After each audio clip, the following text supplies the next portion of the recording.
He had once been the esteemed third young master of the Zhang family, head of the four great clans in Yang City.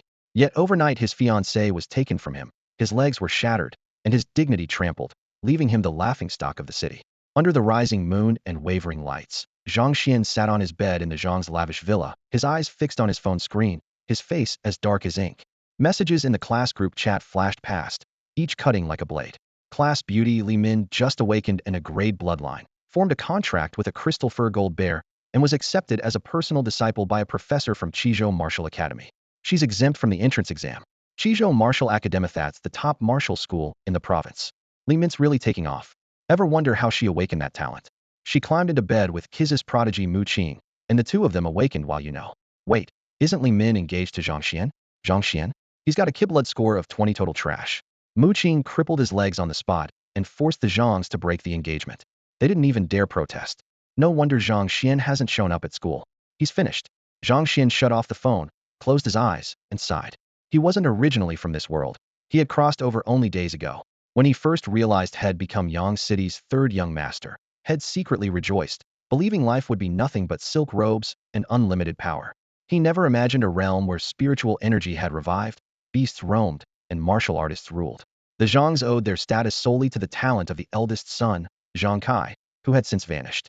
Now the clan's position hung by a thread. As for Zhang Xuan, he had been a failure since childhood. No matter how many resources the family poured into him, his Kiblood remained stuck at 20, refusing to budge. Adding insult to injury, his fiancée Li Min, once a nobody from a minor household, had begged for the engagement to cling to the Zhangs. After awakening her a grade Beastmaster talent, she discarded him without hesitation and threw herself into Mu Qing's arms. Mu Qing not only stole his fiancée but crushed his legs when Zhang Xuan demanded an explanation, ending his hopes of taking the martial exam. Faced with Mu Qing's power, the Zhangs meekly agreed to dissolve the engagement. Humiliation, rage, and despair had driven the original Zhang Xuan to suicide, giving the transmigrator a chance to take his place. Yet the situation remained dire. His ruined legs showed no sign of healing, his Kiblood hadn't advanced, and Mu Qing's lingering killing intent could bring assassins at any moment. If he wanted to survive in a world that worshipped martial strength, he had to become powerful no matter how impossible it seemed. As bitterness flooded his thoughts, a faint rustling sounded from a corner of the room. His body tensed. Had Mu Qing already sent someone to finish the job? He snapped his gaze toward the noise and froze. A snow-white kitten, eyes like amber gems, was staring at him in wide-eyed curiosity. Just then, a cold, mechanical voice echoed in his mind. Scanning Spirit Beast. Binding Beastmaster God-tier system. Would the host like to form a contract with the detected Spirit Beast? Accept to receive a novice gift pack, or the system will self-terminate in 10 seconds. 10-9. Stunned, Zhang Xuan felt his heart race. A system? A Beastmaster system? He could form a contract too? Beastmasters were the rarest and most revered of martial artists. Only those with the bloodline for it could bond with spirit beasts. Li Min had been admitted to Qizhou Martial Academy for that very reason. Now the same chance lay before him. Hesitating would be unforgivable. Contract. The instant he decided, dazzling white light burst through the room, enveloping him and the kitten. He sensed an invisible bond knitting their souls together. Contract complete. Novice gift pack opened. Congratulations, 100 God tier points, 10 Kiblood, and 1 Beast Bloodline Advancement pill obtained. Injury detected. Initiating repair. A pale gold interface appeared before his eyes. Host, Zhang Xuan. Realm, none. Chi Blood, 30,200. God tier points, 100. Spirit Beast, Kitten Wild, unranked. Beast Talent, Feedback SSS. Host Talents, Beastmaster S, Devour SSS 60 unlocked. Shockwaves pounded through his mind. 2 top-tier talents at once.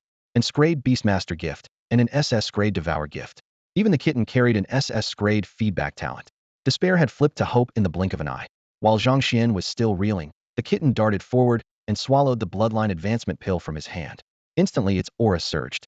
It writhed on the floor, crying in pain. Zhang Xuan's heart clenched. Was the pill too strong for such a little creature? Before he could act, the system chimed again. Beast Bloodline successfully advanced. Feedback to host initiated. Kiblood 0.5. Kiblood 0.5. A torrent of energy burst through his body, shattering the barriers within. Zhang Xuan felt his blood boil as his Kiblood skyrocketed. Zhang Xuan had never felt so comfortable. Hot currents surged through his body, and the weightless euphoria almost lifted him off the floor. What thrilled him most was the tingling warmth in his legs. Bones Mu Qing had crushed were knitting back together at lightning speed.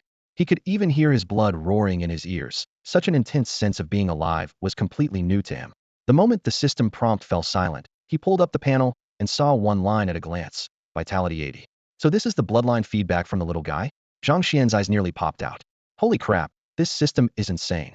In an instant his legs were fully healed, and his vitality had climbed to 80-something. The Zhang family hadn't managed to budge in years of trying. System prompt. Friendly reminder. 1. The host is under newbie protection for 7 days. During this time you can check in daily for rewards. After 7 days the check-in function disappears. 2.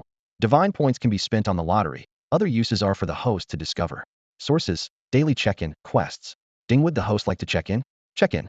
Zhang Xian answered without hesitation. Ding, check-in successful. Rewards, Vitality 10, Divine Points 10, Bloodline Skill Devours Spirit Beast Edition. Warmth flooded him again, and his vitality shot to 90. Zhang Xian grinned, so wide you could almost see his molars. This system is the real deal. A handbook made of light appeared in his hand. At a thought it dissolved into countless specks that flowed into the kitten's forehead. The little cat blinked its amber eyes and gazed at him affectionately, finally putting his mind at ease. Lottery, he ordered silently. Friendly reminder. Each draw costs 100 divine points.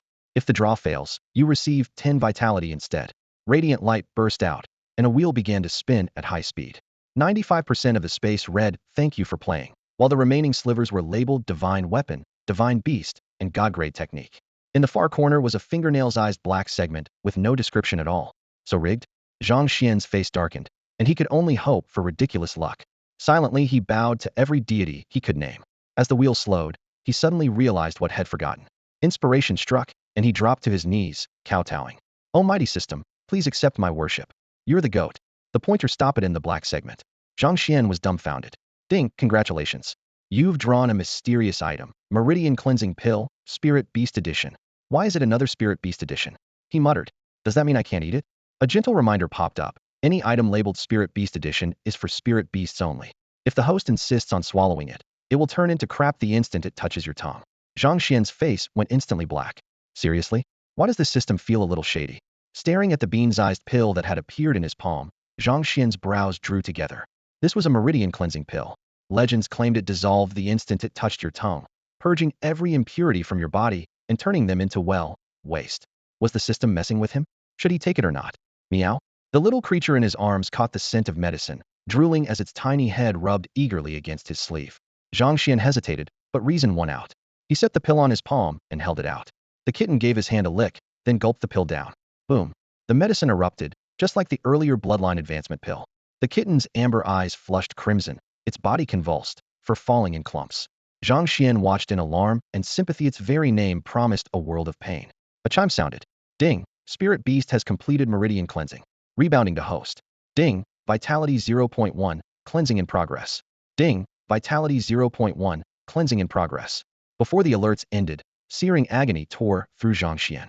It felt as if every bone and muscle shattered and reforged. He clutched his head, writhed on the floor, and the roaring in his ears drowned everything out. The pain overwhelmed him, and he blacked out.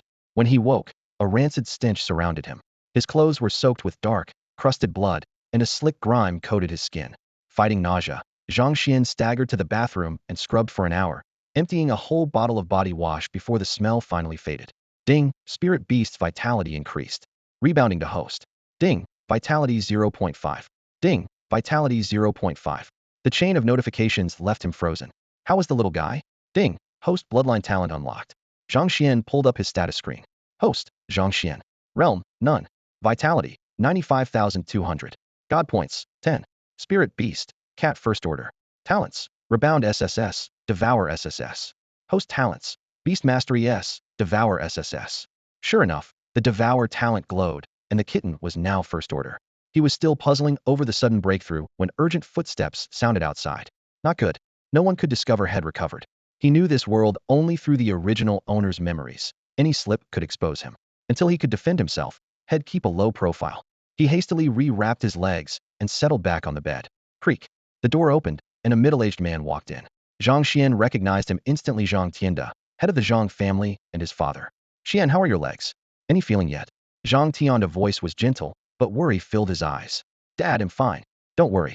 Yet the moment their eyes met, involuntary fear rose in Zhang Xuan, a reflex left by the boat's former owner. Zhang Tianda sighed, patted his shoulder, and was about to speak when his communicator buzzed. He glanced at the caller ID, expression shifting, and hurried out. Silence settled over the room until a soft rustling came from the window. Zhang Xuan turned to see a furry head sneak inside.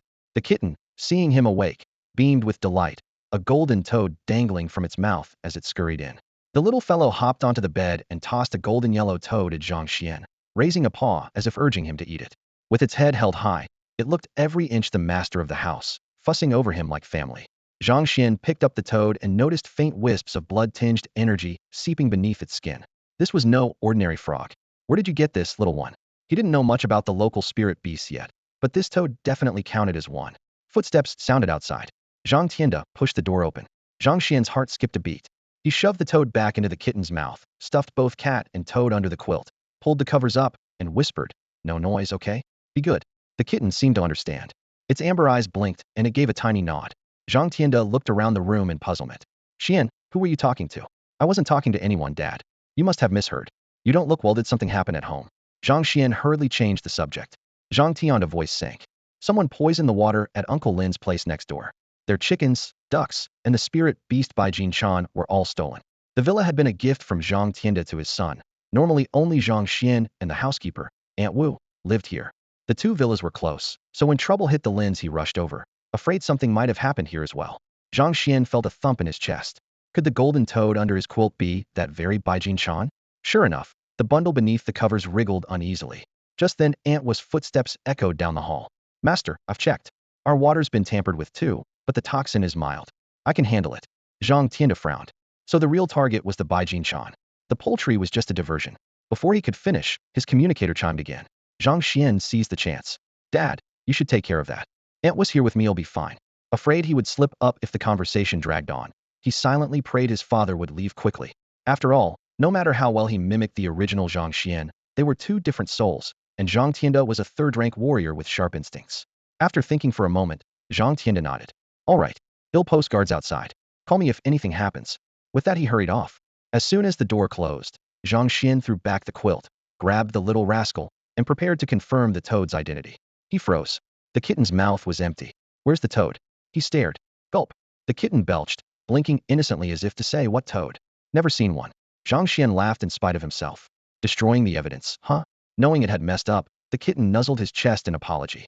He lifted it to eye level, and those lively amber eyes darted around so adorably that he couldn't stay angry. Ding. Your spirit beast's vitality has risen and is flowing back to you. Ding. Vitality 0.5. Ding. Vitality 0.5. Another ding followed, and system notifications kept popping up as Zhang Xian stared at the panel, speechless. The mystery was finally solved. The chickens and ducks that had vanished from Uncle Lin's place, along with that priceless jade gold toad, had all ended up in his little cat's stomach. A chilling thought crossed his mind.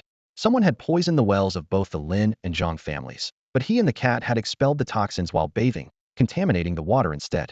"Little one, did you sneak next door to bathe last night?" Zhang Xian pointed over the wall. The kitten nodded obediently. Zhang Xian rubbed his forehead. The evidence was irrefutable. Their meridian cleansing session had purged the poisons from their bodies and inadvertently fouled the surrounding water supply.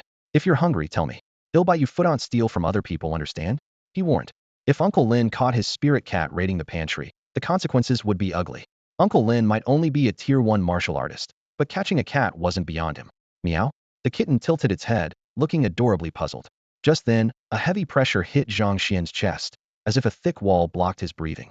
In the next instant, his blood surged, an invisible barrier shattered with a crack, and his mind cleared. He hurriedly opened his status panel, and his eyes almost popped out. Tier 1 martial artist. All because the kitten ate the jade gold toad? Praise the system. Zhang Xian scooped up the kitten and planted a firm kiss on its head. "You're my lucky star." Ding. "Congratulations, host. Random quest triggered. Within 3 days, go to the school library and find a suitable body tempering technique." The system's voice echoed in his mind. School, huh? While he was thinking, his wrist communicator vibrated. In the class group chat, a red everyone appeared. Homeroom, Teacher Chen Kai. Class, the new martial exam standards have been set. Vitality 160 or a contract with a Tier 1 potential spirit beast. With less than a month left, the school will run an intensive training camp. No absences allowed. What? 160? Last year it was only 110. Even 140 got you into a top martial university. They're ruthless this year. Don't panic. We still have time. Just fight our way to 160. The group chat filled with both wails and battle cries, but Zhang Xian frowned. The school had never organized collective training before. Suddenly, Chen Kai tagged him again. "Zhang Xian, I know you're injured, but the rules are the rules. If you're not here tomorrow, we'll mark you as having withdrawn." Zhang Xian's face darkened. The teacher and principal had personally witnessed his severe injuries, yet they were forcing him to show up. Someone was clearly pulling strings. In the past, who would have dared ignore the Zhang family's influence? A pale, sly face surfaced in his mind. Mu Qing. The Li family lacked that kind of clout. Only the Mu family's second young master could pressure the school. Scum, Zhang Xian muttered, clenching his fists as a flash of killing intent flickered in his eyes. When I'm strong enough, you're first on my list. The communicator lit up again. Jose. Bro, Mu Qing threatened the school with a Chizhou Martial Academy enrollment slot. They want you to show up so the whole school can laugh at you. Jose, second young master of the Zhou family, had been Zhang Xian's best friend since childhood. Their families were close. Zhang Xian replied, figured as much. Pick me up tomorrow. A long pause, then one word popped up. Sure. He set the communicator aside and collapsed onto the bed with the kitten. Early the next morning, a rough little tongue grazed his cheek, pulling him from sleep. The kitten was staring at him with round, expectant eyes. Grr. Its stomach rumbled. The cat patted its plump belly, clearly signaling it was time for breakfast. Hungry? Zhang Xian chuckled. The kitten nodded vigorously. All right, he'll have Aunt will whip up a feast. System, daily check-in. Zhang Xian silently called out, full of anticipation. What treasure would the almighty system grant him this time? Ding. Check-in successful. Reward. Vitality 10, God points 10, concealment pills 10. Friendly reminder. Once you take a concealment pill, no one can sense your cultivation for 10 hours. Concealment pills? Zhang Xian's eyes lit up. System Dad, you're a lifesaver. He planned to visit the school library today to look for a body-tempering manual, but as a first-rank martial artist his surging chi was hard to hide. One careless slip, and anyone could tell. Worse yet, that mad dog Mu Qing had made such a scene that he was bound to be lurking on campus. If they met, Mu Qing's cultivation would expose Zhang Xian at once. Zhang Xian wanted to stay invisible for a while, and the pill was exactly what he needed. Still, pills run out. For long-term safety, he had to find a genuine concealment technique. With that in hand, he could quietly grow stronger from the shadows. Before breakfast, Aunt Wu came in carrying a steaming bowl of congee and froze when she saw a milk-white kitten in the room. Aunt Wu, add a little more meat to our meals from now on. This little one loves it, Zhang Xian said politely, pointing at the kitten. As if it understood, the kitten narrowed its eyes and rubbed happily against him. Aunt Wu looked up in surprise. The young master had actually used the word please. When did he become so courteous? Broken engagement flashed through her mind, and she grew uneasy. She had to tell the master. Brother Xian. Footsteps sounded as Jose pushed his wheelchair into the room. Had breakfast? If not, join me, Zhang Xian greeted with a smile. Aunt Wu glanced at them and lowered her voice. Young master, are you really going to? Zhang Xian explained the school's decision in detail. Nonsense. I'm calling the master right now. Aunt Wu pulled out her communicator. Aunt Wu, relax. It's only a broken leg. Besides, the martial exam is a month away and Before he finished, Aunt Wu's eyes reddened. She looked at the boy she had raised, sighed, and set the communicator down. Jose opened his mouth. Brother Xian, I think. If we're brothers, don't say it. Zhang Xian cut him off gently but firmly. Jose swallowed his words and let out a long sigh. Zhang Xian handed the kitten to Aunt Wu, reminding her again, don't forget to feed her. After he got in the car, Aunt Wu hurriedly called Chen Tienda, spilling everything about the young master's trip to school. When she hung up, she stroked the kitten's head in concern, then went back to work. The kitten's amber eyes darted around. As soon as Aunt Wu's back disappeared, it slipped out of the villa. In the car, Jose opened and closed his mouth repeatedly. What's wrong? Your family won't let you hang out with me anymore? Zhang Xian asked, half joking. He remembered Jose's father last night, when Zhang Tienda visited worried and subdued. Clearly the Zhang clan was in trouble. Yun City's resources were limited. When one family rose, another had to fall. If the Li clan wanted the top spot, they would have to trample the Zhangs first. Smaller families like the Zhous, seeing the Li clan's growing power, might start wondering whether to switch sides. Xian, I don't care how anyone else sees you. You are the only one in all of Yangqing who's treated me like a real friend, and you'll always be my brother Xian. Jose's eyes reddened, his hands tightening on the wheelchair's handles. Zhang Xian patted him lightly on the shoulder and offered a calming smile, though his mind was already weighing the odds. Judging by today's display, Mu Qing was even more formidable than had imagined. Still, with the system backing him, Mu Qing couldn't possibly outcheat a man with an actual cheat code, right? At the school gate, Jose pushed Zhang Xian forward at a slow, steady pace. Students walking in pairs froze, then burst into chatter. Whoa, that's Zhang Xian. He actually showed up? Messages flooded the school's group chat within seconds, turning it into a boiling pot. Big news. Zhang Xian's at school. I heard every bone in his legs was shattered. He'll be bedridden for 2 years at least. His martial path is over, so why bother coming? His vitality's only 20. He can't even qualify for the martial exam. Is he here just to be humiliated? If I'd been humiliated in public and the girl I liked slept with someone else, I'd have killed myself. How does he still have the nerve to show his face? With the Zhang family's money, quitting school and lying at home would be way easier. Has he lost his mind? Stares followed them the whole way, so sharp they felt almost solid. Jose gripped the wheelchair harder, fury written across his face. When he glanced at Zhang Xuan, though, the other boy looked utterly unruffled, as if he hadn't heard a word of the taunts. That calm made Jose feel Zhang Xuan had changed somehow. The classroom door swung open. All conversation died at once. Zhang Xuan was wheeled to his seat in the back row. A moment later, homeroom teacher Chen Kai strode in, paused at the sight of Zhang Xuan, and cleared his throat. Class, the martial exam's less than a month away. We need to push our training. Today we'll start with a vitality test. Results will be posted in real time on the big screen for everyone to see, so we can keep each other accountable and improve together. Every gaze in the room zeroed in on Zhang Xuan, mocking, sympathetic, indifferent, forming an invisible net around him. A custodian carried in a silver-gray testing device and set it on the podium with a solid clank. If the boy in the wheelchair had still been the old Zhang Xuan, he'd have treated this as just another routine check. But as a transmigrator, he sensed the undercurrent instantly. Everyone knew his vitality was rock bottom. Once that score went public, and with the Li family fanning the flames, the Zhangs would become a citywide joke. Mu Qing obviously meant to crush the Zhang family's reputation in one stroke. Zhang Xian's face stayed calm, but the faint curve of his lips hinted at something else. When the numbers came up, they were going to blind these fools. They'll go first. A tall boy stood, shooting Zhang Xuan a deliberate sneer before swaggering to the device. Jose muttered, that guy has to show off everywhere he goes. His name was Li Hongwei, a collateral member of the Li clan and longtime admirer of Li Min. Since Li Min was Zhang Xian's fiancée, his hatred for Zhang Xuan was a given. The machine glowed a soft red. A few seconds later, the result popped up. Li Hongwei, vitality 160. The classroom erupted. He jumped that high? He might make it into a top martial academy this year. Chen Kai grinned from ear to ear and clapped Li Hongwei on the shoulder. Good work, kid, you really surprised me. Li Hongwei lifted his chin, brimming with confidence. Don't worry, sir. With a month left, he'll break into the top 100 for sure. He turned slowly, eyes locking onto Zhang Xuan, the ridicule in them unmistakable. For a heartbeat, the air froze. Then that cold, taunting voice sliced through the silence. Zhang Xuan, do you dare take the test? The moment Li Hongwei finished speaking, the classroom went dead quiet, and more than 30 pairs of eyes locked onto Zhang Xuan in the back row. Come on, bro Wei, you're putting Zhang Xuan in a tight spot, Li Hongwei's lackey drawled. He's injured, his qi and blood are nearly drained. The machine probably can't even pick him up. His lips claimed fairness, but his tone was born to provoke. Relax, homeroom teacher Chen Kai said from the podium, resting his hand lightly on the diagnostic device. Even if it's just a decimal, this unit will show it loud and clear. Zhang Xuan swept his gaze around the room. These people were sure the Zhang family had already fallen, so they felt free to mock. In the old days, who would have dared utter a single no to the Zhangs? Enough. Jose couldn't hold back any longer. He shot to his feet and shouted, everybody knows brother Xian is hurt. You.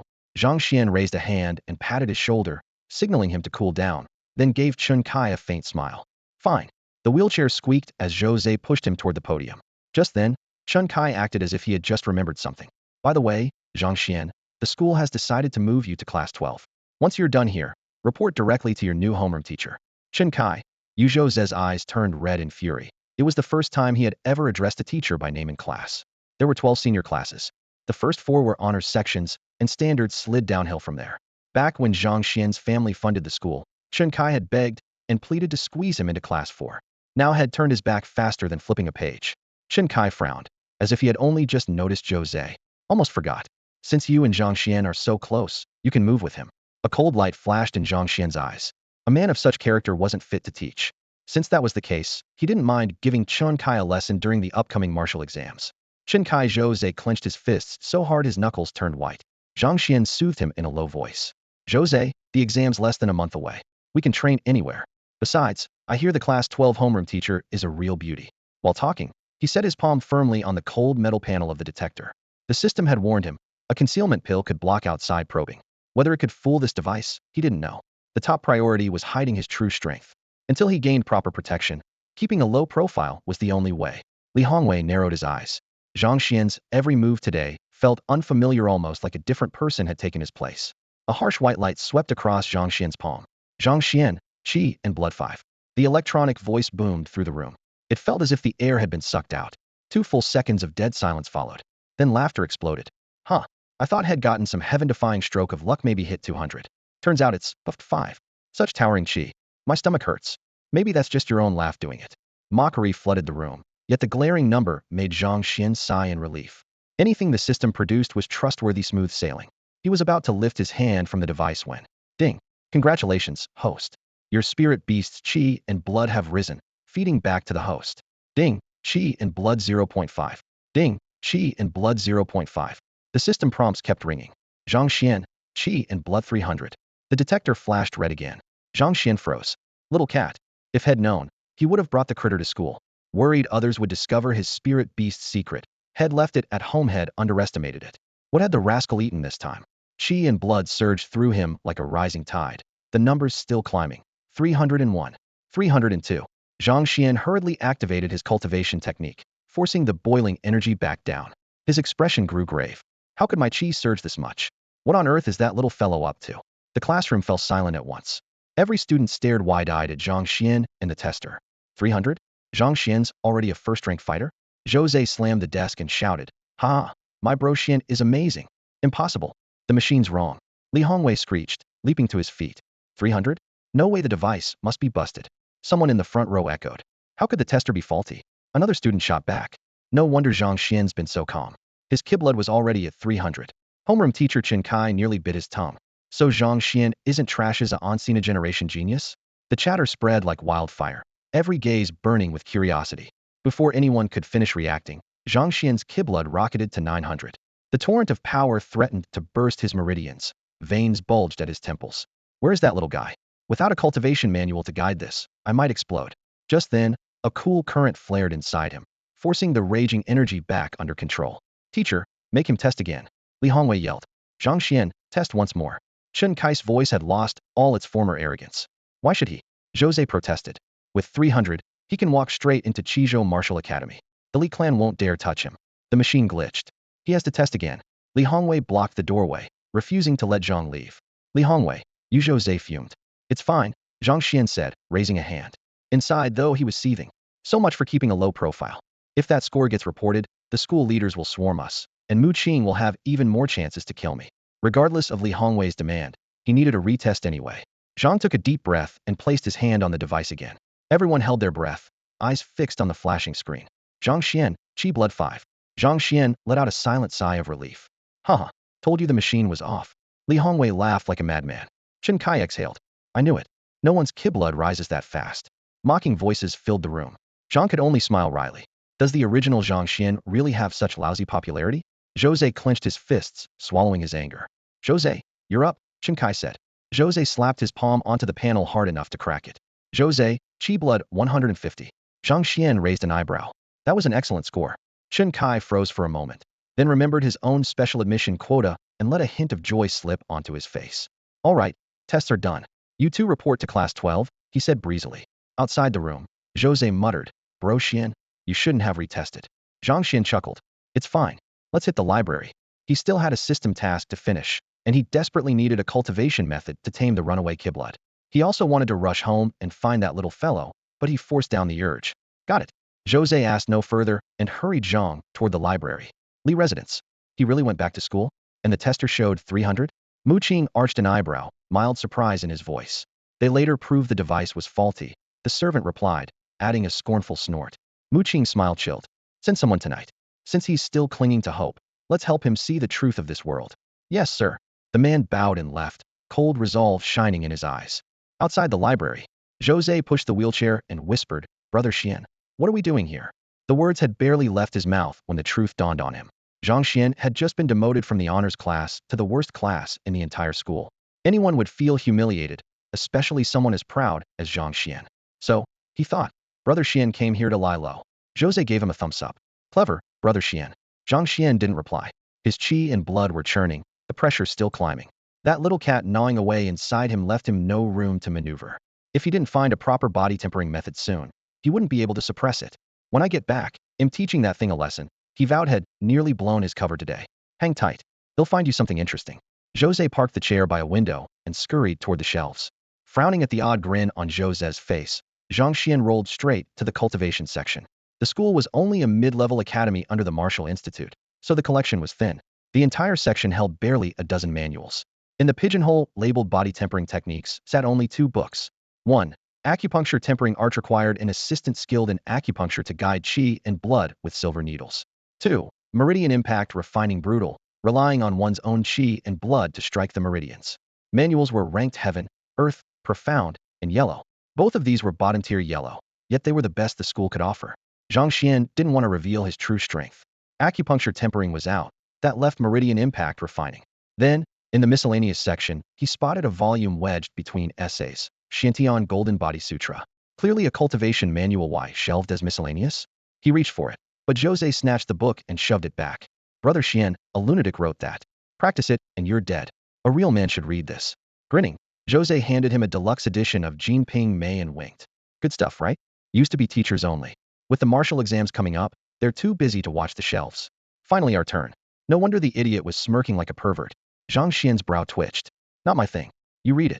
The exams are soon, and your chi and blood are 150. Don't waste time. With a proper push, Jose could make it into a top martial institute. Brother Xian, aren't you the one wasting time? Jose scratched his head as Zhang Xian picked up the Xiantian Golden Body Sutra again. What's wrong with this book? Zhang Xian asked, flipping through the pages. Jose snorted. The author claims he can forge a golden body at the first realm. Golden bodies are for 8th rank grandmasters. A first rank nobody? Total fantasy. The guy was insane. When the book first appeared, it caused an uproar. A few skeptics tried cultivating it, only to end up as shriveled corpses without exception. A grandmaster once leafed through it, snorted, utter nonsense, and dumped it in the miscellany section to gather dust. That verdict only stoked Zhang Xian's curiosity. He read the title, Xiantian Golden Body Manual, under his breath and gently opened the yellowed cover. Ding superlative heaven-grade technique detected, Xiantian Golden Body Manual. Do you wish to comprehend it? Cost, 100,000 divine points. The cold electronic voice exploded in his mind. Zhang Xian froze by the shelf, his breath coming in ragged gasps. The system's ratings never lied. This really was a heaven-surpassing technique. But he had a pitiful 20 points. All he could do was stare. Ignoring Jose, who was engrossed in a deluxe modern language edition of The Plum in the Golden Vase, Zhang Xian kept reading. Wait, the first stage is actually this simple? The text ran only a few pages. He mastered it almost at once. Instinctively, he circulated his chi and blood. A warm current slid through his meridian sand, then disaster struck. The moment the energy pooled in his dantian, it became a bottomless pit, devouring his vitality. In seconds his face turned ashen and his fingertips went cold. At this rate, he would be sucked dry before half a day passed. Ding, your spirit beast's vitality has risen and is feeding back to the host. Ding, vitality 1. Ding, vitality 1. Chimes rang in rapid succession. Zhang Xian's eyes snapped open, joy surging through him. Little guy, you're a lifesaver. The pages were thin. In less than 15 minutes, he could recite the whole manual. He replaced the book, chose a secluded corner, and sat cross-legged to cultivate. Only then did he regret picking the library for closed-door training. Had Jose not been buried in lurid passages, his odd state would have drawn instant attention. The shelves hid him from view, but they couldn't hide the furnace-like heat raging in his body. Ding, vitality 1. Vitality kept draining, yet the spirit beast's feedback clung close behind, leaving him barely above the danger line. Zhang Xian wondered in silence, where was the little fellow right now? Outside the city, on the wasteland. Tang Yun's clothes were in tatters, and her face deathly pale. Every step left a smear of blood, but with a mob of pursuers at her back, she could only sprint toward the gates. A shrill cry split the air as a flying spirit beast swooped overhead. Tang Yun's eyes chilled. Her wrist flicked. One soared to the sky. Lightning-bright sword light cleaved the beast in two, blood raining down. She didn't dare pause, turning to race on. Countless blocking beasts fell beneath her blade, a long crimson streak marking the plains. Hunter and prey soon vanished beyond the horizon. When the dust settled, a palm-sized gray-white kitten slunk out. It crept to the fallen flying beast, amber eyes narrowing to crescents. Its jaws opened crunch, and in moments the carcass was stripped clean. After licking its paws, it bounded off after Tang Yun. Inside the library, crack, crack, crack, Zhang Xian's bones popped like firecrackers. In an instant, he perfected the first layer of the Xiantian Golden Body Manual. Vitality churned through him. Clenching his fist, he felt power surge. He was confident he could now face a second-grade martial artist Hedon. Ding, mission complete. Reward, profound-grade technique, pluck leaves, throw flowers. Divine points 200. A flood of information poured into his mind, and he absorbed it on reflex. Zhang Xian grinned broadly. This system is awesome. His laughter had barely faded when the library doors swung open. Tap, tap, tap, footsteps rang on the stone floor. The newcomers spotted Zhang Xian in the corner and began to close in. Cold smiles played across their faces as they advanced. Well, if it isn't the famous third son of the Zhang family. What are you doing hiding in here? Li Chong strode into the library, kicking the leg of a wooden chair and making it thud. He deliberately raised his voice, drawing curious looks from nearby students. Following close behind, Li Hongwei squinted, his face full of malicious delight. Weren't you told to report to class 12? Anyone would snap after being transferred from the advanced class to the worst section. Heh, Brother Chang's right. Our proud Zhang, third young master, can't bear the humiliation, so hiding here makes sense. The ringleader was Li Chang, Li Mint's older brother, with Li Hongwei had a personal grudge against Zhang Xuan at his side. Their mockery was obvious, especially from Li Hongwei, whose excitement practically overflowed. In class, Zhang Xian had always outshone him. Now that Zhang had been demoted and had lost his girlfriend Li Min, Li Hongwei felt triumphant. Zhang Xian glanced up, gave them a faint look, and went back to his book, as though he hadn't heard a thing. Li Chang's expression darkened. Years ago, the Li family had risen thanks to the Zhangs, yet Zhang Xian had never acknowledged him. Now, with the Lis on the verge of becoming Yangcheng's leading clan and the Zhangs declining, Li Chang could no longer tolerate Zhang's arrogance. Zhang Xian, when your family goes bankrupt, let's see if you still feel like reading. Your mother may be getting on in years, but she's still quite the beauty. I'm calling dibs. When your dad's forced to jump off a building, tell your mom not to follow him. If she's willing to climb into my bed, I'll make sure she gets fed. Damn, Brother Chang, you've got a taste for that? Still, his mom is hot. Think you could share her with the rest of us? Ha ha ha. A woman like that should be enjoyed together. Li Chang and Li Hongwei burst into loud laughter, their cronies joining the jeers. Jose could no longer stand it. Li Chang, have you no shame? Without the Zhangs, your family would still be gnawing on stale cornbread. Is this how you treat your benefactors? Get lost. Li Chang shoved Jose aside, his shout making the shelves tremble. This is between me and Zhang Xuan. You're just a dog, so stay out of it. Mention of his parents sent a flash of cold light through Zhang Xian's eyes. He closed the book, veins standing out on his hand. So what if I'm exposed? He'll kill these dogs first. Just as he rose to his feet, a stern voice rang out from behind the shelves. What do you think you're doing? This is a library. Read quietly, or get out. Librarian teacher Chun hurried over, face dark as thunder while he swept his gaze across the group. Li Chang snorted, forcing down his anger. Consider yourself lucky. He flung at Zhang Xian before turning to teacher Chun with a bright smile and bowing. Sir, we're here on Professor Hua's orders from Qizhou Martial Academy to borrow Xiantian golden body art. He and Li Hongwei produced letters of introduction stamped with the principal's seal, looking smug. A professor from Qizhou Martial Academy was a master-level figure. Even a tenuous connection warranted respect. After verifying the seal, teacher Chun retrieved the manual and handed it to Li Chang. Holding the book, Li Chang looked back, smiling broadly. Zhang Xian, my offer stands. Make sure your mom hears it. Li Hongwei added, hiding here want help, Zhang Xian. Better hurry to class 12. Laughing loudly, the two turned and walked out. Bro Xian, they Jose began, but stopped when he saw the bloodlust in Zhang Xian's eyes and hurried to calm him down. Zhang Xian said nothing. His gaze locked onto the two figures walking away in front of them. Li Hongwei and Li Chang were laughing as they headed for the library doors. Slowly, he reached into his pocket and pulled out 2 crumpled tissues. A heartbeat later, his blood surged. Crimson energy flooded into the tissues. He flicked his fingers picking leaves, throwing flowers. Whoosh, whoosh. 2 hair-thin blood streaks hissed through the air. Jose only felt the wind rush past his ears before 2 piercing screams erupted ahead. Ah, my legs. Li Hongwei and Li Chang's knees burst open in bloody holes.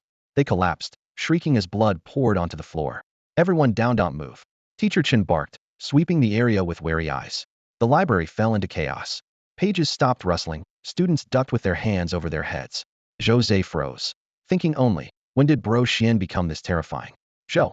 Zhang Xian yanked the stunned Jose down beside him. Stop spacing out. No one noticed their odd behavior. Everyone was panicking. Jose swallowed hard, wanting to ask, but afraid to. Bro Xian, you. We'll talk later. Zhang Xian kept his gaze on the 2 men rolling on the floor, feeling a wave of satisfaction. With their kneecaps blasted, they'd need months to recover. This year's martial exam? Forget it. The system was incredible. Picking leaves, throwing flowers felt as smooth as if had practiced it for decades. What happened? Several teachers rushed over. The moment they saw the mangled legs, their faces hardened. Teacher Chen quickly explained. Crack. Jose shuddered. Zhang Xian was gripping his own shins until the bones cracked. Blood slid down his calves. His face turned pale, yet he motioned Jose to stay silent. He wanted a ready excuse once the teachers traced the firing angle, so he added injuries to himself. Sure enough, the teachers hurried over. Was it you two? One glanced at Zhang Xian and Jose crouching on the floor, then moved on to search elsewhere. Zhang Xian cursed inwardly. Seriously? Not even a hint of suspicion? I shattered my legs for nothing. Ripping pain washed over him. He gasped, and a nearby teacher doubled back, pressing warm palms to his calves. A gentle heat eased the pain slightly. If it's too much, go home and rest, the teacher said, patting his shoulder before leaving. No one spared a second look at a blood energy 20 weakling. Zhang Xuan chuckled to himself.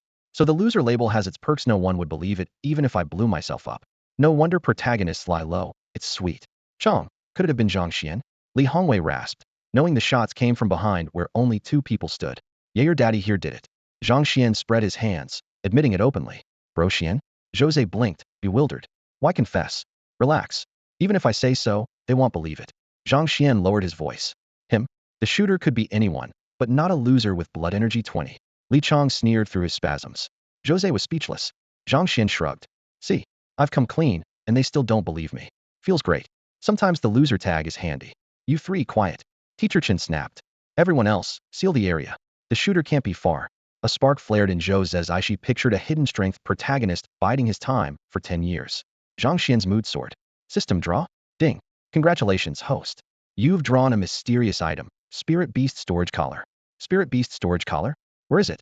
Although he never saw the Spirit Beast Storage Collar, the system had called it a mysterious treasure, so it had to be priceless. Zhang Xuan rubbed his hands together, silently chanting first draw luck over and over. Come on, system daddy, spin that wheel. The roulette word inside his mind. The pointer jerked to a stop. Ding. Thanks for playing. Vitality 10. Zhang Xuan stared at the panel. Only a tiny bit of red had inched upward. It felt as though all his luck had evaporated the moment he rolled the dice. Before he could complain, a burst of mechanical prompts erupted. Ding. Your spirit beast has advanced rebound in progress. Ding. Vitality 2. Ding. Vitality 2. Ding. The vitality bar shot up before his eyes. Zhang Xuan was baffled. Did the little guy tumble into a spirit beast den? Are those beasts just letting it snack on them? The wasteland. A fat cat nearly a meter tall sprawled on the ground, ripping into a spirit beast's carcass. Gray-white fur clumped with blood couldn't hide its gleeful feast. At a glance, it looked like a scaled-down tiger. When it finally burped, it grinned, then eyed the scattered remains with regret. Leaving all this behind would be a waste, meow. No sooner had it spoken than its hulking body shrank to the size of a house cat. At the same moment, a silver-gray collar snapped around its neck. Meow. The kitten sprang 3 meters straight up, fur bristling. Who dares capture the great lord cat? Instantly, knowledge of the collar flooded its mind. Huh, you're not here to catch me? The raised paw froze. It sent out a probing thought toward the corpses. Boom. Every spirit beast body vanished without a trace. With another thought, they reappeared in neat rows. Its eyes lit up. Wakaka. Did Zhang Xuan give Lord Cat a gift? It swiftly stored every beast corpse, weapon, and storage pouch into the collar's space, patted its bulging belly, and trotted after the retreating humans. That girl fed me all this meat, I should at least go check on her. Just then, the void shuddered. A blinding sword beam split the sky. Spiritual energy condensed into wings overhead, exploding into a storm of blades. No, run, spare us.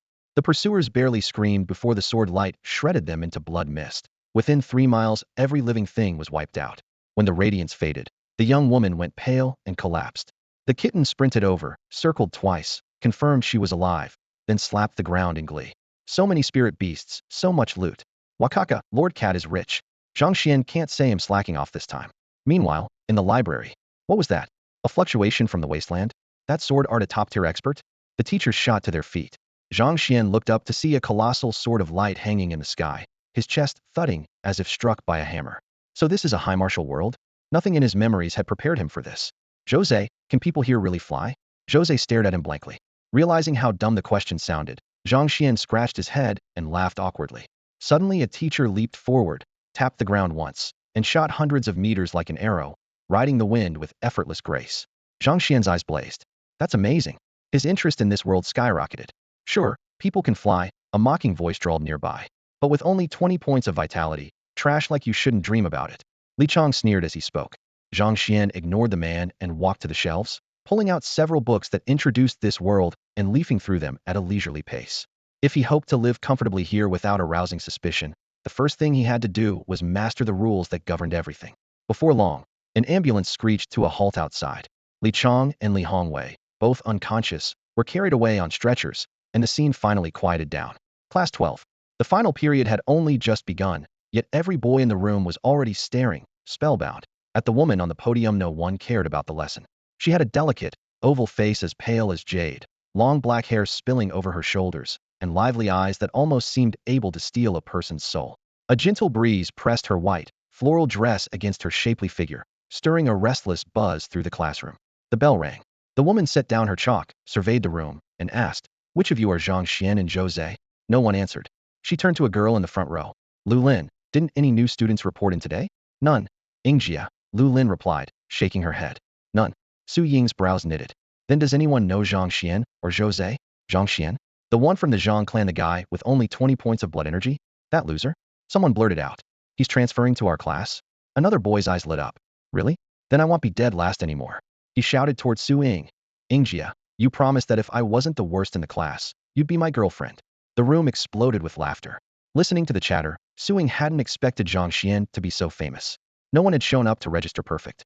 At least they wouldn't drag down the class exam ranking. She clenched her fist silently. This year's martial arts exam was her chance to overturn the odds and shock everyone. Tomorrow's the weekend, and there's less than a month before the exam, she announced. Go home, meditate, and raise your blood energy. Class dismissed. With that, she turned and left. The students cheered and stampeded out the door. In the library, Zhang Xuan finally closed his book with reluctance. Incredible, he murmured. At last he had a preliminary grasp of this world. Let's head back, Brother Xian, Jose said, eyes sparkling with excitement. On the way home, Zhang Xuan planned to tell Jose the cover story he had prepared, but the boy never asked a single question, only looked at Zhang Xuan with eager anticipation. All the better. Even the most careful lie is still a lie. At home, Zhang Xuan was shocked to find that the legs he had shattered earlier were now perfectly restored. So this is the power of a heavenly grade cultivation technique, he breathed. He called up his status panel. Host, Zhang Xuan. Realm, first rank blood energy 110210000. God points, 20. Spirit beast, kitten second rank. Beast talents, feedback SSS, devour SSS. Host talents, Beastmaster ES, devour SSS. Techniques, Shantian golden body, art 19. Pluck leaf, flying flower complete. A small plus sign glowed beside Shantian golden body art. He tapped it, but nothing happened obviously. He lacked enough God points. Thinking back on the day's events, cold sweat beaded on his back. Most cultivators who practiced this art were only first-rank warriors with thin blood energy. Even reaching the first layer was hard. Worse, the technique strengthened blood energy only, offering no way to sense spiritual chi, so warriors above the second rank dismissed it outright. Its creator had boasted that pure blood energy alone could leapfrog ranks 2 through 7 and directly achieve the 8th rank golden body grandmaster realm. People called him mad. No one believed him. Night deepened. 10 o'clock came and went. The little creature had yet to return, but Zhang Xuan could sense it was safe. Exhaustion crashed over him like a tidal wave, and he soon drifted into a deep sleep. Swish! A furry head poked through the window. The little beast was actually carrying a girl on its back. Seeing Zhang Xuan sound asleep, it exhaled softly, then sprang inside and dumped the girl onto his bed. Inside a secluded villa, Mu Qing was half reclined on a soft bed, one arm draped around the flush-cheeked Li Min. He absent-mindedly twirled a lock of her hair between his fingers, while a sultry heat hung in the air. Bang, bang, bang. An urgent knock shattered the stillness. Mu Qing's brows snapped together, his voice icy. You'd better have a good reason. He pushed the woman aside, grabbed a robe, and strode into the living room. When the door swung open, a servant was already kneeling, forehead nearly touching the floor. His voice was low and deferential. Young master, the information you asked for has arrived. Today's fluctuation out on the wasteland was caused by second miss of the Tang family in the capital. Tang Yunshi self-detonated her divine weapon. Tang Yun. Mu Qing's head jerked up, eyes flashing cold light. Where is she? Have you found her? The servant shook his head, even more softly. Tang Yun is missing. The Martial Alliance has dispatched their elites to Yang City. Mu Qing sliced the air with his hand. Cancel tonight's operation. Take everyone we have and comb the entire city. We must find Tang Yun before the Martial Alliance. Thinking of those top-tier fighters, the servant's face went pale, but he bowed lower. Yes, sir. He rose and hurried away. Silence returned, but Mu Qing's fists clenched tighter. I came to Yang City for the Su family's second daughter, and instead I run into Tang Yun, the capital's greatest beauty. Heaven sent. If I rescue her, the Mu clan's patriarch seat won't necessarily go to my elder brother. I might not even care about that tight leaf, only Tang Yun becomes mine. Soft footsteps sounded. Li Min, clad in nothing but a sheer veil, slipped up behind him and wrapped her arms around his waist. Her voice was gentle. Brother Qing, what happened? Something important, Mu Qing said coolly. Li Min bit her lip and whispered, then are we still taking out Zhang Xuan tonight? Crack. The sharp slap cut her off. A red handprint bloomed on her cheek. Know your place, Mu Qing said, looking down at her. A plaything doesn't give orders to its owner.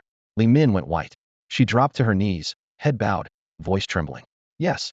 Please don't be angry, master. I was wrong. Morning sunlight slipped through the curtains, warm and gentle. Zhang Xuan smelled a faint fragrance and realized his arm was wrapped in something soft. For a moment he stared blankly, then snapped awake, eyes flying open. Right in front of him was an exquisite face. The girl's skin was alabaster, her features delicate, and a light gray martial arts uniform traced her slender figure. Eyes closed, she slept soundly, a sprite who had accidentally fallen into the mortal world. Why is this beauty in my bed? Zhang Xuan was stunned. As he struggled to recall the previous night, he caught a glimpse of guilty eyes peeking through the door crack. Their gazes met, and the watcher jerked back. Zhang Xian's expression darkened. Xiao Mao, get in here. Outside, Xiao Mao let out a frightened squeak and tried to flee. Little one, where did you run off to last night? Wu Ma scooped the kitten into her arms, patted its back, and called through the door. Young master, your meal is ready. Shall I bring it in or? Just leave it by the door, Wu Ma. They'll get it myself, Zhang Xian answered, his voice muffled. Wu Ma thought nothing of it, and walked away with the kitten. Sensing Zhang Xian's unusual tone, the little creature shrank deeper into her embrace, guilt written all over its furry face. It had brought home such a stunning woman. Why was its master still angry? Hadn't he delivered enough beauties? Inside the room, Zhang Xian stared at the unconscious girl, emotions swirling in his eyes. Damn it! Why did that rascal drag her back here? This is nothing but trouble. One glance told him she came from an extraordinary background. If her faction discovered she was here, no river could wash him clean. Suddenly, a mechanical chime exploded in his mind. Ding! Quest triggered. Will the host save Tang Yin? Accept to awaken the alchemy talent. Refuse and face humane extermination. 10-9. Sweat beaded on Zhang Xian's forehead. Refusal meant instant death. Accepting granted an extra talent, how could he lose? From his reading, he knew how rare talent awakening was. His own blood energy had stalled at 20, likely because awakening Devour was so difficult. Most warriors awakened a single talent in their lifetime. Dual talents were 1 in 10,000 prodigies pursued by every academy. A triple talent monster? Practically unheard of. The thought thrilled him. Killing Mu Qing might become much easier. I accept, Zhang Xian answered silently. So her name is Tang Yin, quite a pleasant name. Ding. Alchemy talent awakened. Super Shin points 100. Ding. System upgrading. Estimated time, 1 hour. All functions offline during the upgrade. He pressed 2 fingers to Tang Yun's wrist. Her pulse was weak but steady, and she bore no visible injuries. She wouldn't die anytime soon. Relieved, he dressed quickly and devoured the meal Wu Ma had left. 1 hour later. Ding. System upgrade complete. Host, Zhang Xian. Rank, 1st grade. Blood energy, 1,105 10,000. Spirit, 100-200. Super Shin points, 120. Soul Beast, Kitten Tier 2. Beast Talents, Feedback SSS, Devour SSS. Host Talents, Beastmaster ES, Devour SSS, Alchemy F. Techniques, Shantian Golden Body Art 1. Leaf Plucking, Flower Throwing Perfect. A new interface popped up, adding Spirit and Alchemy Talent, though the latter sat at a mere franc. Friendly reminder, Alchemy Talent improves with experience. Ding. Mission, within 15 days, refine a grade 4 rejuvenation pill to heal Tang Yun. Grade 4 in half a month. He would need to become a 4th rank alchemist, an achievement that eluded many for life. The system gave him 2 weeks. Zhang Xian felt like crying. There went his plan to focus on cultivation. Alchemy would have to consume every waking moment. Resigned, he pulled on a wide hood cloak, lowered his head, and headed into the city. Yang City looked both familiar and strange. Crowds bustled, merchants hawked their wares, and the cries of spirit beasts mingled with the noise. Market stalls filled the plaza in every direction. Knowing nothing about alchemy, he gritted his teeth and stepped into the city's largest trading guild to buy basic manuals. He had barely crossed the threshold when a cool-tempered beauty walked out. Zhang Xian blinked. How could such a small city hide so many stunning women? Her looks rivaled Tang Yun's. Ingjia, wait for me. A lively girl dashed after her, the gust from her sprint flipping back Zhang Xian's hood. She caught a glimpse of his face and froze mid-step. Su Ying teased, "What's wrong, little miss? Daydreaming about boys already?" Lu Lin frowned in uncertainty. That man looked like Zhang Xian, but that's impossible. His legs were shattered. How could he be walking around here? Zhang Xian? Su Ying asked, curiosity shining in her eyes. Little Lin, is he your boyfriend? Lu Lin rubbed her temples and sighed. Sister Ying, your memory is awful. You asked me yesterday. He's the student from class 4 who was reassigned to us. Zhang Xian. Su Ying snorted and turned away. I don't bother remembering people who give up so easily. Lu Lin smiled faintly and lowered her voice. Both his legs were crushed. He shouldn't be walking this soon. Hearing that, Su Ying glanced back at Zhang Xian's retreating figure, then linked arms with Lu Lin and walked off. Good afternoon, sir. May I help you? As Zhang Xian stepped into the trade guild, soft light from the crystal chandeliers illuminated the hall. A neatly dressed saleswoman hurried over, wearing a practiced smile. Do you carry pill recipes? Zhang Xian looked around, wide-eyed at the exotic decor. It was his first time here, and he felt like a country bumpkin in a palace. The saleswoman's eyes lit up. An alchemist? In this world, no one was richer than alchemists and artificers. She silently rejoiced. A big commission. Certainly, Master Alchemist. Please follow me. She led the way with exaggerated sway, quietly undoing 2 buttons on her blouse so a hint of snowy skin showed. Judging by his voice, he was young. If she could hook this alchemist, her own value would soar. She loosened one more button and went on. Which recipe interests you? Hey, race our current catalog. Her voice dripped honey as she handed over a slim booklet, her fingertip brushing his hand. It had no effect. Though she wasn't unattractive, she couldn't hold a candle to Tang Yun waiting at home. Zhang Xuan's focus stayed on the recipes. He wanted to raise his alchemy skill fast. Mastering a single grade 1 pill would be enough for now, and he could tackle others later. He drew a sharp breath at the prices. Pure robbery. Even an ungraded energy solution formula was 10,000. The cheapest blood chi pill recipe cost well over 100,000. He had checked his bank balance before leaving just over $1 million. Back on Earth that was a fortune, had thought it plenty. Who knew one recipe could empty his account? And then had still need a furnace surely even pricier. Crunching the numbers, he realized the money might not stretch far. No wonder people said cultivation burned cash. Had he known, he'd have squeezed more from his family. For ordinary households the alchemist path was nearly impossible.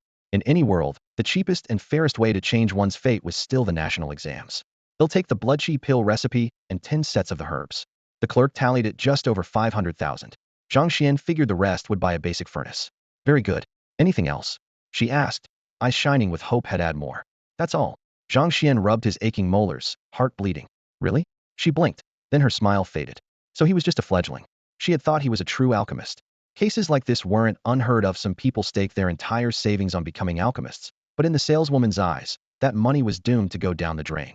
With that thought, she tucked away her earlier enthusiasm, buttoned up her blouse, and spoke in a noticeably cooler tone. Hey Race, what you ordered 580,000 in total. Thanks for your business. She swung a bundle almost as tall as herself onto the counter, raising a cloud of dust. Zhang Xuan hoisted the package onto his shoulder, unfazed by her indifference. Got any pill furnaces for sale? Sure, she yawned, leaning on the counter. Cheapest one's 3 million. Want it? If you're serious, I'll fetch it from the warehouse.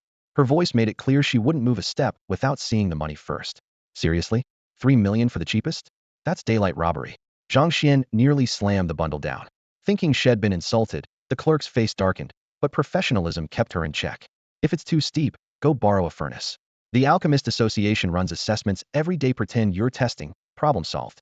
She meant it as a jab, but Zhang Xian's eyes lit up. That works? Thanks. With that, he hefted the bundle and left. The clerk blinked at a loss. What happened, shall we? A co-worker asked. After she replayed the exchange, they burst into laughter. Another hothead with money to burn. The martial exams are closed. People like him are everywhere. At a villa, the aroma of home-cooked food filled the air. A kitten bit into a chunk of braised pork, patted its round belly with a paw, and purred contentedly. Aunt Wu chuckled. If I didn't know cats and dogs can't turn into demons, I'd swear you were about to take on human form. The kitten raised its nose in protest. Who says a cat can't evolve? I'm the fiercest beast around. Seeing Zhang Xuan gone and Tang Yun nowhere in sight, the kitten's eyes gleamed. It slipped along the windowsill and over the wall. If its master could sneak off, so could it. Listen up, beast, the great cat has arrived. Tremble. Achoo. Outside the Alchemist Association, Zhang Xuan sneezed hard. Something felt off. Write my daily sign-in, he muttered, smacking his forehead. Still, the lobby was crowded. If the system handed him some legendary weapon on the spot, he'd be exposed.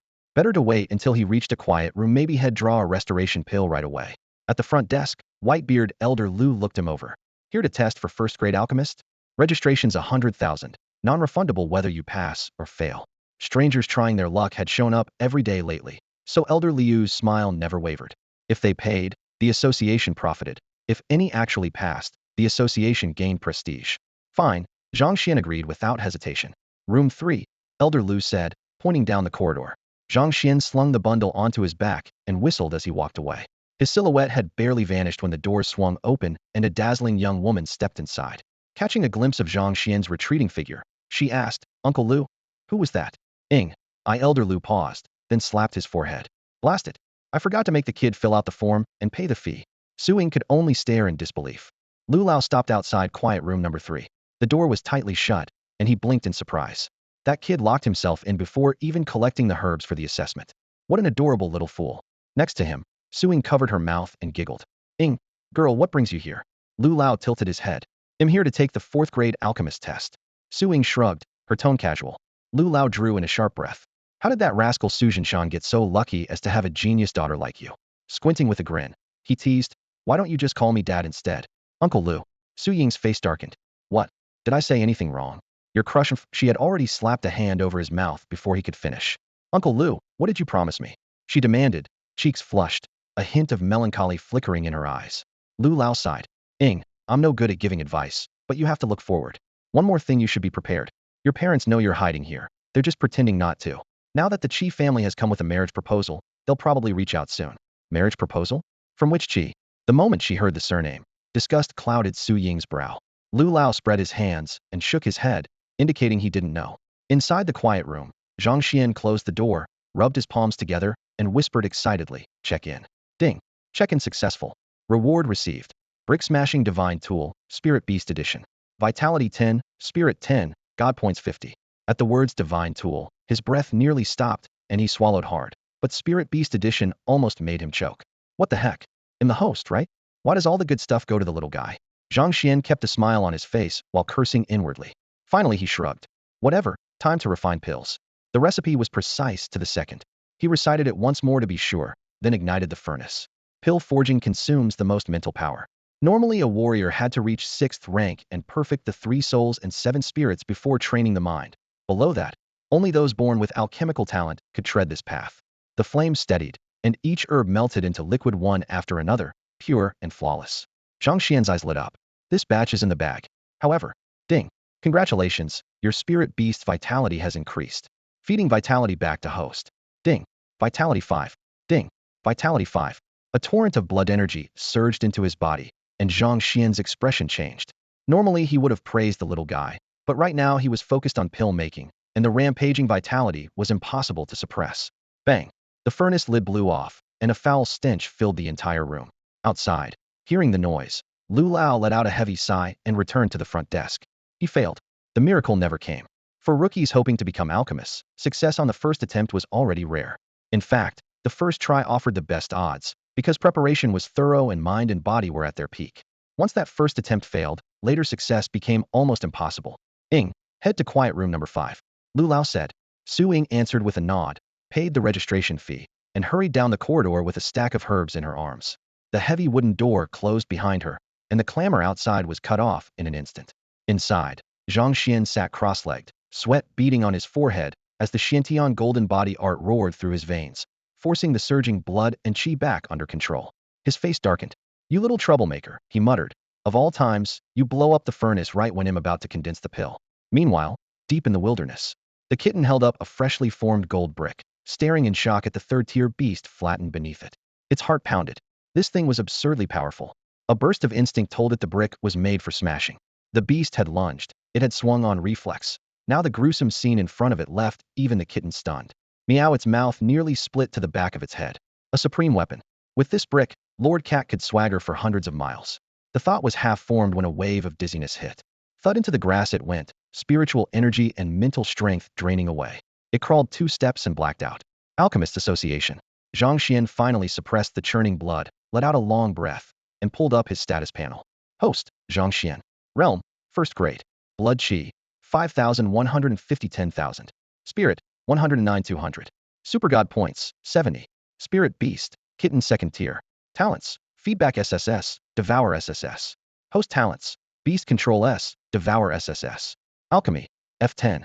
Techniques, Xiantian Golden Body Art 1, Fallen Leaf Flying Flower Perfected. 5,150. He cursed. It's only been a while, and the little guy has already fed me more than 4,000 qi and blood. What on earth did it eat? His gaze dropped to Alchemy F10. He raised a brow. 10% experience for a failure and only 1 spirit point lost. Sweet. Energized, he started the 2nd batch. Flame control, herb flipping, temperature checks, every step was meticulous. Half an hour later the lid lifted, revealing 10 pills brimming with blood qi. Grinning, he popped one into his mouth. Ding. Qi blood 50. Huh. The grin froze.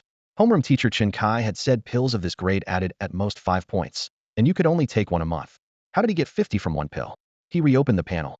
Spirit cost, 10 points. Alchemy, EXP, 10. Success and failure both gave 10%, but the spirit drain differed by miles.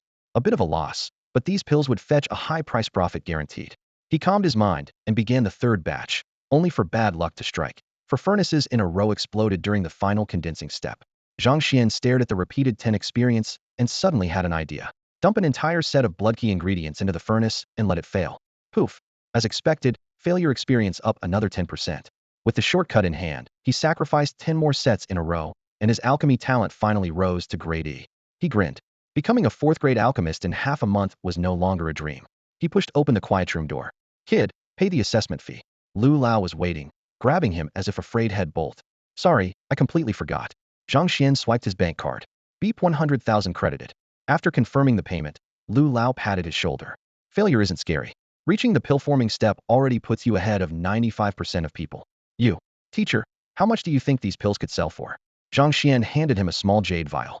Lu Lao had meant to keep encouraging him, but the moment he saw the 10 pills inside, his face went rigid. An instant later, Lu Lao was utterly stunned. A plump, blood-red pellet lay in Zhang Xuan's palm, radiating a dense surge of vitality. Lu Lao snatched it up, cradling it like a red-hot coal, his eyes nearly popping from their sockets. Brat, did you refine this yourself? He barked. Zhang Xuan nodded. The faint aura clinging to the pill was proof enough. Only one. Lu Lao narrowed his eyes, staring Zhang Xuan down. He had meant to test the kid, but had clearly misjudged him. This youngster was a born genius. Even Lu Lao needed top-grade herbs to scrape out a pill like this, while Zhang Xuan had used nothing but common ingredients. Under that blistering gaze, Zhang Xuan edged back and muttered to himself, is this old man some kind of creep? I actually made 10, he admitted, flashing 10 fingers. I used one to test its potency. Are you insane? Lu Lao stamped his foot, beard quivering. You're already a peak first-rank warrior. You don't need vitality. Swallowing that pill was pure waste. Do you know what a supreme blood essence pill goes for right before the martial exams? How much? Zhang Xian's eyes sparkled. Money was exactly what he lacked. 5 million, and that's just in Yang City. Lu Lao's grin turned sly. Yang City's dirt poor. Take them to Qizhou, and the closer the exams, the crazier the price. Guess last year's high? How much? Zhang Xian held his breath. One pill, 10 million. Lu Lao raised a single finger. Zhang Xian froze, then felt as if his heart had been ripped out. Holy crap. Head just swallowed 10 million. Lu Lao seized the moment, thumping his chest. Listen, kid. For the next month you do nothing but refine pills. They'll supply the herbs and the furnace. We split 30-70. I guarantee you'll pocket $1 billion within a month. Don't whine about 30%, he added low. They'll be the one sourcing herbs nationwide and opening sales channels. Without me you couldn't move product that fast. $1 billion. Zhang Xian's breathing quickened, yet he still shook his head. The system had given him only half a month to reach fourth-grade alchemist. Fail, and he was dead. What good would $1 billion do him in a coffin? Seeing the hesitation, Lu Lao gritted his teeth. Fine, 40-60. That's my bottom line. Don't push it. Zhang Xian kept shaking his head and handed over a jade vial. Teacher, do you want these 9 blood essence pills or not? You still think the cut's too low? Lu Lao bared his teeth. You misunderstand, teacher. Zhang Xian sighed. I have to become a fourth-grade alchemist within half a month. Uffed. Lu Lao almost spat blood, staring like he'd seen a ghost. Fourth grade in half a month. Kid, you think you're a god? Teacher, buying or not? Otherwise he'll sell to the guild. Zhang Xian spread his hands. Buying. I'm buying. Lu Lao clutched the vial to his chest, then forced a fair expression. 6 million each. I'm not cheating you. He paused, suspicion creeping in. By the way, where's your alchemist license? Uffed. Lu Lao glanced at the ID card Zhang Xian handed over and almost spat out blood. Your name is Wu Shufan? He growled. That's right. Zhang Xian rubbed his nose, looking sheepish. Showing his real ID was impossible, so had lifted Wu Ma's card while she wasn't looking. 45 years old. Lu Lao's eyes nearly rolled back. You must register under your true identity to become an alchemist. Every word dripped with fury. Teacher, he'll run out to buy some spirit herbs and come back to register later. Pocketing the 54 million Lu Lao had just transferred, Zhang Xian turned and left, not giving the old man another chance to vent. If he couldn't get his license today, so be it. He wasn't ready to clash head-in with Mu Qing yet. Watching Zhang Xian disappear into the distance, Lu Lao chuckled. Interesting kid. Let's see how you reach 4th rank in half a month. Yangqing Chamber of Commerce. Behind the counter, Xiao Hui was still fuming while her co-workers chuckled over her earlier outburst. Thinking of that dumb kid, she ground her teeth. Then, right on cue, the dumb kid pushed open the door. I want a second-grade pill recipe and the matching spirit herbs. It's you? Yes, sir, please follow me. After a brief daze, Xiao Hui switched to a professional smile. Anyone who could buy a second-grade formula had to be at least a first-grade alchemist. Her eyes brightened, and her earlier irritation vanished. Yet no matter how many coy glances she threw, Zhang Xian remained expressionless, making her doubt her own charm. Zhang Xian bought 20 sets of herbs in one go, paid up, and hurried back to the Alchemist Association. Teacher, I want a test for second-grade alchemist. Lu Lao, halfway through a sip of tea, almost sprayed the wall. Brat, are you kidding me? Zhang Xian had failed his very first pill-forming attempt and had no experience. Normally he should practice first-grade pills until he was steady, then consider grade 2. Instead, After only a short while, he barged back and demanding the assessment. Did he think pill refining was a game? Hey, raise the fee. Room 3 again, right? I'm going in. Zhang Xuan slapped the money on the table, grinned, and slipped into room 3. The door slammed shut. Lu Lao was speechless. No first-grade certificate, yet he wanted the second. Fine, let him trip over his own feet. Inside the quiet room, Zhang Xuan dumped an entire batch of herbs into the furnace as usual. Poof! His status panel flashed. Spirit 2, Experience 4. Since his talent had risen to a tier, the experience cost had gone up, but he still had plenty of spirit and cash, so he kept at it cheerfully. In no time, 20 sets of herbs were ruined. Unbothered, Zhang Xuan stepped out with a sunny grin, greeted the staff, and dashed across the street to the Chamber of Commerce. 32 more sets. Soon after, he returned to the association with a fresh stack of herbs. Teacher, hey, raise the fee. Room 3's still free, right? He'll be using it again. Before he even finished, he was back inside. Lu Lao stood frozen for a moment, then cursed under his breath. Damn, the kid's just freeloading the furnace. When the door of the quiet chamber closed, Elder Lu could only laugh and shake his head. If he hadn't been on duty today, any other proctor would have tossed Zhang Xuan out of the Alchemist Guild, convinced he was crazy. Freeloaders often tried to use the guild's furnaces, and the guild usually looked the other way, but no one had ever been as brazen as Zhang Xuan.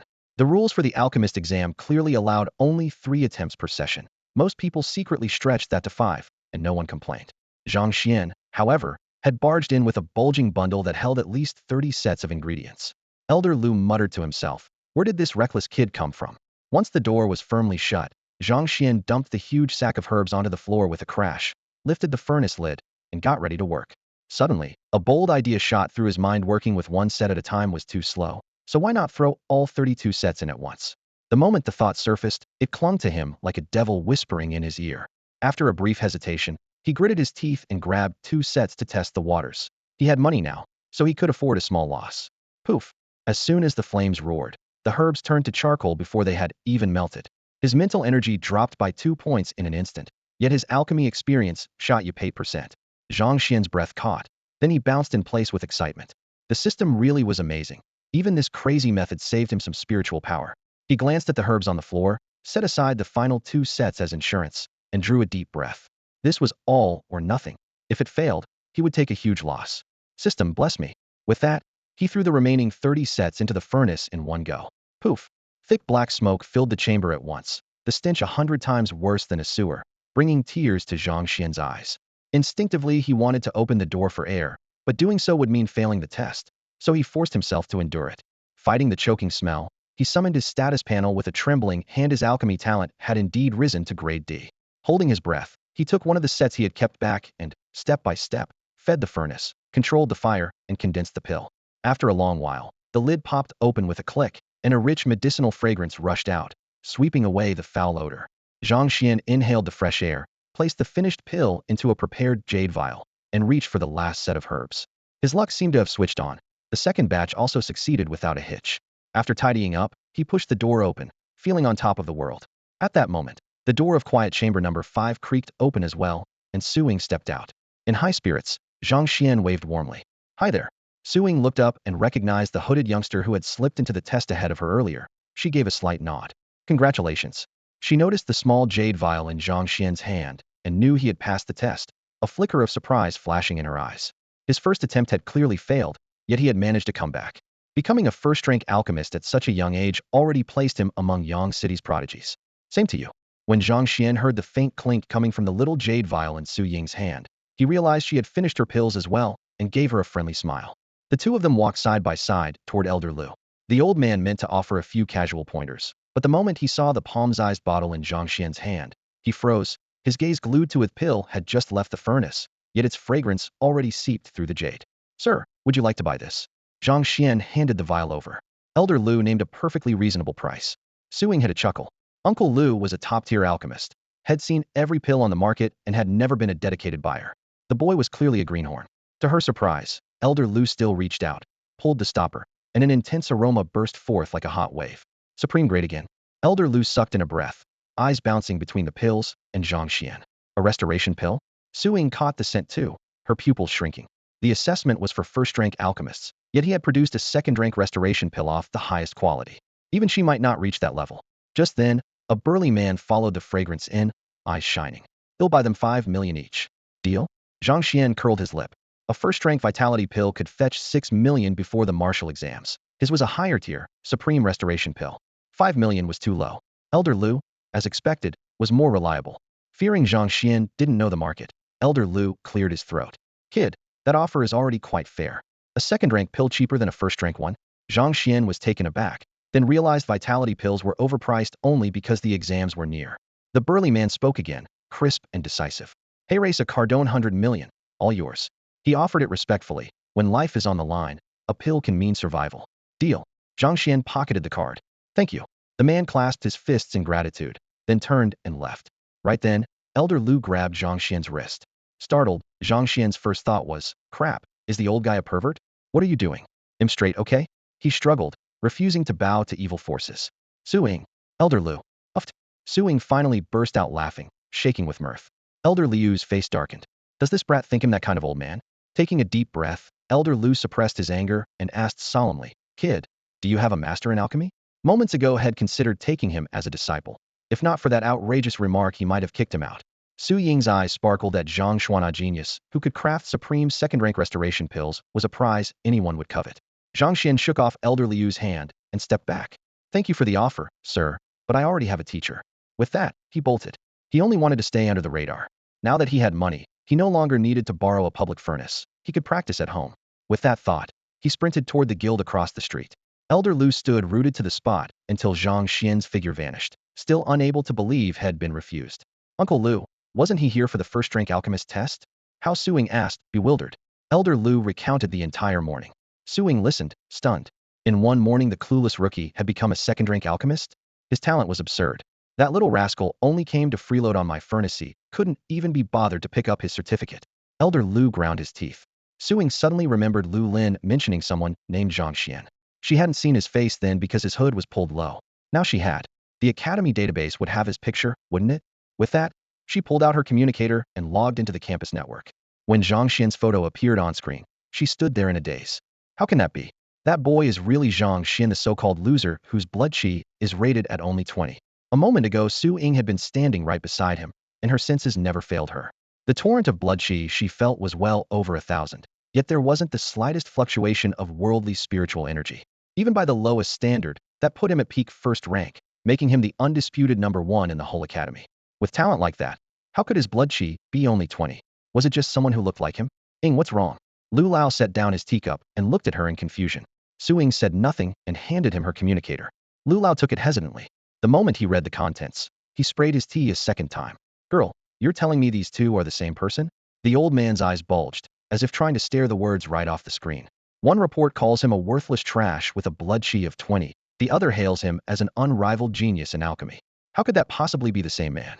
Remembering Zhang Xuan's odd behavior earlier, Lu Lao seemed to catch on. The boy kept refusing to show his ID and apply for an alchemist license. Was he hiding his real identity? He raised a brow and muttered, has his talent been concealed all along, or did it just awaken and he's afraid the Mu clan will target him? The more he thought about it, the more amusing it became. Isn't he Zhang Kai's little brother? Both siblings are rare specimens. Suddenly he looked up. Ing, where's the pill you refined? Still in shock, Su Ying quickly handed over a small jade vial. Lu Lao popped the wooden stopper, and a rich fragrance filled the room. Well now, top grade. His brows rose, and he glanced at her. You're already a fourth-tier alchemist, aren't you? Your mother drove you into a corner, so you had to reveal your trump card to gain some bargaining power, right? Exposed, Su Ying stuck out her tongue and grinned. Uncle Lu, do you think ITLL work? Lu Lao shook his head. Why not? A fourth-tier alchemist isn't someone just anyone in Qizhou can push around. Many clans' best alchemist tops out at 4th tier. Isn't that enough? He patted her gently on the head. Don't forget you're up against the Qi clan, the Qi in Qizhou. Ancestor Qi isn't that petty. Su Ying protested. Ancestor Qi may not be, but the Qi clan is no longer what it used to be. Lu Lao sighed, the weight of decades in his voice. Su Ying's pretty face dimmed. That was exactly what she feared. Seeing her expression, Lu Lao couldn't resist teasing. Who told you to be so stubborn? You ran off here for that certain someone and never bothered to find a boyfriend. If you'd married, the Qi clan might not be keeping tabs on you. That casual remark suddenly made Su Ying's eyes light up. Lu Lao quickly added, at least you're a 4th-tier alchemist now. Even if they strong-arm you, they won't dare go too far. Rongyu Yangqing Villa District. A burly man cradled a small jade bottle, excitement written all over his face as he walked up to a European-style villa. He pressed the doorbell and muttered, who'd have thought I'd run into a top-grade spirit-restoring pill in Little Yangqing. When no one answered, he lifted his hand and banged hard on the door. With a creak, the door swung open, and the big man strode inside. Someone standing in the foyer gave him a discreet thumbs up from a distance. The burly man curled his lip, stepped into the villa, and followed a servant to Mu Qing. Second young master, guess who I just saw? He waggled his eyebrows and lowered his voice. Mu Qing's brow tightened. Out with it. Suing. The man chuckled. A sharp glint flashed in Mu Qing's eyes. Where? At the Alchemists Association. Looks like she's taking the test, the burly man blurted before Mu Qing could press further. She's currently the homeroom teacher for Class 12, senior year, at Yangqing High. Teaching at a school? Mu Qing snorted, suddenly enlightened. No wonder she's been impossible to find. The man leaned closer and whispered, Young master, we'd better act fast. Word is the Qi family plans to propose. At the name Qi, Mu Qing's frown deepened. Any news on Tang Yun? The man spread his hands. Even the Martial League's top experts can't locate her. How could a third-rate nobody like me pull it off? A nearby servant interjected, Young master, the Tang Yun matter is too complicated for us right now. Let's deal with Miss Su first. Mu Qing considered, then nodded. Fine. We'll see suing the day after tomorrow. Noticing Li Min standing nearby with her head lowered and a gloomy look, he suddenly ordered the burly man, kill someone tonight. Understood. Murder gleamed in the man's eyes as he agreed. Li Min's head snapped up, delight flashing in her gaze. At dusk, Zhang Xuan carried his newly bought pill furnace home in high spirits. So annoying, no storage space anywhere. He set the furnace on the table, recalling how every clerk at the trading firms had stared at him like a fool whenever he asked about a storage ring. Come on, system, I'm the host here. You gave the little guy a storage collar. How about throwing me one at tomorrow's check-in? He pressed his palms together and prayed to the empty air. Beep beep beep. His communicator vibrated. A message from Jose popped up. Bro Xian, we're about to strike it rich. Zhang Xian replied. Jose's texts fired off in rapid succession. One rumor has it the Class 12 homeroom teacher is a stunning beauty, but Miss Su always lets her hair cover half her face. 2, last Friday she lost a bet with the students and had to tie her hair up. 3, someone caught a front view photo, and she was instantly crowned Yangqing's #1 beauty. For supposedly several boys fainted on the spot from excitement. The barrage ended with a tooth-a-sandword essay gushing over Miss Su. Confirmed classic perv. Zhang Xian snorted. Yangqing's #1 beauty? He glanced at the sleeping Tang Yun on the bed, then recalled the mysterious woman had met earlier. Next to those two, any other beauty paled instantly. He set the communicator aside and scanned the room. The kitten was still nowhere to be seen. The little thing caused his blood and qi to surge twice without warning. If that happened in public, his cultivation would be exposed. He could only sigh helplessly. His gaze fell back on Tang Yun. Her soul was damaged, but her body was unscathed. She lay there like a slumbering princess. Had asked the trading firm owner about a soul-restoring pill, a 4th-grade elixir that even 5th-grade alchemists struggled to refine. A single pill was nearly impossible to find, let alone buy. Money can't solve this one. Zhang Xian gave a bitter smile. I'll have to level up my alchemy first. He spent the afternoon meditating to restore his spiritual power. Only when the sunset painted the windows gold and crimson did he open his eyes. His heart suddenly lurched, a chill of foreboding washing over him. Danger was close. Zhang Xian understood at once. Mu Qing had finally decided to make his move. Zhang Xian's pulse quickened. He might already be a first-rank warrior cultivating a heaven-defying art, but since arriving in this world, he had never truly fought for his life. Holding his breath, he crouched, scooped up a dozen smooth pebbles, and squeezed. They clicked softly against each other. Flattening himself against the flowerbed's edge, he lay in wait like a leopard ready to spring. The night breeze carried faint footsteps. 2 figures swept toward the villa fence at startling speed. From several yards away, Zhang Xian could feel the murderous intent rolling off them, while the guards his father Zhang Tianda had hired remained oblivious. The irony stung. The truth was revealed an instant later. When the pair reached the gate, the guards actually opened it and bowed them inside. Is the boy home? One of the newcomers asked in a low voice. He's been here all day, a guard replied. Good. Stay outside, and don't let anyone leave. A chill crept over Zhang Xian. The guards had been bought. His fingers tightened around the Pebliza quiet promise of violence. Under the courtyard lights, a burly figure stepped from the shadows. Moonlight revealed a face Zhang Xian recognized. The man who had bought his top-grade wheeling pill earlier that day at the Alchemist's Guild. Zhang Xian weighed his chances of escape and was about to move when the faint patter of paws reached him. The kitten. You shouldn't have come back, he thought, panic flaring. Bang. A flash of golden light. A brick etched with runes plunged from the sky and smashed into the big man's skull. With a dull crack, his eyes rolled back and he collapsed, dead before he hit the ground. Everyone else in the courtyard froze. Now, Zhang Xian's blood surged. His wrist snapped forward. Pluck a leaf, throw a flower. Pebbles hissed through the air like rain. With soft thuds they punched clean through the guards' heads, dropping them where they stood. The kitten bounded into the yard. The brick streaked back an array of light and slipped into the collar around its neck. The bodies dissolved into black mist and vanished without a trace. The kitten leaped onto Zhang Xuan's shoulder, rubbing its furry head against his cheek, gemstone eyes full of flattery. Footsteps sounded on the veranda. Wu Moss measured tread. Zhang Xuan scooped up the kitten and slipped inside. Where are the men the master sent? Wu Ma called from the doorway. I sent them to run an errand. Don't worry, he answered calmly. Satisfied, Wu Ma left. When the corridor fell silent, Zhang Xuan slid down the wall to the floor. He had killed. It was self-defense, but still the first time. Remember, Zhang Xuan, you have to be strong, he told himself, taking a deep breath. The little creature in his arms looked up obediently, round eyes ingratiating. Bring out the fattest one, Zhang Xuan ordered. A flash of gold, and the burly man's corpse thudded onto the floorboards. Zhang Xuan rifled through the pockets and soon produced a familiar jade vial. The top-grade wheeling pill was indeed still inside. Nothing else of value. The others had even less. A few bills and some crude chi blood pills. The little creature's nose twitched as it stared at the jade vial in Zhang Xuan's hand, its eyes brimming with curiosity. A sudden idea flashed through Zhang Xuan's mind.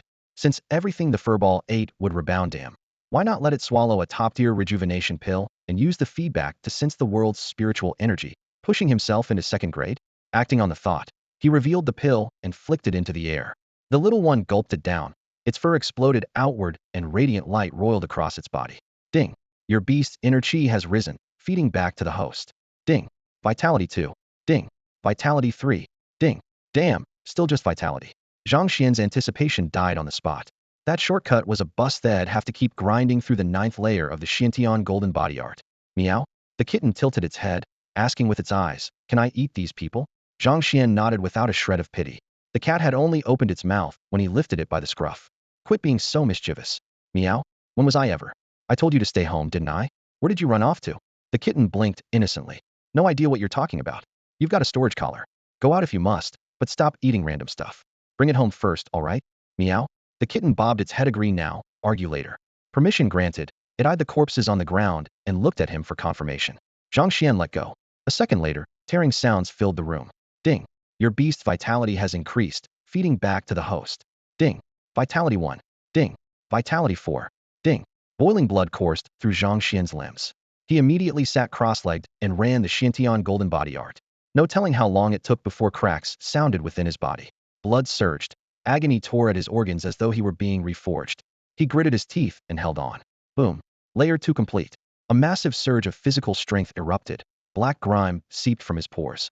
Moments later the pain faded. His body felt light as air, and an indescribable comfort washed over him. If I meet that brute again, I can trade blows. Hedon. Clenching his fist, he mused that learning a close-quarter style would boost his odds even further. He turned. The kitten had already devoured more than a dozen corpses, its tiny frame a bottomless pit. After the turbulence of its aura, everything settled. Zhang Xuan glanced at the storage collar around its neck with open envy, especially the way that brick looked when it smashed people. Deadly cool. For now, he could only covet it. He hit the shower, rinsed off the black sludge, then returned to the bed and examined the unconscious Tang Yun. Think a rejuvenation pill would help her? After a moment's thought, no side effect, she slipped one between her lips. Nothing happened, so he let it be. Weariness swept over him. Zhang Xuan lay down and fell asleep. Sunday dawn. Something warm and wet licked his face. Zhang Xuan opened his eyes to an impossibly cute, furry little face. Laughing, he scooped the kitten into his arms and planted 2 kisses on its head. Meow? One paw covered his mouth, while the other pointed toward the edge of the bed. Puzzled, Zhang Xuan turned and met a pair of beautiful eyes filled with scrutiny, anger, and confusion. Li family's villa. The night was heavy and dark, yet the chandelier in the living room burned with a blinding glare. Li Min paced in front of the window, absent-mindedly rubbing the phone between his fingers. If the Li clan hoped to claim the top spot in Yang City, they had to crush the Zhangs. But the Zhangs had been entrenched for years. Fighting them Hedon was suicide. Their only viable plan was clear: destroy Zhang Tianda. The pillar of the Zhang family in Zhang Xian was Zhang Tianda fatal weakness. Once Zhang Xian died, Zhang Tianda would lose his grip, and the Lis could seize their moment. Calm down. He's a useless cripple. This job couldn't be simpler. Mu Qing lounged on the sofa, a smug grin spreading after he received Su Ying's good news. In his eyes, the so-called battle among Yang City's 4 great families was nothing but a farce. Forced to swallow his impatience, Li Min returned to the window and continued to wait. Time ticked by. An hour passed, and still no word from their men. Li Min opened his mouth more than once, but held back. Mu Qing frowned slightly. Did we miss Zhang Xian at home? A second hour dragged and still no report. Li Min couldn't sit still any longer. Though he kept his voice low, urgency seeped through. Brother Qing, maybe we should go check ourselves? Mu Qing was about to nod when a razor-sharp whoosh sliced across the rooftop, as if the night air had been cut open. Mu Qing's expression hardened. He motioned for silence. Tomorrow. No one moves tonight. Frustration clouded Li Min's face, yet he couldn't resist asking, Brother Qing, who is this Tang Yun? How did she stir up Wu Ming so violently? Don't ask questions you shouldn't. It could get you killed. Mu Qing's tone turned icy. Li Min blanched and fell silent. Hey, sleeping Beauty awake. In the dim room, Zhang Xuan leaned over the bed. Tang Yun had looked stunning even while unconscious. But when she opened her eyes, the lamplight shimmered in her misty pupils, and her long lashes fluttered like a sprite fallen to earth. Even Zhang Xuan, who in his previous life had grown numb to artificial beauty, felt his breath hitch and his heart skip a beat. Tang Yun managed only a single word before blood spattered across the snow-white pillow. She slumped back and passed out. What's wrong? Zhang Xuan called her name, clutching her icy hand, but she didn't respond. Ding. The system's emotionless voice rang out. Mission upgrade. Host must refine a soul-returning pill within 7 days. Successful completion will yield an unexpected reward. Zhang Xuan's complexion changed. Tang Yun's injuries were clearly far worse than had thought. Otherwise the system wouldn't have slashed the deadline. If he failed to craft the pill in time, she would likely die and he couldn't watch her life slip away. But becoming a 4th-rank alchemist in 7 days was nearly impossible. Even with the system, his spiritual power had limits unless he found a way to replenish it quickly. Meow? At some point, a small cat poked its head out again, its jewel-bright eyes studying him. Besides damage to her spirit, could she have other injuries? Maybe you should take her clothes off and check? Zhang Xuan flicked the cat's head. Didn't know you were such a little pervert. Meow, coward, Zhang Xuan. The kitten grumbled, shielding its head with a paw. When Zhang Xuan raised his hand again, it shot out of the room. Stay out of trouble, he called after it. Meow came a distant reply before the cat vanished down the corridor. Check in, Zhang Xuan muttered with a sigh, hoping the system would simply hand him a soul-returning pill and save Tang Yun. Ding. Check-in successful rewards received. Vitality 50, Spirit 50, Divinity Points 50, and the artifact Qiankuan Alchemy Cauldron. Note, the Qiankuan Alchemy Cauldron raises the user's pill-forming success rate by 80%. A gentle white glow formed in Zhang Xuan's palm, and when it faded a cauldron barely 3 centimeters tall lay quietly there. Its bronze body bore intricate patterns, as delicate as fine jewelry. If not for the strange bond he felt with it, he would never have believed this was the legendary artifact. So this is the Qiankuan Alchemy Cauldron? An 80% boost to pill success? But it's so small, how am I supposed to refine anything with it? Zhang Xuan frowned. The moment the thought crossed his mind, the cauldron vibrated and instantly expanded to the size of his palm. Yet it remained light as a feather, almost an extension of the air itself. A flash of delight crossed Zhang Xuan's eyes. An artifact indeed. In high spirits, he grabbed a quick bite, threaded a thin cord through the now miniature cauldron, and hung it around his neck like a pendant. Pulling up his hooded jacket, he headed straight for the Alchemist's Guild. Yesterday, when he tried to buy a Tier 3 pill formula at the Merchant Guild, they told him anything Tier 3 or higher was under Guild control. If he wanted the good stuff, he had to visit the Guild. Otherwise he wouldn't have risked going out. No sooner had he stepped through the Guild doors than he spotted the spry old Lu and waved enthusiastically. Teacher. Lu raised an eyebrow. Back again, boy? After burning so much mental energy refining pills yesterday, you can still bounce around today? Zhang Xuan scratched his head and flashed a bright grin. Heh, do you have any Tier 3 formulas? No one hits a smiling face. Always believed good fortune follows those who smile. To his surprise, Lu actually smiled. I do. Zhang Xuan's heart skipped a beat. Something felt off. As long as you take me as your master, you can pick any formula below Tier 9, let alone Tier 3. What do you say, Zhang Xuan? Lu stretched out the name, amusement gleaming in his eyes. I already know your real identity. Don't try to fool me with a fake ID. Zhang Xuan paused. How did he know? Still, if the old man meant harm, he wouldn't be standing here talking. So Zhang Xuan stayed calm. Seeing that composure, Lu looked even more satisfied. I don't take just anyone. If your talent weren't decent, I wouldn't bother with you. Without my nod, you'll never see a high tier formula in this lifetime, let alone reach Tier 4 within 2 weeks. Tier 4 in 2 weeks? Lu almost laughed at the absurdity. Yet he remembered how Zhang Xuan had jumped from total novice to Tier 2 in half a day. A sliver of doubt crept in. Maybe the kid really could do it. The thought startled him. Even the famed Pill King had needed a full year to reach Tier 4. Abruptly, Lu waved a hand. Forget it, I'm teasing you. This is a formula I created myself, outside guild control. I'm in a good mood, so you can have it. With that, he pulled out a palm-sized black booklet and tossed it over. Opening it, Zhang Xuan found pages crammed with formulas at least Tier 3, some as high as 7 or 8. His eyes nearly popped out. Lu could create high-tier formulas on his own? What rank was this old man, really? Had he just missed a once-in-a-lifetime chance?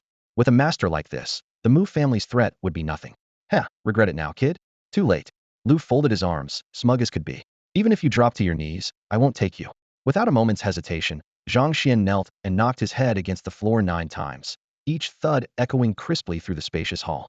Lu didn't stop him. Instead, a faintly gratified smile crept onto his face. Teacher, is there a quick way to restore mental energy? Zhang Xuan asked. The word teacher carried an uncommon warmth that made Lu Lao raise an eyebrow. He set down his teacup, studied the determined young man, and said, "Why are you dead set on becoming a fourth-rank alchemist in half a month? That's practically impossible." Not half a month, Zhang Xuan replied with a wry smile. I want to do it in 7 days. PFT Lu Lao spewed a mouthful of tea and stared at him. Half a month is already impossible, and you want to cut it to 7 days? Are you out of your mind? Teacher, just tell me whether there's a fast way to replenish mental energy, Zhang Xuan rattled off. With my system backing me, once I'm topped up, reaching 4th rank won't even take 7 days. Tianzhu Ming fruit. Haishi grass, those spirit herbs can do it, Lu Lao grunted. With your talent, you'd reach 4th rank in a year anyway. What's the rush? Teacher, do you have any return spirit pills? Zhang Xuan asked expectantly. Lu Lao's face turned solemn. Return spirit pill? Is someone's soul about to dissipate? It's a 4th rank pill, and even most 5th rank alchemists can't refine it. The ingredients are even harder to gather. Zhang Xuan scratched his head. Without mentioning Tang Yun, he said, could you help me gather the herbs? I have to refine one. He'll try, but I can't promise, Lu Lao sighed. They're only 4th rank herbs. Can't we find them in Qizhou? Zhang Xuan asked, puzzled. Patiently, Lu Lao explained, the pill needs gold-antlered deer horns.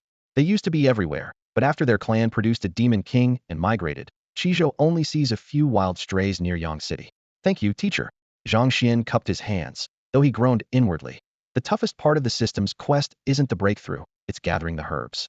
Gold-antlered deer horns looks like he'll have to hit the wilderness. That afternoon he headed straight to the Yang City Merchants Guild, bought 100 sets of alchemy herbs in one go, enough to fill a huge sack, cleared out every Tianzhu Ming fruit and Haishi grass they had, and slipped home unnoticed. From afar, Lu Lao watched him lugging the bulging bundle away and couldn't help chuckling. That kid really won't give up. Back at the estate, Zhang Xuan greeted Aunt Wu in passing, said he'd skip dinner, and locked himself in his room. Inside, herbs were piled into a little mountain next to a sack heavy with energy stones. Zhang Xuan clutched his head and hissed, it took me ages to save up 100 million, and it's gone in a heartbeat. Cultivation bleeds money. He picked up a Tianzhu Ming fruit, about to take a bite, when he remembered his SS grade talent devour. With a thought, a mysterious force surged. The fruit in his hand withered to powder in an instant. A moment later, Zhang Xian's mental energy rose by 50. Zhang Xian froze, silently marveling at how powerful the system was. Elder Lu had once said that a single heaven candle underworld fruit could restore 30 to 40 mental points at most, and it would take a full half-hour to take effect. Yet the moment he swallowed one, his mental gauge shot up by 50. Remembering how the little creature kept scarfing down anything in sight, he suddenly understood the devour talent was clearly at work. With his mind refreshed, Zhang Xian happily launched his ruin the batch on purpose plan. He dumped 10 portions of herbs into the universe cauldron all at once, even giving the last 2 portions a couple of kicks to cram them in. Dull thuds echoed within, and he smirked. This batch was bound to burn. Just as he was about to lift the lid, his divine sense swept inside and caught the telltale signs of pill formation. He went rigid. Still not ruined? Was the universe cauldron so strong it could self-correct, even with random ingredients? He scratched his head in embarrassment. He only wanted to farm experience. If the pills actually formed, the gain would slow down instead. Buzz. Over 2 hours later, the lid flew open and a heavy medicinal scent filled the room. 30 flawless meridian forging pills gleamed with golden light. His mental energy dropped another 100 points, yet his experience bar crawled up by only 1%. Raising his alchemy talent to grade C clearly wasn't going to be easy. Sighing, Zhang Xian boxed the pills and stuffed in another 10 sets of herbs. Remembering the previous indestructible batch, he decided to push things further. Gathering all his strength, he crammed in one more portion, 11 in total. I refuse to believe I can't ruin you, he muttered. There probably wasn't another person alive who disliked producing perfect pills. Yet 2 hours later he was staring at another 30+ meridian forging pills. Forget it. I'm switching cauldrons. He dragged out the basic cauldron head bought yesterday and tossed in a dozen portions of herbs. The walls vibrated, muffled pops erupted, and an acrid burn smell spread through the room. Zhang Xian finally grinned. Now, that was more like it. Beep, beep, beep. Just as the last of the herbs burned away, his communicator chirped. An account named Peerless Little Fairy was requesting to add him on WeChat. Without thinking, Zhang Xian hit decline. Anyone who chose a name like that was probably no looker. He tossed the device onto the bed and headed for a shower. Yangqing High School, teacher's apartments. Su Ying stared wide-eyed at the friend request decline message on her screen. Su Ying, had actually been rejected. That brat. She tapped add friend again, but half an hour passed with no response. A faint blush crept over her cheeks. At last she called his number, but no one picked up. Unwilling to give up, she dialed again, still no answer. Biting her lip, she muttered, I wanted to settle this nicely, but you forced my hand. If you want cooperate, I'll spill your secret. No sooner said than done. Suing logged into the campus network and typed a headline designed to grab clicks. Shocking. The untold stories of the beautiful teacher Suing. 2,000 words poured out in one go, and she followed up with several more posts. Crazy for love. Even though he's mediocre, I'd follow him without regret. Breaking news. Suing travels to remote Yangcheng and becomes a fourth-rank alchemist, all for the man she loves. The moment her posts went live, the Yangcheng campus network exploded. Bang! Mu Qing slammed his palm down, shattering his communicator into pieces. Everyone in the spacious room fell silent. Find out who that man is before dawn, he growled. Su Ying is mine alone. Anyone who dares compete with me will die. Watching Mu Qing rage over another woman, Li Min lowered her head and kept silent. She sneaked a look at the articles, her brows knitting together. Was it her imagination, or did the man Su Ying was willing to risk everything for sound an awful lot like Zhang Xuan? Li Min read the post again, and the thought in her mind grew even stronger. A rich kid with no backbone, a talentless weakling whose chi and blood never rose, a legendary simp toyed with by every oni in all of Yangcheng. Only one person fit every one of those ugly labels, Zhang Xuan. But how could that be? Li Min couldn't help laughing. The Zhang Xuan she knew had been her most loyal lapdog. One word from her, and he would show up right away. She was sure that while he was chasing after her, Zhang Xuan had no time for any other woman, much less someone as breathtaking as Su Ying. Li Min was confident in her looks, yet she still fell a step short of Su Ying. Zhang Xuan rejecting Su Ying because of her? Nonsense. Who on earth could turn Su Ying down? Besides, Li Min didn't believe for a second that Su Ying would fancy a man she herself didn't even want. Maybe there really was another useless Zhang Xuan running around Yangcheng. The bathroom door swung open and steam billowed out. Zhang Xuan was toweling his hair when he glanced at his communicator, several missed calls and a friend request from Little Fairy Supreme. Nutcase, he muttered. Rustling sounded at the doorway, and he knew without looking that the little one had come back. For once the furball hadn't spent the whole day stuffing itself outside, so had been able to refine pills in peace. A filthy cat head poked through the crack. The kitten eyed him warily, its puffed-up cheeks clearly hiding something. Back already? Zhang Xuan said, pretending to scold it, but letting the matter slide. Realizing its master wasn't angry, the kitten grew bolder, rubbed against his legs twice, and darted out again.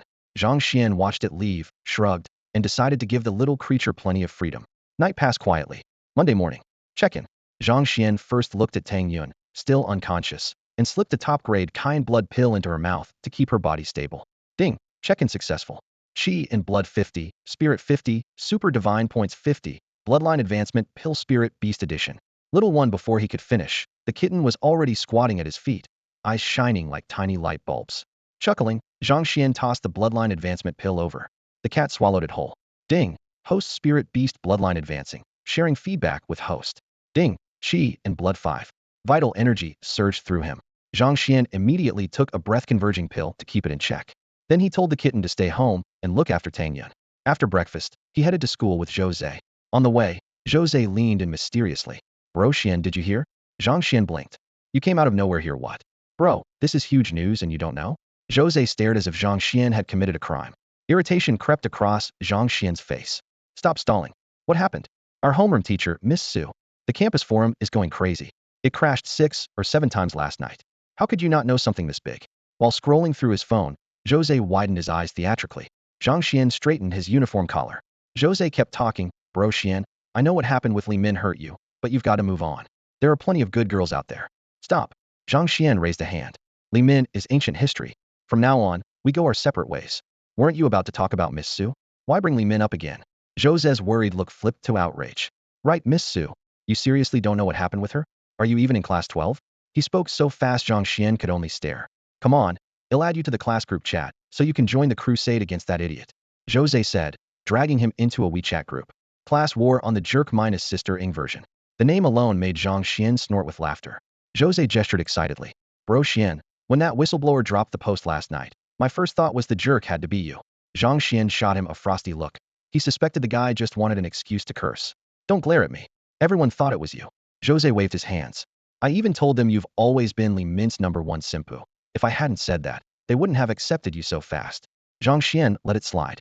So, about the martial arts exam registration? Exactly. You have to show up with me today, or you'll lose your spot. Jose chopped the air with his hand, dead serious. The group chat exploded with tags. Who's the new guy? Red envelope now? Without thinking, Zhang Xuan tossed out a 10,000 yuan red packet. His former self had always been that extravagant. The chat blew up. Godfather, keep me. The newbie's that legendary simp. Oops, my bad Godfather, keep me. Hey, you ruined the pattern. Spit the cash back out. The hubbub almost spilled out of the screen. Compared with the stagnant pond that was Class 4's chat, Class 12's felt like a lively street market. Zhang Xuan figured Miss Su Ying, their homeroom teacher, had a lot to do with it. Nothing good ever came from someone like Chen Kai. Curiosity stirred in him about Yang City's #1 beauty, Su Ying. He wanted to see how she stacked up against the mysterious woman had met on Saturday and against Tang Yun. To figure out what the Miss Su incident was, Zhang Xuan opened the original post on the campus forum. It was full of vague gossip, yet everyone had whipped it into a frenzy, tens of thousands of comments and likes. These people are nuts, he muttered, but his finger paused over the whistleblower's username. Peerless Fairy. His heart skipped a beat. The girl who'd added him yesterday used the exact same name. Was it really her, or just a coincidence? Jose leaned over. What's up, bro Xian? Who's Peerless Fairy? Zhang Xuan tapped the screen. Jose looked at him as if he were an idiot. Bro Xian, were you so obsessed with Li Min that you ignored everything else? Peerless Fairy is Yang City's top tipster. Every scoop she posts comes true. He sneaked another glance at Zhang Xuan. Actually, before Li Min dumped you, she had already exposed that Li Min had offered herself to some big family heir. Nobody believed her back then. Zhang Xuan raised an eyebrow, but said nothing. While they were talking, Jose steered him to the doorway of Class 12. Zhang Xuan, Jose, right? Take the back row. As they stepped into the classroom, a petite girl with a dazzling smile tilted her chin toward the seats at the rear. Thanks. Zhang Xuan nodded politely, though he couldn't shake the feeling had seen her somewhere before. Teasing voices suddenly rose around them. So this is our Godfather? Greetings, Godfather. One red envelope from you would feed me for a week's and more. The bizarre banter broke Zhang Xuan's train of thought and showed just how different this class was from the lifeless Class 4. Laughter and greetings bounced around like they were at a party. Amid the noise, the two of them reached the last row. Yingji's here. Someone shouted from the doorway. In an instant, the room fell silent. Jose rubbed his palms, eyes practically glowing, and even Zhang Xuan grew curious at the sudden hush. A heartbeat later, he heard every boy in the room swallow at once. He looked up. A breathtaking beauty strode in, and when he saw her face his heart lurched. The woman had met on Saturday at the Alchemists Association. So this was Su Ying. Relief washed over him.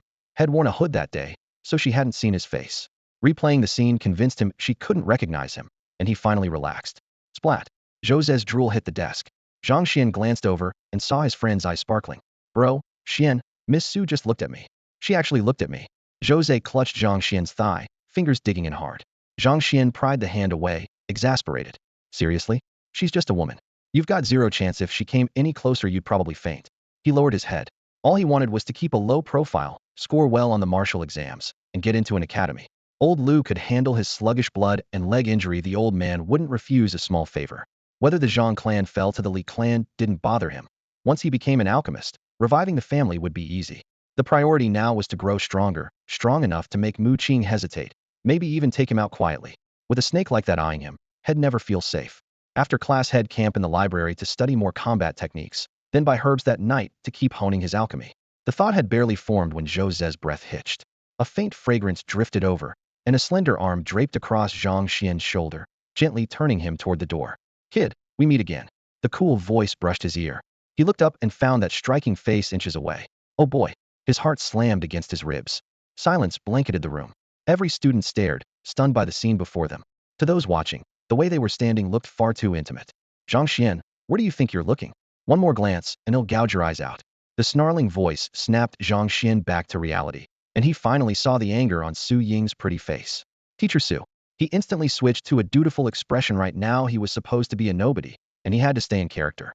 Su Ying suddenly asked, Zhang Xuan, isn't it exhausting pretending to be useless? His heart tightened, but he forced a smile. Teacher Su, I don't know what you're talking about. He knew she was probing him. We met Saturday, and you were full of energy. Today you're in a wheelchair. Who are you fooling? That settled itch had definitely seen his face that day. Heat crept up Zhang Xian's ears. Relax, I'll keep your secret. Su Ying lowered her voice. But you have to promise me you'll take first place in Yangcheng on the martial arts exam. Sure, no problem. Zhang Xian agreed at once. For now he just needed to keep her calm. What he did during the exam was another matter, and by then her silence wouldn't matter much. He gave himself full marks for the reply and let his smile shine even brighter. Su Ying stared at that grin, remembering how Head treated her like air yesterday, and a flicker of annoyance rose. Come on, smile, she said suddenly. Zhang Xian obliged. Click. Their selfie was taken. Photo finished. She returned to the lectern. Class, please welcome Zhang Xian and Jose to Class 12. Silence fell across the room. Jose stared at Zhang Xuan, murderous intent almost spilling from his eyes. What's wrong? Zhang Xuan patted him. Brother Xuan, you know Teacher Su? Just met her. Zhang Xuan lied casually. Really? Jose raised a brow. I've spent more time with you than anyone but Li Min. What do you think? Mentioning Li Min worked. Jose relaxed. Soon a message hit the class group chat tagging everyone. Confirmed. Brother Xian and Teacher Su only just met. Pure coincidence. Jose repeated Zhang Xian's story and even vouched for it. Fine, I trust my godfather. Yingji's taste isn't that bad. I can vouch Yingjin never heard of Zhang Xian before. Right, this guy really didn't exist before. The chat exploded with comments, and Zhang Xian's face darkened. A polite ripple of applause passed through the classroom. With the martial arts exam approaching, teachers could do little. Su Ying simply answered cultivation questions and left. Seeing no further interaction between her and Zhang Xian, the class was convinced their meeting was pure chance. The morning flew by. At lunch, Jose pushed Zhang Xian to the cafeteria. Brother Xian, grab a seat. He'll get the food. He trotted off. Through the crowd drifted a light fragrance, and someone gently steered the wheelchair to a table. I've already got your lunch. Eat up. Zhang Xian looked up. Teacher Su? He was baffled. What was she doing? He wasn't the only one. Many students stared. How often did a homeroom teacher fetch lunch for a new student? You've just joined class 12. As your homeroom teacher, I should look after you, Su Ying said lightly. Zhang Xian nodded, though something felt off. Yingjia? Yu Jose returned with 2 trays, stunned into silence. In that instant Zhang Xian saw the problem clearly. If you're looking after the new kids, why didn't you bring lunch for Jose? Jose, thank you for everything you've done for Zhang Xian. He's lucky to have a friend like you. Su Ying spoke with a warm smile. Jose rubbed the seams of his trousers, his voice trembling. I am just doing what anyone would. When he got nervous he babbled, so Zhang Xian cleared his throat to steady him. Big sis, Zhang Xian muttered. You're making it sound way too suggestive. People will get the wrong idea. He immediately put on an earnest face and turned to Su Ying. Thank you, Miss Su. If I can stand up before the martial exam, I'll owe you for life. The excuse came naturally. Couldn't pretend to be disabled forever, and Su Ying, a 4th-rank alchemist, could actually heal him. Jose froze, then delight lit his face. Sister Ying, you're really going to help Brother Xian walk again? Su Ying's smile was playful, her eyes tilting upward. Yes, don't worry. He'll have Zhang Xian on his feet soon. She leaned in close as she spoke. Zhang Xian's legs didn't move, but another part of him sprang to attention, luckily hidden by the wheelchair. Jose, sit down and eat, Su Ying coaxed, her soft voice nearly stealing Jose's soul. Zhang Xian rolled his eyes. Pathetic. Worse, the whole class was staring, and their scorching looks made his scalp prickle. I just want to stay invisible. Can't they give me a break? Class 12 had barely entered the cafeteria when the place erupted. Wait, isn't that Sister Ying with Zhang Xian and Jose? I thought they weren't close. Does that look like strangers to you? They're laughing together. If they weren't close, would Sister Ying be draping herself over his shoulder? So Zhang Xian lied. Definitely. That sneaky dog. We're grilling him later. The chatter rose and fell until everyone gasped in unison. Sister Ying just served Zhang Xian food. Look at her eyes practically dripping honey. Does that look like barely acquainted? Enough talk. The guy in the anonymous love essay must be Zhang Xian. Zhang Xian, you scoundrel, he'll never forgive you. Staring at the extra vegetables in his bowl, Zhang Xian was confused. What is this woman playing at? Doesn't she see the looks we're getting? Eat up. You're injured, so you need more food to heal, Su Ying said lightly, her smile drawing another round of soft gasps. Jose kept his head down, shoveling rice. He suddenly felt like a third wheel, glancing at the pair, opening his mouth several times only to close it again. Zhang Xian wondered if today was cursed. Did his predecessor have history with Su Ying? He searched his memories but found no trace of her. Most men would enjoy dining with a beauty, yet to Zhang Xian the meal tasted like sawdust. Just then, a commotion broke out at the far end of the cafeteria. Following the crowd's gaze, Zhang Xian saw an exceptionally pretty girl entering beside a proud-looking young man. The man's features were sharp and his eyes arrogant, radiating irrepressible pride. The girl was Li Min, the famed beauty of Class 1. Is that the prodigy from Qizhou Martial Academy? Handsome guy, gorgeous girl, perfect match. What are they doing here? Whispers spread, but Mu Qing and Li Min didn't slow down. They headed straight toward a particular table. Watching Li Min walk toward him, Zhang Xian felt a stab of pain in his chest. He hadn't realized how deeply the boat's former owner had cared for this girl. It was as if an invisible hand were squeezing his ribs. You two think you're worthy of eating with Miss Su? Get lost. Mu Qing strode into the cafeteria, his eyes sweeping over Zhang Xian and Jose with open contempt as sharp as a blade. Zhang Xian paused, then signaled Jose to wheel him aside. The farther he could stay from Su Ying, the better. That woman was far too uncanny so long as she was around. Even playing the nobody was impossible. Worse, he still didn't know why she was helping him. Jose's face clouded, yet he knew Mu Qing wasn't someone he could provoke. Swallowing his anger, he pushed the wheelchair toward the edge of the hall. Across the room, Li Min's expression grew complicated. So her guess was right. Suing really did like Zhang Xuan. But Zhang Xuan was a cripple. What had he done to win a goddess like Suing? Confusion and disappointment tangled in her eyes. Just as Jose rose to defend Zhang Xuan, a cold female voice sounded from the table. This is Yangqing High School. How lax is security if outsiders can barge in and threaten my students? Mu Qing, if you don't want a beating, leave. You two sit here.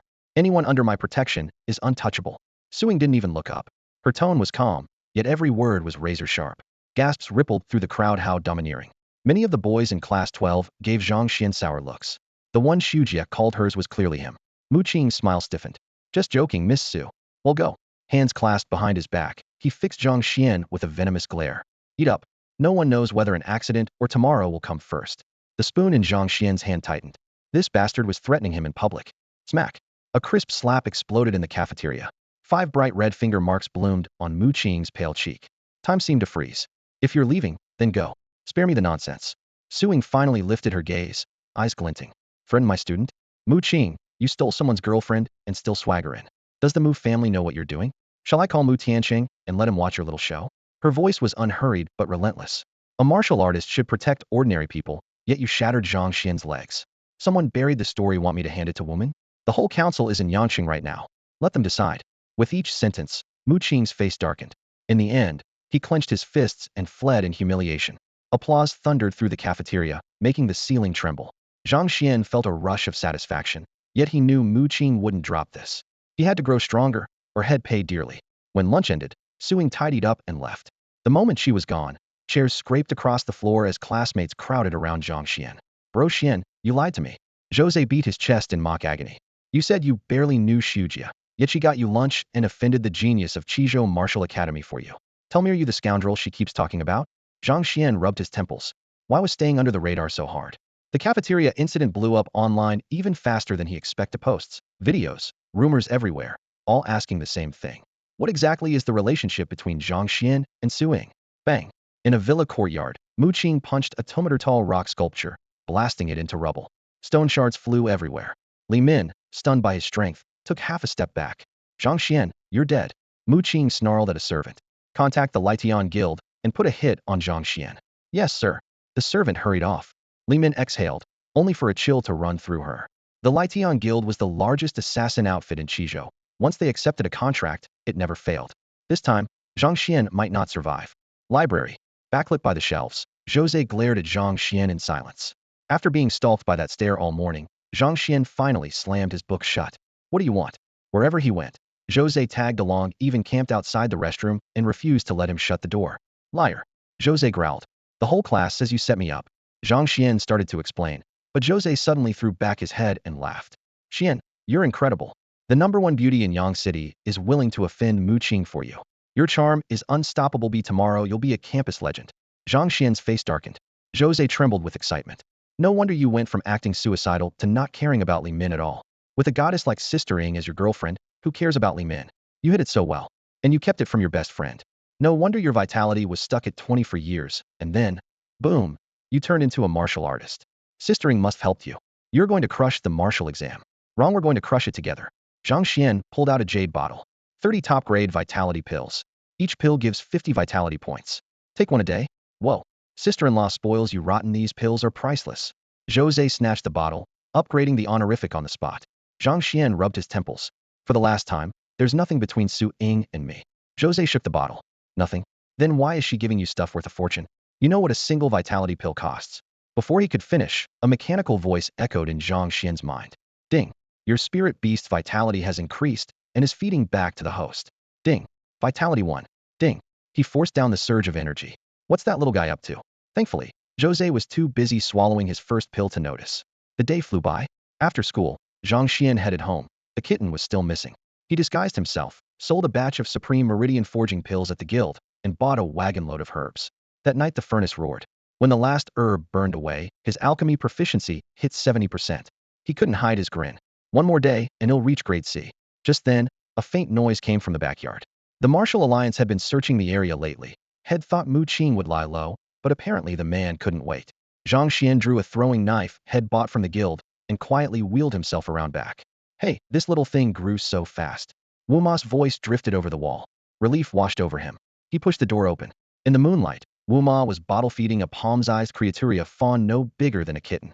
Wuma, is that a deer? Where did you find one so small? You didn't know, young master? Wuma beamed at the tiny fawn. This is the little creature the kitten asked me to look after, Wuma said as she stepped inside, cradling a fawn that had grown noticeably larger overnight. Yesterday, it was no bigger than a toad. Young master, do you think it might be a spirit beast? Zhang Xuan paused, recalling how the kitten had puffed out its cheeks the night before, and nearly left so the rascal had been hiding a spirit beast from him all along. After Wuma left, Zhang Xuan produced a few fragrant stalks of spirit grass and offered them to the fawn. Drawn by the scent, the wary little deer edged forward and swallowed the herbs in one gulp. A faint rustling came from beyond the courtyard wall. Zhang Xuan looked up with a smile. Yu the fawn bleated excitedly, sensing its partner had returned. Swish, a grimy little head poked over the wall. The kitten's amber eyes froze when they met Zhang Xuan's, then turned pleading. It vaulted into his arms and rubbed against him, coating his robe with dust and mud. Yu ignored. The fawn trotted in anxious circles. With a sigh, Zhang Xuan tossed the deer a vitality pill. The pill hit the ground, and the fawn snapped it up at once. Did you go out to find food for it? Zhang Xuan asked. Meow? The kitten nodded, its gaze locked on the small jade bottle in his hand. Amused, Zhang Xuan flicked another pill into the kitten's mouth. All right, show me what you brought back. The kitten shot him a look, flipped its paw, and Thuda tiger carcass appeared out of thin air. Zhang Xuan could only laugh. A deer is supposed to be herbivorous. You expect it to eat meat? Even as he spoke, the fawn trotted over, bit into the tiger, and tore away a bloody chunk. The kitten smirked. You little brat, stop that. It's hardly civilized. Zhang Xuan shoved the deer aside. With Wuma nowhere in sight, he rolled up his sleeves, skinned the tiger, removed sinew and bone, cut the meat into cubes, and threaded them onto skewers. In this world, cooking was primitive. Even the finest chefs could only fry or boil. Zhang Xuan had never seen anyone grill meat. The two little beasts hovered nearby, eyes glued to the neatly cubed meat, utterly puzzled. Zhang Xuan took out his Cosmos Alchemy cauldron and fed it an energy stone. Flames whooshed up, fat sizzled on the skewers, and a mouth-watering aroma filled the courtyard. Eat. He bit into the first skewer, savoring the burst of flavor. Now that's delicious. Eh. A startled voice echoed overhead.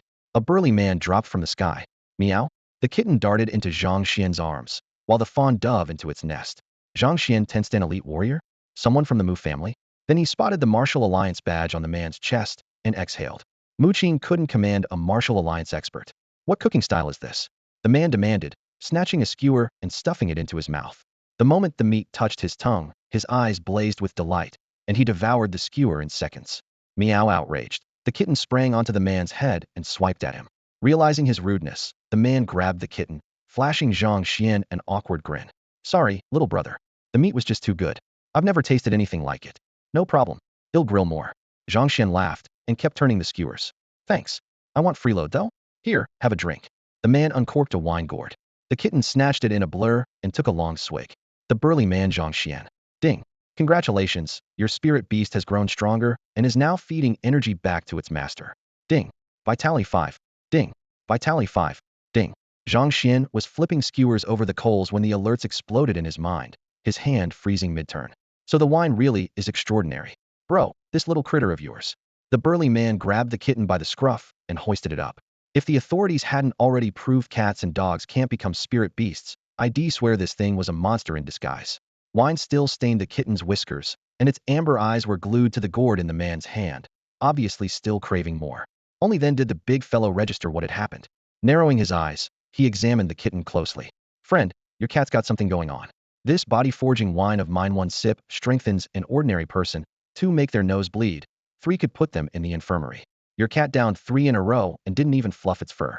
The kitten, uncomfortable under his stare, lifted a paw and pointed at the gourd. Well, aren't you a little lush? Zhang Xuan rolled his eyes, hurriedly scooped the kitten into his arms, and pressed the back of his hand against its spine. With a subtle flick of his finger toward the bedroom, he signaled, don't let this guy find Tang Yun in there. If she really is a cult fugitive, he'll be named an accomplice and the Martial Alliance will have me executed. The kitten understood at once, its gaze turning hazy as it staggered into the bedroom like a seasoned actor. Zhang Xuan marveled silently. Since when did this furball get so cooperative? Come on, brother, have a swig. Laughing, the big man thrust the gourd at him. Zhang Xuan took a tentative sip. Ding. Vitality 10. Ding. Vitality 10. Ding. The notifications rang one after another, yet all he tasted was a faint, almost watery wines even. Maybe 8% alcohol at most, a far cry from the blistering spirits back on Earth. The big man grinned broadly. though his eyes were taking Zhang Xuan's measure. Young master. Wu Ma emerged from the kitchen at the sound of voices. It's fine, Wu Ma, just having a drink with a friend. Zhang Xuan waved her off, face calm. Wu Ma cast the burly visitor a doubtful glance before leaving, puzzled. Since when does third young master keep company like that? The big man watched her go as if struck by lightning, then leaned in and asked under his breath, Brother, that woman just now. Wu Ma? She's our housekeeper. Zhang Xuan raised a brow. Do you know her? No, no, the burly man said with an awkward laugh, tipping the gourd back for a long pull. She just looks like someone I knew. The meat sizzled and filled the courtyard with fragrance while the two men drank and chatted about everything and nothing. Suddenly, the swish of projectiles cut through the night outside the wall. The half-tipsy big man's eyes flashed cold. Forming a quick seal, he called the sword on his back. With a metallic cry it leapt from its sheath, streaking skyward in a silver arc. A beat later, agonized screams rose from beyond the wall. Night wind scattered the scent of blood, and Zhang Xian's heart pounded. His dream of witnessing a sword immortal in action was unfolding in vivid reality. The thrill lasted only a moment. Cold calculation raced through his mind, and his face went deathly pale, his body trembling as he lifted his eyes to the big man, terror written all over him. The burly swordsman had been watching Zhang Xian out of the corner of his eye. Seeing that reaction, his own heart sank. He frowned. Could he have guessed wrong? Under the sickly moonlight, Zhang Xian knelt on the ground, shoulders trembling as he rattled off every sordid detail about himself and Li Min, sounding like a naive good-for-nothing. The burly man in black studied him for a moment, suspicion fading. He smiled, pulled back his cloak, and revealed a heavy metal badge on his chest. Brother Zhang Xian, you've misunderstood. I'm not from the Mu family. The badge gleamed in the moonlight. He tapped it and said, see? I'm with the Martial Alliance. The Martial Alliance? Brother, you nearly scared me to death. I thought the Mu family had sent you. Zhang Xian clutched his chest, gasping for air. The big man waved him off. I'm on a mission. I have to go. He turned to leave, but Zhang Xian grabbed his sleeve. Brother, could you stay here just one day? I am afraid the Mu family will come back. At the mention of the Mu family, a flicker of contempt crossed the man's eyes. Relax. They won't dare. With a casual flick of his arm, he shook Zhang Xian loose, then shot into the night sky, disappearing after a few effortless leaps. The only sound left was the crackle of the campfire. Legs still weak, Zhang Xian stared into the darkness and whispered, Brother, brother. Meow? A faint cat's cry answered instead. A kitten slipped from the underbrush, flicked its tail, and made it clear the visitor was truly gone. Zhang Xian exhaled in relief and muttered, Did I overdo the acting? You don't know a thing, he answered himself, wearing a smug, self-satisfied grin. Leaves rustled. A timid fawn poked its head out. The kitten tapped a nearby cauldron, the seemingly ordinary but actually mysterious black furnace, with its paw, plainly urging him to keep roasting. Zhang Xian's heart skipped a beat. Had the big man noticed the cauldron? Fortunately, it gave off no spiritual aura and looked like a common iron pot. He hurriedly stowed it up his sleeve, gathered a few branches, rigged a makeshift grill, and dug into the meat with his two little companions.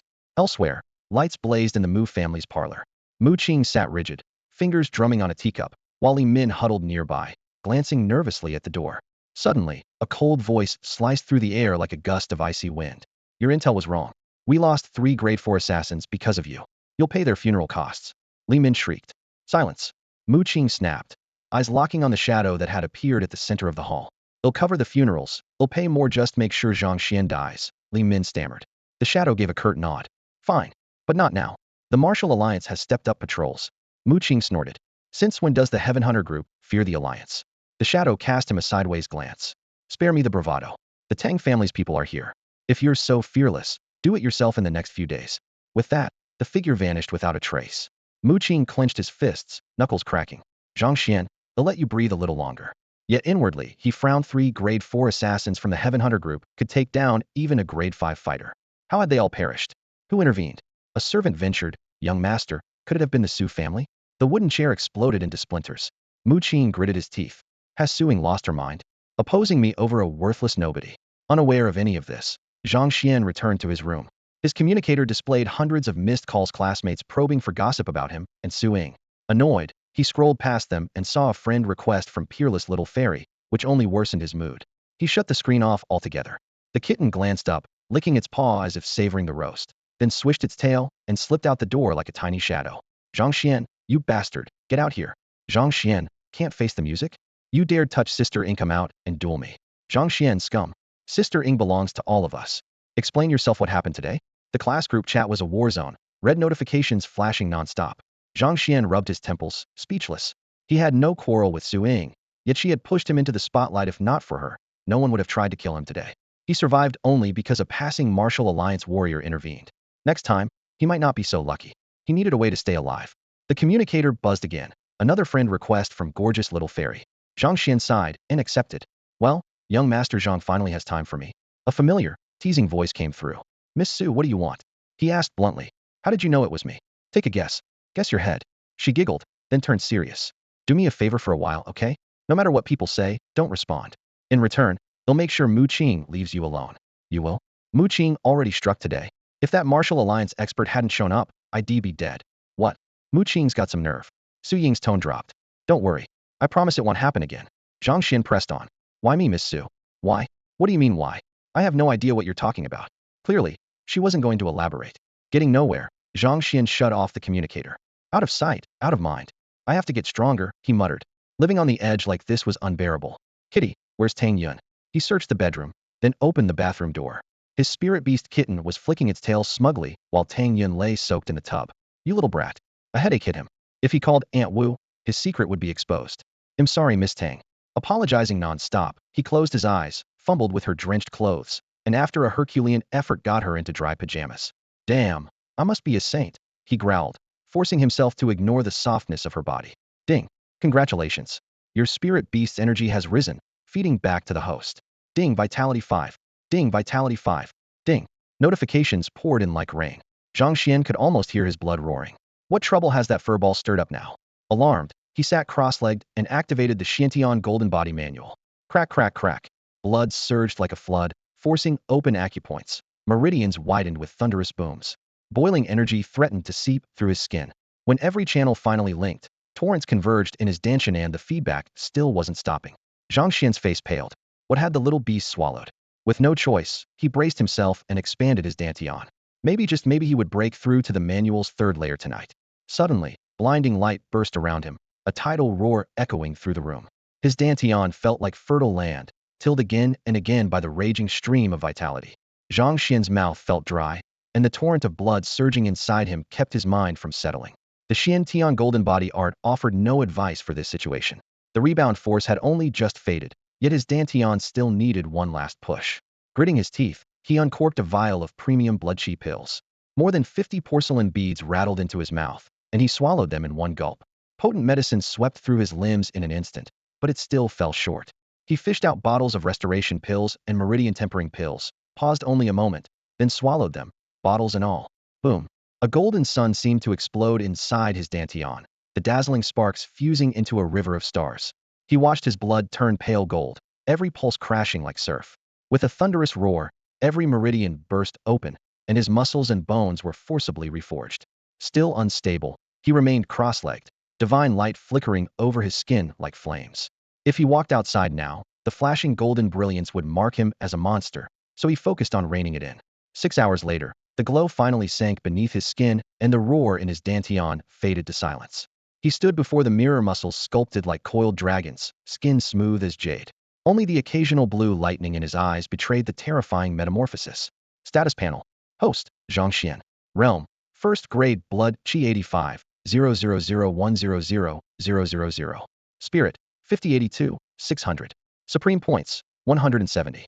Spirit Beast, Kitten, 4th Tier. Innate Gifts, Reversal SSS, Devour SSS. Host Talents, Beastmaster ES, Devour SSS. Alchemy, D75. Techniques, Xiantian Golden Body Art 3, Pluck Leaves Scatter Flowers Perfect. Blood Chi Cap, 100,000. The manual claimed that at the third layer of the Golden Body Art, one's flesh could match a 4th grade warrior. He judged that if last night's 3 assassins appeared again, his chances were now excellent. You little rascal, seeing the kitten's promotion to 4th tier, Zhang Xuan laughed. How many monster beasts did you have to eat for that? Aunt Wu called from downstairs that breakfast was ready. Zhang Xuan casually rang Jose. Grab me a pair of sunglasses on your way past the store. 2 check-ins remained. He silently begged the system for something good. Ding. Check-in successful. Blood Chi 100, Spirit 50, Supreme Points 50, Skill, Divine Concealment Beast version. Zhang Xuan sighed. Figures the kitten is still the favorite child. Yang City Martial Alliance Tower. Which bastard drank my liquor? A thunderous bellow shook the floors. Hick. The kitten staggered out, belching, yet no one noticed divine concealment erased every trace of its presence. Grinning with satisfaction, it wobbled toward the exit. Zhang Xuan is amazing. This invisibility will be perfect for sneak attacks. Thud. Distracted, the kitten ran straight into an old man coming the other way. It tilted its head and sniffed. His aura resembled Zhang Xuan's, only much weaker. Losing interest, the kitten trotted off toward the villa district. The old man's eyes flared. A surge of mental power spread like a tide, then his brow furrowed. Was that my imagination? Something bumped into me, yet there's nothing here. Today, Zhang Xuan didn't dare set foot in the classroom. Just thinking about his classmates' predatory stares made his head throb like it had been hit with a hammer. He had explained 100 times that nothing was going on between him and Su Ying, but no one believed him. Jose gave him a discreet shove, and the two of them slipped into the most secluded corner of the library. His phone and WeChat were still buzzing nonstop, notifications piling up one after another. Zhang Xuan finally switched the device off, and only then did the world go quiet. Bro, guess what my chi level is now? Jose leaned in, the flow of chi inside him roaring like a mountain stream. Zhang Xuan focused for a second and estimated it at about 200. The top-grade nurturing pills really worked wonders. Before he could speak, Jose had already raised 2 fingers, his grin stretching to his ears.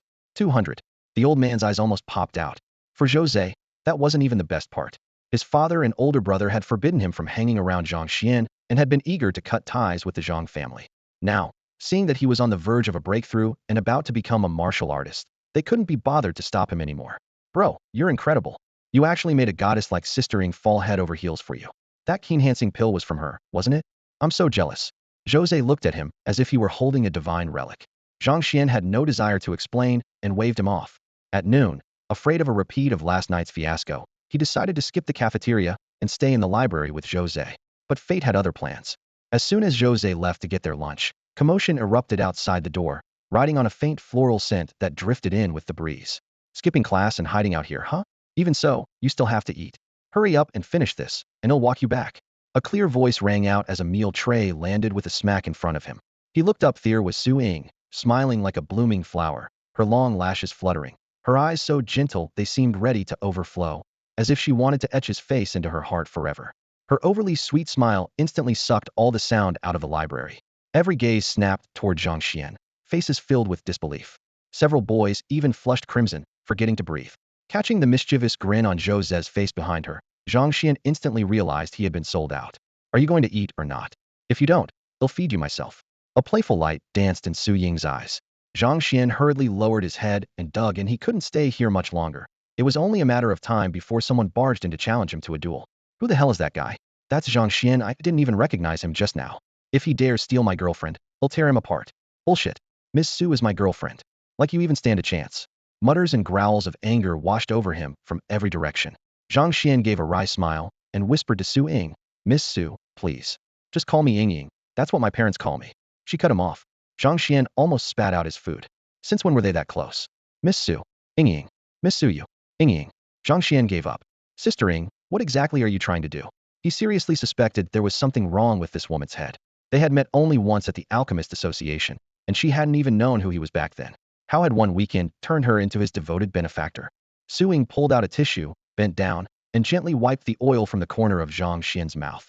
The soft paper grazed his skin and he froze in place, as rigid as a statue. It was the first time a girl had ever been this close to him. Hee, Zhang Xuan, don't tell me you're still a virgin. She leaned to his ear and teased in a hushed voice. Her breath brushed his earlobe like a feather across still water, and heat flooded his chest. A heartbeat later, every guy in the library felt his soul try to burst through his ribs. The scene they had just witnessed blew their minds. Relax, I only need a tiny favor, really tiny. Su Ying winked at him, then turned and walked away. The moment she left, every pair of eyes in the library locked onto Zhang Xuan. So that punk's the legendary Zhang Xuan who's got Su the goddess hooked? Seriously? The loser's vitality is only 20. I heard Su Ying's a grade 4 alchemist. Her status leaves the Zhang family in the dust. Jealous murmurs filled the air. Brother Xuan, you're awesome. Jose gave him a thumbs up. Zhang Xuan shot him a glare, and while everyone was still dazed by Su Ying's beauty, he had Jose push his wheelchair out of the library and hid in a quiet corner for the rest of the afternoon. After class, he changed into something presentable and headed for the Alchemists Association. The moment he stepped inside, old Liu's grin nearly split his face. Puzzled, Zhang Xuan pulled out a small mirror to make sure nothing was stuck to him. So, how does it feel to be Ying's fake boyfriend? Old Liu waggled his eyebrows. Fake boyfriend? Zhang Xuan was stunned. Since when? Nobody told me. When he learned that had been kept in the dark, old Liu burst out laughing. Someone went to the Su family to propose. Ying found the guy disgusting and knew arguing with her parents would be a pain, so she used you as a prop. Come on, Why me? Zhang Xuan fumed. He tried calling Su Ying, but she never picked up, and his face turned as black as the bottom of a pot. Old Lu spread his hands. Because you're the famous cripple, plus the mess with Mu Qing. One quick inquiry, and she zeroed in on you. She wants to annoy her parents and gross out the suitor. Getting back to business, old Lu handed him a freshly uploaded post still warm on the screen. It's all spelled out to save her lover. Yangqing Hai Su Ying poured her heart into cultivation, advanced to grade 4 alchemist out of love, and healed her lover's legs. Tomorrow he'll be able to walk back to school. Zhang Xian's eyes went wide. He wanted to flip the tablet, got all the flack and none of the perks. Old Lu then spoke about the medicinal ingredients. We're only missing the golden antler spirit deer. A tiger demon beat us to it. We teamed up, but couldn't bring it down. Don't worry, we'll make another run in the next couple of days. Zhang Xian thanked him. Just then his communicator range it was his mother. You brat, where are you? Get home right now. Her tone made his heart sink. Tang Yun must have been exposed. He grabbed the herbs Lu had prepared, picked up a few more supplies at the guild, and rushed back to the villa. In the living room, a graceful woman was waiting his mother, Chu Qian. When Wu Ma saw him, her eyes lit up and she silently pointed toward the bedroom. You rascal, your legs are healed and you didn't tell your mother? Chu Qian stood, pulled him into a tight embrace, and burst into happy tears. Warmth and joy welled up inside him, but before he could bask in it, she tugged him by the ear. Talk. Who's that girl in your bed? Isn't your girlfriend Su Ying? She's such a sweet, devoted child. How could you sneak around behind her back?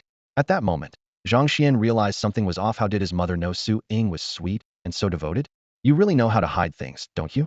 If Ying Ying hadn't shown up today, your father and I would still be clueless. The moment Chu Qian stepped through the door, she grabbed Zhang Xian by the ear and scolded him. A girl as good as Ying, can't you give her your full attention? Why keep another one around? What if Ying finds out? She went to our house. Zhang Xian winced from the pain and nearly blew a fuse. He couldn't figure it out. Hadn't Su Ying said she only wanted to appease her parents and spite that suitor? How had his own parents gotten dragged in? He dialed Su Ying at once. The call was rejected after a single ring. A WeChat message followed. Busy. Talk later. Zhang Xian gritted his teeth and typed. You've got time to text but not answer the phone? Su Ying shot back. Tell your parents the truth, and I'm done helping with the Mu family. Head barely processed that when another message arrived, just an ellipsis. It left him speechless. Powerless and furious, he could only swallow his anger. Mom, you've got the wrong idea. Tang Yun is someone I rescued. After a round of pleading, Zhang Xian finally convinced Chu Qian that nothing was going on between him and Tang Yun. At the door, she still fixed him with a stern look. Bring Su Ying home when you can. If you hurt that girl, they'll break your legs. Once the door shut, Zhang Xian clawed at his hair. How did things get this messy? Why am I so unlucky? Night fell, and he threw himself into cultivation. Spirit herbs and the Qiankuan alchemy cauldron were ready. Flames roared, and medicinal fragrance filled the courtyard. After more than 10 hours of focus, his alchemy talent leapt from D to C, and a cool clarity swept through his mind as his mental power soared. Host, Zhang Xian. Realm, first grade Qi and blood 85, 000100000. Spirit, 2, 0005000. Super God points, 220. Spirit Beast, Kitten Tier 4. Beast Talents, Feedback SSS, Devour SSS, Stealth SSS. Host Talents, Beast Control S, Devour SSS, Alchemy C. Techniques, Xiantian Golden Body Art 3, Leaf Plucking Flying Flower Perfect. As the cauldron cooled, two little creatures were already squatting nearby, rubbing against his legs. Meow, Yu. Chuckling, Zhang Xian popped the freshly refined pills into their mouths. Here, all yours. The pills melted instantly, and system prompts chimed non-stop. Ding. Spirit Beast's Qi and blood increased. Feedback to host. Ding. Qi and blood 2. Ding. Qi and blood 3. Everything was in place, only lacked the golden spirit deer antler. Thinking of it, he picked up the fawn-like creature and was startled by its overnight transformation. Rainbow-hued fur, hooves sharpened like wolf claws, one blue eye and one purple, and two small bumps swelling on its forehead where antlers were about to break through. Yu, the little one, licked his face like the kitten, then pointed eagerly outside. Meow. The cat hopped into his arms as well, pawing toward the yard. Still hungry? Zhang Xian laughed helplessly. They were clearly eyeing the grill, angling for another barbecue.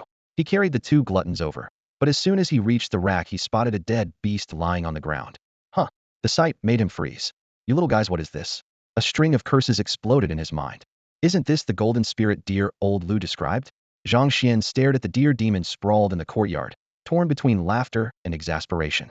The so-called tiger demon that had claimed the deer first was actually this fluffy little cat. The kitten tilted its head and looked at him curiously. I caught it myself, it mewed. It's full of spiritual aroma, so the meat has to be delicious. The bound golden spirit deer let out a soft, plaintive bleat, as if urging Zhang Xian to hurry. Shaking off his surprise, Zhang Xuan flicked his blade, cleanly severed the antlers, and quartered the carcass. He built a fire and roasted a portion for the kitten and the other little creature. The venison sizzled over the flames, sending rich fragrance through the whole courtyard. After finishing outside, he returned to the house and took out the medicinal ingredients old Lu had prepared. This was the mission assigned by the system, and he dared not slack off. Zhang Xuan unfolded the prescription and, with practiced ease, dropped the herbs into the Qiankuan alchemy cauldron.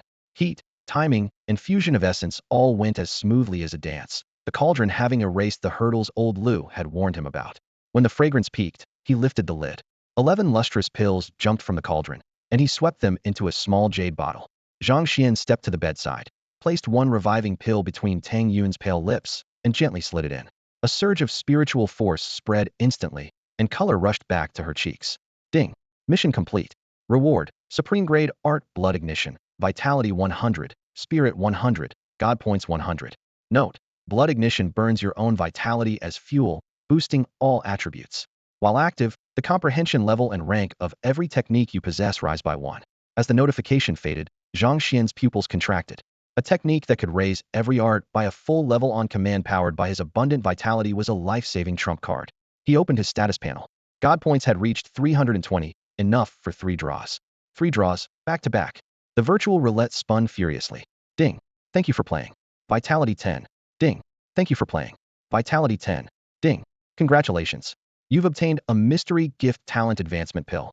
System prompt. The talent advancement pill can raise any talent below SS rank by 1 level. Zhang Xuan's breathing quickened. Using it on his alchemy talent would push him from 4th rank to 5th rank alchemist, but alchemy was already his strong suit.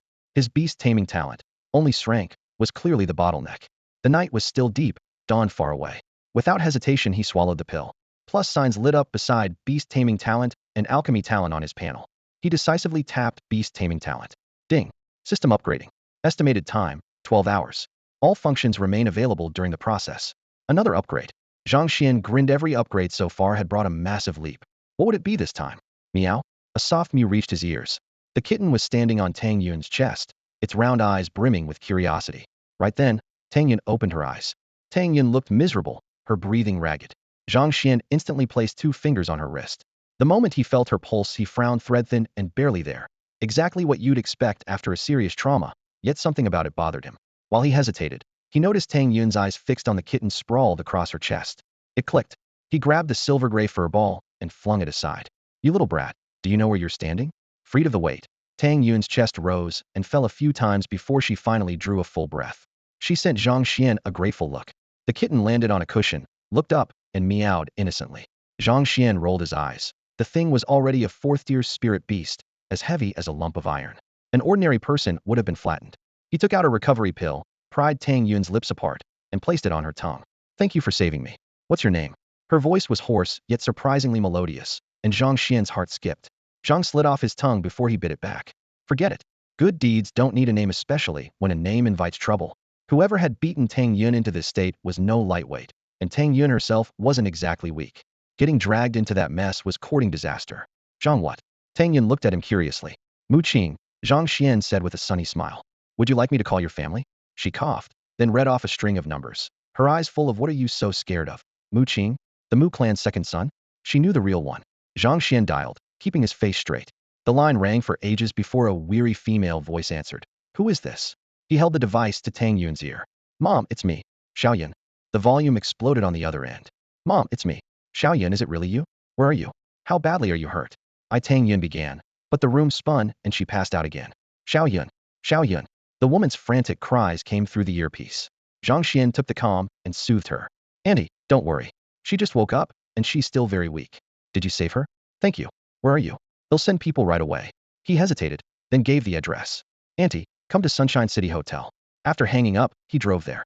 To avoid being recognized, he pulled over, put on sunglasses, slung the unconscious Tang Yun over his back, and carried her to the front desk. Under the clerk's sly grin, he forced himself to ask for a king-size romance suite. Meow?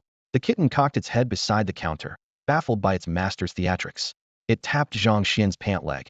You're rescuing someone, not committing a crime. Why hide your name? Feeling guilty, Zhang Xian glared at it. What do you know, you little furball? Zhang Xuan cradled the little creature in his arms and spoke earnestly. This world has been steeped in martial cultivation for thousands of years, and high-ranked fighters are everywhere. Someday, the two of us will be among the very best. The kitten's tail flicked non-stop, its round eyes shining like stars, and it bobbed its head enthusiastically. To the kitten, Zhang Xuan's words were gospel. One day, they would stand together at the summit of the martial world. That day, however, was still far off. For now, they were mere novices, and one careless move could draw the attention of true experts. Recalling the Mu clan assassins they had provoked, Zhang Xian's face darkened. He stroked the kitten's head. Until we're strong enough, avoid trouble. The tallest tree is the first to catch the wind, he said gravely. People as gifted as we are inspire not admiration, but envy and hatred. Learn to sidestep unnecessary karma. The kitten grew increasingly confused, its clear eyes dulled, yet it still nodded on instinct. Zhang Xian patted its back. Stay here and keep watch. If anyone comes, and they're Tang Yun's family, slip home quietly and make sure they can't follow you. If they try to harm her, kill them if you can, hide out with her for a while, then bring her safely to our place. Understand? The kitten blinked, overcome by the sudden sense that Zhang Xian had just sold it out. Zhang Xian handed it a bottle of recovery pills and several bottles of spirit-restoring pills, vaulted out the window, landed lightly, and in a few strides reached the car. Moments later he was racing toward the school in a cloud of dust. He had no idea that the moment he left, Tang Yun opened her eyes on the bed. The girl's lips twitched. She had never met anyone so shameless, so many lofty principles. But in the end he was simply afraid she would drag him down. Meow? The kitten let out a soft cry, staring at her curiously. Don't listen to your master, little one. What's your name? Tang Yun propped herself up, studying the fluffy bundle. Had she not witnessed it herself, she would never have believed that an ordinary cat, deemed incapable of becoming a beast, had awakened as a spirit creature and even forged a contract with that man. Meow? The kitten lowered its head. Cats don't need names, and Zhang Xian was the only human it acknowledged. It had no intention of obeying a stranger. Tang Yun was surprised by its intelligence. Meow? The kitten suddenly realized she could understand it even more accurately than Zhang Xian, and its tiny mouth fell open in shock. Just then the communicator on the bedside table beeped. Tang Yun forced herself to answer. Yun, where are you? An anxious voice demanded. She gave the room number. When she turned back, the kitten had vanished without a trace. She froze. She hadn't even noticed it leave. Creak. The door swung open, and a dozen people filed in. The burly man at the front, sword on his back, broke into a wide grin. Fifth sister. Tang Yun called softly, finally relaxing. He strode forward, gripped her shoulders, and lowered his voice. You nearly scared me to death. Anna's on her way. Scanning the room, he asked, where's the person who saved you? Thinking of Zhang Xian's pile of excuses, Tang Yun curled her lip. He was afraid I'd bring him trouble, so he left. The man and his entourage exchanged baffled looks. Tang Yun a source of trouble? Was that guy out of his mind? She was the jewel of the Tang family. Saving her was like saving the whole clan. With that merit, he could swagger through this world. Find out who owns that communicator number, the man ordered casually. A guard at the back clasped his hands. We checked before we came. The number. He hesitated, looking uneasy. Everyone turned to him in confusion. He gave a helpless laugh. That number has passed through dozens of hands. Some of the owners have already died of old age. There's no way to trace it back. Tang Yun fell silent. So did everyone else. Inside the spacious pill chamber, the air was thick with medicine. A silver-haired elder stood before the cauldron and tentatively asked, Old Lu, could you make a few more of those supreme vitality pills? Sorting herbs, Lu looked up, his brow knotted. How many times must I say it? I didn't refine them. Pinching a crimson blood ganoderma between his fingers, he snorted. And do you even know what they cost? You've got some nerve coming to me. The elder flushed and forced a laugh. I'm short on funds right now, old Lu. Couldn't you? Spare me the pleasantries, Lu cut him off. Whatever friendship we had is long gone, according to you. Rubbing his nose in embarrassment, the elder muttered. It's not that I won't go with you, but golden spirit deer are rare. Finding one was a miracle. A second is impossible. It would be a waste of time. I've been studying the Xiantian Adamantine Body Manual, and finally see a way forward. If I could just. Xiantian Adamantine Body Manual? Lu raised a brow and brushed herb dust from his sleeve. Why are you obsessed with that book again? The elder gave a bitter smile. I ignored bloodkey cultivation for years. Now I'm stuck, and without more vitality, you'll never reach the adamantine realm. If it weren't for you, I'd never have come here. Lu scoffed. Save the flattery. Qizhou is full of high-grade alchemists. The elder sighed. The alchemist convention is 3 months away. Every third-grade and higher alchemist is in seclusion, so I. The convention already? I've been in Yang City 10 years. Lu clicked his tongue, then his gaze hardened. Old dog, you came to me because you had no one else, didn't you? Get lost. The martial exam candidates in Qizhou are out of luck this year. They can't buy a single vitality pill thanks to you. The elder spread his hands. I had no choice. I told you, those pills weren't mine. Lu waved dismissively, his expression dimming. My soul injury still isn't healed. Not long ago, I aggravated it again. He sighed, face pale. The elder's brow twitched. Couldn't you just If I force myself to refined pills, you live and I die, Lu replied coldly. Forget it. He turned, entered the quiet chamber, and slammed the stone door. The door shut out the scent of herbs and the last shred of courtesy. The elder stared at it, expression growing cold, then left the guild. Mu Qing waited at the foot of the steps outside. Noticing the murderous look in his master's eyes, he hesitated, then whispered, Master, remember there's still a fourth-grade alchemist in Yang City. Who? The elder asked, eyes gleaming. Miss Su of the Su clan Su Ying. Mu Qing's smile was cruel. Su Ying, this is the price for crossing me. The girl from the Su family? When did she become fourth grade? The elder muttered. Mu Qing laid out everything he had learned. When he finished, the elder grinned and patted Mu Qing's shoulder. Good. Let's visit Yang City High and find Su Ying. Mu Qing suddenly recalled something. By the way, teacher, I've made progress on that other matter. Someone's been buying herbs in bulk and turning out large numbers of supreme rejuvenation pills and meridians tempering pills. The elder's eyes sharpened. Have you found out who? Mu Qing shook his head. The chairman only knew the man was young. He first came in a hooded jacket, then switched to a mask, clearly hiding his identity. I've told him to call me the moment that guy shows up. The old man nodded, his low voice satisfied. Keep a low profile for a while. Master, we're out of money, Mu Qing muttered, scratching his head in embarrassment. Taking on the Zhang family was supposed to raise funds for your. The elder paused, then sighed. I understand. Wait a little longer. People from the Martial Alliance will be here soon, and I can't risk them finding out. Mu Qing said nothing more. He nodded, got into a black sedan with his master, and the car swung toward Chaoyang City High School. Bang!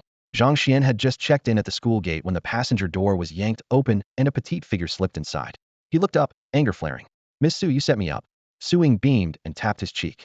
Set you up? You should be lighting incense and thanks for crossing paths with a beauty like me. His face fell. Can I give that incense stick to someone else? Not willing. She snorted, knuckles cracking as she clenched her fist. I am off course and willing. Zhang Xuan swallowed and gave in instantly. Drive. We're going back to class. After school we're visiting your house, Su Ying ordered, nodding with satisfaction. What? Tires screeched as he slammed the brakes. The car jerked to a halt, and he stared at her. My house. Are you crazy? Haven't you messed with me enough? Su Ying's expression turned pitiful. She raised her voice into the communicator. Auntie, did you hear that? Zhang Xuan won't let me come. He just won't take responsibility. Zhang Xuan. His mother, Chu Qian, shrieked through the speaker. Put me on. Where will you find a better wife? If you don't bring her home today, I'm cutting you off. Didn't we agree yesterday? Want me to drag you home myself? Zhang Xian's scalp tingled.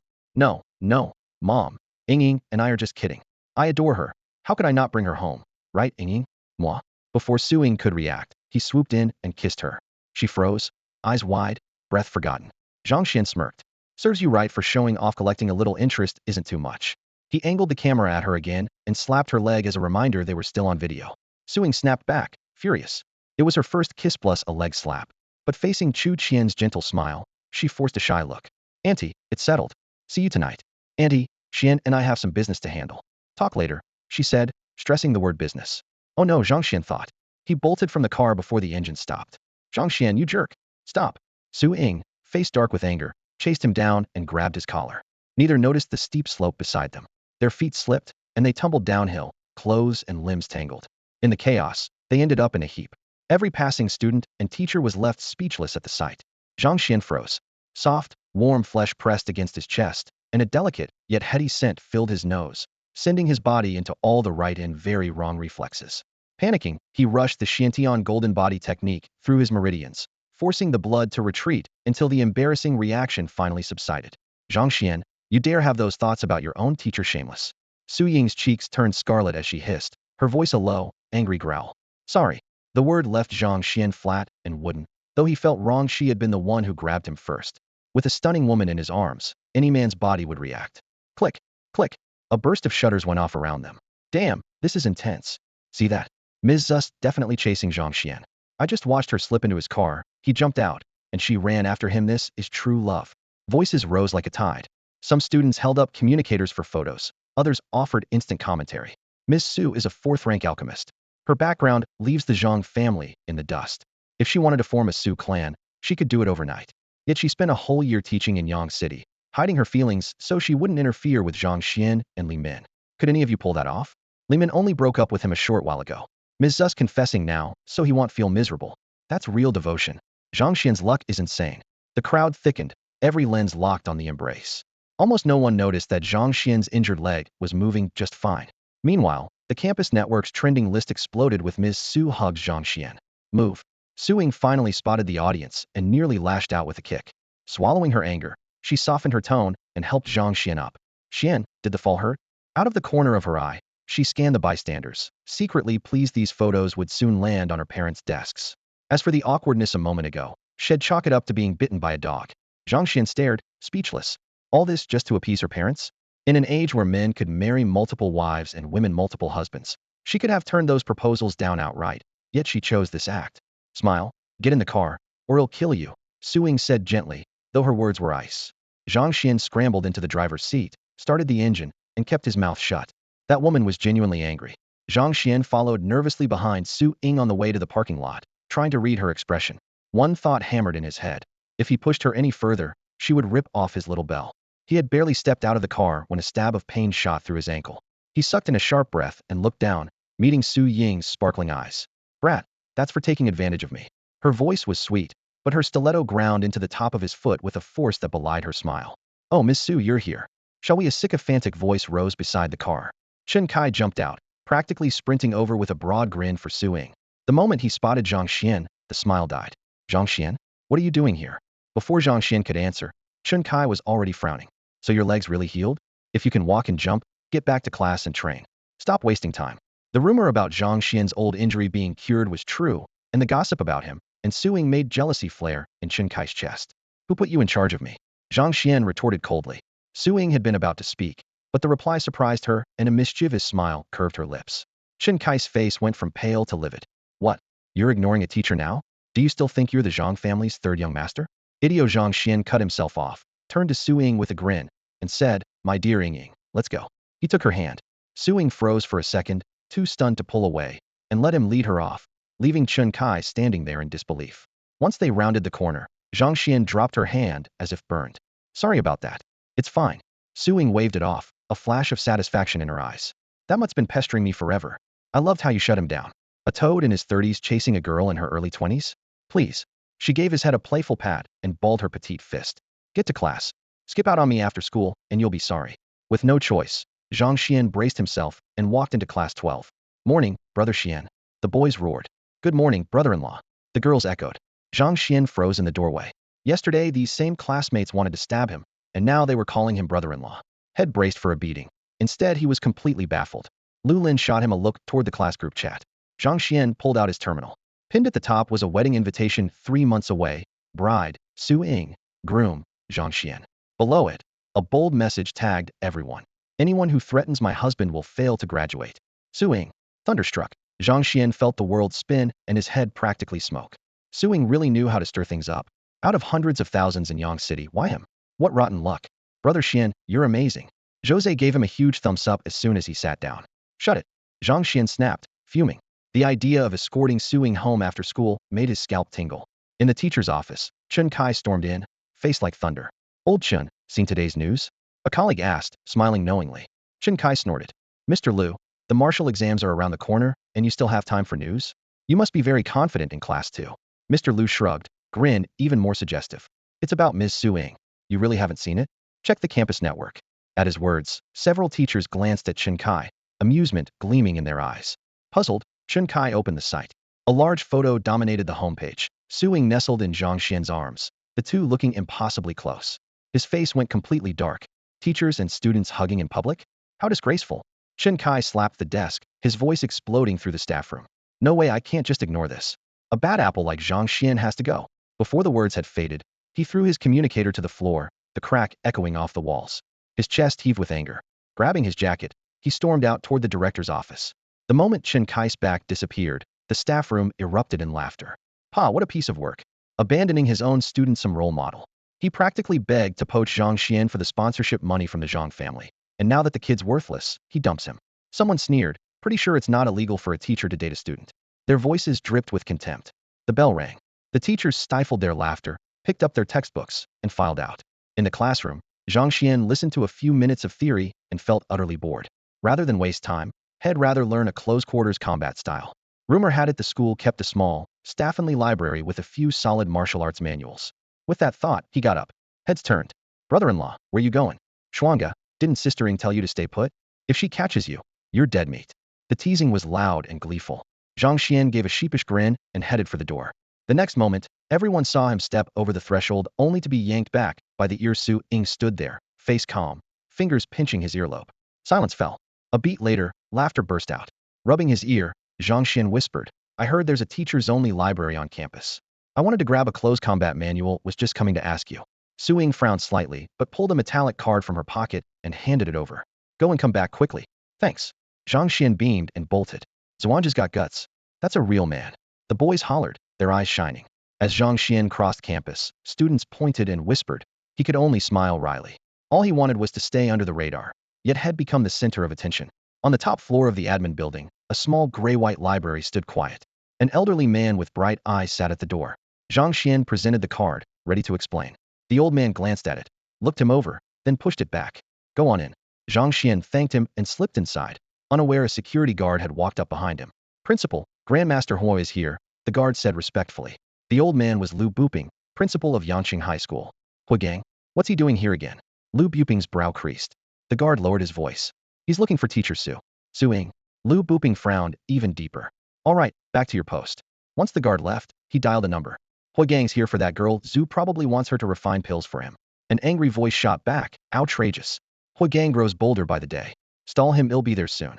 Lu Buping hung up, curiosity flickering in his eyes as he glanced toward the library door Zhang Xuan had just entered. So that kid is Zhang Xuan of the Zhang family, the shield Su Ying found for herself? Looks like he's no ordinary boy. After another glance, Lu Buping rose and left. The moment Lu Buping stepped out of the archive, Zhang Xuan walked straight to the deepest section, the cultivation manuals. Shelves loomed in every direction, far better stocked than any school library he had ever seen. Scrolls and ancient books gave off a faint, comforting scent of paper and ink, and his eyes lit up as though he had stumbled into a treasure vault. Within minutes, he had skimmed dozens of volumes, only to notice a discouraging pattern. Every technique required spiritual energy activation. Not a single student at Yanqing High had reached second-grade warrior, so none of them could even get started. His heart sank. He was about to shelve the scroll in his hands when a thin booklet tucked in a corner caught his eye, primer on strength. Snatching it up like a lifeline, he read on. The author examined the very nature of cultivation methods and fighting skills, openly admitting the book was inspired by Xiantian golden body art.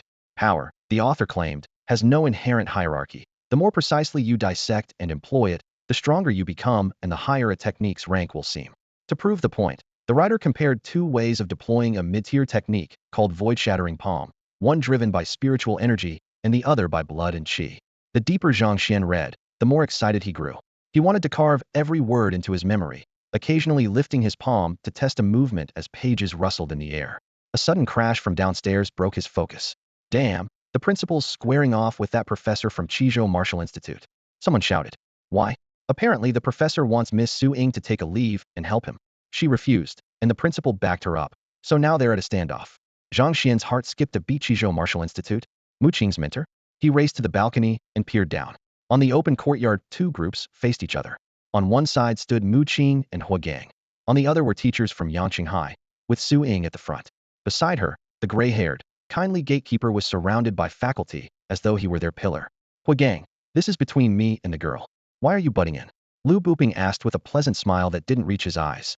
She teaches at my school, he added calmly. How could it not involve me? She has already turned you down. This isn't an invitation, it's coercion. Huigang snorted.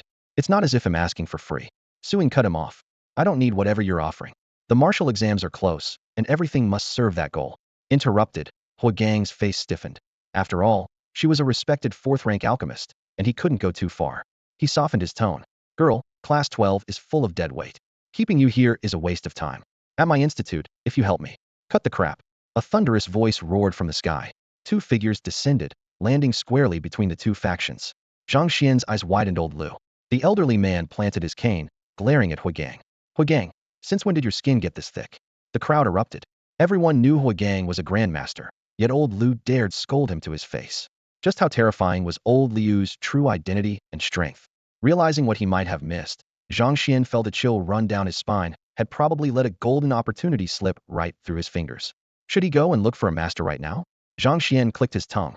As for Professor Huigang of the Qizhou Martial Institute, Zhang felt only contempt. Calling the students of class 12 trash in public, how could a man like that call himself a teacher? No wonder he took Mu Qing as his disciple. Birds of a feather flock together. Huigang, the martial exam is almost here. Old Lu barked, jabbing a finger at Huigang's nose. This young woman is the homeroom teacher for more than 70 students and entire grade, 70 families' hopes. You delay all of them for your own agenda? Elder Lu, that's not fair. Mu Qing instantly stood in front of her teacher. My master is a grandmaster. Do you know what a grandmaster means to the country? If he breaks through to 8th rank golden body, his defenses will be transformed. The ones who benefit won't just be 70 families, it'll be millions of citizens. She gave a faint smile. I'm sure those families would agree if they knew the facts. It would be their honor. Hua Gang beamed, nodding so hard it seemed his head might fall off. This was exactly why he valued Mu Qing. His advance to grandmaster wasn't merely personal. It concerned Qizhou and the nation. Teachers and students from Yangqing High chimed in one after another. Helping Professor Hua reach 8th rank was far more important than Class 12's martial exam. Besides, it was Class 12 if a third passed. That would already be impressive. And if 10 of the rest ever touched 2nd rank in the future, it would be miraculous. Everyone knew how classes were divided. Had Teacher Su been in charge of Class 1, Professor Hua would never have asked for this favor. Just then, Chen Kai spoke up. Teacher Su, every educator dreams of aiding a grandmaster. With the exam so close, you spend your time flirting with that loser Zhang Xuan. How much attention do you still have left for your class? What will their parents think? It'd be better to replace you as Class 12's advisor. The parents would definitely be happier. His words won instant support from nearby students. Remembering the scene that morning, jealousy flared. Why should a nobody like Zhang Xuan get to be around a beauty like Teacher Su? If they couldn't have her, Zhang Xuan shouldn't either. That would be fair. Zhang Xuan raised an eyebrow. This cur, Chen Kai, kept calling him trash. How much money had the Zhang family poured into class for over the past 3 years? Talk about biting the hand that feeds you. Utter nonsense. Old Lu roared, pointing at Chen Kai before turning to Lu booping. Old Lu, is this guy really one of your teachers? How did he even pass vetting? With character like that, he doesn't belong in a classroom. You, called out like that. Chen Kai's face turned pitch black. Lu Buping's expression was no better. Everyone makes mistakes in judgment. He'll re-examine his qualifications to teach. Chen Kai froze where he stood, a wave of despair washing over him. The air in the office seemed to solidify, every pair of eyes locked onto Hua Gang. Was the principal about to strip Chen Kai of his teaching credentials? Elder Lu adjusted the glasses on his nose and looked at Hua Gang, his tone icy. Hua Gang, tell us yourself, what are the odds of advancing to the 8th rank? Called out. Hua Gang opened his mouth, yet no sound came. I'll tell you less than 0.000001, Elder Lu scoffed. Do you deny it? With odds that close to 0, you'd still sacrifice more than 70 vibrant children and even dare pin the blame on the nation? Liu's words landed. Hua Gang's face turned ashen, his pride shredded. He bared his teeth. Lu Qingdong. Even if my chance of reaching the 8th rank is under 0.01, it's still more important than a few dozen kids' martial exams. Besides, that teacher was right. Su Ying has wasted all her time on a useless brat with a blood Anki level of only 20. The school can easily give that class a more responsible homeroom teacher. That's pure bullshit. An explosive curse ripped through the hall, stunning everyone. Normally composed Su Ying suddenly erupted. She stepped forward, a frosty glare on her delicate face. Hua Gang, what's wrong with me dating Zhang Xuan? Which law does that break? On what grounds do you claim my relationship hurts my teaching? Did you even ask my opinion before begging me for help? If the principal hadn't shown up, were you planning to kidnap me by force? Her voice rose. I will report today's incident to the Martial Alliance and the Alchemist Guild. I'd love to see how they deal with someone who tries to abduct a 4th rank alchemist. Her words landed like thunder, and the academic office erupted in an uproar. Everyone had thought Hua Gang came to negotiate. No one imagined he intended outright abduction. The nature of the matter changed instantly. Elder Lu slapped the desk and sprang to his feet. Outrageous. Hua Gang, brace yourself for the wrath of the Martial Alliance and the Alchemist Guild. Hua Gang's expression shifted again and again. He knew that if the Alchemist Guild got involved, the consequences would be far more severe than anything the Martial Alliance could dish out. Long before he came to Yang City, he had already been at loggerheads with those pill maniacs. If they learned of this, he wouldn't get even a speck of medicinal residue in the future. But time was running out. Thinking of his dwindling lifespan, his fist clenched. Boom. His aura exploded. In a flash he appeared before Su Ying. Little girl, I'm sorry, but uncle has to do this. Hua Gang, don't you dare. Lu Booping roared, stepping forward, but the overwhelming force sent him stumbling back 3 steps. Hua Gang glanced at Lu Booping and Lu Qingdong, his voice hoarse and wild. Stand aside. I'm a dying man. If I succeed in advancing to the 8th rank, I swear I'll heal your injuries. With that, he grabbed Su Ying's wrist, tapped the ground with his toes, and was about to take to the air. Let go. Su Ying snarled. Spiritual power burst forth. Her sword flashed out, a cold gleam slicing the air. Crack. It was as if a blade split the air itself, the vacuum literally torn in two. The razor-sharp sword aura drove straight for Hua Gang's face. Standing at the back of the crowd, Zhang Xuan drew a sharp breath. This looked far more real than any CGI from his previous life. He never expected the seemingly gentle Su Ying to unleash such a ferocious strike. Hui Gang chuckled disdainfully.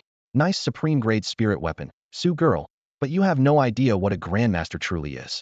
As he spoke, he reached out leisurely, as if playing with a toy. The instant his palm touched the sword, aura crack. The energy blade shattered, the shockwave sweeping out like a raging tide. Several teachers nearby were hurled into the wall, screaming. When the roar subsided, Hui Gang stood unmoved, pinching Su Ying's long sword between two fingers as steady as a mountain. Zhang Xuan's fists clenched, awe surging in his chest. So this is the power of a 7th-rank grandmaster. Terrifying. So this is what a true grandmaster can do. Every student on the field who witnessed the scene had the exact same thought as Zhang Xuan, their hearts skipping a beat. Hui Gang, you shouldn't have done this. Lu Lao shook his head softly. You forced me into it. Cornered, Hui Gang's veins bulged. If you'd refined pills for me, would I be in this mess today? Lu Lao's voice was calm, yet carried undeniable weight. I can give you one more chance. Stop now, and he'll act as though none of this happened. Hui Gang tightened his grip on Su Ying's slender neck, his gaze vicious and a little crazed. Promise to refine the pills, and he'll let her go right now. Hui Gang, no one is obliged to make pills for you. Lu Lao's eyes were as sharp as blades. The situation you're in today is of your own making. Blame no one else. Rubbish. Lu Qingdong, are you helping me or not? Hui Gang growled. Seeing Su Ying's face turning slightly blue, a few teachers bravely tried to smooth things over. Professor Hua, let her goddess as a joke, right? Keep this up, and the martial alliance's punishment won't be a laughing matter. The standoff froze the air itself. Suddenly, a mocking smile curved on Lu Lao's lips. Hui Gang, have you forgotten my temper? Do you know why I've been willing to waste words with you here? Hui Gang's heart lurched. Remembering something, his face went deathly pale, and he tried to drag Su Ying backward. But, thud, to everyone's disbelief, the once overbearing Hui Gang's knees buckled. He collapsed, and the true energy in his body shattered in an instant. Lu Lao strode forward and lifted a foot. Bang! Hui Gang flew like a rag doll, crashed through an ornamental rock, and landed in the flowerbed's pool, water splashing everywhere. Silence fell over the field, broken only by the patter of water. No one had seen Lu Lao's move. Even Zhang Xian's eyes were wadeso. Not even a grandmaster could face Lu Lao. The bastard dared to take me hostage, see if I don't kick him to death. Catching her breath, Su Ying stormed to the pool and began kicking the half-conscious Hui Gang. Enough, girl. Lu Buping stopped her in time, speaking softly. Leave him to the martial alliance. You have a high-rank alchemist father backing you, but I've got no one. Not far away, Mu Qing's legs felt like cotton as Lu Lao fixed him with a cold stare. The old man's voice was low, yet it plunged Mu Qing into an icy abyss. Will you walk on your own, or shall I drag you? Mu Qing nodded frantically and followed obediently. With countless eyes on him, Lu Lao's departing back looked especially steady. Zhang Xian still hadn't recovered. Poison. No one else noticed, but as a 4th-rank alchemist he had sensed that strange fluctuation. So Lu Lao had such a method after all. He was dying to learn it. Kid, impressive, huh? Regretting you didn't take me as your master? Read that little notebook I gave you. Lu Lao's teasing voice rang abruptly in Zhang Xian's mind, making him jolt. He looked up to see Lu Lao at the gate, glancing back with a faint smile. Zhang Xian's heart sank. Was the recipe for poison pills hidden in that notebook? His palms itched. He wanted to rush home and study it right away. You and old Lu go way back. A deep voice sounded beside him. Only then did Zhang Xian notice Lu Buping standing next to him. He quickly gathered himself and greeted respectfully, Headmaster. Lu Buping chuckled, gave Zhang Xian a light pat on the shoulder, and said, Turns out the whole world got it wrong. Only Xiao Su and old Lu had any vision. Keep cultivating. The future is in your hands. From now on, you're welcome here anytime. Thank you, Headmaster, Zhang Xian replied with a solemn bow. With an exaggerated wink, Lu Buping urged him to go calm Su Ying down. A few minutes won't delay your training. Zhang Xian groaned inwardly, vowing to clear up the rumor that nothing was going on between him and Su Ying. Before the dismissal bell even rang, Zhang Xian saw Su Ying sprinting over. She wore a bright grin, looking as if the morning's gossip had never happened. Miss Su, call me Ying Ying. She tightened her fist and stepped closer. Miss, are you going to say it or not? Su Ying waved her fist, glanced at his crotch, and snipped the air with 2 fingers. A chill ran up Zhang Xian's legs. This girl really didn't play fair. They walked toward the parking lot side by side. Along the way, teachers and students whispered. Boys glared with blazing envy, while girls rehashed the morning's spectacle. Su Ying ignored them and even slipped her hand into Zhang Xian's. Ying Ying, maybe you should pick someone else. He spotted her clenched fist and changed course. Am I not pretty? What's your looks got to do with me getting set up? He muttered. It's just a little favor. You're a grown man. I'm still a boy. A virgin, thank you. He protested. You're helping no matter what, Su Ying huffed. Resigned, Zhang Xian started the top-tier sports car that could hit 100 meters in 2 seconds, then drove it like a 3-wheeled senior scooter steady as a tortoise. Halfway home, Su Ying's communicator chimed. She flipped to well-behaved mode in an instant. Hello, Auntie. Ying, where are you and Xiao Xian? Her mother, Chu Qian, asked. Su Ying turned the camera toward the blurred greenery outside and grinned. Zhang Xian's driving super exciting. Chu Qian almost exploded. Zhang Xian, 10 minutes. If you're late, don't blame me for knocking you flat. Mom, you don't get it. This is youthful romance. I just want a little more time with Ying, Zhang Xian shouted back. Oh, right, right. Young people should spend time together, Chu Qian cooed, instantly softening. When the call ended, Su Ying gave him a teasing look. 15 minutes later, the Zhang family's luxurious villa came into view. The gates stood open. Chu Qian and Zhang Tianda waited expectantly. Here they come. Chu Qian rushed forward. Zhang Xian winked. No need for auntie, just mom, right? He tossed Su Ying a provocative glance, ready to test her limit with a "So, woman, you want to play?" Before he could speak, Su Ying beamed. Mom, Dad, it's my first visit, so I brought 2 bottles of San Hundan and a few small gifts. The word mom sent Chu Qian floating. She didn't even register the elixir's value. Zhang Tianda, however, paled. Those were 4th-grade spirit pills. He tried to push them back. That's far too precious. We can't accept them. It's only a greeting gift. Please keep them, Su Ying insisted, forcing the box into his hands. Zhang Tianda had to comply, staring at his son as if the boy had struck cosmic gold. Dad, Mom, I have a small request, Su Ying suddenly said. Zhang Xian's heart sank. This couldn't be good. Ying, anything that's not illegal, Mom will agree, Chu Qian promised. I'd like to move into Zhang Xian's villa, Su Ying announced. Thud. Zhang Xian was so shocked, he dropped straight to the floor. Chu Qian stood there, stunned. Sweetie, what did you just say? She asked, hardly believing her ears. The living room seemed to freeze.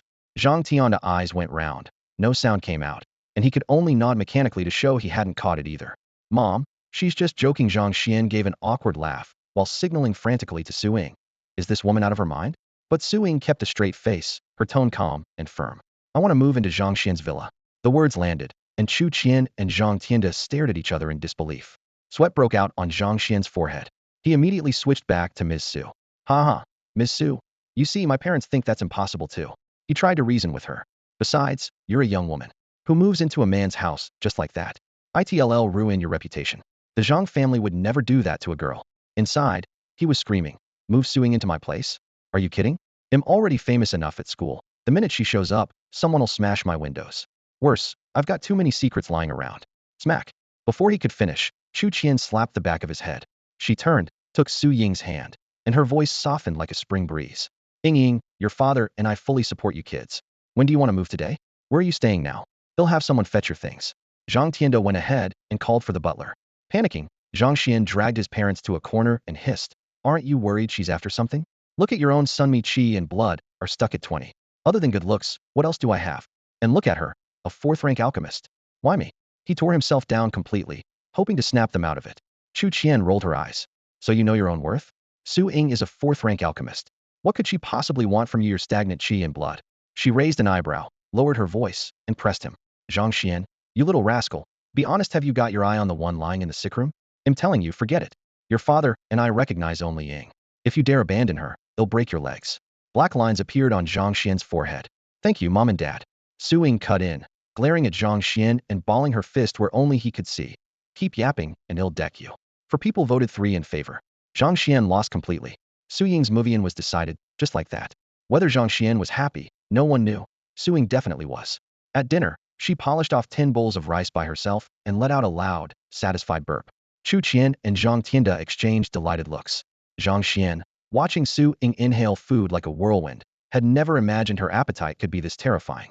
Sorry, I haven't eaten food this good since I came to Yangcheng, Su Ying explained sheepishly when she noticed the 3 pairs of eyes on her. Smack. Another slap landed on the back of Zhang Xian's head courtesy of Zhang Tianda. Zhang Xian was completely baffled. Getting hit because someone praised the food, how did that make any sense? What were you thinking, boy? A girl this good, and you didn't bring her home sooner? Are you out of your mind? Zhang Tianda slammed the table, his beard quivering with rage as he jabbed a finger at Zhang Xian. Do you have any idea how much hardship Ying suffered this past year? He was furious at his son's uselessness. If Zhang Xian had introduced Su Ying earlier, they would never have picked someone as pretentious as Li Min for a daughter-in-law, and all those later disasters could have been avoided. Zhang Xian could only look innocent.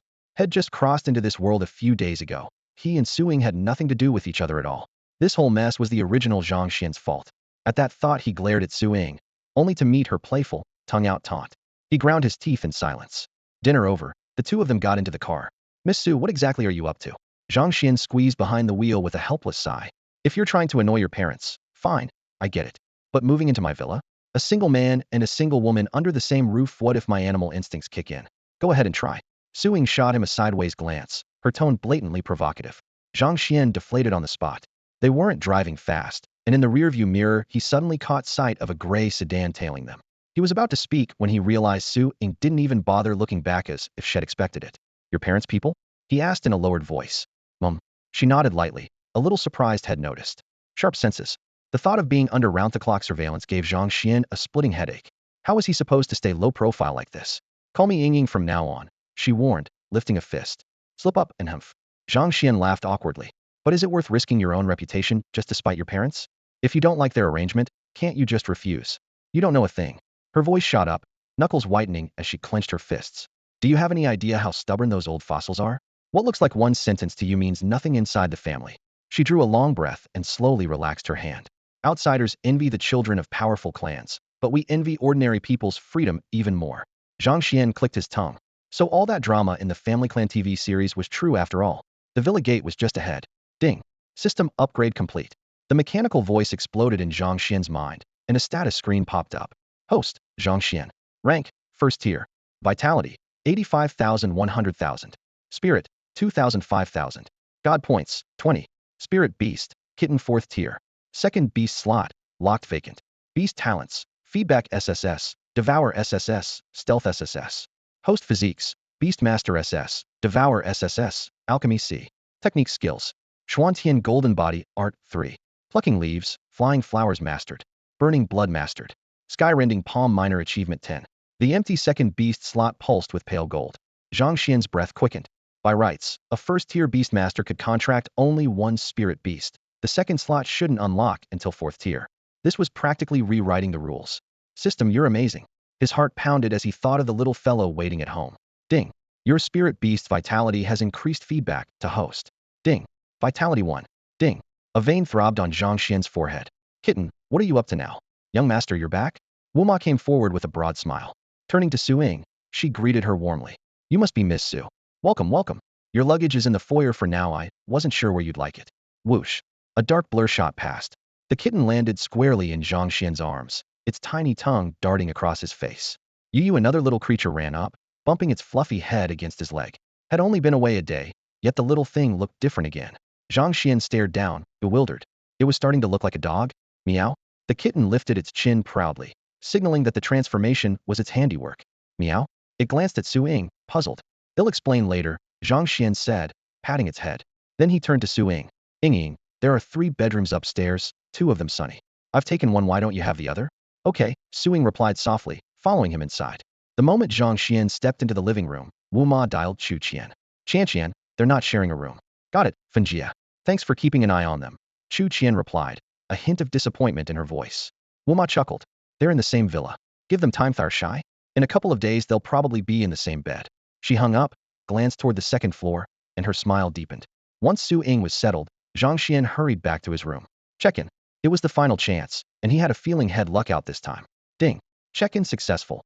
Vitality 100, Spirit 100, Super God Points 100, Talent Duplication Card 1. Note, the Talent Duplication Card can copy any chosen talent to a designated Spirit Beast. Excellent. Eyes bright. Zhang Xuan scooped up the little creature, pulled up the Attribute panel, and tapped the 2nd Spirit Beast slot. Ding, contract this Spirit Beast? Yes. A mysterious light enveloped them. Moments later, a faint bond formed. The creature blinked its round eyes, gazing at him affectionately. Zhang Xuan checked the panel at once. He knew this little fellow was anything but ordinary. Host, Zhang Xuan.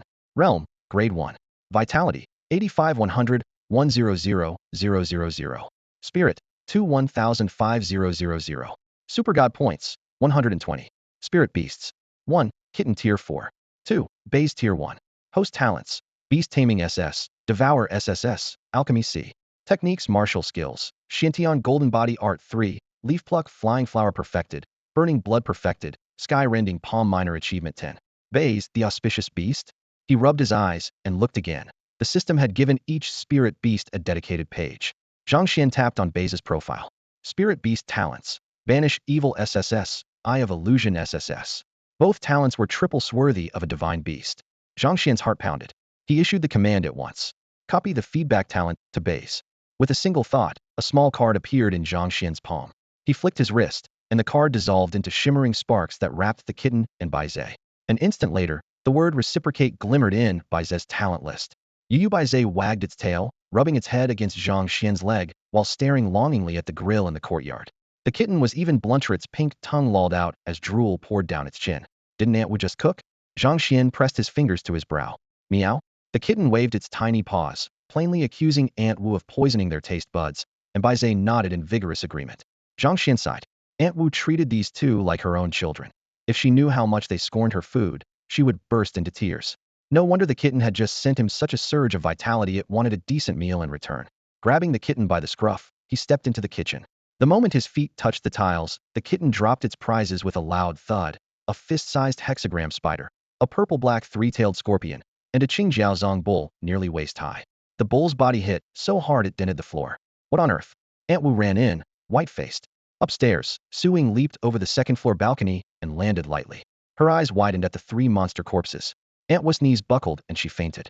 Zhang Xuan rushed her to the sofa, then flicked the kitten's forehead. You scared Aunt Wu. Meow. The kitten crouched with its paws over its head, looking pitiful.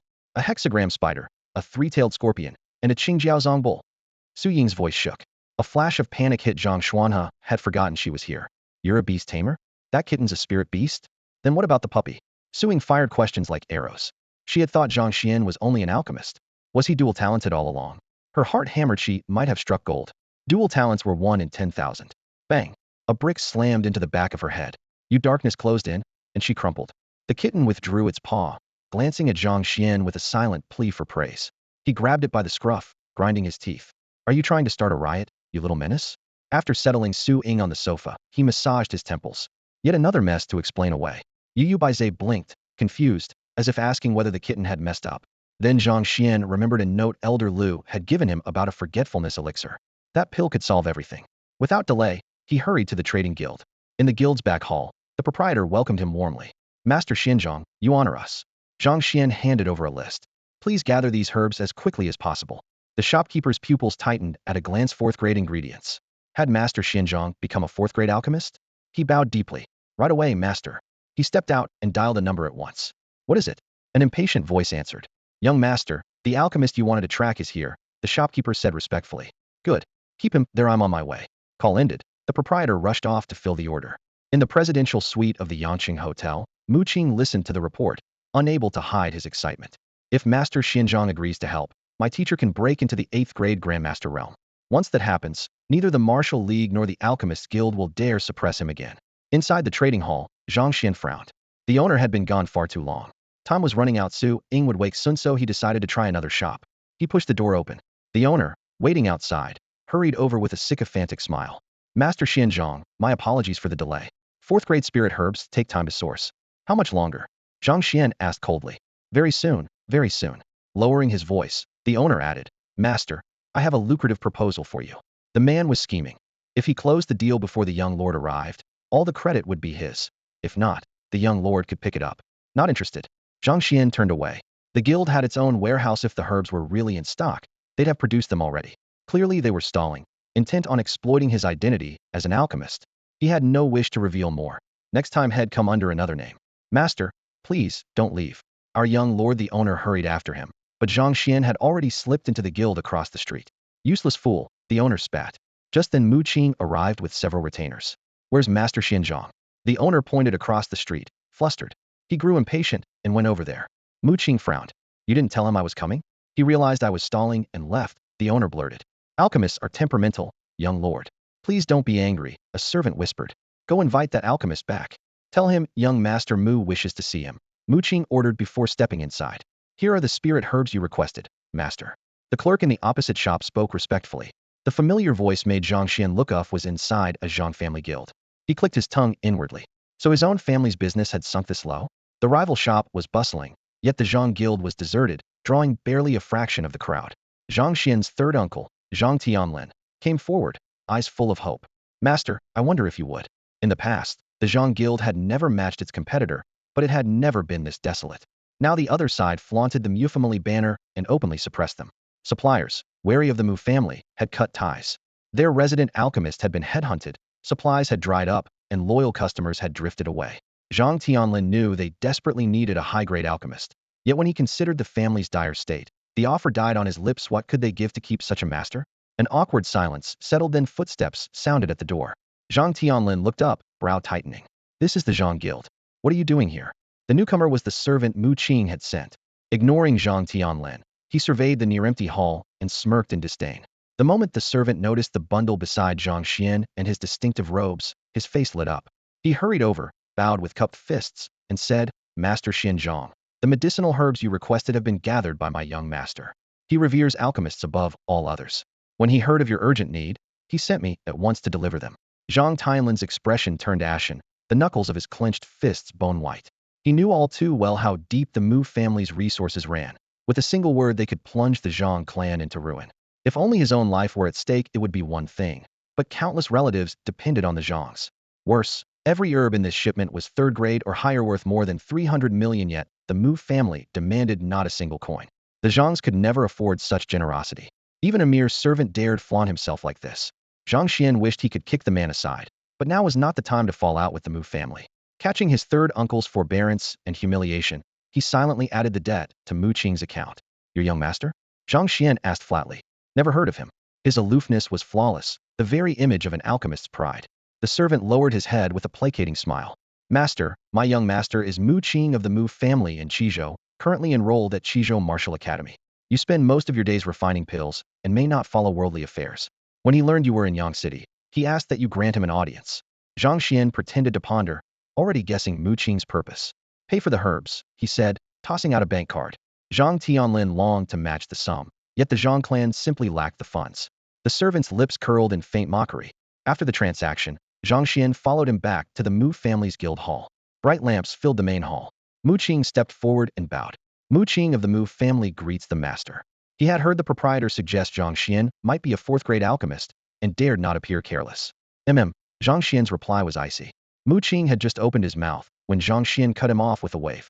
I work alone and hate formalities. If you have business, speak quickly. I have urgent matters elsewhere. The words nearly made Mu Qing choke, yet he forced a smile. The Mu family needs a batch of top-grade blood essence pills. We ask you to refine them.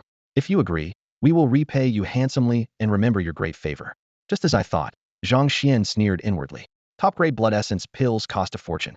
What do you plan to pay? Relief flashed across Mu Qing's eyes. Negotiation meant opportunity. If you accept, I have the authority to give you 10% of the shares in every guild in Yang City. Every guild? Zhang Xuan's tone grew colder. Bold words. Indeed, every guild. Confidence surged as Mu Qing pointed around the hall. Across the street is the Zhang Guild. The Zhu Guild sits on the southwest corner, and the Chun Guild lies to the southeast. Before he finished, the servant chimed in with a laugh. To be frank, the other three guild shares already belong to my young master. As for the Zhang Guild across the street, you saw its plight yourself. In less than 7 days it will bear a new surname. Very well, Zhang Xuan said with a nod. I have other business today. Prepare the herbs. I will return tomorrow. Safe travels, master. Mu Qing watched him leave, delighted that wealth could indeed move a man's heart. As Zhang Xuan's footsteps faded, the steward sidled up to Mu Qing and whispered, Young master, are we truly handing over those shares? The servant snorted. What are you thinking? Once Master Hui steps into the Grandmaster realm, a mere fourth-grade alchemist will be clay in our hands. Mu Qing clapped the servant's shoulder and laughed loudly. Follow him. I want to see when Yang City suddenly produces a fourth-grade alchemist. If he dares trick me, he'll learn what the Mu family can do. Yes, sir, a voice answered from the darkness. Zhang Xuan strolled down the road at an unhurried pace. His steps were steady, his expression calm, as though he had not sensed the faint presence trailing him. So much for Mu Qing's magnanimity, he muttered, voice dripping with sarcasm. Earlier Mu Qing had played the generous host, handing over spirit medicine worth hundreds of millions the moment they met. For a time Zhang Xuan wondered if the man had finally seen the light. If so, he might actually have thought better of him. Yet Mu Qing had now dispatched someone to tail him, and a mocking smile tugged at Zhang Xuan's lips. Feigning caution, he led the shadow through several loops around the city. From time to time he paused to study his surroundings, convincing the stalker that every step mattered. At last, under cover of night, Zhang Xuan slipped into the Li residence, melting into a dark corridor behind the screen wall. The instant he crossed the estate wall, he let out a deliberate sigh of relief, a performance meant for the watcher hidden in the dark. The pursuer followed over the wall, but Zhang Xuan said a small trap tiles cracked, leaves rustled, and the Li family's patrol was instantly alerted. Forced to dodge the guards, the stalker lost sight of him, while Zhang Xuan changed clothes, stowed away the fortune in spirit medicine, and left the estate unseen. By the time the follower realized Zhang Xuan was gone, he could only slink back to Mu Qing in defeat. Are you certain Master Xianzhong didn't notice you? Mu Qing asked, brows knitted. They'll stake my life on it, young master. Master Xianzhong was cautious, took a long detour, but the relaxed look on his face as he entered the Li estate couldn't have been faked. Mu Qing let out a cold laugh. Well played, Li family. Shall we go there directly? The subordinate whispered. Knowing Master Xianzhong is with the Li family is enough for now, Mu Qing said, eyes frosty. If I confront them today, will they admit anything? We'll wait until my master breaks through to the 8th tier. Late that night, Zhang Xuan set the heaven and earth alchemy cauldron in the center of the quiet chamber, spiritual flames dancing beneath it. 10 crystal clear, top-grade forgetting pills emerged in succession, and he immediately fed one each to Aunt Wu and Su Ying. Meow? The kitten crouched at the edge of the table, sniffing the medicinal aroma with shining eyes. Zhang Xuan opened his palm and offered it a pill. The cat cupped the pellet with both paws, almost drooling onto the floor. Eat it, and you'll forget everything that's happened these past 2 days. Plop. The pill slipped from its paws. It stared up in shock. What? Poison? Yao Yao. Baizé shuffled back a few steps, round eyes full of alarm. Zhang Xuan laughed and shook his head. These forgetting pills aren't that crude. If memories were simply erased, anyone probing their minds would notice. He still had doubts, but saw no better option. If his identity as a beast tamer was exposed, so be it. He bent close to Aunt Wu and Su Ying, patiently recounting the day's events, omitting the part where the kitten produced the spirit beast and replacing it with the kitten, and Baizé were hungry, so I went downstairs to cook for them. He repeated the story more than 10 times, ensuring their subconscious minds accepted it, before turning to prepare dinner. A metal rack stood in the courtyard, flames licking its bars while spider and scorpion fat crackled and sizzled. The kitten and Baizé buried their heads in the feast. Zhang Xuan sliced several pieces of azure-horned song ox meat, gave them to the kitten for safekeeping, and couldn't help eyeing the storage collar around its neck. How convenient it would be to have one himself. Why was I sleeping here? Su Ying was the first to wake, as though startled from a shallow dream. Zhang Xuan tensed, quietly gauging the pill's effect. Sister Ying, want something to eat? He asked. Su Ying twitched her nose at the aroma of roasted meat, her eyes lighting up at once. She walked straight to the table, showing no sign that anything was amiss. Staring at the spread on the table, Su Ying asked in disbelief, You cooked all this? Zhang Xuan let out a silent breath of relief. At least nothing had blown up. Yep, every dish is mine. Drawn by the aroma, Wu Ma shuffled in, eyes widening. Young master, when did you learn to cook? I've never seen techniques like these. Come on, Wu Ma, grab a bite, Zhang Xuan said with a grin. Still doubtful, the two women each took a mouthful. A beat later their eyes flew open and they gasped in unison. Zhang Xuan tugged smugly at his apron. Earth cuisine has thousands of years of history. These little dishes are basically a cheat code here. You'd better take over the kitchen from now on. Su Ying mumbled through a full mouth. Young master, could you teach me? Wu Ma set her chopsticks down, eyes shining. When the meal was over, both women were yawning. Zhang Xuan recognized the after effects of the forgetfulness pill and sent them off to rest. After seeing them to their rooms, he scooped up the kitten and Baizé and carried them to his own bedroom. The kitten drooped. Baizé looked even dizzier. Clearing his throat, Zhang Xuan laid out the house rules. Understand? 2 vacant stares met him. The kitten nodded half-heartedly, while Baizé's mind seemed to have turned to mush. Just as Zhang Xuan was about to start over, the kitten gave Baizé a light smack. Meow? Baizé bobbed its head frantically, suddenly enlightened. A shrill ringtone erupted in the next room.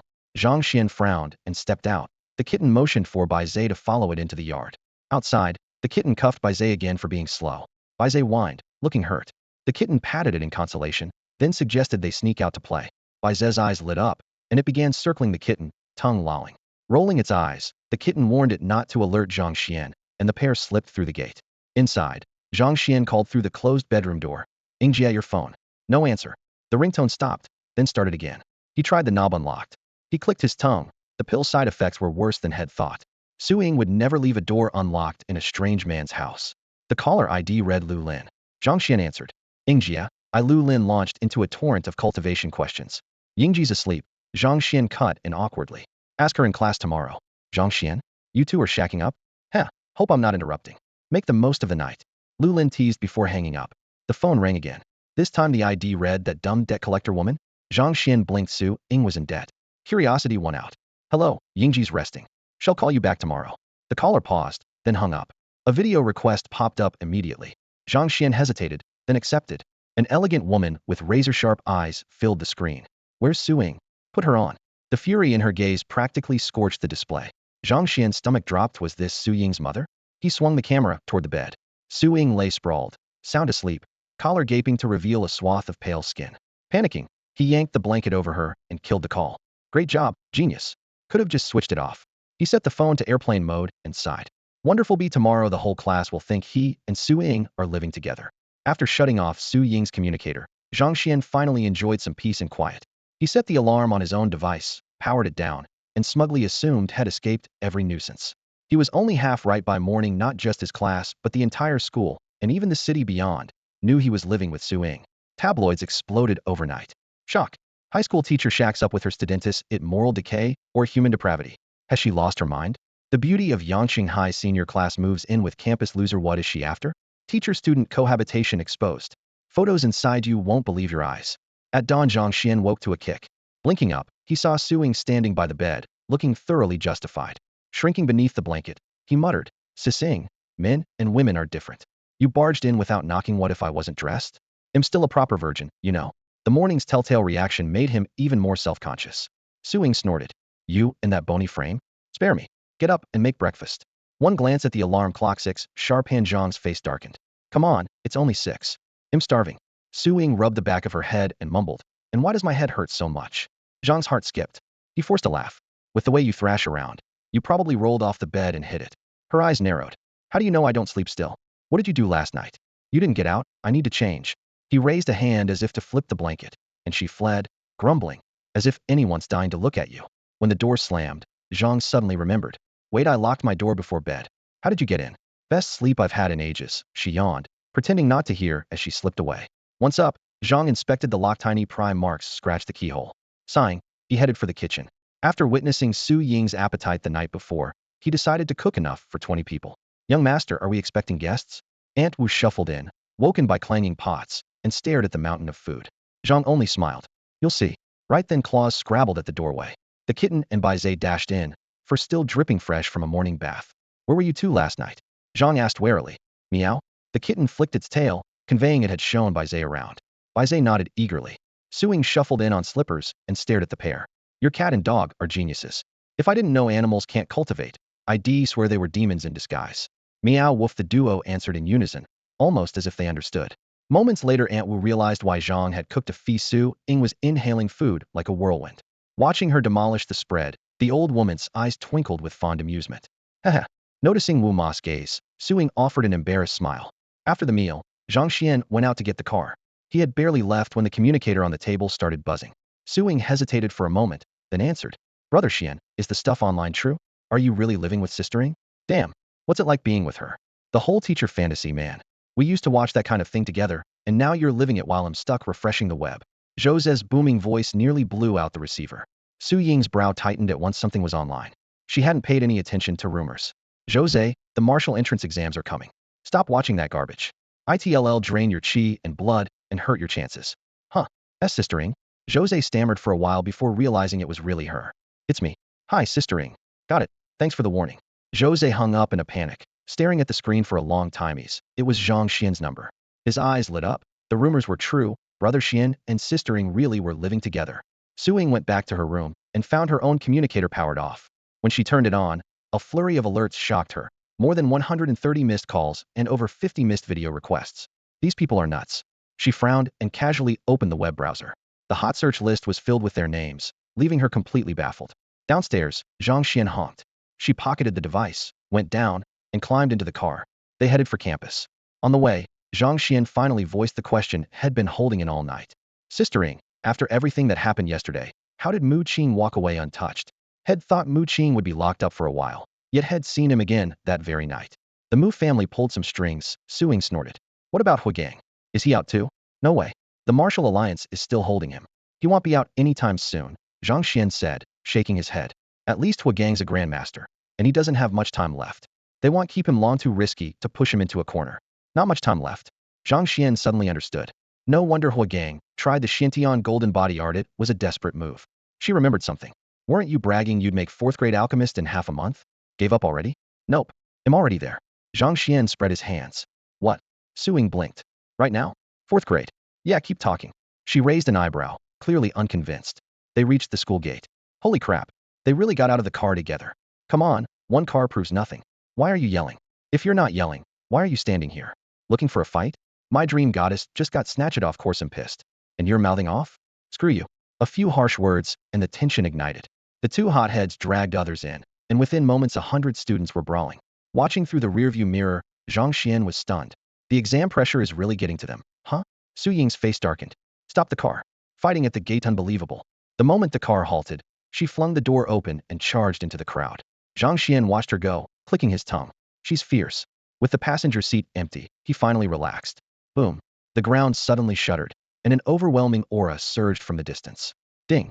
Random mission triggered. Survive the beast tide and kill 100 monsters outside the city. Beast tide? Zhang Xian's eyes widened as he instinctively looked toward the wilderness.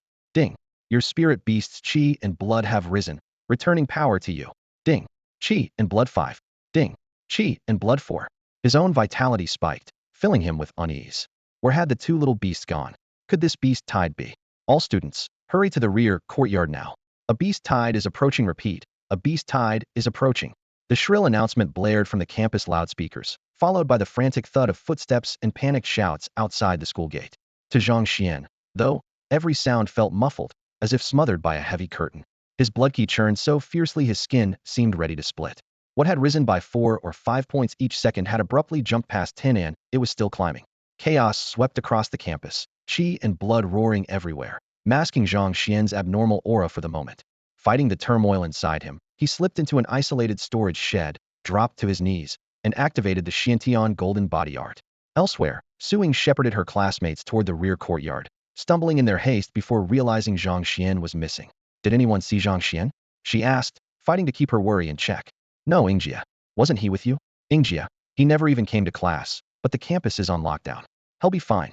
Su Ying pulled out her communicator, only to find the screen full of static. The city guard had already jammed the signal. The broadcast crackled again. All second and third-year teachers, proceed to the city wall to support the garrison. First-year teachers, remain on campus to protect the students.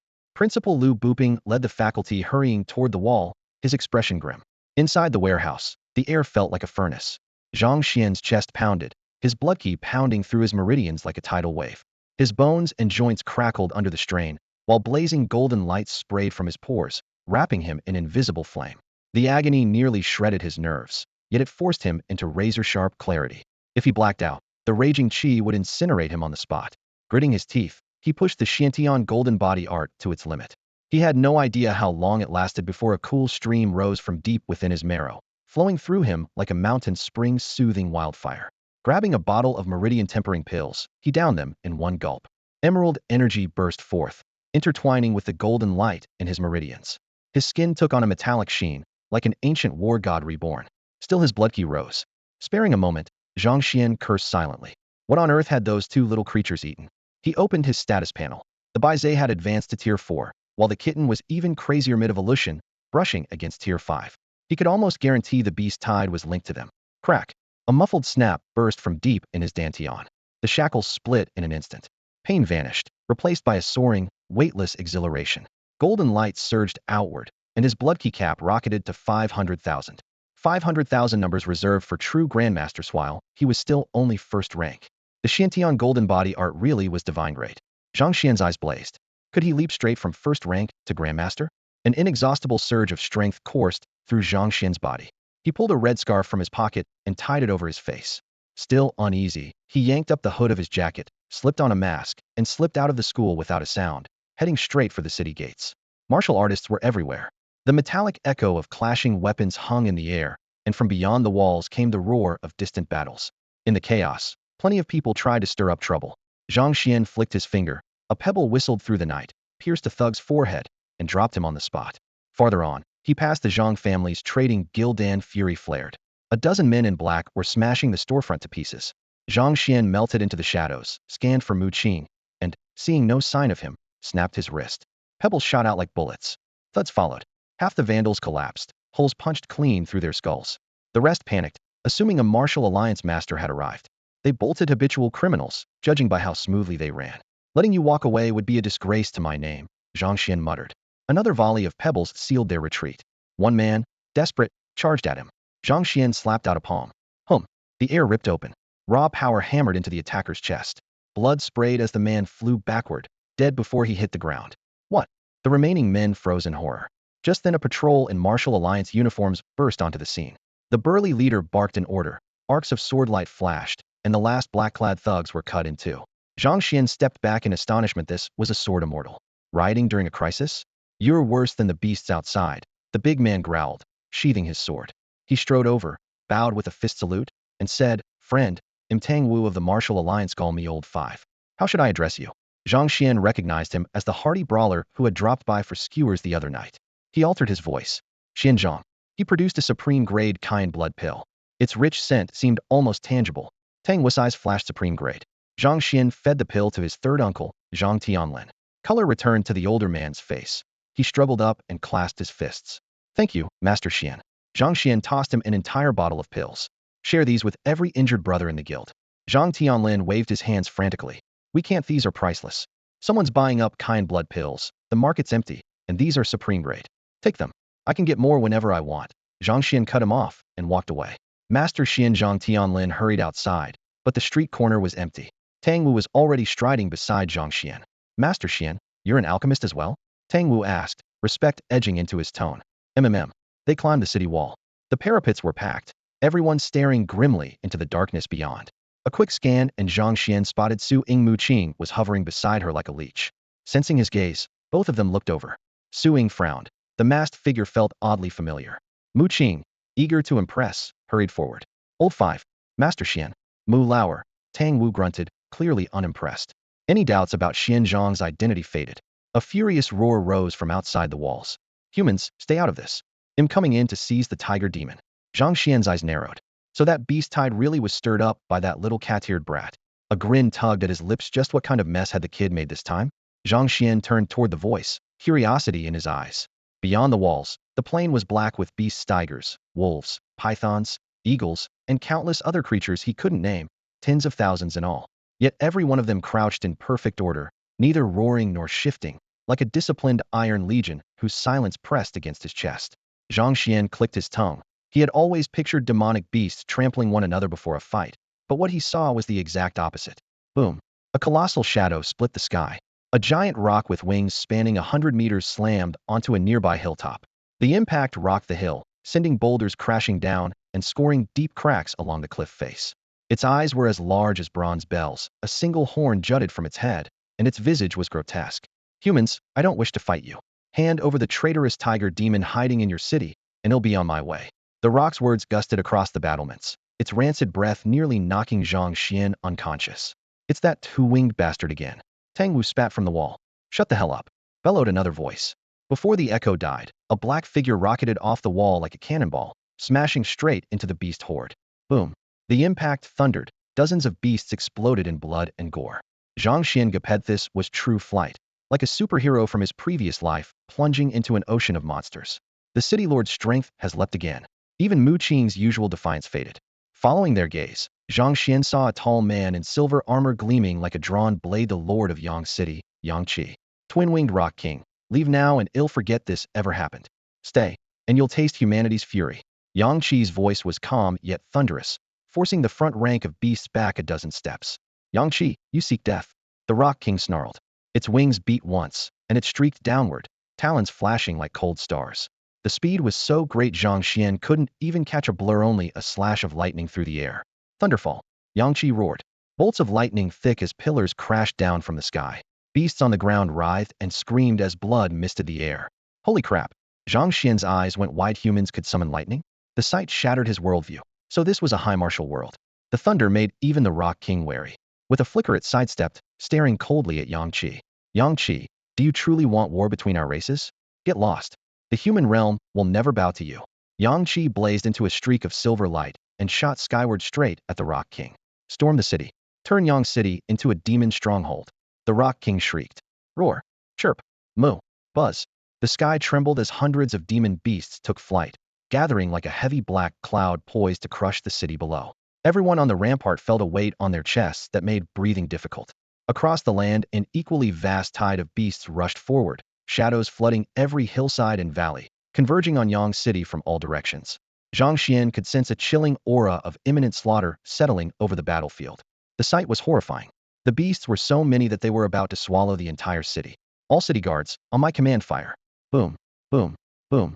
Cannons erupted along the wall. Heat rolled out in waves. Rifle shots rattled on, and hot shell casings clattered at the soldiers' feet. Zhang Xian's nerves stretched taut. In his previous life he had known only peace. He had never witnessed carnage like this. The stench of blood and gunpowder clogged his throat and nearly made him retch, but he forced it down so as not to betray himself. Outside the wall, shells tore demon beasts into bloody mist, yet the tide only surged fiercer. The reek of blood whipped through the air as the dark mass pushed to the horizon. Fifth rank and above, with me. Lu Buping raised his arm and led a group over the wall. Master Xinzhong, you're a pill alchemist. You should stay where you're needed most, don't go out there. Brother Xinzhong, stay on the wall. Mu Qing and Tang Wu shouted almost in unison before leaping into the horde. Suing studied Zhang Xian's face. He looked familiar. When Mu Qing and Tang Wu called him Xinzhong, realization flashed through her mind, so this was Zhang Xian. No wonder she hadn't been able to find him. Stick with me and don't wander off, she whispered. The familiar voice made Zhang Xian stiffen. He almost replied out of habit. Then he remembered he was Master Xinzhong now and had no reason to feel guilty. Girl, are you talking to me? He asked, lowering his voice and giving her a measured look. TCH, spare me. I know it's you. Drop the act, Suing shot back, raising an eyebrow as if trying to pierce his disguise. Zhang Xian frowned. Girl, did you just call me boy? Zhang Xian, you. Suing hesitated. Had she misidentified him after all? Before she could finish, the fastest beast slammed into the base of the wall. The massive structure shuddered and panic surged. Kill them. Gunfire roared again, tongues of flames spitting out. Flying beasts dove for the rampart, forcing both Su Ying and Zhang Xian into the fray. Suddenly, a silver-gray monkey leaped from the back of a flying beast and smashed a warrior's skull with one punch. Blood sprayed, and the corpse was instantly torn apart by the surrounding flyers. Damn, there are fourth-rank beasts riding on the flyers. Cries of alarm rang out. Looking up, they saw entire packs of silver-gray monkeys raining from the sky, their murderous aura suffocating. Clang Su Ying's sword rang as she charged first. Teacher Su, watch out. A white blur flashed. A snow-white monkey appeared soundlessly before her, as though it had always been there. Die. Su Ying's blade flared, her eyes icy. Yet as the tip closed in, the white monkey curled its lips in a mocking grin. Fall back. That one's fifth rank. Someone shouted. And watch for third-rank exploding lice. Golden streaks shot from the monkey's fur, its savage aura sweeping outward. Faces drained of color as fighters scrambled back. Suing hadn't expected such deep concealment. Her own face went pale, but she steeled herself and thrust her sword. Most 5th and 6th rank cultivators had already rushed out. Those left on the wall were largely 4th rank. The situation was growing desperate. At that moment, Zhang Xian moved. Swoosh. A dozen blood-red streaks tore through the air and slammed into the exploding lice. Boom, boom, boom. Chain detonations rolled across the night sky, a scorching shockwave forcing the snow-white monkey to stumble back several steps, its confidence shaken for the first time. Target count, 15 of 100. A flawless plucking leaves, scattering petals brilliant. Someone atop the wall shouted, unable to hide his excitement. Thanks. Suing replied. Her longsword buzzed in her grip, lightning racing down the blade. She sprang from a gap between bricks, shooting toward the monkey like an arrow loosed from the string. She was still midair when, crack, a bolt of lightning as thick as a barrel split the clear sky and struck the white monkey square on the crown. The stench of scorched fur spread instantly while the beast froze, screaming. Well done, Teacher Su. Several instructors cheered involuntarily. An instant later, one of them was torn apart by the claws of another simian, blood spraying high into the air. The mood flipped in a heartbeat. Zhang Xian roared, flicking a handful of pebbles into flight. The stones worked wonders against the lice, but against a fifth-tier monkey they shattered like pottery, barely slowing it. Even so, that brief pause was all Suing needed. Wrapped in crackling electricity, she moved 10 times faster. Her blade flashed, riding wind and thunder as it pierced the white monkey's chest and burst from its back. Without stopping, she yanked the sword free and sidekicked the carcass off the wall. Screeches erupted. The slain white monkey was clearly important, and its death ignited the surrounding troops' fury. A dozen pairs of crimson eyes fixed on Su Ying and Zhang Xian, murder blazing within. A chill warning shot through Zhang Xian, as if a sniper's scope had locked on him. Down. He tackled Su Ying, and the two rolled across the stonework. Crack, crack, crack. Bullets shredded the spot where they had just been, spraying shards of masonry. Damn it, it's the cult of the demon god. Someone snarled. Those scum deserve to die. Under the rattle of gunfire, several instructors were cut down, their blood soaking the walls. Zhang Xian's eyes turned icy. The cult called themselves servants of the demon gods, and viewed anyone who fought the beasts as their mortal enemy. With a snap of his wrist, his pebbles became lethal shards of light. Thud, thud, thud. Holes opened in the brows of more than a dozen cultists, killing them on the spot. Certain that Su Ying was momentarily safe, Zhang Xian swung his gaze to the flying beasts overhead. Another suffocating aura dropped from the sky as a second fifth-tier monkey materialized and landed heavily. Another one? Gasps spread through the defenders. Who could have guessed a beast had ridden hidden on the back of a flyer? All powerhouses above the fifth rank were already locked in battle outside the line. There was no time for them to return. The beasts outnumbered the humans dozens to one, and their ruse had now encircled the defenders who rushed forward. A lohum cut through the air. Two immense shadows dived, armor gleaming and fangs like knives. The armored beast king and the yellow wolf king. Not good. Those are the armored beast king and the yellow wolf king. Three beast kings at once. This was planned from the start. Faces went deathly pale. The triple assault came without warning, and not a single scout had caught a hint of it. The scene felt hauntingly unreal. The edge Yang Qi held vanished in an instant, and he was forced onto the defensive. A choking wave of demonic miasma rolled in. The human line tightened, heavy with despair, and no one could see a way to break the deadlock. Lord Castellan, let my master take the field. Mu Qing bellowed across the battlefield. The crowd latched onto the plea like a lifeline. Right, Professor Hui Gang is a rank 7 Grandmaster. Sir Yang, hurry and bring Grandmaster Hua. Shouts rose one after another, yet no one noticed the crafty glint in Mu Qing's eyes as he grappled with the beasts. No need for reinforcements. I've already sent word. The Dijon Martial League will be here in 5 minutes, and we'll bury every last monster today, he muttered. Thunder cracked overhead. Though 3 beast kings surrounded him, Yang Qi stayed calm. Bolts of lightning speared down from the clouds, forcing the kings to keep their distance. Pull a rank 6 back to the wall, slaughter those beasts. Not one step inside Yang City. He thundered. Stop the humans, cubs. Once the gate is open, I'll drag out that tiger spirit myself. The two-winged eagle king beat its wings, each feather a blade. Golden armored king, yellow wolf king, thanks for the help. I'll repay you handsomely afterward. Huh, how could we miss such fun? Yang City falls today. The 3 kings surged forward like a tidal wave. The beast tide erupted in full fury, pinning every human fighter at once. Together now. On the wall, more than a dozen rank 4 warriors lunged at a pale gold rank 5 monkey. Pebbles whistled through the air. Zhang Xuan's hands blurred, loosing a rain of hidden weapons. Several flying beasts dropped out of the sky, their monkey riders either crashing to the ground, badly hurt, or being cut down by the defenders. Ding. Mission complete. Reward 1000 God points, 500 vitality, 500 spirit. Ding. New mission. Hold the wall and foil Mu Qing's plan. Mu Qing's plan. Zhang Xuan's heart clenched. The Eagle King might have chased a kitten here, but those other 2 beast kings were almost certainly lured in by Mu Qing. To save his master, he had thrown millions into peril. Rage flared inside Zhang Xuan. Who is that kid? His throwing skills are insane. He came with Lord Tang Wu, must be from the Tang clan. The crowd buzzed in awe. Blood spattered the bricks. Su Ying strode back in armor, her clothes soaked crimson. Nicely done, Teacher Su. Suddenly, a lone figure forced his way toward the wall. Chen Kai? Why are you here? An uneasy chill gripped Zhang Xuan. He stared at Chen Kai's stiff gait and cruel, gleaming eyes. Chen Kai crept toward Su Ying. Ingjia move. Zhang Xuan roared, launching himself like a bolt of lightning. Su Ying turned at the shout, but before she could react, a shrill scream split the air. You bitch die? Chen Kai's face twisted as gray-black wolf patterns crawled across his skin. His sword stabbed straight for Su Ying's back. Cult of the Demon God. Nearby warriors cried in shock. At the same moment, half the team besieging the rank 5 monkey halted. Wolf marks spread across their faces, and their blades swung toward former comrades. Old Lu, what are you doing? Zhang Baishan, you're with the Demon God cult too. Screech.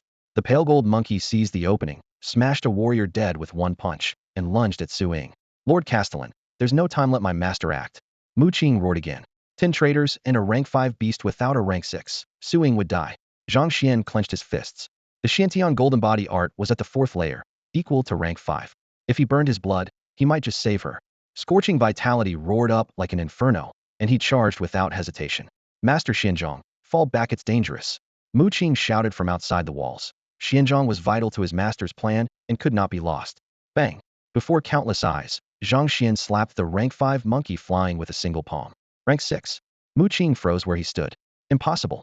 Blood surged like wildfire, and Zhang Xuan's aura erupted. In an instant, every bone and sinew fell aflame.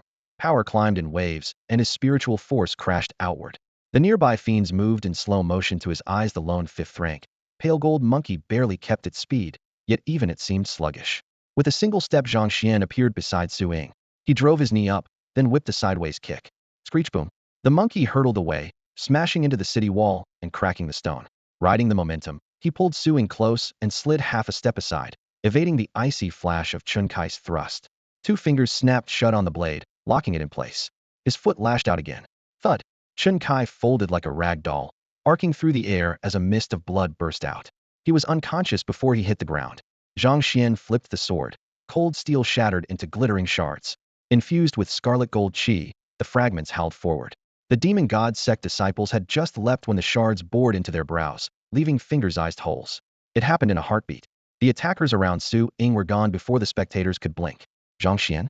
Su Ying finally found her voice, staring at the man holding her. She was sure that earlier Sister Ying was no mistake. She reached for his mask, but he gently pushed her hand away.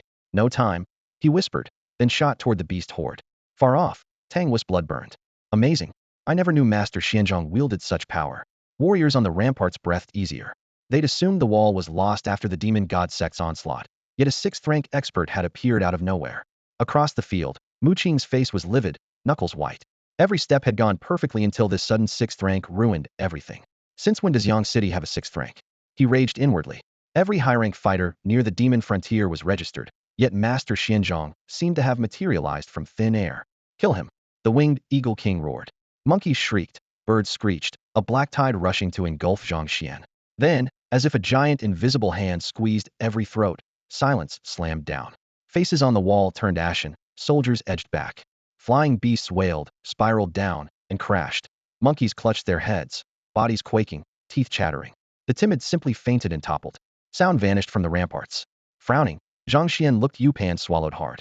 A colossal shape crouched atop the wall, a jet-black python, thicker than a water tank and stretching more than 100 meters, twin horns jutting from its skull.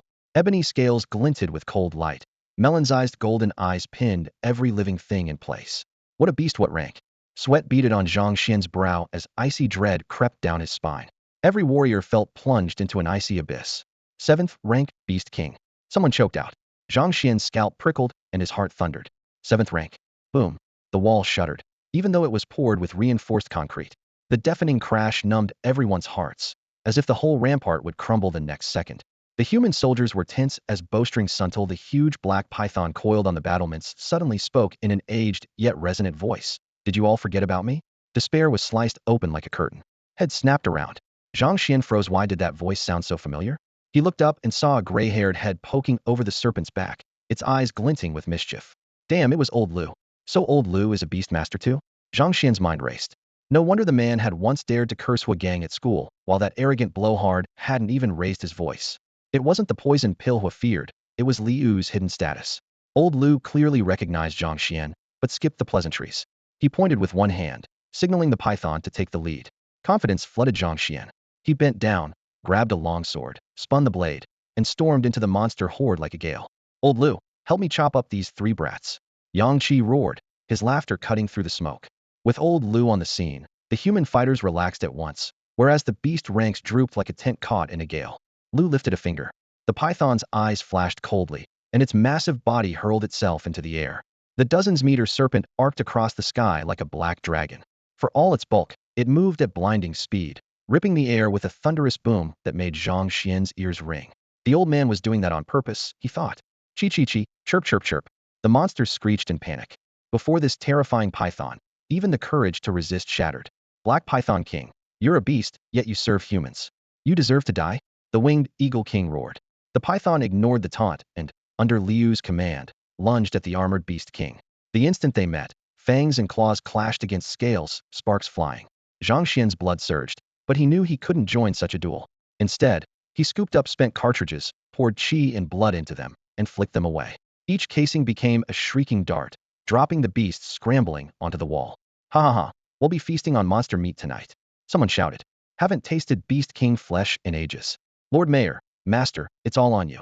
Morale blazed, and the human fighters hit harder than ever. Yang City was their ground, and with heavy firepower backing them, the beast's defeat was only a matter of time. The only unhappy face belonged to Mu Qing. To force the Martial League to free his master, he had paid dearly to summon the Armored Beast King and the Yellow Wolf King. Victory had been within reach, but Zhang Xuan suddenly revealed 6th-tier strength, and worse, the overlooked old Lu turned out to be a Beastmaster. Rage burned Mu Qing's chest. He nearly tore his own robe. With the battle stabilizing, Zhang Xuan considered canceling blood burning. It drained him too fast. Then inspiration struck. What if he paired blood burning with devour? The thought had barely formed when his body moved on its own.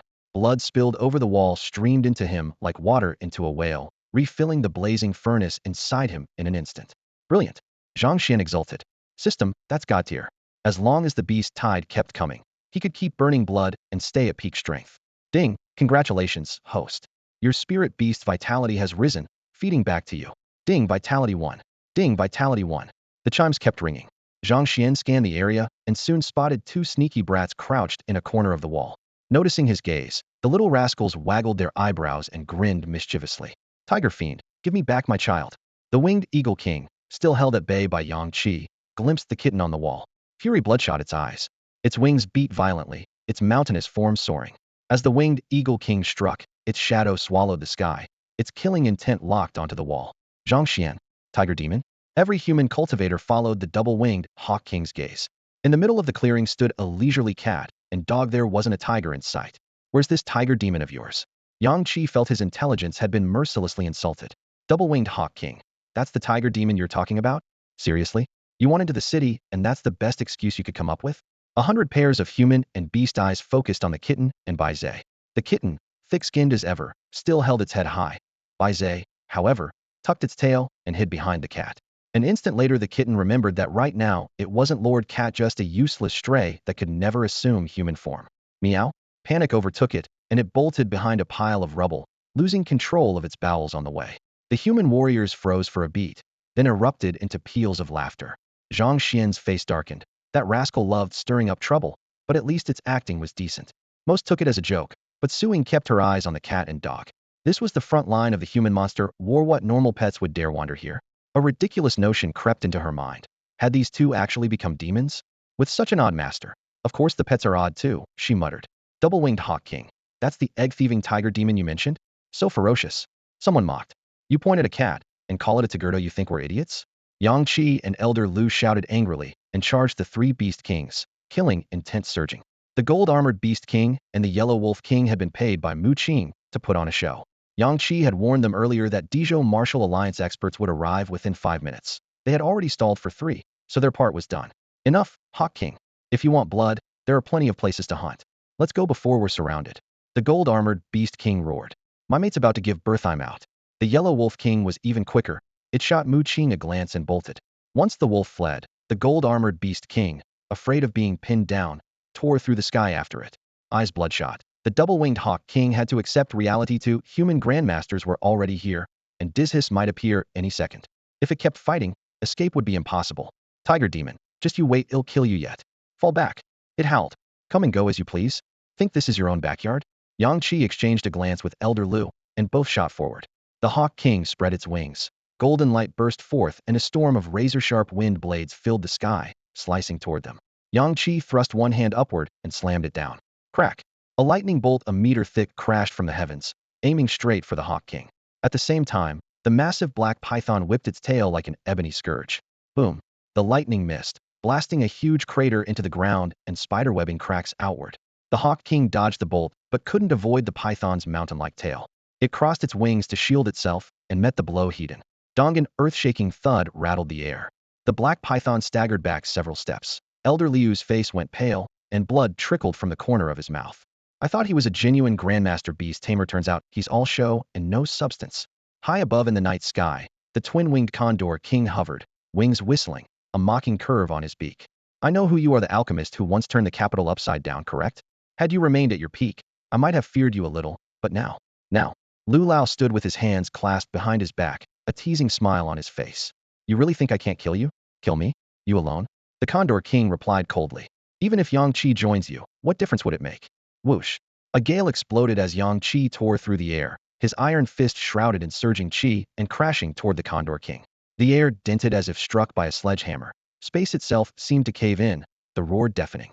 The Condor King's words had been bold, yet he dared not take the punch he'd in. One flap of his wings turned him into a streak of light, and in the blink of an eye he vanished. Big mouth, fast wings.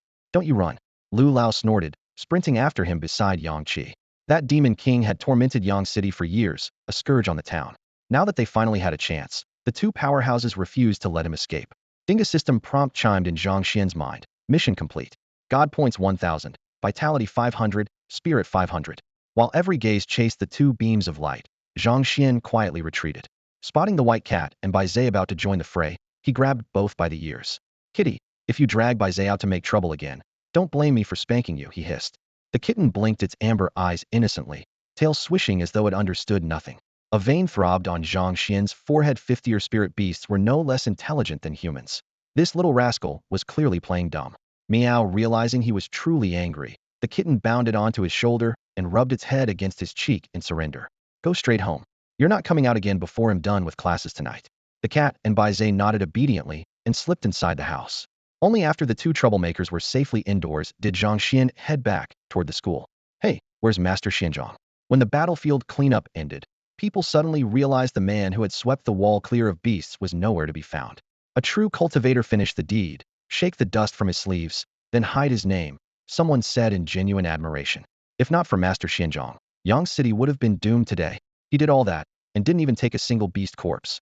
The warrior who had fought beside Zhang Xuan recalled the master's empty hands and felt even deeper respect. Anyone know which clan Master Xianzhong belongs to? He came with Lord Tang Wu, so he must be from the Tang clan, right? All eyes shifted to Tang Wu as he approached. I only met Master Xianzhong on the road and hurried here with him. I know nothing of his background, Tang Wu said, spreading his hands. Those who thought they'd found a clue looked at one another, even more confused than before. Just then, Su Ying scanned the surroundings, whirled, and shot off toward Yang City high like a streak of light. Why's Miss Su in such a rush? Worried about her little boyfriend, obviously. Huh, boyfriend? Since when? Zhang Xian. Old Zhang Tian, a kid. Old Zhang's at the north gate. He wasn't here.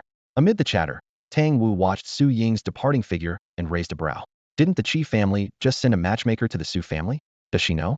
Interesting, very interesting. School. Jose had barely stepped out of the restroom, belt still undone, when a strong arm yanked him into the corridor's shadow. Whoa, bro Xian, you scared me to death, he said, patting his chest. Where'd you run off to? I couldn't find you anywhere. Realizing it was Zhang Xian, Jose finally exhaled in relief. When your sister-in-law shows up, I need you to give me an alibi. Zhang Xian's words left Jose completely stunned. Jose stared at Zhang Xian in bewilderment. Perjury? I'm dead. His heart lurched as a soap opera scenario played out in his head. Shuanga must have cheated on Yingjia. He glared at Zhang Xian, furious. How could you? Yingjia is a great woman, landing her with sheer luck from a past life. And you still wrong her? Did that tramp Li Min come crawling back? Look, no offense, but Li Min. Zhang Xian looked completely lost. Hold on, what are you even talking about? Who said I wronged your sister-in-law? He raised a hand to cut him off and delivered the excuse he'd rehearsed on the way. I was out buying her a gift. I want it to be a surprise, so I don't want her to know. When she comes back, if she asks, just say I've been with you the whole time. You idiot, what's in that head of yours? Zhang Xian twitched an eyebrow. Li Min can't hold a candle to your sister-in-law. It's been over between Li Min and me for ages. Got it. Jose let out a long breath and thumped his chest. No problem. Leave it to me. Zhang Xian still sized him up, unconvinced. Hey, Shuanga, what's that look for? You think I'm unreliable? Jose bristled, almost jumping to his feet. I may be slow, but I'm not blind. I'm just afraid you'll promise now and clam up the moment you see her. Zhang Xian rolled his eyes. Jose had ratted him out to Su Ying more than once. If he didn't need an alibi so badly, he'd have chosen someone else. Come on, Shuanga, where's the love? I'm your brother from another mother. Jose pounded his chest. Relax, I won't spill a word.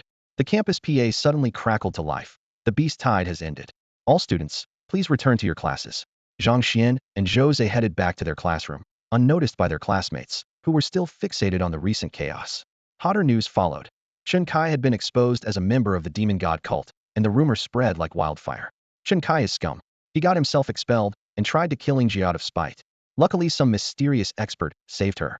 Chen Kai was always unstable. You can't judge cultists by normal standards. The craziest part is the cult used the beast tide to go after Yingjia. What did she ever do to them? Everyone worried about Su Ying's safety until another message stole the spotlight. Look, a new post. Holy crap. Master Xianzhong is a legend. He saved the day and vanished without taking credit. He stepped up when it mattered, drove back the beast tide, then disappeared. That's a real hero. Qizhou has plenty of reclusive cultivators. It's thanks to powerhouses like them that we live in peace. The internet's already guessing who he is. There is no record of him in Yangcheng. So Master Xianzhong must have been training on his own all along and was never registered with the Martial League. Unbelievable. He never registered with the Martial League, so he shouldn't have access to any of their cultivation manuals. How did he make it to the 6th rank? A student in the classroom blurted it out, then added, maybe Master Xianzhong is just an alias. Before he could finish, the class drowned him in shushing, eye-rolling, and ridicule. With cultivators held in such esteem, almost no one aside from the demon god cult and a few stray heretics will dare use a fake name. Shuanga, why do you think Master Xianzhong won't register with the league? Jose stared at the live news feed on his phone, full of admiration. How should I know? Zhang Xuan shrugged, outwardly calm but sinking inside. News was spreading even faster than had expected. Jose slid his chair closer, eyes shining. For all we know, Master Xianzhang might be sitting right beside me. Zhang Xian's heart skipped. Had this guy really guessed the truth? A beat later he realized he was overthinking it. Jose waved a hand like he was daydreaming. Maybe the chef at my house is Master Xianzhang. The internet says the master's an alchemist, and the food our chef makes is heavenly. He's got to be slipping elixirs into the dishes. He turned and stared at Zhang Xian, eyes blazing. Or maybe it's Wuma, the housekeeper. Cut it out. Master Zhuan's a man. Zhang Xian laughed in spite of himself. In barely 10 minutes the class had come up with dozens of wild theories. Zhang Xian sighed to himself. Looks like I'll have to use that persona a lot less from now on. Head wrecked Mu Qing's plans today, and Mu Qing would be nursing a grudge. If the Mu family really wanted a partnership, they would start digging into his background. The Muse ruled Qizhou. Right now he couldn't afford to cross them. Once he reached Grandmaster, Head settled the Skorei had the system, so that day wouldn't be far off. Someone suddenly shouted, Yingji's back. The classroom exploded. Everyone rushed to the windows. Come on, Shuanga, that's your girl. We need to make sure she's okay. Jose grabbed Zhang Xian and sprinted for the hallway, yelling over his shoulder, move it, people. Give Shuanga the front spot. Zhang Xian's face darkened. Stupid sidekick. The last person he wanted to see was Su Ying. During the rescue on the city wall, Head blurted out Yingjia. She had the sharpest ears. She must have heard. He could only pray the chaos had kept her from noticing. Jose leaned in, snickering. No need to thank me. I know you're shy. Brothers stick together. Thanks a lot. Zhang Xian muttered through clenched teeth. In the distance a slim figure approached. Su Ying was perfectly fine, and the class erupted in cheers. She walked straight up to Zhang Xian. Come with me. Without waiting, she dragged him away. Lucky Shuanga. First thing Yingjia does is check on him. With a fourth-rank alchemist like her around, Zhuang's bound to smash the martial exams this year. Should keep it quiet. Excitement and secrecy buzzed through the hallway. Round the corner, Su Ying yanked up Zhang Xian's school jacket. His heart pounded. Whoa, what are you doing? No injury? She stared at his waist, brows knitting. How is that possible? Where were you just now? It hit him she suspected he was Master Xianzhang. On the wall had been surrounded by monkey demons and took a sucker punch to the side, but had already reached the 4th level of the Xiantian golden body art. The bruise had healed before he even got back. I never left the school, he answered steadily, then rattled off the story Head prepared word for word and dragged Jose over as a witness. For once, Jose played along flawlessly. Su Ying raised an eyebrow, seized his wrist, and sent her spiritual sense into his meridians. Nothing, not a trace of worldly chi. Really no chi at all for some reason. Disappointment flickered across her face. Master Xianzhang was a 6th-rank fighter. Zhang Xian hadn't even sensed worldly chi, so he wasn't even 2nd rank. Naturally, he couldn't be the master. The city lord's manor basked in afternoon sun, rays streaming through tall windows and turning the drifting dust into glittering specks. Yang Qi lounged in an armchair, lifted a hefty purple clay teapot, and gulped down several swigs before wiping the corner of his mouth. Haha, that's the stuff. He set the pot on the table with a thud, only for old Lu beside him to shake his head. A pity the twin-winged carving king escaped alive. It could have been worse, Yang Qi said, topping up his cup. The two of us crippled it. It'll be half a year before it's fit to fly again. He closed his eyes, savoring their success. After a few sips, he turned to old Lu. By the way, that Master Xianzhang I hear, he's a 4th-rank alchemist. You know him? The question made old Liu's mouth twitch. A 4th-rank alchemist? Damn, the kid really did it. Had given Zhang Xian those herbs on a whim. 7 days later the novice had become a 4th-rank master genius, didn't begin to cover it. Forcing calm, old Lu nodded. Of course I know him. Yang Qi's eyes lit up. A 4th-rank alchemist and 6th-rank warrior was worth his weight in gold to Sun City. Who is he? Introduce me, old Lu. He smiled like a fox. Straightening proudly, old Lu snorted. The kid's my disciple. Puffed Yang Qi sprayed tea across the table. Old Lu slapped the wood. What's that look for? He used my furnace and I taught him my personal formulas. That makes him my disciple. So who is Xianzhang really? Yang Qi dropped the honorifics the moment he learned the man was old Liu's student. Zhang Xian, the so-called useless young master of the Zhang clan, old Lu said with relish. Not bad for the rough stone I dug up, eh? Him? Zhang Kai's little brother? Yang Qi's smile widened, clearly intrigued. Old Lu raised a brow. You've met? Sun City's small. A rumor spreads faster than smoke. Of course I know. Yang Qi chuckled. Old Lu rolled his eyes. If you know, why let Hua Gang and that Mu brat bully him? Keep it up, and the Mu family will swallow the other 3 clans whole.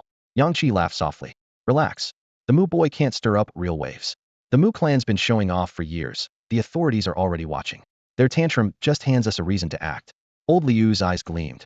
You're moving against the Mu family? Forget it, Yang Qi waved. Doesn't concern you. Seeing old Liu's eager face, he grew cautious. Old Lu wouldn't drop it. Come on, let me in. This sounds fun. Focus on getting your cultivation back. Yang Qi sighed. The frontier's been volatile lately. What's that to me? Back then I wanted. It wasn't the right time, Yang Qi cut in. It would have been reckless. Reckless? Those fossils just lost their nerve. Old Lu flared. Yang Qi raised his hands. Fine, fine. Just bring Zhang Xuan here. Something about his power doesn't add up. Get lost. My disciple doesn't need your help. Old Lu roared, the fire in his eyes still blazing. Beside him, Yang Qi could only shrug and offer a helpless smile. Yangqing Hotel. The door burst open and Tang Wu swept in.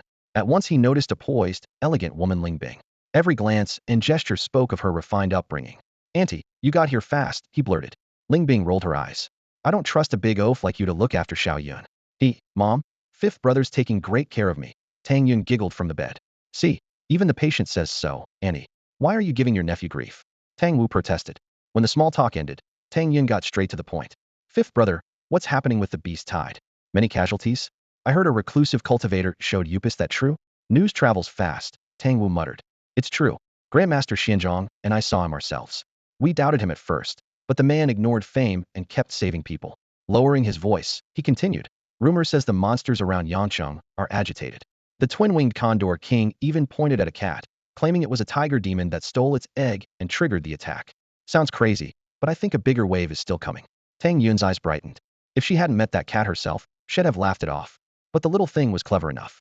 Do you remember what that kitty looked like? She asked eagerly. Finding the cat meant finding her savior. Recalling how had changed her clothes while she was unconscious, her cheeks flushed.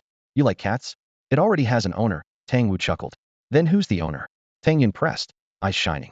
Thinking she just wanted a pet, he answered readily. Zhang Xuan. That cat's too smart, I knew at a glance. Zhang Xuan? Tang Yun frowned. Browsing news in her room, she had seen his name all over the trending list. Yep, the so-called good-for-nothing everyone's gossiping about, Tang Wu said, clicking his tongue. Whatever else, his barbecue is unbeatable. Ling Bing chimed in. Is news in Yangqing so dull a loser makes the hot search? Tang Wu shook his head. Auntie, he may be useless, but he's tied to the Mu and Su families of Qizhou. Oh, tell me, Ling Bing said, intrigued. That Mu heir stole Zhang Xian's fiancée and crippled him. Then Miss Suing fell for him and got his legs healed. Tang Wu spread his hands. Ling Bing snorted. Just a messy love triangle. Tang Yun lowered her head, found a photo of Zhang Xian, and smiled softly. You don't want any ties to me? Too bad. The Tang clan always repays its debts. Zhang Xian, wait for me, we'll meet again soon. The school bell rang. Knowing Suing planned to follow him home, Zhang Xian groaned. He still needed to spring a trap on Mu Qing. How could he act with her tagging along? Right then his communicator buzzed old Lu. Grasping the lifeline, he answered first. Yes, teacher, they'll be right there. What? Come alone? No problem. Hanging up, he grinned from ear to ear. Mu Qing, get ready, your grandpa's about to be swindled. Suing stared at Zhang Xian, speechless. Did the kid really think she was blind, pulling tricks right under her nose? Zhang Xian scratched the back of his head and forced a smile. Come on, sistering, don't look at me like that. Elder Lu asked me to see someone, and he told me to go alone. Suing ignored him and pulled out her communicator. Zhang Xian's heart pounded. This woman was so unreasonable. He was obviously adorable and straightforward, yet she still doubted him. He straightened his back and met her gaze openly if he got exposed. He could always claim it was a joke. Girl, calling about Zhang Xian, right? I need him for something. Let the boy come alone. It's not convenient with you around. Elder Liu's hearty laugh came through the receiver. Zhang Xian's lips curved, and he gave the handset a thumbs up. Elder Lu was rock solid. Get in the car, sistering. He'll drop you off first, and then I? No need. I have my own car. Suing cut him off and turned away. Since Zhang Xian refused to be honest, she would just ask little cat back home. That adorable creature would never lie. Crash. Mu Qing smashed his wine glass, amber liquid spraying everywhere. That old bastard Yang Qi tricked us all. He never informed the Dijon Martial Alliance. If we had held out a little longer, the plan would have succeeded. A servant hurried to comfort him. Fortunately, we still have a second plan. Mu Qing narrowed his eyes, a cold glint flashing within. Exactly. That bastard Xianzhong ruined things, too. I would have felt a bit guilty under the original plan, but now he's saved me the trouble. How are the arrangements with Suing? Everything is set. Nothing can go wrong. The servant smiled meaningfully. Good. I'm going to see Master and brief him on the latest developments. You stay at the guild and watch for Xianzhong. The moment he arrives, bring him to me. Yes, sir. The servant accepted the order and left. Inside the Alchemists Association's pill room, the air was thick with the fragrance of elixirs. Elder Lu circled Zhang Xian, clicking his tongue in amazement, and Yang Qi craned his neck for a better look. Who could connect the baby-faced youth before them with the decisive Master Xianzhong, who fought so ruthlessly earlier that day? Just a few days ago the kid had to borrow a furnace. Now he was a bona fide fourth-grade alchemist. and the two old men could hardly keep from drooling. Kid, how on earth did you manage it? Elder Liu's eyes were full of longing. I spent more time refining pills. Zhang Xuan sounded completely earnest. Yang Qi was speechless, and Elder Liu had no words either. A rookie who had joined the profession only 7 days ago was telling two veterans with 40 years of experience to just spend more time on it? Elder Liu changed tack.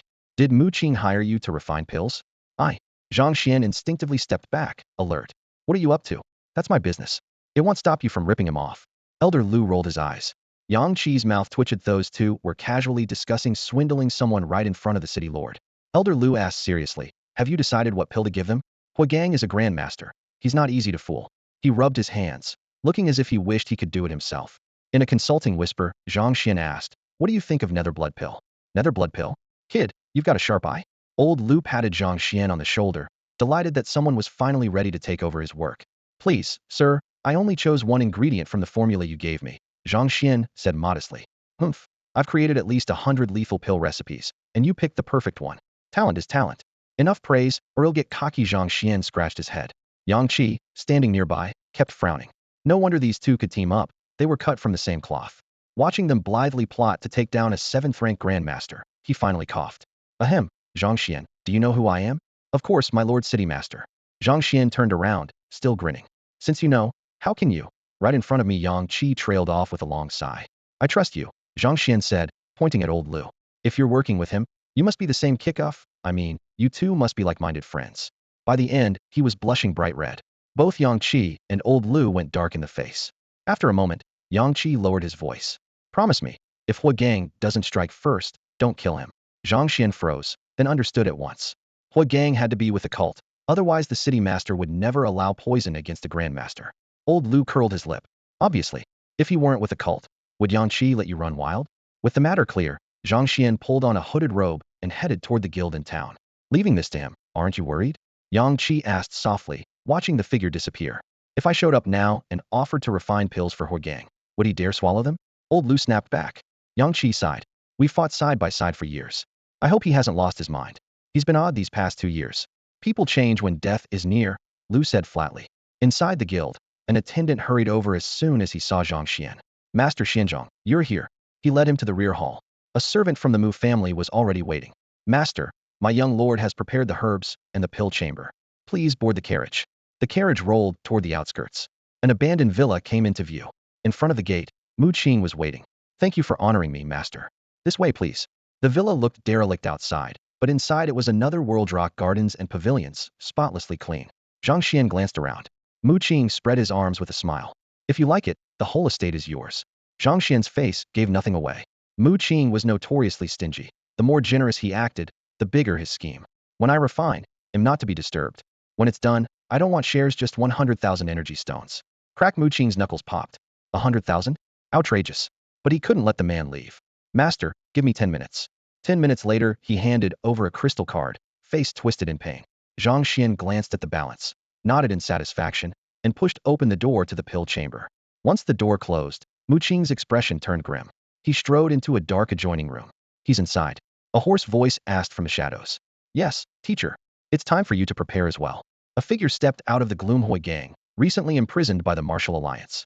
He nodded and stared at the pill chamber, eyes icy. This body had lasted nearly a century. It was time for a new identity. The mysterious Xianzhong was perfect. Almost no one knew who he really was. Mu Qing let out a cold laugh. He thinks we want his alchemy, but what we really want is him. The two of them burst into laughter. Inside the alchemy chamber, Zhang Xuan scanned every corner, the rafters, even the rim of the furnace, making sure no surveillance crystals were hidden before letting out a relieved breath. To his right, more than a dozen stacks of spirit herbs rose like miniature mountains, their faint fragrance saturating the room and making every breath feel crisp. Zhang Xuan's lips curled in satisfaction. With this haul, he might just bump his alchemy talent up to grade B. Time for a draw. He summoned his status panel. 2,000 super divinity points gleamed at the top, exactly 20 pulls. He had a hunch something good would drop this round. Ding. Thank you for playing. Vitality 10. After the first draw, the message wiped the smile off his face, but he forced a grin. Confucius said, those who keep smiling never run out of luck. A 10 pull flashed across the screen. Ding. Thank you for playing. Vitality 10. Ding. Thank you for playing. Vitality 10. When the 9th thank you appeared, Zhang Xian's face was darker than the bottom of a pot. Just as he was about to curse, a pale gold card materialized silently in his palm. Note: Skill 2 trial card. All techniques and martial arts rise by 2 tiers for 30 minutes. His fingers tightened, eyes blazing. The Shantian Golden Body art was currently at the 4th layer, equivalent to a 5th rank fighter. With this card, he would vault straight to Grandmaster level. Add the Blood Ignition secret art, and breaking into 8th rank Arch Grandmaster territory was suddenly within reach. System, you're amazing. Riding the high, he tapped another 9 pull. 8 more thank yous popped up, then a Poxy card appeared. Poxy. Zhang Xuan raised a brow and read the note. Innate power of the sacred beast by Zay, able to dispel all negative karma. Same source as his by Zay bloodline, but usable on its own. Zhang Xuan grinned and multidraws really did pay off. His super divinity points were now 0. His gaze shifted to the furnace Mu Qing had prepared, red copper walls etched with dark patterns. Lid wrapped in a coiling dragon motifa demi-divine weapon, no doubt. Ding. Random quest triggered. Sabotage Hua Gang's resurrection plan. The system's prompt cut in, and Zhang Xian's hand paused. Resurrection plan? Hua Gang could come back from the dead. With the trial card, he could fight at Golden Body Arch Grandmaster strength. Should he go finish the old bastard now? The thought flickered, but he resisted. Stick to the plan. Save the trial card for a trump.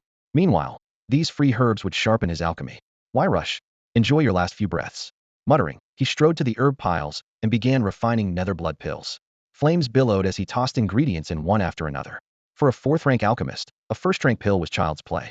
Half a stick of incense later, the lid flipped open and 10 scarlet pills, faint veins swirling across their surfaces, shot out. With a flick of his sleeve, he whisked them into a jade bottle. What he missed was the furnace quietly siphoning the escaping pill aura through runes in its base. Under the floor, dense arrays lit with muted gold, encasing the entire room. In a hidden chamber, Hua Gang opened his eyes at the ripple of energy, a sharp light flashing through them. Top-grade pills, and so quickly. This Xinjiang's alchemy really is impressive. Mu Qing let out a cold laugh. Let him live a little longer. Once he's brewed enough vitality pills for Master, you'll be able to cultivate the Xiantian Golden Body art too. Hua Gang shook his head. His current refining method burned through mental energy faster than any other alchemist, so the schedule had to be moved up. Once he produced another 20 furnaces of blood-chi pills, he would activate the formation. Don't just stand there, he warned. We need a fallback plan. If the soul transfer fails, bring Su Ying here. Yes, sir. Mu Qing cupped his fists. A savage grin twisted his face as he left the pill room, a lecherous curl at his lips. Worthless woman, if you don't know what's good for you, don't blame me for what happens next. Inside the refining chamber, Zhang Xuan had already produced more than a dozen bottles of blood-chi pills, yet his alchemy experience bar had climbed by less than 0.4%. That should be enough, right? He muttered, clicking his tongue. A few dozen top-tier poison pills, could they really kill a Grandmaster? Still too slow. On impulse, he tossed 20 full sets of herbs into the furnace at once. Whoosh. The flames roared, and his experience jumped another 0.4%. Zhang Xuan grinned. Much faster, but what a waste of herbs. He had no idea that in the next room Hua Gang was eyeing the glowing array on the wall. The sudden surge of pill aura made Hua Gang's eyes gleam. What's this? Why did the pill aura spike? The formation is ready. It's time to start a new life in someone else's body. He pressed a hidden panel. Runes lit beneath his palm, and the door creaked open. Stepping into the pill room, he was greeted by a flood of medicinal fragrance. Zhang Xuan, engrossed in his work, didn't notice. Hua Gang clasped his hands behind his back and spoke in a low voice. If my lifespan weren't about to run out, I'd have taken a talent like you as my disciple. Sadly, you showed up at the wrong time. The flames subsided, and the pills were done. Zhang Xuan looked up to see a silent silhouette and nearly jumped out of his skin. Holy, you scared me half to death. When he recognized the visitor, he almost pulled out his skill trial card. So the Mu family really had released Hua Gang from the Martial Alliance's prison. Hua Gang crooked a finger, and a dozen jade bottles flew into his hand. Not bad. Top-grade blood-chi pills. 10 per furnace, every one perfect. You're quite the seedling. He uncorked a bottle, examined a pill, then popped it into his mouth. A wave of potent vitality burst forth. Hua Gang's pupils contracted. 100 points. For a moment, he almost regretted having to kill Zhang Xuan. Such perfection meant the formula had been improved. Boy, I've never met anyone with your talent for alchemy. Zhang Xuan clenched the skill trial card and retorted coldly, save the compliments. How did you get in here? Hua Gang's smile was warm, yet carried a chill. You don't know who I am. If you did, you'd understand my praise is the greatest honor of your life. Stay ignorant. Tomorrow it'll be the strongest man in Kiz housing your body. Violet sigils blossomed under his feet, weaving into a lotus seal. Gale force, chi swept the chamber, drawing the world's spiritual energy inward. A lotus took shape, shrouded in purple mist. Zhang Xuan watched in shock as a tiny, radiant golden figure rose from Hua Gang's head, its eyes gleaming with eager malice. Feeling your soul's weakening, boy? Good. In a moment you'll fall asleep. It'll dive into your mind, devour your soul, and take your place. See these runes? A witchcraft array that ensures a perfect merge. The tiny figure vanished and reappeared over Zhang Xuan's head. His mind reeled. He was about to crush the skill trial card when the devouring divine ability inside him activated on its own. A gentle stream of soul power flowed into his sea of consciousness, soothing and strengthening it. Huh, looks like I won't need the card after all. Inside his mind, Huagang shrieked in terror. Why don't you have 3 souls and 7 spirits? What is this power? No, spare me. A smile tugged at Zhang Xian's lips. Was killing a grandmaster really this easy? Zhang Xian could feel his spiritual power skyrocketing. The savage energy flooding his body rose in wave after wave, threatening to shatter his sea of consciousness at any moment. His face tightened. No wonder Huagang was a 7th-ranked grandmaster. The mental force he left behind was leagues beyond Zhang Xian's own. But stopping now was impossible. If Huagang's remnant soul pulled free, the consequences would be disastrous. A quick glance at the medicinal herbs on the table settled his decision. Would fire up the furnace and refine pills, burning off the excess power through alchemy. Several streets away, in an unremarkable house, Lu Lao stared intently at a thumb-sized jade token on the table. No need to be so tense, Yang Qi said lazily, sipping his tea. Huagang might not act this time. You don't understand him, Lu Lao replied, voice low. You haven't seen how much he's changed these past 2 years. The Mu family went to great lengths to have him steal that item. Do you think he'll pass up such a chance? Yang Qi raised an eyebrow. But he wants to cultivate the Xiantian Gold Body Manual. He needs a mountain of blood-chi pills. Without Zhang Xian's elixirs, how can he succeed? A chill ran through Lu Lao. What if the manual was only a smokescreen? Yang Qi's eyes widened. You can't be serious. They exchanged a single look and rose almost in unison. Crack. In the silence, a faint snap sounded. A hairline fissure crept across the jade token. The tiny noise detonated in their ears like thunder. How is that possible? Yang Qi blurted, nearly dropping his cup. Lu Lao burst into laughter, then leapt through the roof, streaking toward Zhang Xian's villa. Who goes there? The surge of power from Lu Lao and Yang Qi instantly alerted the Mu clan's guards outside the villa. Yet before 2 grandmasters, the guards couldn't even flee. An invisible pressure pinned them in place. Where's Xinjiang? Lu Lao asked coldly. One guard tried to bluff. You'd better kneel and beg forgiveness. This is Mu territory, and our clan's grandmaster is inside. Yang Qi's eyes narrowed, a cold gleam flashing. He was long tired of the Mu clan throwing its weight around. Mu clan? Spare me, Lord Yang. The guard gasped, blood draining from his face. He'll ask once more. Where is Xinjiang? You get one chance.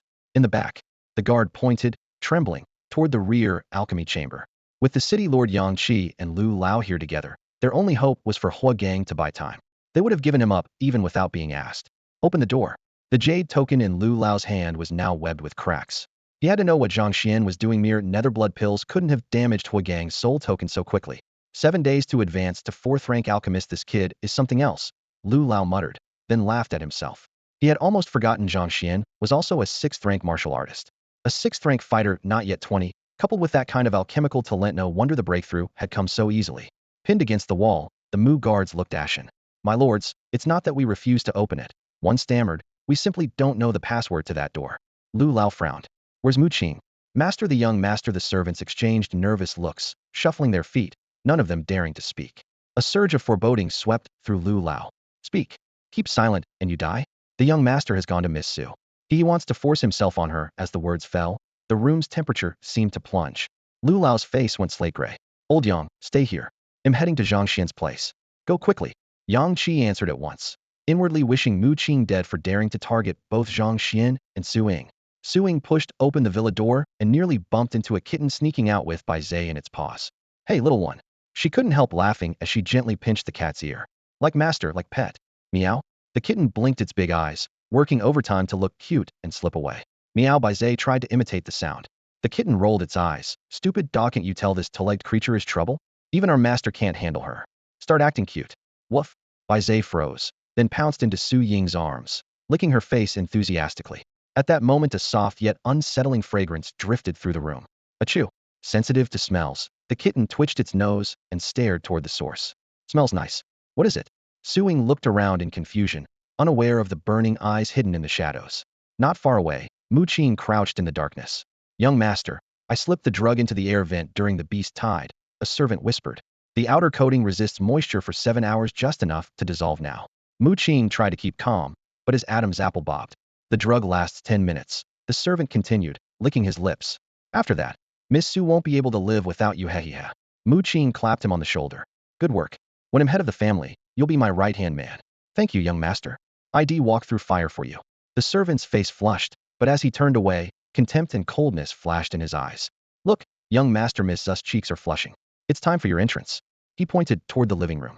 Mu Qing saw Su Ying's rosy cheeks and nearly drooled. Wait here. They'll handle her myself. Woof. Baize's nose twitched. Something's off with that smell. The kitten nodded. Like a queen cat in heat. Woof. Want me to blow it away? Baize shook out his fur. You can? The kitten was surprised. Baize sneezed disdainfully. Sacred beast, remember? A little scent is nothing. The kitten's eyes gleamed. Don't clear it completely. Just keep it down until our master returns. Achoo. Baize let out a mighty sneeze, shredding the fragrance into tatters. Su Ying groaned and crumpled to the floor. Footsteps climbed the stairs. Mu Qing was closing in. The kitten and Baize looked up. That's the one who poisoned her. Meow. Baize, he's yours. Neither little creature noticed the sudden rush of wind overhead. Lu Lao dropped from the sky. Seeing Su Ying unconscious and Mu Qing advancing step by step, murderous intent flared in his eyes. As he raised his hand, a strange aura flickered past, and his eyes widened in shock. Staring at the sleeping Su Ying, Mu Qing quickened his stride as he admired the rolling landscape. Spring filled the garden, a faint fragrance drifting on the evening breeze, yet it failed to dilute the greed and triumph in his eyes. As for the cat and dog crouching nearby, he couldn't be bothered to look. Pampering pets was a standard pastime for rich wastrels like Zhang Xuan. Su Ying, you shouldn't have refused me. Smiling, Mu Qing took a few steps, crouched, and reached to carry her inside. Crack! A sharp thud burst against the back of his skull. Darkness swept over him, and his bulky frame collapsed before he could even cry out. Woof! Baize lifted its head, a brick clamped between its teeth, tail wagging in surprise. That worked perfectly. Meow. The kitten tossed the brick into its spatial ring, then patted Baize's head in approval. Thrilled, the dog bounded in circles around its partner. High above, old Lu, hidden beneath a cloak of concealment, gaped in astonishment. Clever little creatures. A mere cat and dog had toyed with Mu Qing who couldn't even handle pets, yet dared to threaten Su Ying? Hold on. Old Lu narrowed his eyes. The two animals the winged carving king singled out during the beast tide, it had to be them. So Zhang Xian's pets were extraordinary after all. But Mu Qing was a peak 5th grade warrior. That puppy had floored him with one brick? Meow. Before the thought was complete, the kitten's body swelled, bones popping as it transformed into a striped tiger cub. It gently lifted Su Ying in its jaws and placed her carefully on the bed inside. A tiger demon. Old Liu's pupils constricted. The carving king had been right. Which meant was Zhang Xuan not only an alchemist, but also a beastmaster. The realization made old Lu draw a sharp breath. A teenager already at 6th grade warrior, 4th grade alchemist, and now beast taming. What a dual talent prodigy. Though usually proud and unrivaled across Qizhou, old Lu could only give a silent thumbs up. Damn, the kid has patience letting everyone think he's crippled while his girlfriend is taken and his legs crushed, biding his time until now. If he rises, he'll be formidable. After ensuring Su Ying's safety, old Liu's curiosity about Zhang Xuan intensified. Eager to uncover Huagang's death, he seized the unconscious Mu Qing and vanished from the courtyard. As he left, he sneered. If the Mu family doesn't give a proper explanation. Meow. The kitten and Baize hurried back, planning to finish Mu Qing, only to find a broad smear of blood in his place. The kitten cocked its head. Hadn't they just knocked him out? Baize sniffed the air in confusion, wondering if the blow had been too light. Outside the medicine hall, Yang Qi exhaled in relief when old Lu returned with Mu Qing in tow. Old Lu grabbed Mu Qing's wrist and slammed it onto the testing platform. Creak. The heavy wooden door of the pill chamber swung open. The Mu clan looked up in unison, hoping Master Huagang would emerge to save them. Instead, when they finally saw what was inside, everyone froze.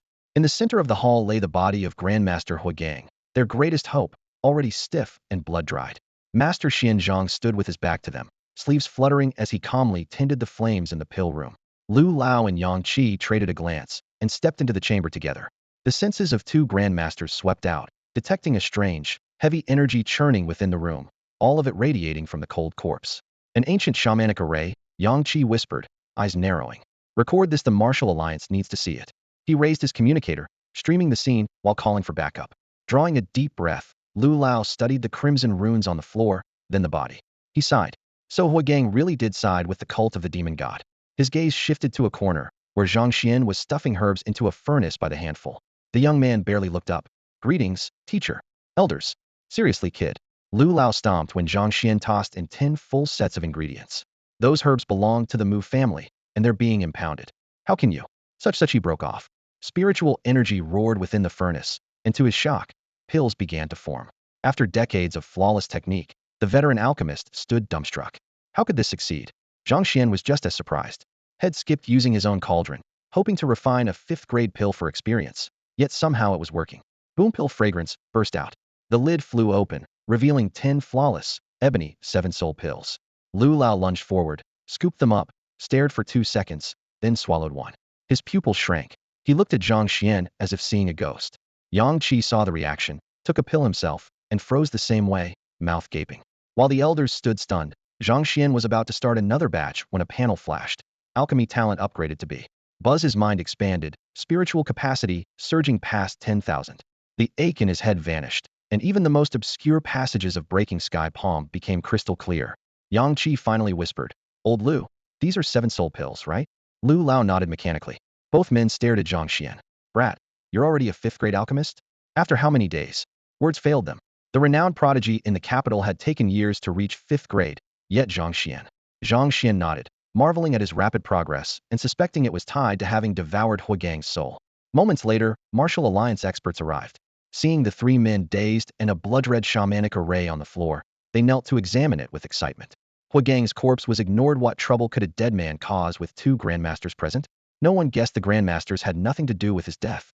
To keep things quiet, Lu Lao and Yang Qi struck suddenly, eliminating the remaining Mu family members. No one can know about Zhang Xuan, or the cult will hunt him. Come with us. Half dragging him, they took Zhang Xuan to the Alchemist Association. The moment they sat down, Yang Qi demanded, "Kid, what grade are you really?" A late 7th grade grandmaster himself, he realized he couldn't read Zhang Xian's cultivation. 1st grade Zhang Xian began. "Enough." Lu Lao and Yang Qi roared in unison, their voices rattling the roof. "1st grade, my foot. Do you take us for fools?" Yang Qi and Lu Lao were on the verge of blowing their tops. This kid actually dared lie right to their faces. "We watched you take down a 5th-rank fiend beast in broad daylight," Yang Qi barked, hammering the table as veins bulged on the back of his hand. "Now you claim you're only 1st rank? 1st rank, my foot, who are you trying to fool?" Zhang Xuan spread his hands, helpless. He knew that even if he told the truth, no one would believe him. "I'm cultivating the Xiantian Golden Body Manual, already at the 4th layer," he said, extending his right hand. "Go ahead, check for yourself." "Xiantian Golden Body Manual?" Lu Lao and Yang Qi cried in unison, eyes wide. "That useless technique actually works? And you're not crippled?" They instantly clamped fingers on Zhang Xian's wrist. The moment their inner force probed his meridians, they exchanged stunned glances. "Damn, the kid really did it," Lu Lao stammered, voice quivering. "He's got guts, they'll give him that," Yang Qi muttered in awe. Zhang Xian blinked. "Isn't it just about building up more blood essence?" Yang Qi rolled his eyes. "If it were that simple, the entire Martial Alliance would have cracked it long ago." Zhang Xian froze. Right, if it were merely about blood essence, why hadn't any of the Alliance elites succeeded? For the first time, he grasped the gravity of the situation. Cold sweat seeped down his back, had practically strolled out of death's door. Was it the kitten or the system? He couldn't tell. Lu Lao fixed him with a complicated look. To break through with that manual, 6th and even 7th rank experts have tried one after another. Their blood essence dwarfs yours, yet none dared push past the 4th layer. Huaganga's 7th rank grandmaster lacked blood essence. He only tested the waters, he never truly cultivated it. Lu Lao exhaled heavily. "Kid, I don't even know what to say." "Please, say no more," Zhang Xian muttered, heart thudding. "I'm lucky to still be breathing." Lu Lao smirked. "Finally scared? You survived by pure dumb luck." He glanced at Yang Qi, ready to speak, but Yang Qi raised a hand to stop him. "Old Lu, no need. I understand." Yang Qi calmed himself, then addressed Zhang Xian solemnly. "From this moment, this matter ends with us. You are not to mention the Xiantian Golden Body Manual to anyone." Zhang Xian looked up, baffled. Lu Lao added, "If those research fanatics learn you succeeded, they'll treat you like a lab rat. If your experience can be replicated, the nation's power would skyrocket overnight and the maniacs of the demon god cult would come hunting you even harder." Yang Qi's tone turned steely. "If word leaks, no one can shield you. Luckily, only old Lu and I know. You have talent. Keep studying. If you can devise a safe method and hand it over to the country, you'll be a national hero." Both men eyed him, full of expectation. "Thank you for the warning, teachers," Zhang Xian said, cupping his fists respectfully. He realized had been far too careless. He hadn't imagined the stakes were this high. "Who taught you that pill refining stunt you just pulled?" The moment the flames beneath the cauldron went out, old Lu squinted at Zhang Xian. In his mind, he replayed the breathtaking scene. Zhang Xian had dumped 10 full portions of spirit herbs into the furnace at once. The fire had erupted, yet the boy kept perfect control and stopped the cauldron from exploding. After a lifetime of alchemy, old Lu had never imagined pills could be made that way. Yang Qi raised an eyebrow. "Lu Qingdong, didn't you say Zhang Xian was your disciple?" Old Liu's face reddened. "Not important, brat. Answer me, are you a dual talent, or a beast tamer?" Yang Qi's face darkened. "That's not important. Then what is?" He was about to retort when old Liu's next words froze him. Zhang Xian's a beast tamer? Old Liu's eyes shone. I just saw your cat and dog. Damn, master and pets are all the same slick as thieves. If not for them, Suing would have fallen to Mu Qing. They'll bet you had them evolve into those plain forms so nobody'd notice. But think a dog and a cat were demon beasts. You sneaky brat. Exposed. Zhang Xian could only nod. Old Liu's gaze sharpened. That last beast tide was stirred up by your pets too. You stepped in and stopped it, so I'll call it even. Yang Qi gaped. Zhang Xian a beast tamer? The beast tide caused by his pets? How many secrets did this kid have? Even his grandmaster's knowledge felt useless now. Old Lu suddenly went wide-eyed. People keep saying you guzzle nutrient solution, but your blood force never rises, because he broke off. Yang Qi scratched his head. Finish your sentence. Two contracted beasts. You realization hit old Lu. Zhang Xian had actually contracted 2 spirit beasts. For a first-rank martial artist, that was unheard of. Yang Qi almost choked, staring at Zhang Xian. Facing the 2 elders who genuinely cared for him, Zhang Xian told a small lie. I awakened the beast tamer talent when I was little and formed both contracts at once. Raising those 2 drained all my resources, so my blood force stayed low. Yang Qi and old Lu traded a look now, everything clicked. He wasn't a proper martial artist, had 2 spirit beasts, insisted on cultivating the Xiantian golden body art, and somehow made it work. Both men spoke at once. The fact you're still alive is a miracle. Old Lu waved him off. Get going. Zhang Xian chuckled, waved, and drove away. When the taillights vanished, the 2 old men slumped in their chairs. Yang Qi sighed. He won't stay in Yang City forever, and we can't shield him for life. An eagle needs open skies. A flood dragon must enter the sea to become a true dragon. That golden body art relies only on blood essence. In a real fight, he'll be exposed unless he forges the golden body for real. If he does, anyone wanting trouble will think twice. He looked at old Lu. Old Liu's expression shifted, then he sighed. He'll try to reach my eldest brother. Yang Qi finally relaxed. In Zhang Xian's bedroom, Suing slept soundly, cheeks flushed. The little cat paced at the doorway, glancing down the hall. Why wasn't the young master back yet? Time was running out. Woof. Baizé flicked its tail, asking if it should disperse the lingering mist. Just then Wu Ma's voice floated up from downstairs. Young master, you're back. The cat and Baizé brightened and dashed off. Matchmaking duty awaited.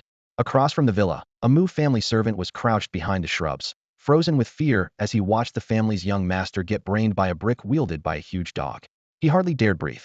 Suspended in the glow of a street lamp was a figure he could never mistake: Lu Qingdong, a grandmaster beast tamer. Add Zhang Xian's cat and dog to the mix, and he didn't stand a chance of interfering. The most dangerous place is the safest place. They'll never spot me, he chanted to himself, clinging to the mantra as the minutes crawled by. More than an hour passed before he finally exhaled in relief, convinced the area was still silent. I've got to alert the Mu family and get Mu Qing out. The rest of the plan depends on him. He steadied his pulse, yet new doubts surfaced. What if those 2 beasts didn't belong to Zhang Xian at all? What if there was someone even stronger hiding in the Zhang household? Headlights suddenly swept across the road as Zhang Xian's car turned into the compound. The door opened, and 2 furry blurs leapt straight into his arms. Their affection crushed every suspicion the animals were definitely his spirit beasts, and contracted ones at that. A man like this a nobody? The whole world's been fooled. The servant's knuckles turned white. The phrase peerless prodigy hammered in his skull. The cult leader will love this. With that, he clenched his fists and melted into the night. Zhang Xian had barely parked before the 2 fur balls launched into his arms. Cradling one on each side, he chuckled. Heard you rescued Suing. Meow? The kitten nodded and pointed a paw at Base. Meow? It blinked. How did he know? Old Lu saw you while you were helping her, Zhang Xian said calmly, ready to lecture them on keeping a low profile, but the pair had no patience for lessons. Meow? The kitten jabbed toward the bedroom, frantic to say something was wrong with Suing. Zhang Xian's smile vanished. He strode inside. In the living room, Nanny Wu came out carrying a tray. Young master, dinner is ready. A fluffy paw slapped over her mouth. Meow, don't spoil the boss moment. Nanny Wu looked baffled. Baze simply hugged her leg and dragged her toward the dining table. What are you little rascals up to now? She began, when a barely audible moan drifted from the bedroom. Nanny Wu froze, her cheeks instantly crimson. Meow? The kitten pointed at the door. Hear that? Why go in? Nanny Wu couldn't help laughing. You 2 sly things. If dogs and cats could become demons, I'd swear you'd already ascended. Fine, the 3 of us will eat first. She whipped out her communicator and dialed. Qian, get ready to be a grandma. The crash on the other end suggested Chu Qian nearly dropped the phone. By the table, the kitten and Baze high-fived. Woof. Baze blinked. But the boss is an alchemist twat if he detoxifies Suing? Meow. The kitten scratched its head, then produced a tightly wrapped package. Sneaking to the bedroom door, it cracked the door just enough to slip the parcel inside, then patted its chest in relief. Baze gazed at it with admiration. Zhang Xian pushed open the door. Su Ying lay on the bed, cheeks flushed, breathing hard. Yingjie? His face tightened. In 2 strides he was at her side, reaching to feel her forehead. Zhang Xuan jolted upright, his forehead burning. Propped against the headboard, Su Ying parted her lips. A suppressed moan, tinged with desire, sliced through the quiet like a spark on dry tinder, igniting the most primal restlessness in Zhang Xian's heart. He knew that sound all too well. Yingjie. Though he fancied himself an alchemist, he lacked real-world experience. Confronted with Su Ying's flushed cheeks and feverish neck, he had no clue what to do. While he stood there helpless, a soft call detonated in front of him. Zhang Xian. Su Ying's eyes flew open, and her pliant arms hooked around his neck. Her faint fragrance enveloped him. His mind thundered, thoughts scattering. Yingjie, I'm poisoned. Su Ying's voice trembled. Zhang Xian had only read plot lines like this in cheesy web novels. He never dreamed he'd be trapped in one. A sudden flash of insight demon dispelling card. At his silent command, a fingernail's-sized translucent card materialized, burst into a gentle glow, and wrapped them both in light. Warm currents raced through their bodies, and the fire in Su Ying's eyes faded before his own. She stared at him, replaying every frame of the last few seconds. Color flooded her cheeks, even her neck scorching. Mortified and furious, she lashed out with a long leg. Brat, how dare you take advantage of me? Holy! Zhang Xian was launched across the room and slammed into a cabinet corner. Su Ying, that's gratitude for you. He clutched his waist, cursing her unreasonable temper. She remembered everything. After all, why didn't you push me away? Su Ying's brows arched. With the strength you had? As if I could. Zhang Xian cried foul. Quiet. Su Ying's shame intensified. Her loss of control made her want to disappear. She was the teacher, he the student, and she had ridiculous. Calming herself, she thought of the true culprit Mu Qing. Her teeth clenched. He'll pay for this. Lu Lao dragged him off, Zhang Xian added. I'm going after him. A grudge must be repaid. Su Ying shot to her feet, but the familiar scent wafted past her nose again, seeping straight into her blood. Her face changed. The fragrance wasn't from Zhang Xuan. If he held ill intent, he'd have acted long ago. What's that smell? Zhang Xian was at a loss. Don't breathe it in. Su Ying barked. What did you use to detoxify me? A pill, Zhang Xian lied. He couldn't reveal the card. Before he finished, a searing surge erupted from his core, and Zhang Xian's eyes turned crimson. Do you have more? Hope flared in Su Ying's gaze, a sight lethal to any man. None, Zhang Xian panted, reason shredding under desire. Get out. Su Ying raised a hand, only to lose control and pull him back into her arms. The sun was already high. The communicator buzzed. Half awake, Zhang Xian answered. Hello? Zhang Xian? Where's Yingjie? Do you two know what time it is? Are you coming to class? Lu Lin's voice came through, accompanied by teasing shouts. Thunk. Zhang Xian jolted fully awake, turning stiffly to the side. Su Ying lay there, half-lidded eyes misty, her voice soft. It hurts. Every muscle felt torn apart and reassembled. Her pupils contracted as memories flooded back. The air turned solid. Zhang Xian swallowed. His mind was mush. Ah! Su Ying's scream shook the room. She kicked Zhang Xian off the bed. Zhang Xian, you bastard! What did you do to me? Yingjie, you guys. Lu Lin's voice still echoed. Hang up. Someone snatched the communicator. It's perfectly normal for Brother Xian and Yingjie to be together. Told you something big was up. Stop calling. Jose laughed, then ended the call. Silence settled over the room once more. Zhang Xian's mind was a chaotic mess. The streak of crimson on the snow-white sheets made his heart thump. Had never imagined he and Su Ying would go this far. To suppress the reactions surging through his body, he frantically activated the Xiantian golden body art, turned his head away, and stared fixedly at the corner. Close your eyes. Su Ying hissed, mortified, yanking the quilt over and burying his head beneath it. Under the covers, he could clearly hear the rustling of her getting dressed. Muffled, Zhang Xian asked, who was calling just now? Are you dressed yet? Wham! The answer was a Kika was knocked off the bed again. What happened today never happened, understand? If anyone finds out. Zhang Xian reminded her awkwardly. Lu Lin called from the classroom. And you were pretty loud. The whole class knows by now. Shut up. Say one more word, and he'll kill you. Su Ying exploded, torn between shame and anger. Only then did last night's events return to her. The second poisoning had come so soon that her resistance was at its lowest, and she had actually been the one to take the initiative. None of that stopped her from dumping all the blame on Zhang Xian. It's all your fault. If you hadn't answered that call, nobody would know. Aren't you a fourth-grade alchemist? How could you get poisoned? You're a fourth-grade alchemist too, Zhang Xian replied helplessly, sneaking the quilt off his head. Sure enough, Su Ying was already dressed and was balling up the stained sheet. I still blame you. Su Ying's voice rose. Zhang Xian sighed at her unreasonable logic and hurriedly conceded. Fine, fine, it's all my fault. Get dressed and go to school. She barked, cheeks still aflame, though she knew full well that if she hadn't stayed at Zhang Xian's place last night, the one to take advantage of her would have been Mu Qing. With that she slipped back to her room, and the sound of running water soon came from her bathroom. Zhang Xian took a quick shower as well. The red scratches on his body were already fading. Tracing the marks, he felt a little lightheaded with delight. Whistling softly and wrapped in a towel, he stepped out of the bathroom. Bang! The moment he crossed the threshold, Su Ying felled him with another kick. Smiling, are you? We'll see about that. Now fully dressed, Su Ying straddled him and unleashed a flurry of punches. Young master, Ying, you two have been at it all night. Aren't you going to school today? Aunt Wu called from the doorway, finally saving Zhang Xuan's life. Su Ying's face turned scarlet, and she dashed away. Meow the kitten leaped into Zhang Xuan's arms, its bright eyes sparkling as if to say, praise me. Baze circled his legs, wagging its tail as though asking for recognition. Zhang Xuan understood at once. Grabbing the kitten by the scruff, he scolded, you little troublemaker, what were you up to? Baze froze, then tried to bolt, but Zhang Xuan was faster and grabbed it. Woof. Baze looked at him ingratiatingly and tried to lick his face with its big tongue. After checking the time, Zhang Xuan glared at the two little brats. Wait till I get back tonight, you're both dead. He slammed the door, floored the accelerator, and the tires growled against the asphalt as the school gates vanished in the rearview mirror. The bell had just stopped ringing when Zhang Xuan, backpack slung over one shoulder, sprinted toward the classroom building. At the doorway, he looked up to find Su Ying already at the lectern, her gaze icy and sharp.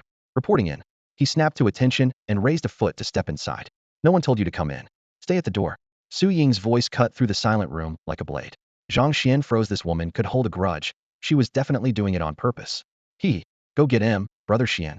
Scattered jeers rang out. Someone even whistled.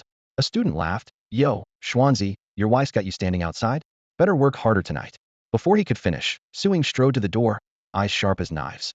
Get back to your own classrooms. All of you. The jokers scattered, and the hallway fell silent. Get to your seat, she hissed, driving her thin stiletto heel onto the top of Zhang Xuan's foot. The force of a fourth-rank martial artist felt like an iron mallet smashing bone.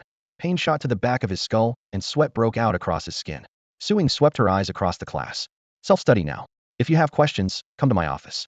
She gave Zhang Xuan a smug glance, tossed her ponytail, and walked off. Limping to his desk, Zhang Xuan's foot burned and the veins on his forehead throbbed.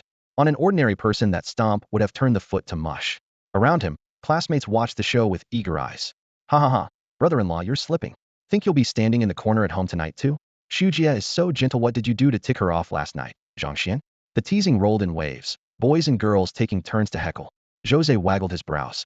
Brother Xian, impressive. Shut it. Zhang Xuan rolled his eyes. Ding. Congratulations, host. Your spirit beast has advanced and is feeding power back to you. Ding. Vitality 1. Spirit 5. Ding.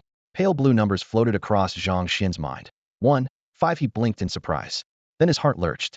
The system had not announced mission complete, which meant Huagang was still alive. With everything that had happened last night, he had missed that deadly detail. What if Huagang was hiding somewhere, ready to possess another body? A chill ran down his spine. He grabbed his communicator and called Old Lu. Inside a villa under the night sky, a shadow quivered beneath the bed and a frail strand of soul slipped out. Huagang. Seeing no one around, he lifted his head, his face dark and vicious. Zhang Xuan. Damn it, he's no cripple at all. The memory of being pinned down by Zhang Xuan and Su Ying still filled him with dread. First, he'll seize Zhang Tian's body. A cruel light flashed in his eyes. He's the one Zhang Xuan trusts most. With him in my hands, killing Zhang Xuan will be a breeze. During his brief intrusion into Zhang Xuan's sea of consciousness the night before, had seen it clearly. A fourth-grade alchemist not yet 20, cultivating heaven-rank techniques that operated automatically.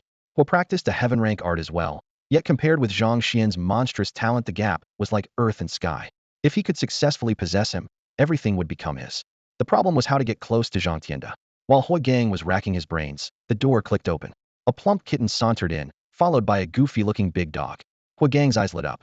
He shot the dog a dismissive look, too slow-witted. In a flash, he drifted onto the kitten's head. Little one, let me borrow your body for a bit. Laughing wildly, he dove straight into the kitten's consciousness. The next instant, a familiar, terrifying force surged inside the kitten, the very mysterious law that had almost obliterated his soul last night. What's going on? That power againa. My soul. Woof. Baze stared at the kitten in astonishment. Miawawu. The kitten's fur sprang on end as all four little paws clawed frantically at its head, clearly trying to drive Huagang out of its sea of consciousness. Yet a moment later, a warm, soothing power blossomed inside its mind, flowing through its 3 souls and 7 spirits like a gentle current. The kitten blinked its amber eyes, instantly grasped what had happened, and flopped contentedly onto the floor while its devouring talent roared to life. Only then did Baze exhale in relief. Kid, what is it? Old Liu's lazy voice drifted over at just the right moment. Senior Liu, Huagang still hasn't. Ding. A mechanical prompt exploded in Zhang Xuan's mind. Congratulations, host. Mission complete.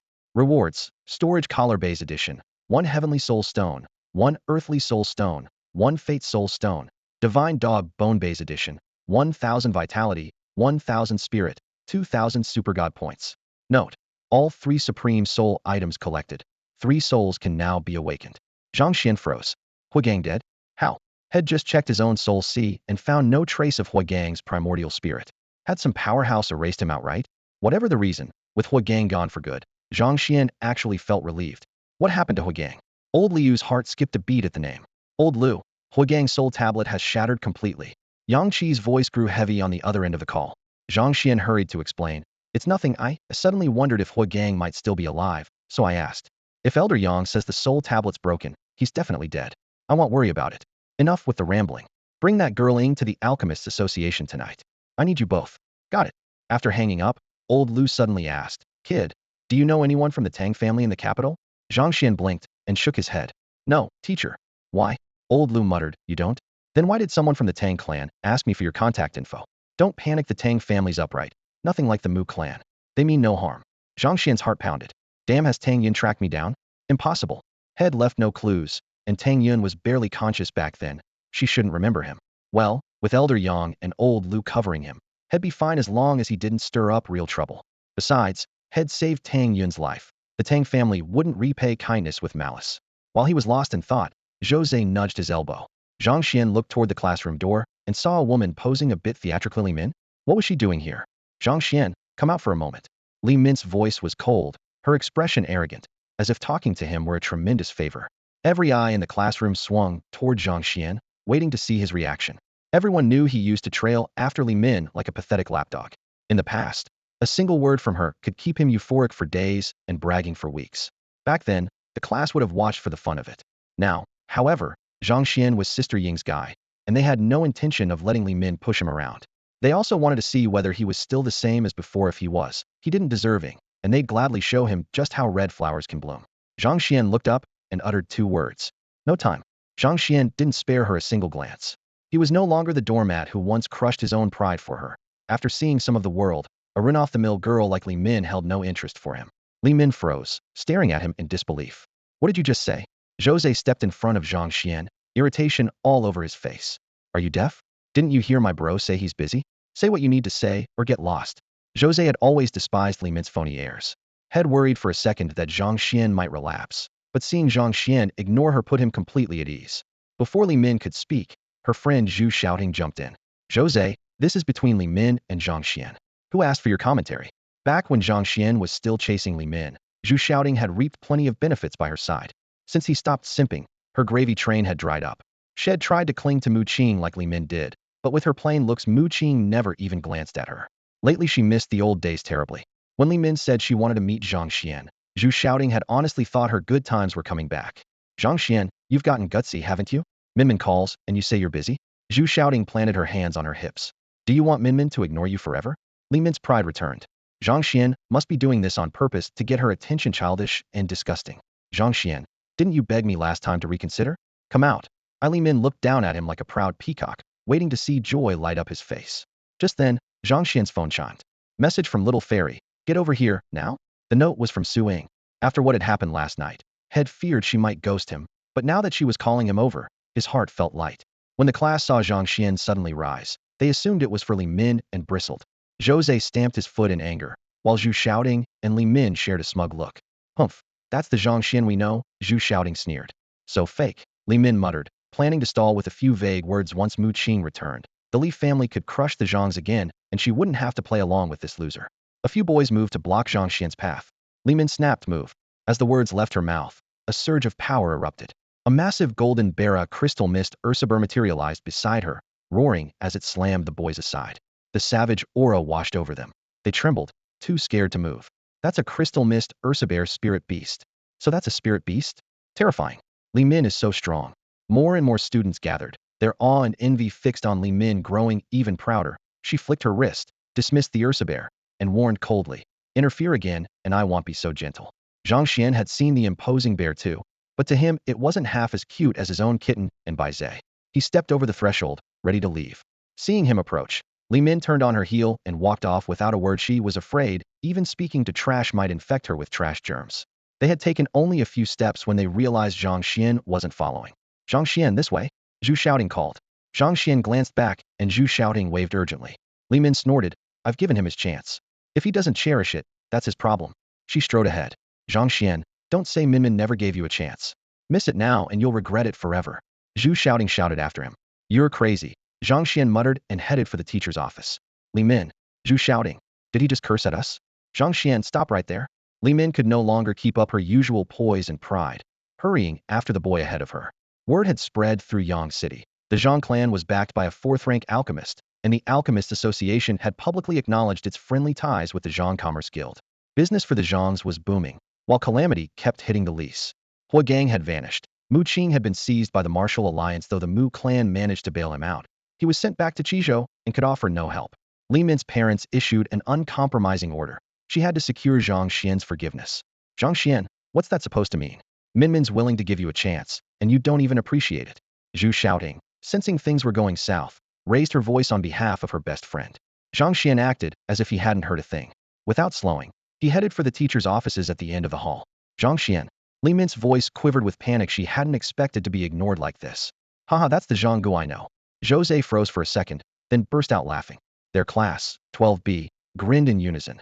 Clearly Zhang Xian had no intention of humoring Li Min and was still loyal to their own Ingjia.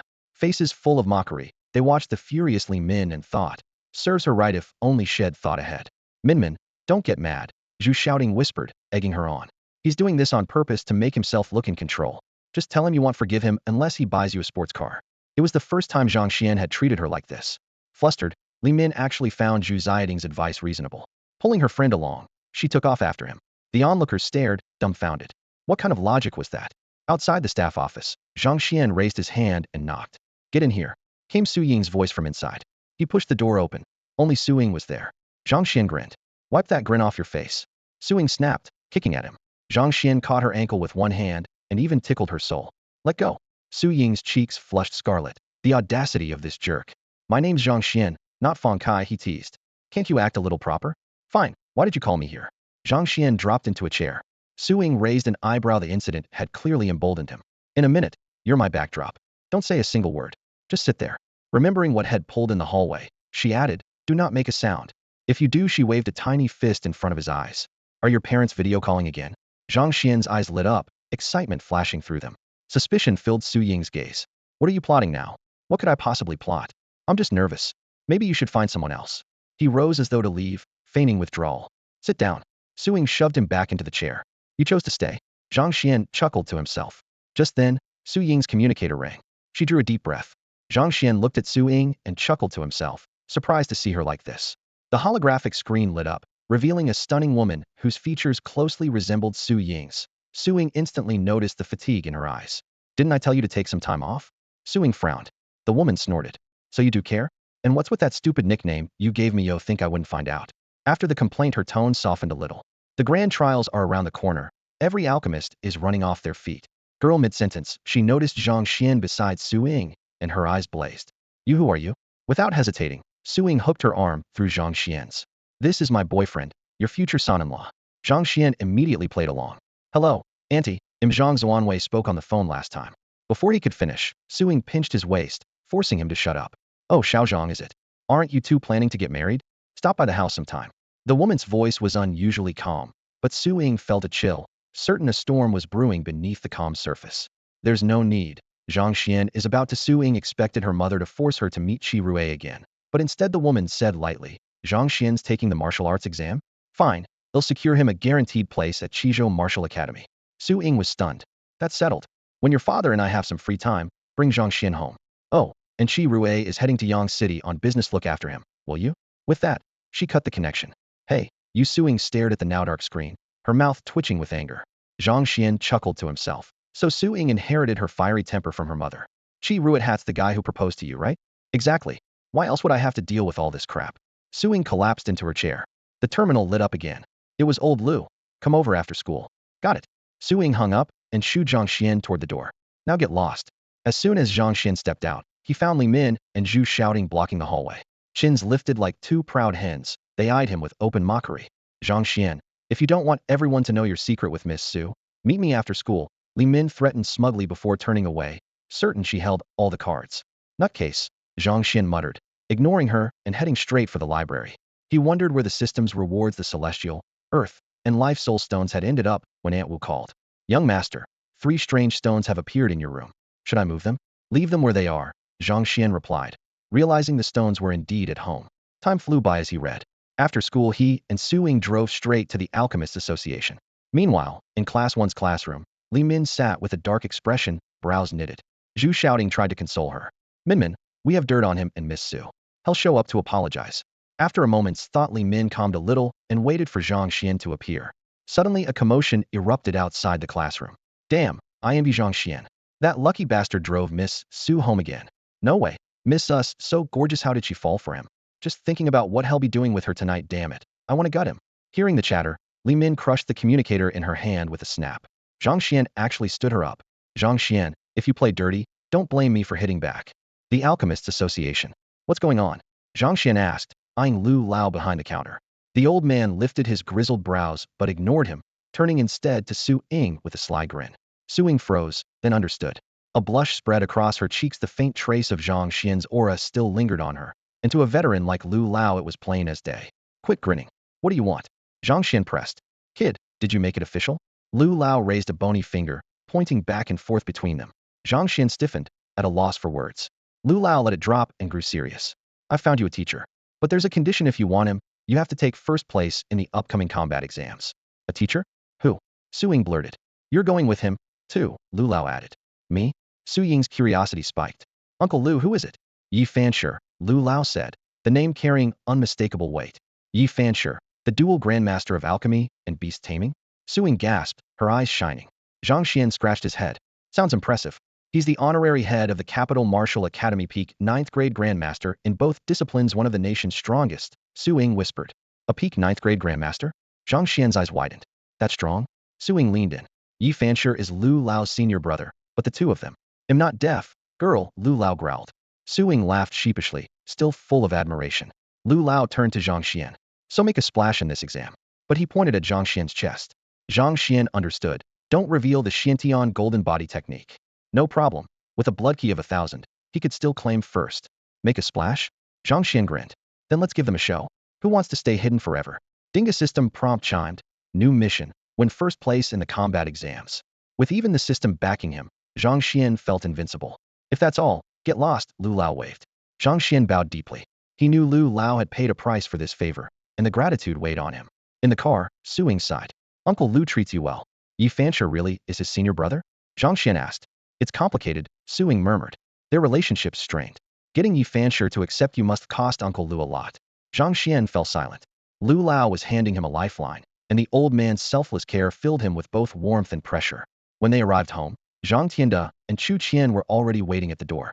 The couple kept smiling at the two of them, leaving Zhang Xian utterly speechless. He cast a helpless glance at Wu Ma. She had clearly told his parents what happened last night. In the living room, Chu Qian patted Su Ying's hand, beaming. Shufin, come on, let's cook something tasty and have a proper family get-together. As she spoke, she looked Su Ying up and down with satisfaction, then called for Wu Ma. Wu Ma leaned in and whispered a few words. Chu Qian blinked, her round eyes filling with delight. Really? Wu Ma nodded solemnly. Chu Qian immediately waved her hand. Son, get in the kitchen and show your mom what you can do. Zhang Xian could only give a wry smile and head for the kitchen. Stroking his chin, Zhang Tianda asked in surprise, Xiao Xian can cook? Wu Ma nodded, utterly sure. Not only can he cook, he's better than I am. That one line sent the couple's expectations soaring. Soft footsteps sounded at the door. The kitten dragged Bai Zhe into the yard. Both little creatures were spotless, clearly just washed. Wu Ma bent down and beckoned, and the kitten and Bai Zhe promptly leaped into her arms to snuggle. Zhang Tianda and Chu Qian traded resigned looks. Their son was weak in qi and blood, and spent his days walking dogs and playing with cats, hardly a match for Su Ying. The two silently vowed to keep a closer eye on him so he wouldn't fall too far behind. In less than half an hour the table was laden with dishes that looked, smelled, and tasted amazing. The aroma rolled over them, leaving Zhang Tianda and Chu Qian wide-eyed. Was this really their son's cooking? The meal left everyone delighted. After seeing his parents out, Zhang Xian returned to his room, his eyes immediately landing on the 3 unremarkable gray stones on his desk. He grabbed them, excitement surging. Ding! 3 soul stones detected. Find now? Find! He shouted in his mind. A fourth-grade martial artist had to sense 3 souls. If he couldn't, he used soul stones. Even then, one still had to draw on spiritual energy. Zhang Xuan practiced the Xiantian golden body art and couldn't sense worldly essence qi, so in theory the stones were useless to him. Yet the 3 stones turned into streaks of light that shot into his brow, and his soul trembled violently. Zhang Xuan sat cross-legged at once, doing his best to calm the raging mental storm. Ding! System upgrading. Estimated time, 12 hours. All functions remain available during upgrade. The instant the prompt sounded, the psychic turbulence died away. Zhang Xuan exhaled and rubbed his hands together. It was lottery time. 20 draws. He poured in all 2,000 super god points. Ding! Thank you for participating. Qi and blood 10. Ding! Thank you for participating. Qi and blood 10. A dozen thank yous rang out in a row, and Zhang Xian's face darkened. His luck was rotten today. Just as he wondered whether the upgrade was killing his odds, the tone suddenly changed. Ding! Congratulations. You have drawn the mysterious skill concealment art human beast edition, 2 skill 2 experience cards, 1 evil ward talisman, a bloodline advancement pill kitten edition, and a marrow cleansing pill kitten edition. The concealment art. Zhang Xian's eyes lit up.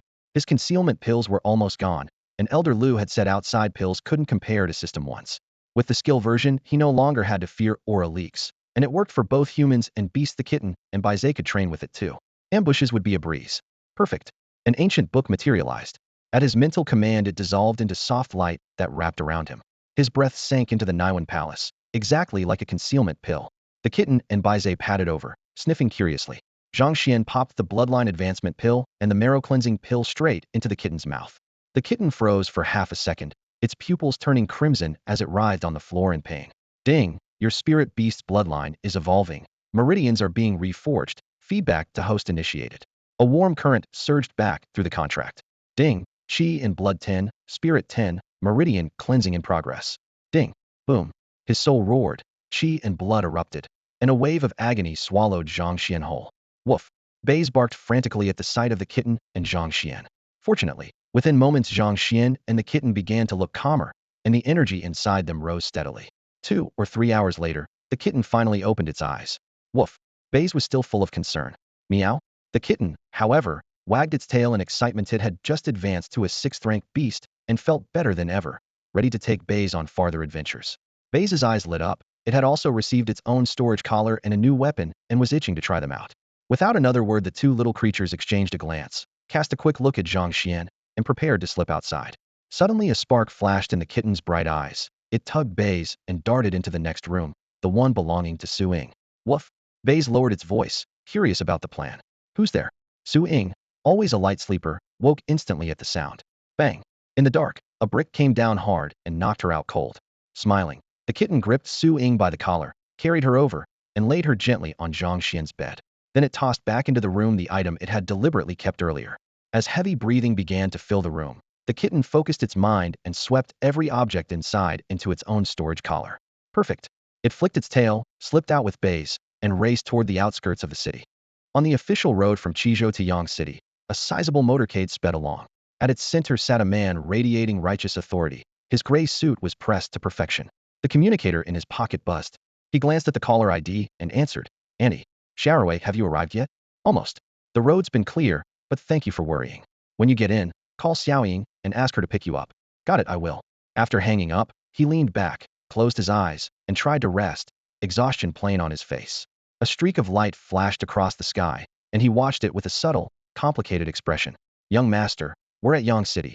Our contact is just ahead, the passenger beside him whispered. He centered himself for a moment, then sighed softly. No wonder it's the city closest to the wastelands. The stench of blood is far stronger than in Qizhou. Several attendants hurried over and, with obsequious smiles, handed him a prepared folder. Young master, all the information on that person is inside. Speak, he said in a low voice. The subordinate opened the folder and began to read aloud. Zhang Xuan, 3rd son of the Zhang family, one of Yang City's 4 great clans. He has been supplied with energy serums since childhood, yet his blood essence has stalled at 20 points, so the public sees him as a good-for-nothing playboy. He is engaged to Li Min of the Li family. Recently, Mu Qing, young master of the Mu family, came to Yang City with Grandmaster Huagang from the Qizhou Martial Academy to borrow the Xiantian Golden Body Manual, hoping to break through to 8th-rank Grandmaster. Mu Qing covets the 4 clans' wealth but fears Zhang Kai, who backs the Zhangs, so he dared not act openly. Later, for reasons unknown, Grandmaster Huagang disappeared, and Mu Qing was detained by Yang City's lord, Grandmaster Yang Qi. The Mu family paid a steep price to bring Mu Qing back to Qizhou. Furthermore, the subordinate glanced at him and lowered his voice. Miss Suing has already moved into Zhang Xuan's villa. The servant waited until he was sure the young man was calm before continuing. Someone leaked the conversation between Zhang Xuan and Miss Suing last night. The truth is, there's no romance between them at all. Miss Suing did it only to. Qi Rui gave a light laugh, entirely unsurprised. That is classic Suing. Only she would pull something like this. Young master, aren't you angry? The servant asked cautiously. Why would I be? Qi Rui straightened his cuffs, a hint of fondness in his voice. The girl ran off to Yangqing in a huff over Gao Songyun, hoping to rile her parents and annoy me at the same time. Picking a fake boyfriend is perfectly normal. Come on, let's head to Yangqing High, bring her back, and meet the so-called useless human shield while we're at it. The speaker was Qi Rui, heir to the Qi family. The first ray of dawn slipped through the curtain gap and fell across the headboard. Zhang Xian's mouth was dry, something weighed on his chest, and his arm was tucked beneath a soft, warm bundle. He turned his head to find a pair of wide, groggy eyes staring back at him. The air seemed to freeze. His heart pounded. Why is she in my bed again? And judging by the situation, did something happen? Worse yet, he couldn't remember a thing. Taking advantage, yet getting no memory of it, called anything be more frustrating? Ah, Zhang Xian, you jerk. He'll kill you. Suing shrieked and kicked at him. Zhang Xian reacted instantly, caught her ankle, and rolled to pin her beneath him. Look around. This is my room, not yours. She had climbed into his bed on her own, yet woke up blaming him. He didn't know whether to laugh or cry. Suing swept her gaze over the room, finally realizing where she was, and flushed scarlet. Get off. Her squirming and the scent of her skin only made things worse. Promise you won't hit me, and he'll move. I promise. You agreed too fast. I don't buy it. Zhang Xian fell silent. As their bodies pressed closer, an involuntary reaction made Su Ying's cheeks flame. Zhang Xian. Sorry. He released her at once. Yingjie, do you sleepwalk? He checked his own condition. No signs of poison, but the Shantian golden body art was on the verge of reaching the 5th level. What on earth happened last night? Su Ying rubbed her aching temples. Any attempt to recall left her head splitting. Yingjie, you should put something on. Zhang Xian offered the reminder, almost getting a nosebleed in the process. That figure, that skin, pure torture. Ah, only then did she notice her clothes were shredded. Screaming, she yanked the quilt over Zhang Xian's head, wrapped herself in a sheet, and fled to her own room. Ying, young master, breakfast is ready. Aunt Wu's voice snapped Zhang Xian out of his daze. He took a cold shower, dressed, and went to the dining room. A while later, Su Ying came down slowly, shot him a murderous glare, then chatted with Aunt Wu as if nothing had happened. Mid-meal, Aunt Wu hesitated. Young master, the martial exams are soon. If you too well, the old master says doing it too often will drain your qi. Even though Ying is a 4th-grade alchemist, she should still show restraint. 7 or 8 times in one night is rather excessive. Aunt Wu. Su Ying wished she could disappear. Aunt Wu had heard everything. Zhang Xian, however, looked pleased. That's a warrior's stamina, unlike ordinary men who would have been exhausted. Suddenly Su Ying bit his arm hard. Hey, are you a dog? This is all your fault. You were the one who. Say it again and see what happens, she warned, eyes narrowed. Aunt Wu watched their bickering, her smile deepening. At that moment Su Ying's communicator buzzed. One glance at the caller ID made her expression darken instantly. Not picking up? Zhang Xian wondered. None of your business. Su Ying snapped, clutching her communicator as she walked out. Only Nanny Wu and Zhang Xian remained. Young master, Xin will be coming home for a few days, and Nanny Wu gathered the teacups, hesitating. Wu Xin. The name pulled up a distant memory. She was Nanny Wu's daughter and had always been like a little sister to his former self. Free of his so-called waste constitution, she was a true prodigy. She had skipped the martial exam and become a personal disciple of an 8th-rank grandmaster at the Imperial Capital Martial Academy. Xingxin's coming back? That's wonderful. Zhang Xian's eyes brightened. I haven't seen her for half a year. After my exam, we'll take a trip to Qizhou or the capital. His smile was gentle and doting. Nanny Wu's lips curved upward, yet a trace of worry flashed in her eyes. Afraid he'd notice, she lowered her head. Just then Su Ying returned, her face dark and her tone icy. I'm going to my room. She offered no explanation, and Zhang Xian and Nanny Wu wisely let it be. At dawn Zhang Xian arrived at school. The moment he entered the academic building, he sensed something off. Students in the hallway whispered and pointed at him, their eyes filled with ridicule and contempt. Inside the classroom, Jose waved. Xian, over here. Zhang Xian sat down. Jose hesitated, then murmured, Bro, the stuff on Linnaeus, it true? Instantly, every ear nearby perked up. Zhang Xian raised an eyebrow. What stuff? Jose slid over his communicator. Listen close. Skeptical, Zhang Xian held it to his ear and heard last night's entire conversation with Su Ying. So Li Min recorded us in secret yesterday. He snorted inwardly. No wonder that woman had fished for hints, and no wonder his classmates were staring. He handed the device back. Fake, he said coolly. Jose and the others clearly didn't buy it. But Zhang Xian had no plans to explain. Things with Su Ying were already a mess. Whether the recording was real no longer mattered. As for Qi Rui, trying to use this to pursue her dream on. I'm trying to stay low-key, but if I can't even protect my own woman, what kind of man am I? He thought, clenching his fist. Right then. Ding. System upgrade complete. Host, Zhang Xian. Realm, first grade. Vital energy, 185,600, 500,000. Spirit, 6,610,000. 3 souls, 0. Divine points, 20. Spirit beasts, kitten, stage 6. Fiancée, stage 4. Talents, Beastmaster SS, Devour SSS, Alchemy B. Technique, Xiantian Golden Body Art 4. Note, divine points can now be earned when the host or his beasts slay monsters. Ding. Kill the stage 3 beast, gain 0.5 divine point. Ding. Kill the stage 4 beast, gained 1 divine point. Ding. Spirit beast's vital energy rose, feedback to host. Ding. Vital energy 0.5. Ding. Vital energy 2. The rapid-fire prompts stun Zhang Xian. Those two little punks, the kitten and Beastmaster, have sneaked off to the wasteland again. With their strength, they could strut through that death trap and even swipe loot from a 7th-rank beast king. He still didn't know how they managed it. Spotting the new plus sign beside 3 souls, he tapped it. Friendly reminder. Confirm increase to 3 souls? Each point costs 100 divine points. Zhang Xian almost swore out loud. 1 soul point, 100 divine points? 100 just to spin the wheel, yet the damn system is frozen solid. Zhang Xian cursed under his breath, realizing again how vital the 3 soul stats were. Still, souls could wait. Right now he had to push Xiantian Golden Body Art to the 6th layer. The classroom suddenly went so quiet you could hear a pin drop. Xian, hey. Jose nudged him with an elbow. Zhang Xian looked up. Li Min stood in the doorway like a proud peacock, staring at him with open disdain. Crazy woman, he muttered, activating the golden body art in secret. His blood essence surged. If he didn't suppress it, whatever little cat and Baizé had just fed him would spike his aura enough to blast Jose off his chair. A mocking voice floated in from the hallway. What's he so smug about? A human shield at best. Think he's really missed us, man? Zhu shouting sneered. Zhang Xian ignored her. When the two girls realized he wouldn't bite, they left in frustration. The day flashed by. Strangely, Su Ying, always attentive to the class training, never showed. Just as Zhang Xian stood to check her office, his phone rang. Get to Sun City Hotel now? The background noise in her slurred voice said she was drunk. His heart tightened. He jumped in his car and sped off. Sun City Hotel blazed with lights.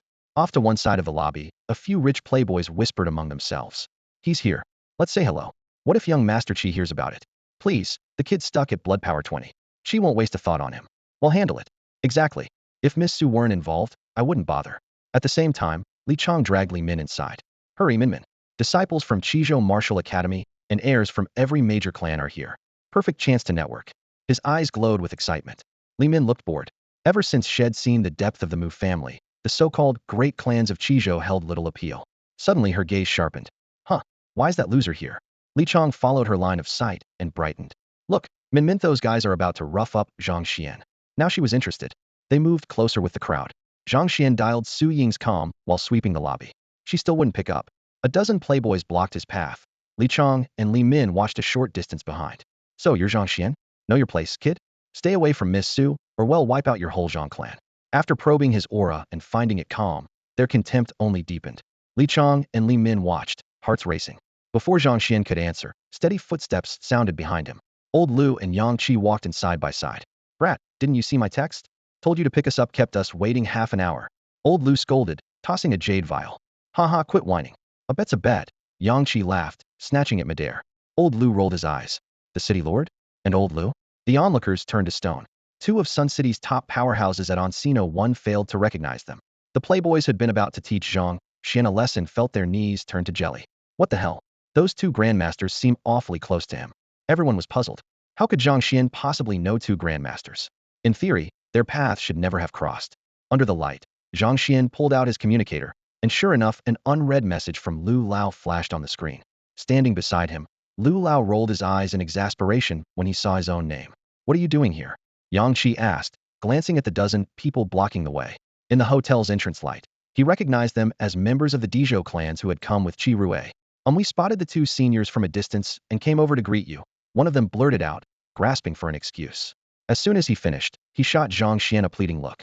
The Dezhou aristocrats might despise this small city of Yinqing, but no one dared act high-handed in front of grandmasters. Zhang Xian sighed inwardly. In a world that worshipped power, he would have to learn to adapt. Kid, what were they saying to you just now? Lu Lao asked. turning to Zhang Xuan. The dozen people behind him immediately stared at Zhang Xuan as though their lives depended on his answer. Zhang Xuan smiled. They asked if I had seen the two of you. I was just about to reply when you showed up. The group exhaled in unison. Let's talk inside, Lu Lao said, throwing an arm around Zhang Xian's shoulders as the two of them headed into the hotel side by side. Once the three grandmasters disappeared through the revolving door, the dozen followers outside were drenched in sweat. Their legs nearly gave way beneath them. That kid, one muttered. Shut up. Someone who's on such good terms with two grandmasters can't be trash, another snapped. True. He's Zhang Kai's younger brother. Same bloodline. If Zhang Kai is that formidable, how could Zhang Xian be weak? Even Mu Qing is wary of Zhang Kai. We'd better stay out of this. Chattering nervously, they followed them inside on shaking legs. Only the siblings Li Chang and Li Min were left standing at the entrance, stunned.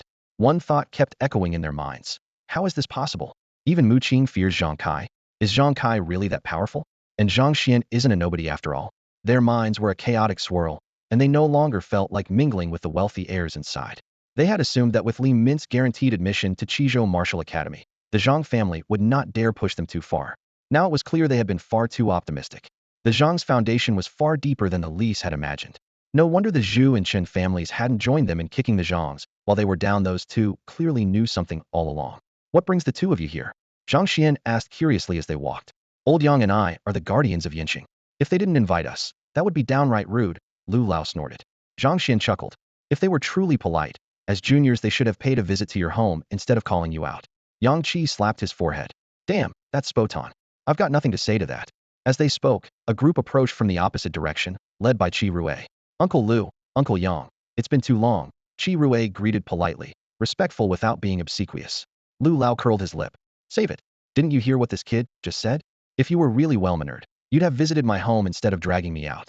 Qi Rui gave Zhang Xian a meaningful glance, clasped his fists, and said, my apologies for the lapse in etiquette. He'll call on you in person tomorrow. Lu Lao slung an arm around Qi Rui's shoulders and lowered his voice. Damn it, kid, that stikinthamud act of yours drives me crazy. Did you bring the stuff I asked for? You gave the word, Uncle Lu. How could I disobey? Qi Rui produced a jar of liquor. Elder Lu uncorked the jar, took a sniff, and burst into laughter. That's the scent. Old Qi really knows how to enjoy life. He, Elder Yang, and Qi Rui were plainly old friends. Their booming laughter was infectious, and even the onlookers began to smile. Zhang Xian, however, had eyes only for the dark silver ring on Qi Rui's finger storage ring. Without question, Qi Rui hadn't reached anywhere for the wine, yet the jar had appeared from thin air. Zhang Xian had believed this world lacked spatial artifacts. Now reality had slapped him in the face. Come on, time to drink. Elder Lu flung an arm around Qi Rui and strode inside, high-spirited. Curious or disdainful eyes followed Zhang Xian. Aristocratic heirs despising him was nothing new. What mattered to him was whether Su Ying was here. Five of a kind. 666. A bold, ringing voice carried from the far end of the hall. Su Ying. Zhang Xian had never heard her sound so uninhibited. Head just started over when a man in a white suit stepped into his path. Brother Zhang Xian, isn't it? That side's full of ladies. A bunch of men barging in would look bad. Let's go this way. The man's smile was courteous, his tone final. The men flanking him stared at Zhang Xian with chilly eyes. Zhang Xian's here? Zhang Xian, get over here. Su Ying's voice cut through the chatter. She had clearly noticed the standoff. The man in white kept smiling. That side isn't convenient. Zhang Xian's eyes narrowed. If he didn't show some bite, they'd keep treating him like a pushover. Creaked private room, door swung open, and Su Ying leaned out, swaying. I told you to come. What's taking so long? She wobbled, threatening to topple, and Zhang Xian stepped forward to steady her. Men and women shouldn't be so familiar. Mu Long blocked him with an outstretched arm, contempt flashing in his eyes. He shot a look at the girl trailing behind Su Ying. Zhang Xian gave the arm a gentle shove.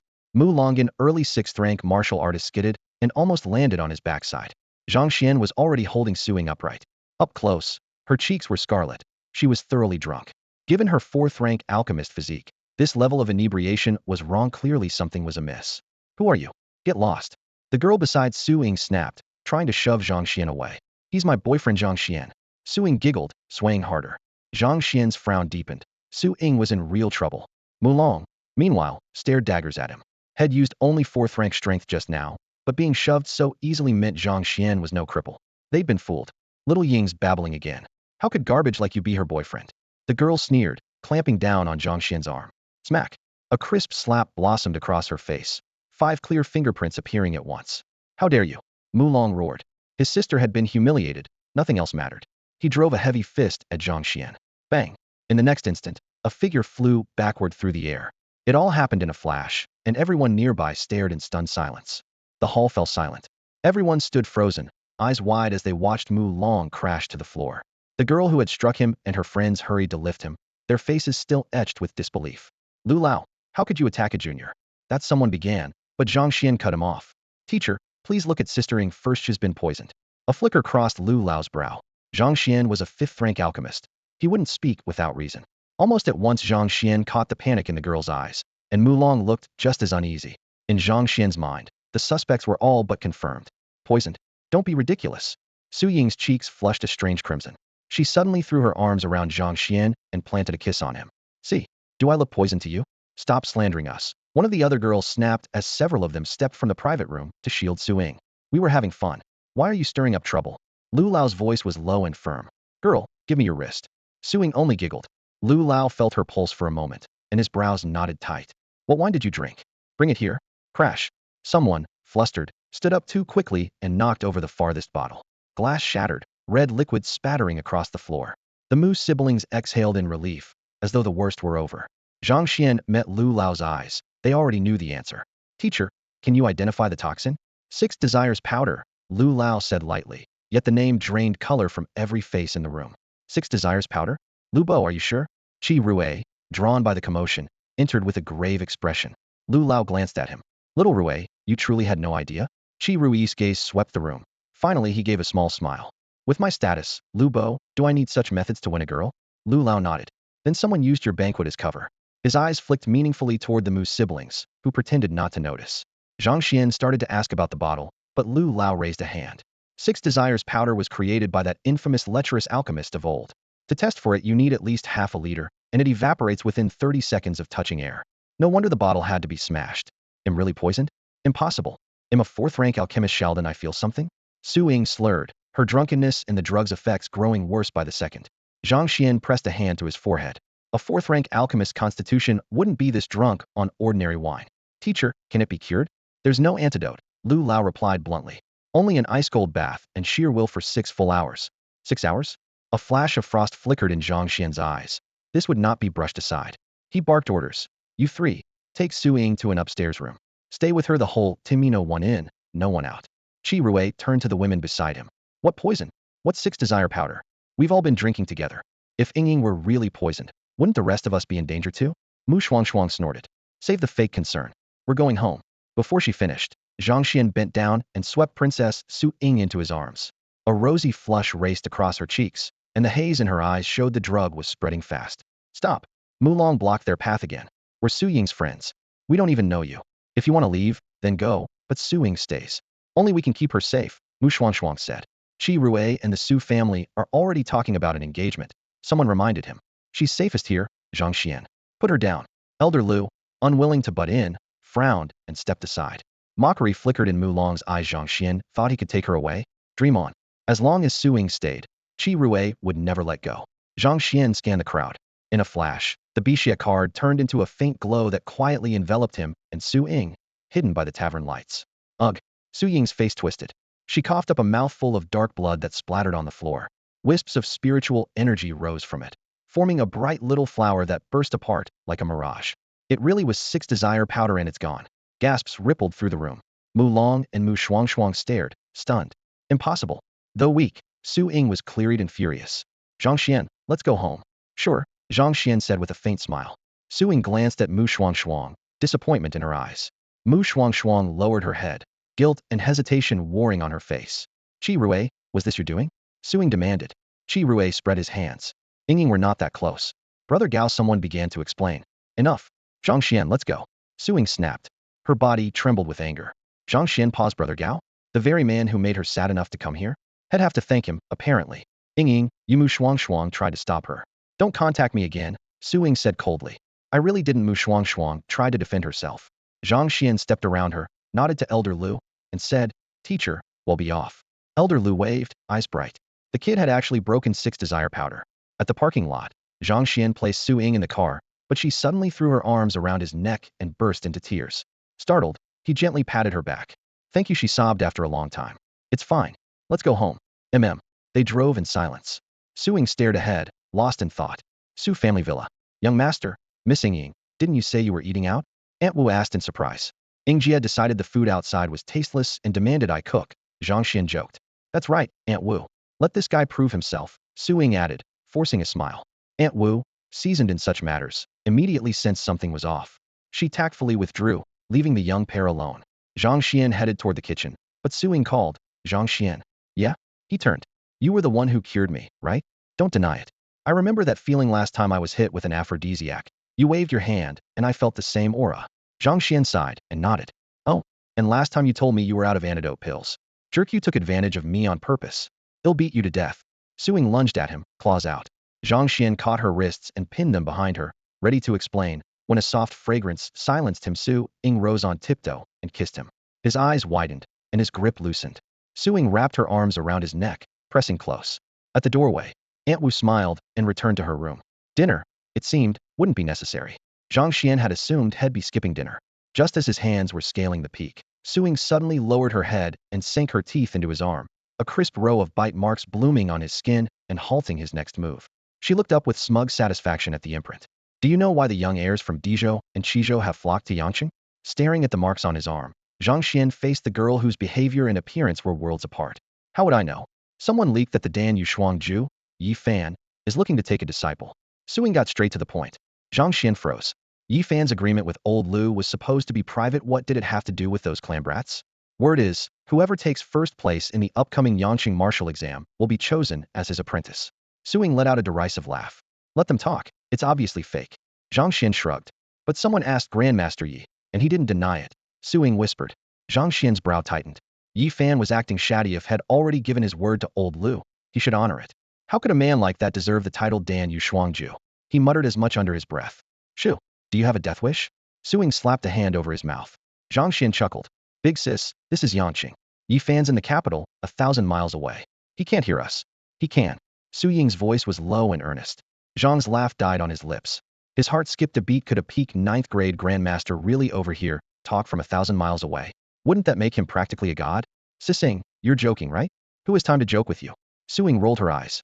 A peak 9th grade grandmaster is already beyond human, virtually divine. Zhang Xuan forced a dry laugh. Then what about his promise to teacher Lu? Su Ying sighed. Uncle Lu and Grandmaster Yi have a long-standing feud way above our heads. But a promise is a promise. If you win first place, he has to take you in. Of course, the field's a lot more crowded now, though that shouldn't bother you. A 6th grade warrior under Twentino Grandmaster could refuse a prodigy like that. Her eyes sparkled as she stared at him. Zhang Xuan answered with a flat heh. Heh, my foot. Are you or aren't you the so-called Xinjiang master? Su Ying glared. Xinjiang. Zhang Xuan, could you be any lazier with aliases? Heh, you heh. Still playing dumb. Zhang Xuan drove her to stomping frustration before she ducked down again and gave his arm another hard bite.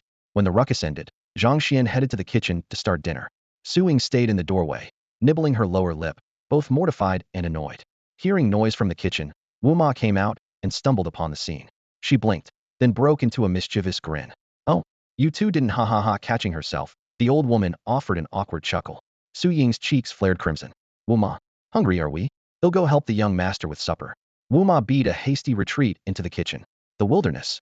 Xiao Mao and Bai Zhe stuck their rumps in the air and peered warily into the hole below. Around the entrance the grass quivered as a dozen men in black crept forward, probing the ground with every step. Xiao Mao watched and griped to himself. Humans are so timid at this pace, we'll be here forever. Yo-Yo Bai Zhe, tense again, forgot all the barking he had practiced. Meow? Flicking his tail, Xiao Mao signaled him to relax. Everything was under control. Bai Zhe settled down and kept watching, curiosity rekindled. A sudden thunder of snores rumbled from the cave, shaking loose bits of stone. The men exchanged looks, flashed hand signs, and each swallowed a pill. In an instant, every trace of their aura vanished. Xiao Mao and Bai Zhe almost popped their eyes out, then stared at the jade bottles on the men's belts. Now, that was treasure. Xiao Mao could hide himself with a concealment art, but only for so long. With pills like those, things would be a breeze. Yo-Yo inspiration struck Bai Zhe. Their master was an alchemist. They could ask him to refine some. Xiao Mao nodded like a bobblehead. Had they known such pills existed, they'd have put their master to work ages ago. But Xiao Mao could wait no longer. Originally had planned to let these humans fight the beast inside and fish in troubled waters afterward. If they were carrying pills this good, though, the plan needed revising. Meow? He told Bai Zhe to stay hidden, then activated his concealment art and slipped into the cave without a sound. The interior was cool and spacious. The twin-winged Eagle King sprawled on a stone dais, wings spread wide. snoring hard enough to rattle the walls. Nearby, a few female eagles guarded 3 pale gold beast king eggs. The soft glow of the shells made Xiaomeo's mouth water. They had to taste incredible. He glanced at the eagle king, muttering, "I only borrowed 2 eggs last time for a snack, and that giant bird's still sore about it." Shadows flickered at the entrance. The black-clad men were already inside. Xiaomeo's eyes gleamed. Whoosh! The 3 eggs vanished into his pouch. Then he flicked a handful of pebbles had prepared. Crack! The sharp snap echoed through the cavern. Chuchiyukiyu. The mother eagles went berserk, finding the eggs gone. While chaos erupted, Xiaomao slipped toward the exit. Not could fall back. The men in black yelled, faces draining of color. Humans! The twin-winged eagle king jolted awake, furious. Steal its eggs again? A fellow beast was one thing, but humans? Its feathers bristled as golden light engulfed its body. The eagle king's about to advance. Run. Protect young master. Someone shouted. Run? Stay right where you are. The eagle king roared. A storm of golden feathers shot out, sealing the exit. Self-detonate. The young master barked. Several guards' faces went grim. They leaped toward the barrier and ignited their blood and chi. Boom. The blast made the mountain quake, rubble cascading. The feather wall merely trembled. Brother, don't throw your life away. Someone roared. Its strength now rivals a golden body grandmaster. Unless a 7th grade grandmaster self-detonates, those feathers won't budge. Damn it. The young master cursed, drawing a broad-backed saber from his coat. Hum. Cold light flashed, and the blade expanded on the wind, crashing toward the feather wall like rolling thunder. Hidden in the shadows, Xiaomao drooled. What a gorgeous saber. A weapon that fine deserved a cat that fine. With so many treasures on these people, he'd be a fool not to help himself. The desolation-cleaving saber? You're from the Mu clan. Every last one of you deserves to die. Murderous light blazed in the eagle king's eyes. The twin-winged eagle king attacked. Bang! The desolation blade clashed against a pair of golden wings, scattering feathers that shot into the stone walls like lethal arrows. One stray feather grazed the little cat's scalp, leaving a burning sting. Its fur bristled, and it patted its chest with a tiny paw, thinking, that was close. Amid the chaos, the cat spotted a rare opening. The twin-winged rock king and its hens were busy chasing the Mu clan, leaving the cave mouth unguarded. Padding softly, it slipped to the spot where the rock king had been lying.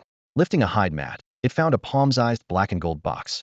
The box bore ancient bronze patterns and glimmered faintly with spiritual light. The cat's gemstone eyes narrowed to slits.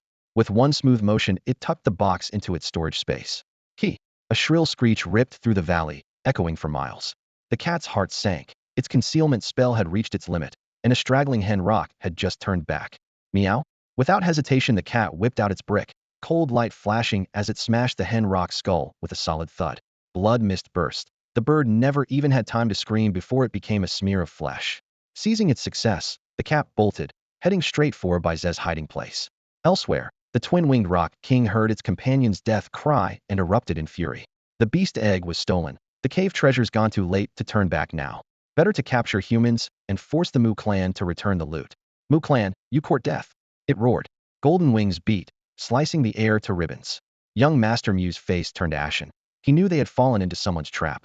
If he couldn't clear this up, his entire clan would be buried here today. Rock King, I swear on our ancestors, we took nothing from your cave. He shouted, signaling a guard beside him. Though pale, the guard hesitated not and charged the Rock King. Boom. A 5th-rank warrior's self-detonation erupted into a storm of destruction, forcing even the Rock King to shield a wing and dart backward. The bird snarled. Let's see how many martyrs the Mu clan can spare. The sacrifice only confirmed the young master's high status, stoking the Rock King's killing intent. Rock King, you've been deceived. We didn't steal the egg or the treasure, the young master cried, but the Rock King was already diving. He bit his tongue, spit a mouthful of blood onto the desolation blade, and swung. Hum. Blood-red light surged along the blade in a furious arc. The Rock King's eyes flashed cold. It twisted aside and swooped. Shuang shuang. The young master roared. Mu Shuang's gaze sharpened. She flicked her wrist, flinging a string of prayer beads. Caught by the wind, each bead swelled to the size of a millstone, brimming with spiritual force. Boom. The giant beads slammed into the Rock King's feather armor. Thunderous impact shattered stone and flattened trees, but the backlash sent Mu Shuang flying, blood spraying from her lips. Even at peak 4th rank, with a divine weapon in hand, she couldn't face a beast king of master-level Hedon. Mu Long flashed in, caught her, reclaimed the beads, and took off at a run. Hold the Rock King, he bellowed. The Mu retainers, faces drained of color, obeyed and hurled themselves at the raging bird. Explosions thundered one after another. Warriors training in the mountains turned pale. The twin-winged Rock King? Who's fighting it? Run. No one dared to covet the Beast King now. Courting it meant certain death. Woof. Bizet saw the little cat sprinting toward him, wagging his tail so hard it whipped up a gale, eyes full of admiration. Meow. The cat's eyes curved into delighted slits. Bays motioned for them to head home. Their master was waiting. Meow. The kitten shook its head wildly, the image of that desolation blade flashing once more in its mind. If fate offered a treasure, how could it not be taken? The little cat whirled around and tore off, dragging Bays after it. The pair sprinted through wreckage. Trees lay snapped as if felled by a giant axe, trunks scattered in chaotic heaps. Shattered stones filled the air, and jagged fissures clawed through the earth, evidence of a terrifying battle. They even trod on a few corpses that turned to bloody mush at the slightest touch. Wolf, a chill ran through Bays. An 8th-tier Beast King was near. He was only early 6th tier, the kitten late 4th. Meeting the Winged Rock King would be suicide. Meow. Coward. The kitten scolded, reminding him, didn't our master give you that bone artifact? Are you scared before you've even tried it? Woof. Bays glanced ahead. The city walls of Yang City were faintly visible. With all this noise, the city's masters will notice. Why don't we hide? A thunderous boom split the sky before he finished. Last time I spared you. Now you return? Yang Qi, guardian of Yang City, streaked through the air. His fist cracked like thunder, a gale of true qi slamming at the Winged Rock King. Terrified citizens cheered at the sight. With Lord Yang here, Yang City is safe. The Winged Rock King screeched, golden wings flaring open. Razor-sharp wind blades ripped toward Yang Qi and Mu Long. The Mu clan stole my Beast King egg and treasure. Hand them over, or ill report to the demon court and erase your city. Mu Long spat blood yet shouted, I swear I took nothing. Caught red-handed and still lying. The rock roared, eyes blazing. Boom. Yang Qi and the rock collided midair. Qi howled, sand and debris swirling. The rock's hulking body moved with lethal grace, wings cleaving golden arcs. On the ramparts, the Mu clan froze. Mu Long's face darkened. Had hoped for profit, returned empty-handed, and now was framed. Fury burned. Whoever set me up will pay? A brick suddenly whistled through the air thud. Before Mu Long could raise his qi, it smacked his forehead, and he dropped unconscious. Woof. Bays and the kitten vaulted onto the wall, flipped Mu Long and his companions over, and stripped them clean. Satisfied, they slipped away moments before the city guards arrived, leaving only a pile of half-naked Mu clansmen and utter chaos. At dawn, Zhang Xuan woke to a face full of slobber. The kitten and Bays crouched by his pillow, eyes shining. You little devils, what did you do last night? Meow. The kitten pointed beside the bed. Several spirit beast eggs, each the size of a fist, lay there, their shells shimmering. What on earth did you two do? Meow. Bays and the kitten grinned, tails wagging like fans, practically spelling out omelet. What kind of monster eggs are these? Woof. Bays replied solemnly, from that big bird. Big bird? Zhang Xuan blinked. Just then the door burst open and Su Ying rushed in. Great news. Mu Long took Mu Shuang to steal the Winged Rock King's eggs. They got nothing and were stripped naked. The whole city's laughing. If Uncle Yang hadn't stepped in, Mu Long would be dead. Serves him right. Winged Rock King? Zhang Xian's heartbeat quickened as he stared at the eggs. So Bays's big bird was exactly that. These two little monsters. Zhang Xian could only think one thing. Nice work. The next moment, Zhang Xian snapped back to his senses. Damn, two Beast King eggs lay right at his feet. If Su Ying spotted them, the identity he had worked so hard to hide would be blown. To his surprise, she didn't notice the two fist-sized silver-black eggs at all. Clicking away in her heels, she hurried off to find Aunt Wu, eager to share some earth-shattering news. Zhang Xian exhaled in relief, but stayed on high alert. He scooped up an egg in each hand, then shot a look upstairs at the kitten and Baizé. Skywing rock eggs? He whispered. The kitten's fur stood on end as it frantically shook its head. Baizé, meanwhile, nodded like a jackhammer. Smack. The kitten slapped Baizé's forehead. You're a dog, not a pig. Quit being dead weight. Baizé's ears drooped in wounded silence. It couldn't lie to its master, though. What else did Mu Long leave behind? Zhang Xian fixed his gaze on the kitten. Meow. Nothing, nothing at all. The cat insisted. Zhang Xian clamped a hand over its storage collar. Meow. Okay, fine, there's something. The kitten whimpered, producing the forsaken blade. The weapon was pitch black, exuding a chill like an icy tide. Put it away. Zhang Xian blanched and gestured urgently. What's that? Su Ying suddenly poked her head through the doorway. Zhang Xian's heart skipped a beat. He and the kitten tilted their heads in unison. What's up, Sister Ying? Seeing them, Baizé copied the pose. 3 pairs of eyes looked perfectly innocent. Su Ying frowned. Did I sense wrong? She withdrew, then popped back in for another check. Finding the trio still frozen in that odd pose, she muttered to herself and left. The moment she was gone, Zhang Xian tucked the cat under one arm, grabbed the dog by its leash, and bolted downstairs to the kitchen. The kitten glanced around. Seeing Su Ying and Aunt Wu with their backs turned, it padded over and quietly set the Beast King eggs on the counter. Zhang Xian wrapped one with a knuckle, the shell split, and a rich aroma flooded the room. Ding, you have killed a Beast King egg. Super God. Point 1. Reminder. If your spirit beast scores the kill, points are doubled. Zhang Xian's mouth twitched. Seriously, system smashing an egg counts as a kill, and you want me to outsource it? What smells so good? Su Ying's nose twitched as she peeked in. Spirit beast eggs, of course they smell good, Zhang Xian said casually, pouring the contents into a clay pot. Spirit beast eggs? Su Ying's eyes lit up. TSK, if Mulong had tried to steal Beast King eggs last night, that would have been perfect. The humiliation of being drugged by Mu Shuang still made her grit her teeth. Zhang Xian almost blurted out, "You guessed right," but swallowed the words. Aunt Wu bustled in. "Girl, you're daring. Beast King eggs come from 7th-tier monsters. Unless the city lord himself acted, who could have stolen one? But didn't the Mu siblings try?" Su Ying brightened, only for Zhang Xian to cut her off with a raised hand. "Sister Ying, what if Mu Long actually pulled it off? Maybe last night's spectacle was just for show," he suggested. Su Ying froze. Would Mu Long and his sister really lie naked in the street just to divert suspicion? No shame at all. But these were Beast King eggs once hatched. A Beast King level spirit beast would be priceless. Definitely worth it. The more she thought, the more uneasy she became. Goosebumps crept over her skin. Could it all have been a smokescreen? The kitten and Baizé exchanged a glance, stared at their paws, and silently cursed that they couldn't give their master a thumbs up. Back in the living room, Su Ying pulled out her communicator and rattled off a message. She wasn't about to let this slide. Whether Zhang Xian's guess was right or not, the Mu siblings had dared to set her up so she would make sure the rumor became reality. Egg custard, eggs with chives, pan-fried eggs, and tomatoes scrambled with eggs. The tabletop was a sheet of gold, and the steamy aroma of eggs went straight to their noses, leaving Su Ying and Auntie Wu wide-eyed. Su Ying brandished her chopsticks and scolded, "Kid, how many monster eggs did you buy? Those things cost a fortune." Zhang Xian shrugged. The price pained him too, but each Beast King egg weighed dozens of pounds. If he didn't cook it now, it would spoil and be an even bigger waste. Soon the three of them and the kitten Baizwe eating so eagerly that oil dripped down their chins. Su Ying pressed a hand to her bulging stomach, sighed with satisfaction, then frowned. "You've spoiled my appetite for anything else. What am I supposed to eat when you're gone?" Auntie Wu burst out laughing. "Why worry? You two are going to get married sooner or later." Zhang Xian kept chewing in silence. As the Beast King egg settled in his belly, blood and cheese surged, and his strength climbed at a frightening pace. Yinqing Hotel.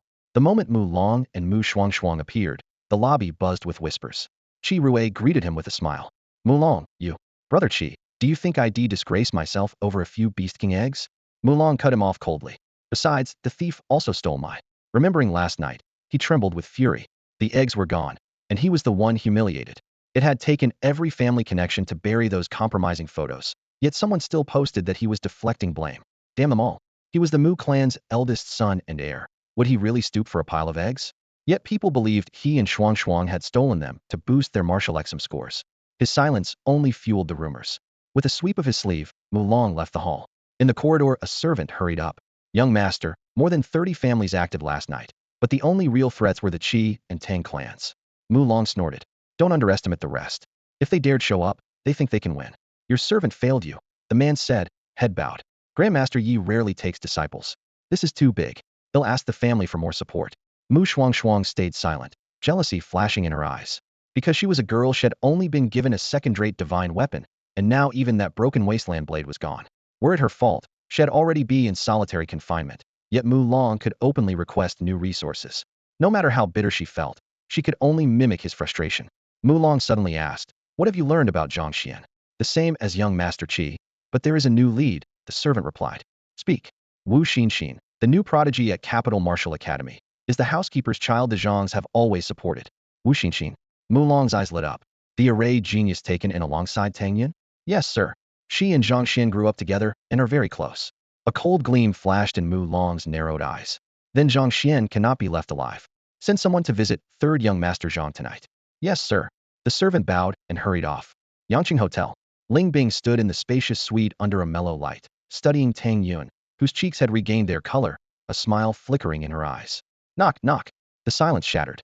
With a creak, the door swung open and Tang Wu strode in, chin up and steps long. Xiaowu Ling Bing looked helplessly at her headstrong nephew. "Stop. Auntie, I was wrong. They'll change next time, okay?" Tang Wu clutched his temples, confessing before she could scold him. Tang Yun burst out laughing, her bell-like giggles echoing around the room. Ling Bing rubbed her forehead. "The two of you are nothing but trouble. I don't understand why you insist on staying here and wasting time." Tang Wu scratched his head and grinned. "Yangqing suits me better. No wonder Zhang Kai keeps bragging about it. In the capital it's hard to find a decent opponent, but here I bump into one the moment I leave the city." I've already filed a request with the Martial League to be stationed here. Oh, sis, hey, race the intel you wanted. He slapped a thick stack of papers onto the coffee table, muttering, funny, quite a few people have been asking about him lately. Tang Yin leaned over at once. Who else is digging? The Chi family, the Mu family, and a dozen old houses from Dizhou. Tang Wu paged through his notebook. Zhang Xuan? Ling Bing raised an eyebrow and turned to her daughter, a note of reproach in her voice. Yin, didn't I tell you to stop looking into him? He saved your life. Giving him a spot at Qizhou Martial Academy is enough to repay the favor. Her gaze darkened, an uneasy feeling creeping in. Her daughter's interest in Zhang Xuan had clearly gone beyond gratitude. Got it. Mom, you fuss too much, Tang Yin said, her tone playful. Tang Wu chimed in. Exactly, Auntie, you're meddling. Always talking about matchmaking. The guy's only 35, not even a grandmaster. How can he start a family before he's made his mark? Women will only slow his sword arm. Ling Bing rolled her eyes. You two, you'll be the death of me. She turned back to Tang Wu. What about the other matter I asked you to check? Tang Wu's smile faded. He sighed. Yun's training trip was top secret, only a handful knew. Yet the demon god cult ambushed her right on time. I couldn't trace a single lead. Ling Bing's frown deepened. If even you can't find anything, who stands to gain the most? Tang Wu thought for a moment. Wu Xinxin. The old lady meant to take only one disciple and had to choose between Wu Xinxin and Yun. If Yun failed her mission, the slot would fall to Wu Xinxin. But she couldn't have arranged it. She's the daughter of Zhang Xian's nanny, grew up with him, childhood sweethearts. The Zhangs even paid her school fees. Ling Bing nodded slowly. From what you're saying, it doesn't sound like Wu Xinxin. If not her, then who? Her voice turned icy. Anyone who lays a finger on the Tang family won't get away with it. Keep digging, Wu. As she spoke, Tang Yun sat dazed in the corner of the sofa, murmuring, Zhang Xian and Wu Xinxin childhood sweethearts? Her gaze drifted into the distance. Night. Zhang Xian pushed open the front door, greeted by utter stillness. He checked the flow of energy in his body. Once he was sure it had stopped surging, he let out a long breath. A single Beast King egg had raised his vitality by 50,000 points in just over 9 hours. What shocked Zhang Xian most was that his 3 souls had jumped 10%. The last time had swallowed a supreme grade 3 soul pill, they'd barely risen 0.5%, yet a single Beast King egg had produced this result. No wonder those 2 little brats wanted to steal every Beast King egg they could find. The whole thing was pure treasure. Huh, young master, why do you come back alone? Where's Yingying? Wu Ma asked as Zhang Xian hopped out of the car. The martial arts exams are coming, so the school called an emergency meeting, Zhang Xian answered. As he spoke, a black business van rolled smoothly into the courtyard. Dad, Mom, what are you doing here? Zhang Xian walked over in confusion. You little rascal. Chu Qian jumped out, grabbed his ear, and glared. What's going on between you and that girling? Zhang Xian froze. Zhang Tianda opened a tabloid whose headline screamed, Suing defies parents, pretends to date classmate Zhang Xian. So that's it. I thought the Zhang family had finally struck gold, but it was all fake. Where's Ying? Chu Qian looked around. She's at a meeting, Zhang Xian began. Sure, a meeting, and she won't be back, right? Chu Qian snorted. Mom, you've got it wrong, sistering. Suddenly Wu Ma burst into laughter. Chu Qian and her husband stared at her. Wu Ma leaned over and whispered a few words. Chu Qian's eyes went wide, then she laughed heartily. It's nothing at all. Shufan, you right. Xian, go whip up dinner. I'm starving. Before the words were out, the kitten and Bai Zhe were already seated in their high chairs, waiting to eat. Zhang Xian rubbed his forehead. After dinner, Zhang Tianda and his wife clapped their hands in satisfaction, climbed into the car, and drove away. Night fell. Zhang Xian sat cross-legged, running the Shantian gold body technique to stabilize the flood of qi and blood. Advanced too fast, and you could cripple yourself. Around 7 or 8, the kitten saw he still hadn't stopped, and called Bai Zhe over. Bai Zhe's violet eyes drifted toward the side of the villa. Lifting a paw, he pointed. Acting casual, the cat and dog strolled off together. No one pays attention to a cat and a dog. In the shadows, 6 men in black watched the villa. Zhang Xian is cultivating. Even from here I can feel at least 1,000 points of qi and blood. The young master was rides hiding his strength. Move in. A soft rustling made them tense, but it was only the cat and dog. They relaxed. Leave no one alive inside. The 6 figures leapt forward. Bang. A brick smashed down, bones splintered. No was their final thought. Ding. Spirit Beast has killed a 4th grade martial artist, super points 5. Ding. Spirit Beast has killed a 5th grade martial artist, super points 8. Ding. Meow. The kitten waved a paw. Bai Zhe picked up a hose and washed the blood away. Then the pair slipped out the front gate like thieves. Inside, the system prompts snapped Zhang Xian from his meditation. He opened the door just in time to see 2 tiny silhouettes disappear around the corner. The courtyard was spotless, but a faint metallic tang lingered. Hearing a rustle, he parted the bushes and found a communicator. He answered silence. Just as he was about to hang up, a familiar voice spoke. Zhang Xian? Mu Long. So that bastard had sent the killers. Zhang Xuan let his chi surge, lowering his voice. Are you the master of those brats? Who are you? Mulong demanded. They rammed me, then threatened me. I killed them. Keep a low profile, or I'll kill you too. Zhang Xuan hung up and crushed the communicator to powder. Damn it. How dare you kill members of the Mu family? Who are you? Name yourself. Mulong smashed his own communicator in rage. Brother, could that have been the man from that night? Mu Shuangshuang recalled the humiliating evening and bowed her head. Someone's targeting us. Clenching his fists, Mulong's face darkened.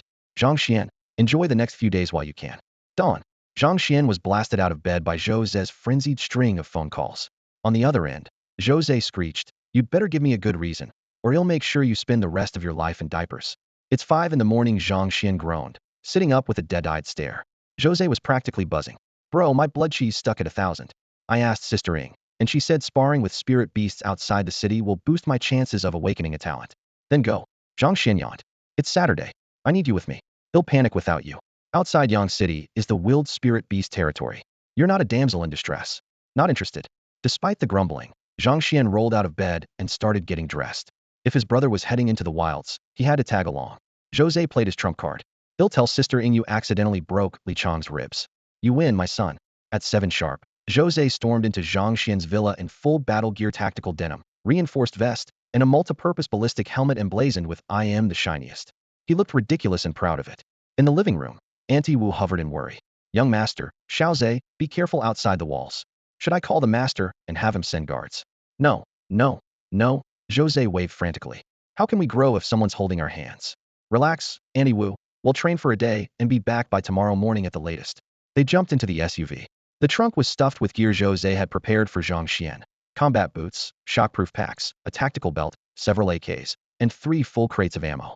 Zhang Xian raised an eyebrow. All this just for us. Anyone else coming? Waiting up ahead. Jose actually blushed. A girl?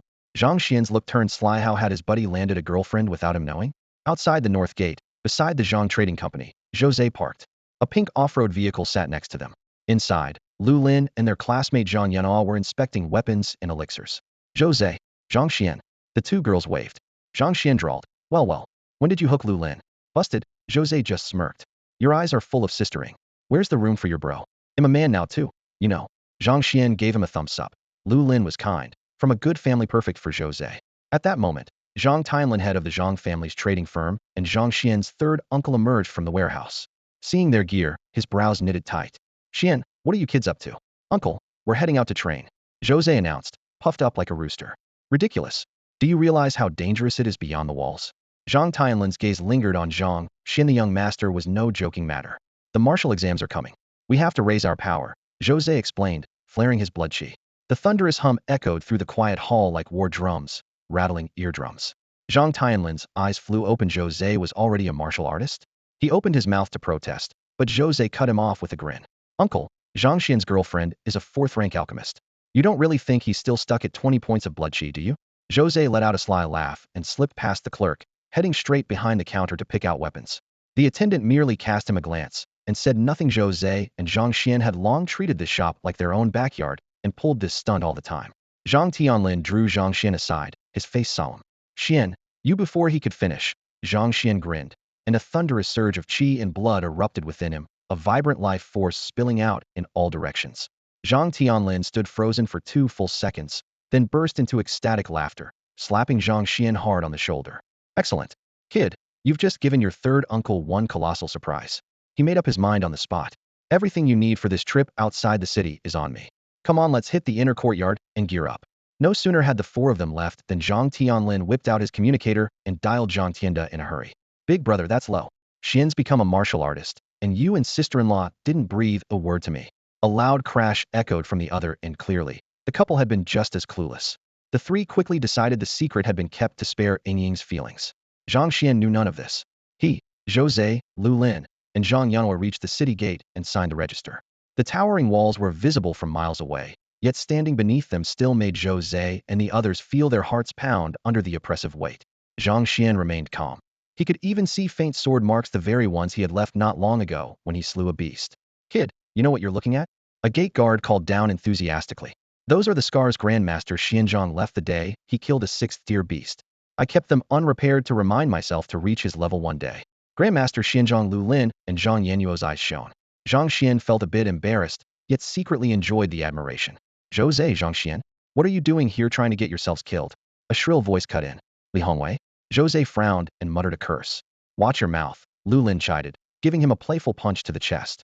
Zhang caught her hand and grinned like an idiot, scattering public displays of affection everywhere, prompting Zhang Xuan and Zhang Yanao to roll their eyes. No one paid Li Hongwei any mind. They parked their vehicle under the wall, shouldered their packs, and headed out. Li Chang's group approached. Hongwei, who were you talking to? Guess, Li Hongwei said, brimming with excitement. That loser Zhang Xuan and Zhang are heading out for field training too. Expecting everyone to join the mockery, he froze when Li Chang's expression turned grim. Watch what you say. Zhang Xuan isn't simple. Memories of two grandmasters casually slinging their arms around Zhang Xuan still sent chills down Li Chang and Li Min's spines. Li Hongwei and the others were baffled. How could a guy with only 20 points of qi and blood be not simple? Li Chang refused to elaborate, left a curt leave him alone, and led his team away. The moment they stepped outside the gate, the stench of blood hit them heated. 50 li farther on, a massive steel gate blocked their path.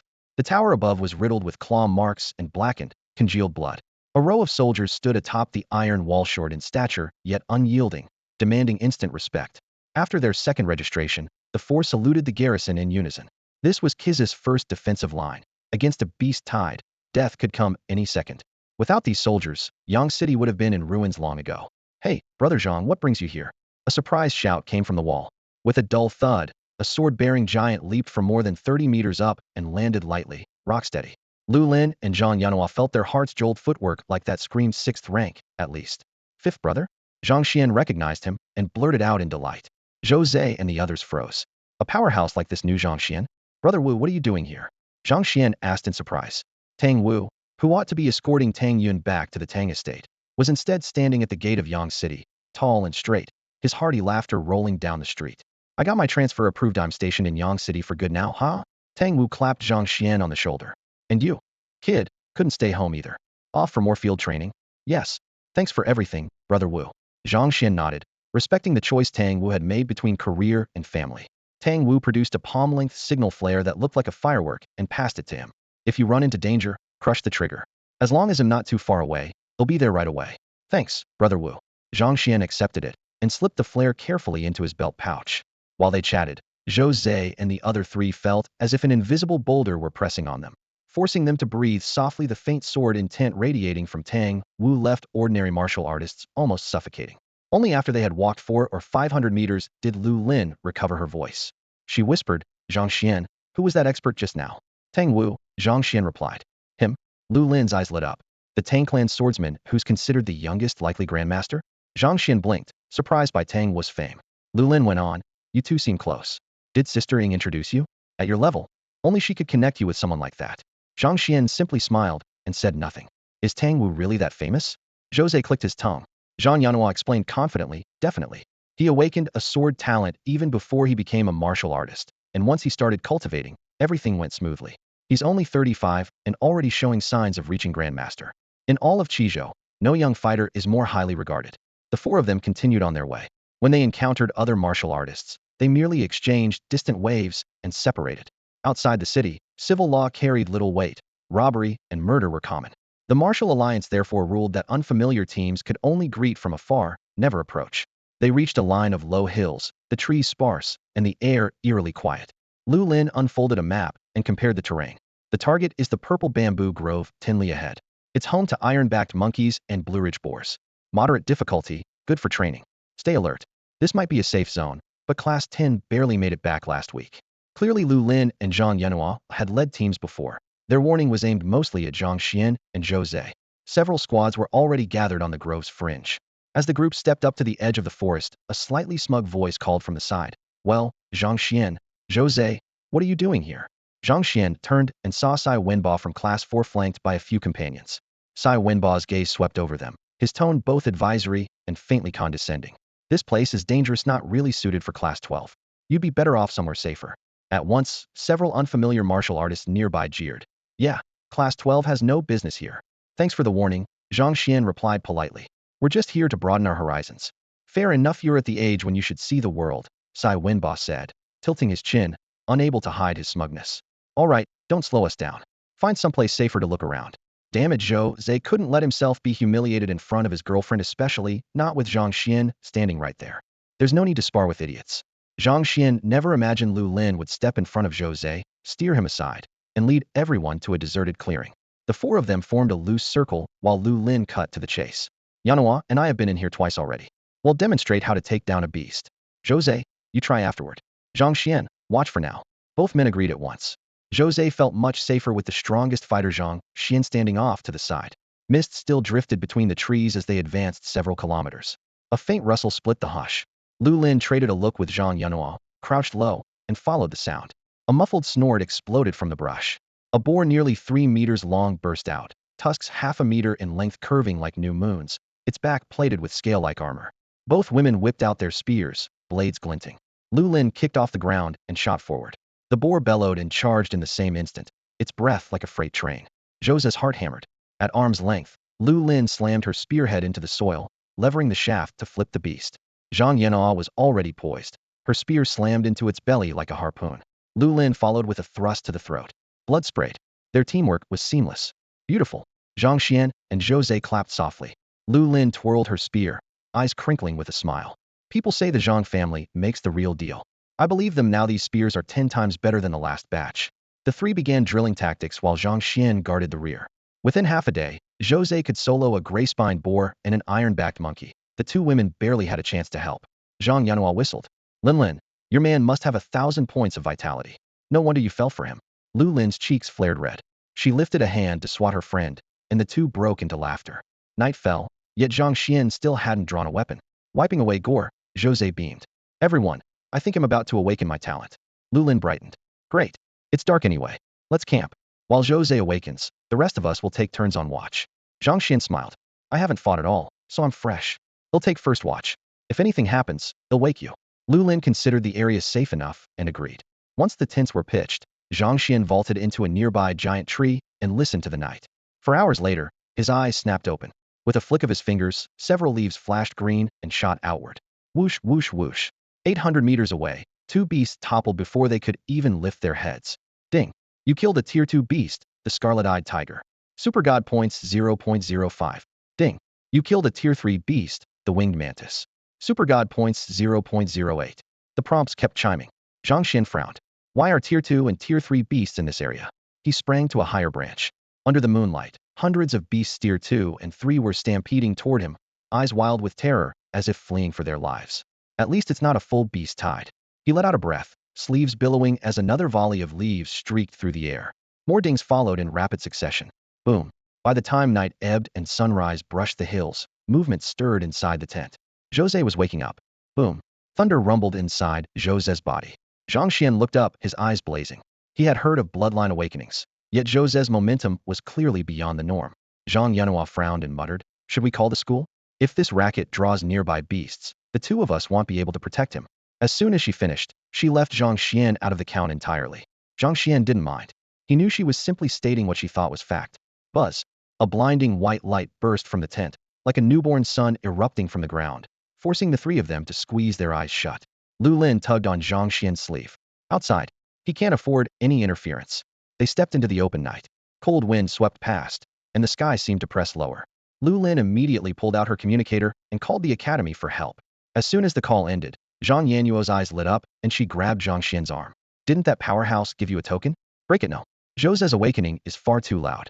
His talent must be extraordinary, and we can't let anything go wrong. Lu Lin clasped her hands, hopeful.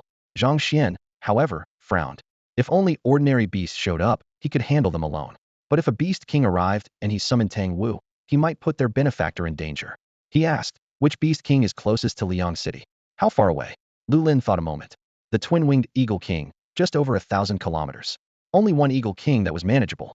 An extra Tang Wu could only raise their odds. Zhang Xuan took out a skyflare signal and crushed it. Bunga's shrill whistle tore through the clouds, a red streak drilling into the night sky. Lu Lin finally exhaled, though worry still clouded her face. The principal got the message. She's already sent a team, but the fastest ETA is a little over an hour. We'll have to count on Tang Wu. What the two girls didn't know was that Zhang Xuan had hunted alone all last night. Within a kilometer of camp, low-grade beasts already treated the area as forbidden. The surroundings were eerily quiet, broken only by the intermittent thunder inside the tent. Minutes ticked by. Suddenly, the canvas flashed again, lightning pounding like war drums. Zhang Yanhua gasped. Is that a lightning affinity? Excitement and worry mingled in Lu Lin's eyes. A lightning talent was at least erring possibly straight, shranken the stronger the talent, the louder the upheaval. Half an hour later, tall grass rustled in the distance. A string of beast shadows crept closer. Lu Lin's expression darkened. Beasts are coming. She gripped her spear. Zhang Xuan, stay with Jose, Yanhua, and I will hold them off. He mustn't be disturbed. The two girls advanced 10 meters, spears ready. Zhang Xuan flipped his wrist, and several leaves slid between his fingers. Swish, swish, swish. The leaves flashed green, shooting out like darts. 700 meters away, several beaver otters took lethal hits and dropped to the ground. Ding. You have slain a wild beaver otter. Super God points 0.01. Ding. You have slain a wild beaver otter. Super God points 0.01. Ding ding. Zhang Xian's hands blurred, turning humble leaves into lethal blades. Something felt off. The number of beasts was wrong. Why were hundreds more charging toward them? The clearing they had painstakingly cleared moments ago was once again a heaving mass of bodies. As the stampede thundered through, dry leaves cracked and crumbled under countless hoofs. Flicking razor-sharp leaves with one hand, Zhang Xian raced through possible explanations. The creatures still looked as if they were fleeing for their lives. Was something terrifying deep in the wasteland hunting them down? Lu Lin and Zhang Yanhua held their breath, eyes sweeping the shadows for the real hunter. Time ticked by, yet the forest stayed unnaturally still. Even their breathing sounded loud. Lin, what's going on? Zhang Yanhua whispered. Jose's awakening made such a racket there's no way the beasts didn't notice. They wanted to believe they were safe, but they had clearly heard roars earlier. Now even the wind seemed to have vanished, and the eerie silence made their scalps prickle. Lu Lin was just as lost, a rising dread knotting in her chest. This kind of oppressive hush often meant a high-tier beast was about to appear. Sweat beaded in the girls' palms, their faces turning ashen. Zhang Xian had already flung more leaves than he could count. He had slain hundreds, maybe 1,000 beasts. Yet the tide kept pouring in. This wasn't a beast tide, it was a frantic retreat. Ding. Congratulations, host. Mission complete. Reward, vital energy 5,000, spirit 5,000, divine points 1,000, storage space activation stone. The system prompt rang out abruptly, followed by, ding. New mission triggered. Host must slay 10,000 demonic beasts of any rank. Storage space activation stone. Zhang Xian's heart leapt, a grin spreading across his face. At last, storage space. A prism-bright crystal materialized in his palm, cool and smooth. Activate storage space, he murmured. The stone dissolved into light and vanished without a trace. Storage space, he tried again, eager to see inside. A friendly notice appeared, storage space activating. Estimated time, 1 hour. Startled, he had no choice but to shift his focus back to the battlefield. In that brief distraction, a fourth-tier beast, the Taiching 9-wave worm, burrowed up from underground. Sensing Lu Lin and Zhang Yanhua, it erupted from the soil, jaws gaping wide, a violent suction tearing at the air. The girls had never witnessed anything so horrific. Their screams echoed through the trees. Damn! Zhang Xian cursed his carelessness, hurling a dozen leaves like arrows. Thud, thud, thud. The leaves punched clean through the worm's thick hide, spraying a mist of blood over the girls. Yet the creature's near-half-eaten corpse still hurtled toward them. Zhang Xian's expression shifted at that weight. Ordinary people would be crushed. He yanked open his attribute panel and slammed the plus sign behind Void Strike. Palm only at the mastery level could he unleash it over distance. Divine points 1,000. The label beside Void Strike palm jumped to mastery. Channeling every drop of vital energy, he thrust out his palm. Boom. A giant hand of condensed blood energy smashed the worm's corpse midair. With a muffled crack, the massive body burst into crimson mist that drifted away on the evening breeze. The iron tang of blood faded quickly on the wind. Zhang Xian exhaled. Frozen where they stood, Zhang Yanhua and Lu Lin gaped at the young man beside the tent, the one who now seemed to retract his palm almost casually. After several seconds they managed to exchange a wide-eyed glance, voices trembling. Zhang Xian, that was you. Incredible. One palm, delivered through empty air, had pulverized a fourth-tier Taiching 9-wave worm, hardly the feat of someone supposedly stuck with a vital energy of 20. If Zhang Xian was a weakling, then what did that make them? Get over here. Zhang Xian's face remained composed, but his thoughts were in turmoil. What had happened so deep in the wilderness that even fourth-tier spirit beasts were forced out to the fringe? Lu Lin and Zhang Yanhua slipped behind him, still speechless after what they had witnessed. Suddenly, brilliant light erupted inside the tent. Countless radiant beams arced like a rainbow, rumbling with thunder. Boom. The brilliance pierced the canvas and shot into the night sky.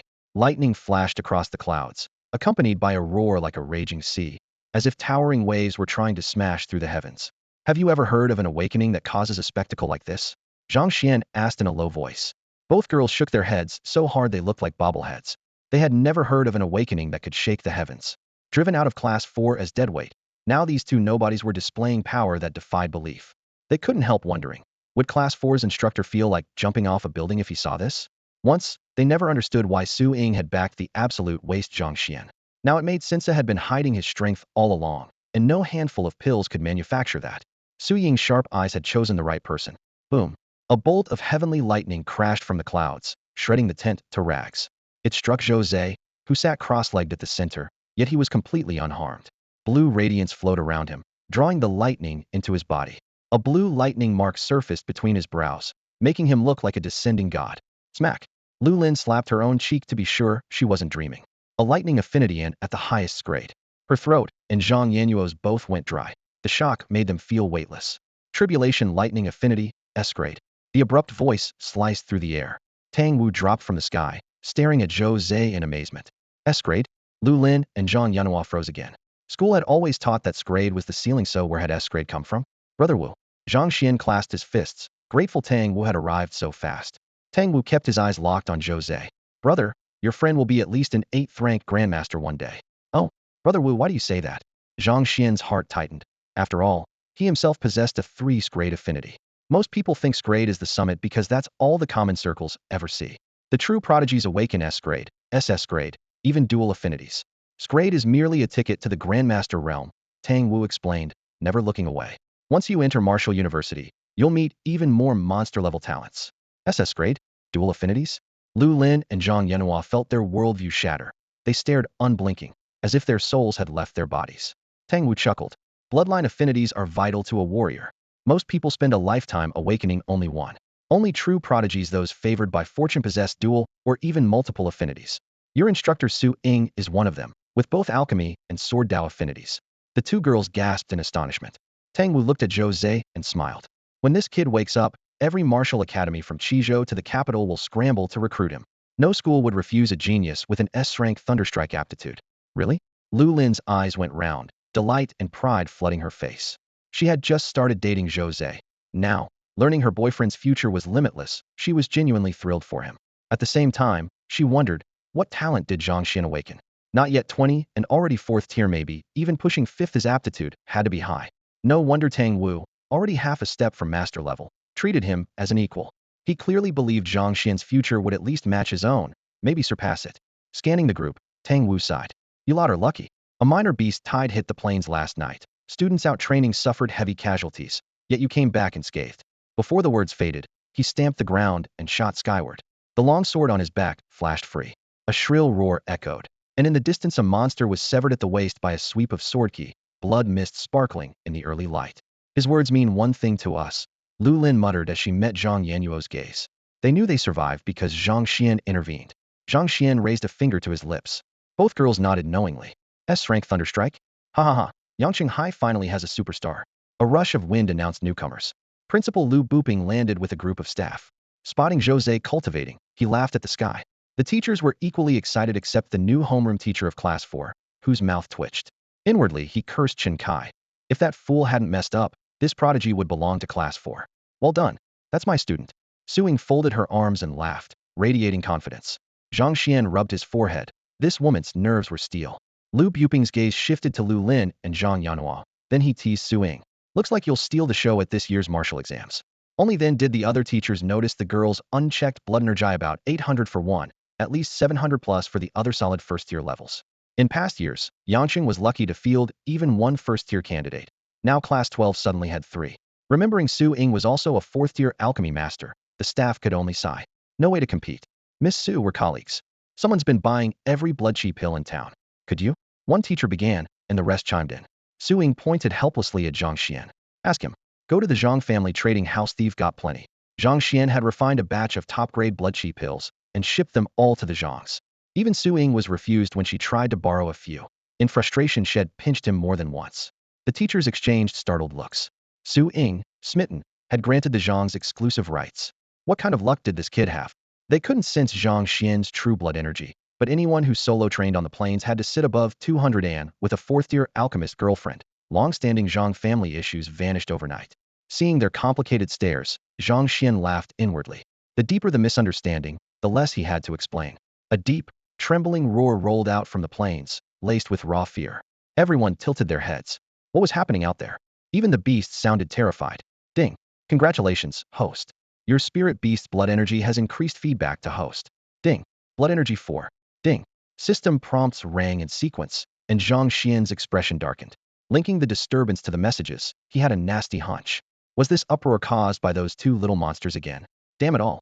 Thinking back to the day the little cat asked him to brew some poisonous pills, Zhang Xuan grew increasingly uneasy. The trial ground was a bloody, deafening chaos. Other teams were wounded or dead, yet Zhang Xuan's group of 4 was untouched because Tang Wu stood at the very front, his blade moving like a gale. With a closed-door breakthrough looming, Tang Wu had volunteered to guard Yang City, and for days he had hewn rivers of demon beast corpses, as if trying to carve out his opportunity by force. Watching him crash through the beast tide, the clan experts who had arrived in haste whispered, "Those 4 kids can stop thousands of beasts." Ridiculous.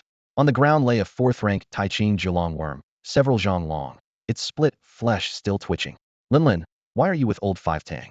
At the back of the crowd, Suing pulled Lu Lin and Zhang Yanhua aside and lowered her voice. Lord 5th Tang knows Zhang Xuan, Lu Lin explained quickly. When Zhou Ze's talent awakened, the commotion was huge, and Zhang Xuan panicked and crushed the cloud-piercing grenade Tang gave him. Suing studied Zhang Xuan suspiciously. When had this guy gotten in with the Tang family? The more she looked, the more mysterious he seemed. His 2 pets were the same, forever trying to steal her pills, the cat and dog tinkering with Wakanwat. She suspected the pair had gained sentience like the beasts outside. She had meant to investigate, only to find they had vanished. A secretive master and equally secretive pet Su Ying's curiosity was thoroughly hooked. Zhang Xuan, when did you meet old 5 Tang? Su Ying narrowed her eyes, her tone edged. Lie to me and see what happens. Zhang Xuan had to recount the barbecue in his yard and how Lord 5th had accidentally fallen into his well. So one barbecue and he likes you enough to hand over a cloud-piercing grenade? Su Ying sneered. Do you know how pricey that thing is? Selling the 4 of you wouldn't cover it. Zhang Xuan's face darkened. Could you not insult your own boyfriend? Flu Lin and Zhang Yanhua, seeing them bicker for the first time, burst into laughter. At the other end of the crowd, voices whispered, "That's Zhang Xuan? Why would Su Ying fancy that loser? Anyone here is stronger." Someone countered, "He is pretty handsome. Can looks feed you? Can they block a beast?" The ridicule rolled on. Mu Long and Mu Shuang blended into the crowd, faces calm, but their eyes swept every clan delegate. The hidden attacker had to be among them. Suddenly a figure appeared without a sound, without the slightest spatial ripple, as if he had been there all along. Who awakened the extermination thunder talent? The man asked lightly. City Lord, Elder Yang. Teachers and clansmen bowed together. City Lord Yang Qi motioned for them to disperse, his gaze fixed on the lightning mark between Zhou Ze's brows, satisfaction growing. Catching sight of Zhang Xuan nearby, he waved. Kid, what are you doing here? Out training with my classmates. Zhang Xuan replied with a shrug. Yang Qi's face sank a shade. A 6th-grade fighter dragging 3 first-graders into a beast tide for fun? He pointed at Zhou Ze. And how are you related to this little one? You mean Zhou Ze? He's my best bro. Yang Qi's face lit up. He slung an arm around Zhang Xuan's neck and chuckled. How about letting me take that boy as my disciple? I'm a lightning-type cultivator myself, the perfect mentor for him. Zhang Xuan froze. A dignified city lord scrambling for disciples?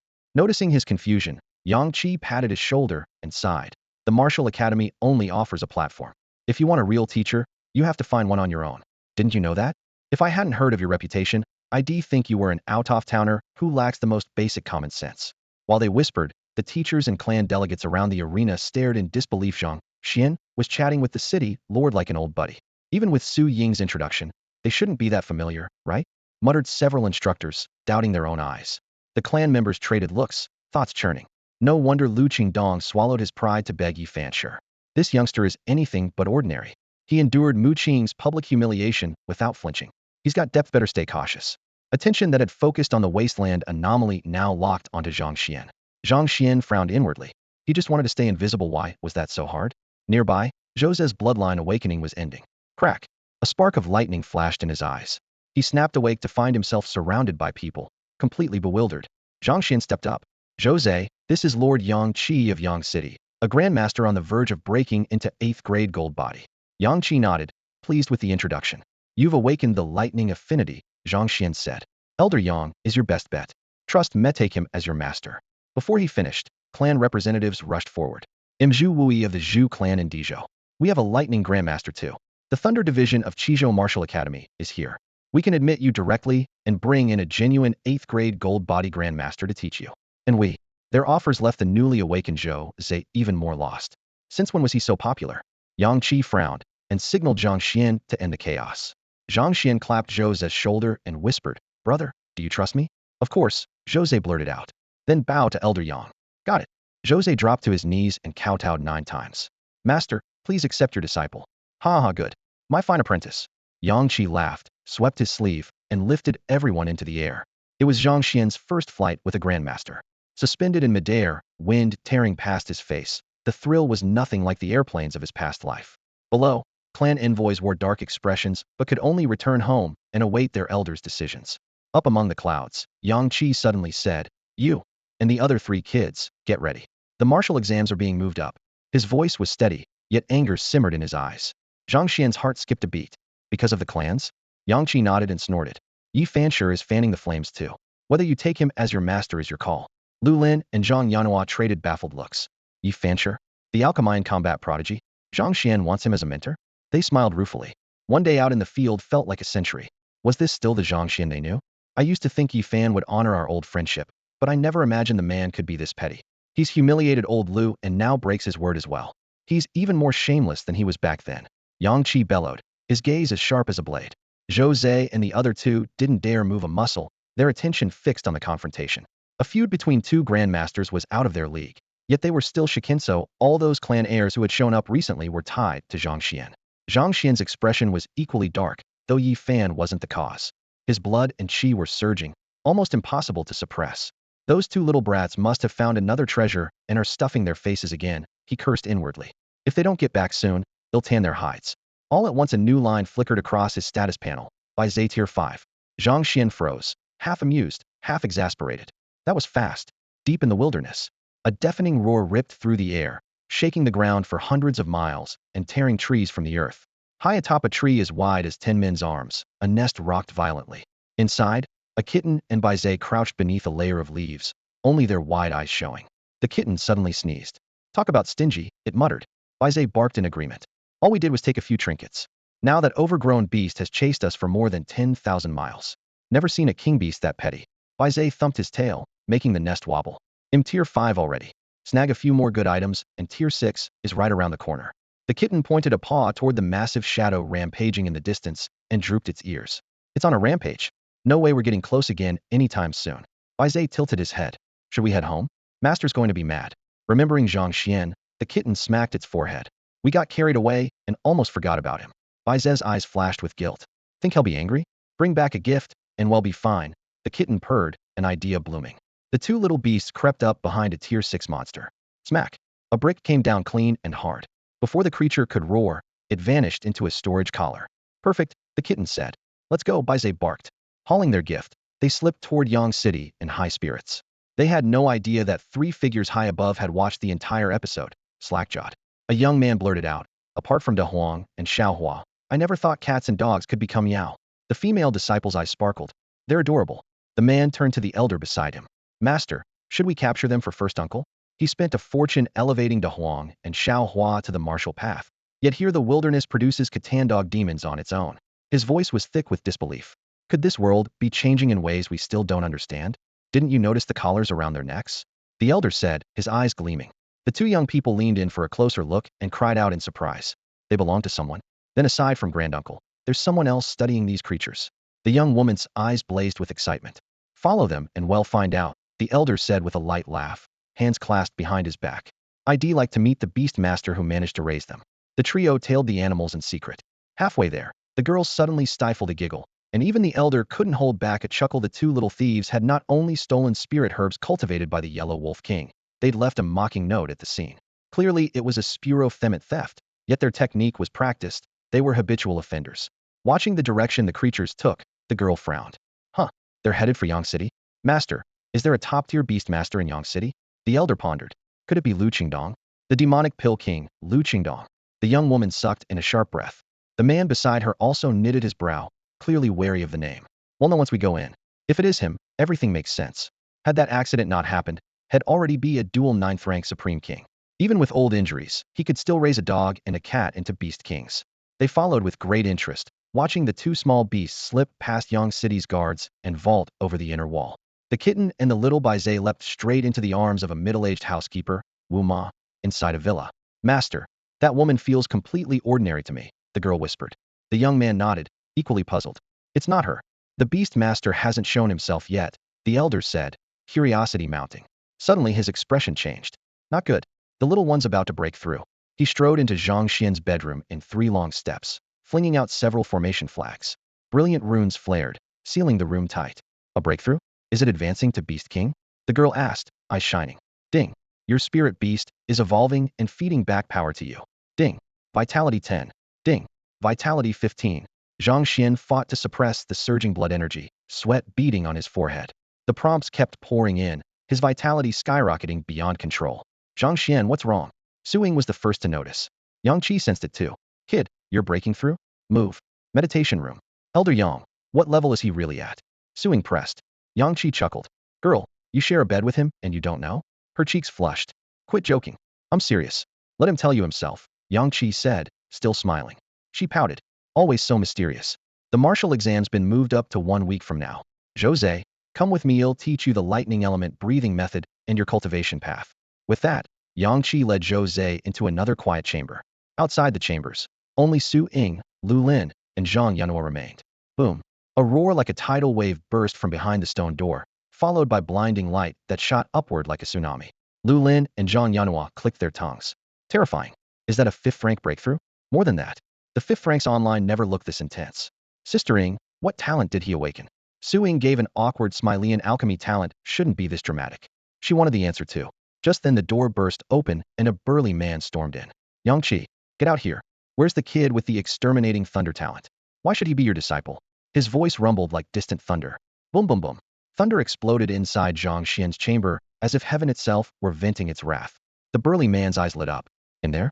Good. That disciple is mine. With that, he kicked at the stone door. Stop. You've got the wrong idea. Su Ying shouted, but she was cowed by his terrifying aura. By the time she found her voice, his foot had already smashed into the door. The pain was maddening. His chi and blood swelled so violently it felt as if they would burst him open.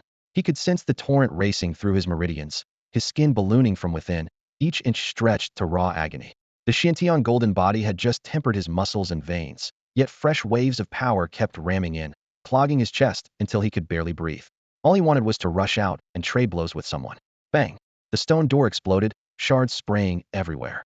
A burly man smashed through the frame, striding in like a walking fortress. Ding! Random quest triggered, drive away Dong Lishan. The system's detached prompt rang in his ears. Zhang Xuan's fighting spirit flared. Ignite the blood. Without hesitation he unleashed the secret art. His chi and blood caught fire as though drenched in oil. His heart thundered like a turbo engine, and the rush in his veins roared in his ears. Get out! He lunged forward, releasing a punch that cracked the air. Across from the city lord's manor, young heirs of several clans watched from the tavern's 2nd-floor window. Yang Qi thinks he can snatch an S-grade prodigy while our elders are away. Dream on. The weapon maniac Dong Lishan is in town, another sneered. He and Yang Qi nearly fought to the death over a woman years ago. Yang Qi won, but she died later, and Dong Lishan still hates him. This disciple recruiting contest finally gives him an excuse to strike. Win or lose. The maniac gives us a reason to step in. Our clan's experts are already on their way. So are mine. Someone shouted. Look, he just charged in. The group rose as one, eager to watch grandmasters collide. In the corridor outside the meditation room, Su Ying hurried over. Seeing the burly intruder, she cried out, Uncle Dong, you've made a mistake. Yanghua isn't inside. Her warning was still echoing when the stone door fell to rubble. A cold gleam tore through the air. Without thinking, Su Ying launched a soaring blade light at Dong Lishan's back. At the same time a figure shot from the chamber Zhang Xuan. His fist, wreathed in surging force, blasted straight at Dong Lishan. Dong Lishan twisted away from the sword flash, then swung his right arm like an iron cudgel to meet Zhang Xuan Hedon. Boom. The air burst apart. Dong Lishan staggered back a step, while Zhang Xuan was hurled into the chamber like a shell, slamming into the wall and shaking the whole room. Zhang Xuan. Su Ying paled, stunned by his power yet afraid the Grandmaster's blow had crushed him. Dong Lishan looked at the fist mark on his arm, scratched his head, and muttered, wrong guy? Embarrassment spread across his face. Inside, Zhang Xuan felt his organs churn and his bones about to scatter, but in a heartbeat the Xiantian golden body set everything back in place, smothering the pain. Suddenly a translucent card appeared before his eye, skill trial card. He crushed it, and an even greater force flooded his limbs. The rampant chi and blood were instantly tamed, circulating with perfect order and leaving behind a faint, tempting emptiness. He opened his status panel. Host, Zhang Xuan. Realm. First stage peaked, 7th stage, 29:50 remaining. Vitality, 185,601,029:50 remaining. Spirit, 6,610,000. 3 souls, 10. God points, 120. Spirit beasts, kitten evolving, by Zay evolving. Talents, Beast Mastery SS2, Devour SSS2. Alchemy, B2. Techniques, Shantian Golden Body 42 Trial, Blood Ignition Divine Art Trial. So this is the Grandmaster realm? Zhang Xuan felt the shackles inside him tear apart, his body lighter than air. For a moment, he seemed to cast off every restraint. Nothing under heaven could hold him any longer. Zhang Xian's body glowed, blood-key markings crawling across his skin in eerie patterns. Pale gold light flowed over him, while his hair, urged on by some invisible power, grew wildly until it draped across his shoulders. Every pore seemed to breathe, greedily drawing in the life essence around him, and a wave of pure exhilaration flooded his senses. He took a step. A dull boom erupted beneath his foot, a terrifying recoil shoving the air aside. In the blink of an eye, he was standing in front of Dong Lishan. Holy Dong Lishan's hair stood on end, the curse slipping out before he could stop it. In a single breath, the kid in the room had become someone else, leaping straight into the Grandmaster realm. Instinctively, he crossed his arms in front of his chest. Bang! The crash echoed. Zhang Xuan didn't move an inch, but Dong Lishan was hurled backward, smashing through several wooden tables before he managed to steady himself. Not bad, kid. Dong Lishan was stunned. Everything had happened in a flash, and the Grandmaster-level power exploding from Zhang Xuan left him reeling. Zhang Xuan gave him no time to think. He broke the sound barrier, each step ripping sharp pops from the air. Good. Fighting spirit surged in Dong Lishan's chest. To meet such an opponent in tiny Yang City was exhilarating. He threw a punch, its edge wrapped in crackling lightning. Thud! Their fists collided. Both men staggered back several steps, evenly matched. Again, Dong Lishan vaulted into the air, hands flashing through seals as dark clouds billowed overhead. A bolt of lightning crashed down. Zhang Xuan lifted a hand. The rubble on the floor leapt up at once, dense as rain, howling toward Dong Lishan. Each stone trailed a shrill sonic boom. Boom. Lightning struck, arcs skittering over Zhang Xuan's body. Numb, he dropped to one knee. Thump, thump, thump. The stone barrage hammered Dong Lishan's armor. Even with protection, he was driven from the air, battered and bruised, landing in a heap. Kid, this is a misunderstanding. I'm here to find. Dong Lishan coughed blood, suddenly eager to end the fight. His target was Yang Qi. Zhang Xuan ignored him. With another sonic burst, he lunged, chopping down with a palm strike. You recovered this fast after taking my lightning?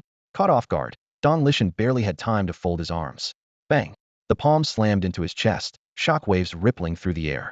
Dong Lishan was blasted a dozen meters back, shattering stone railings along the way. Stop! I yield, I yield.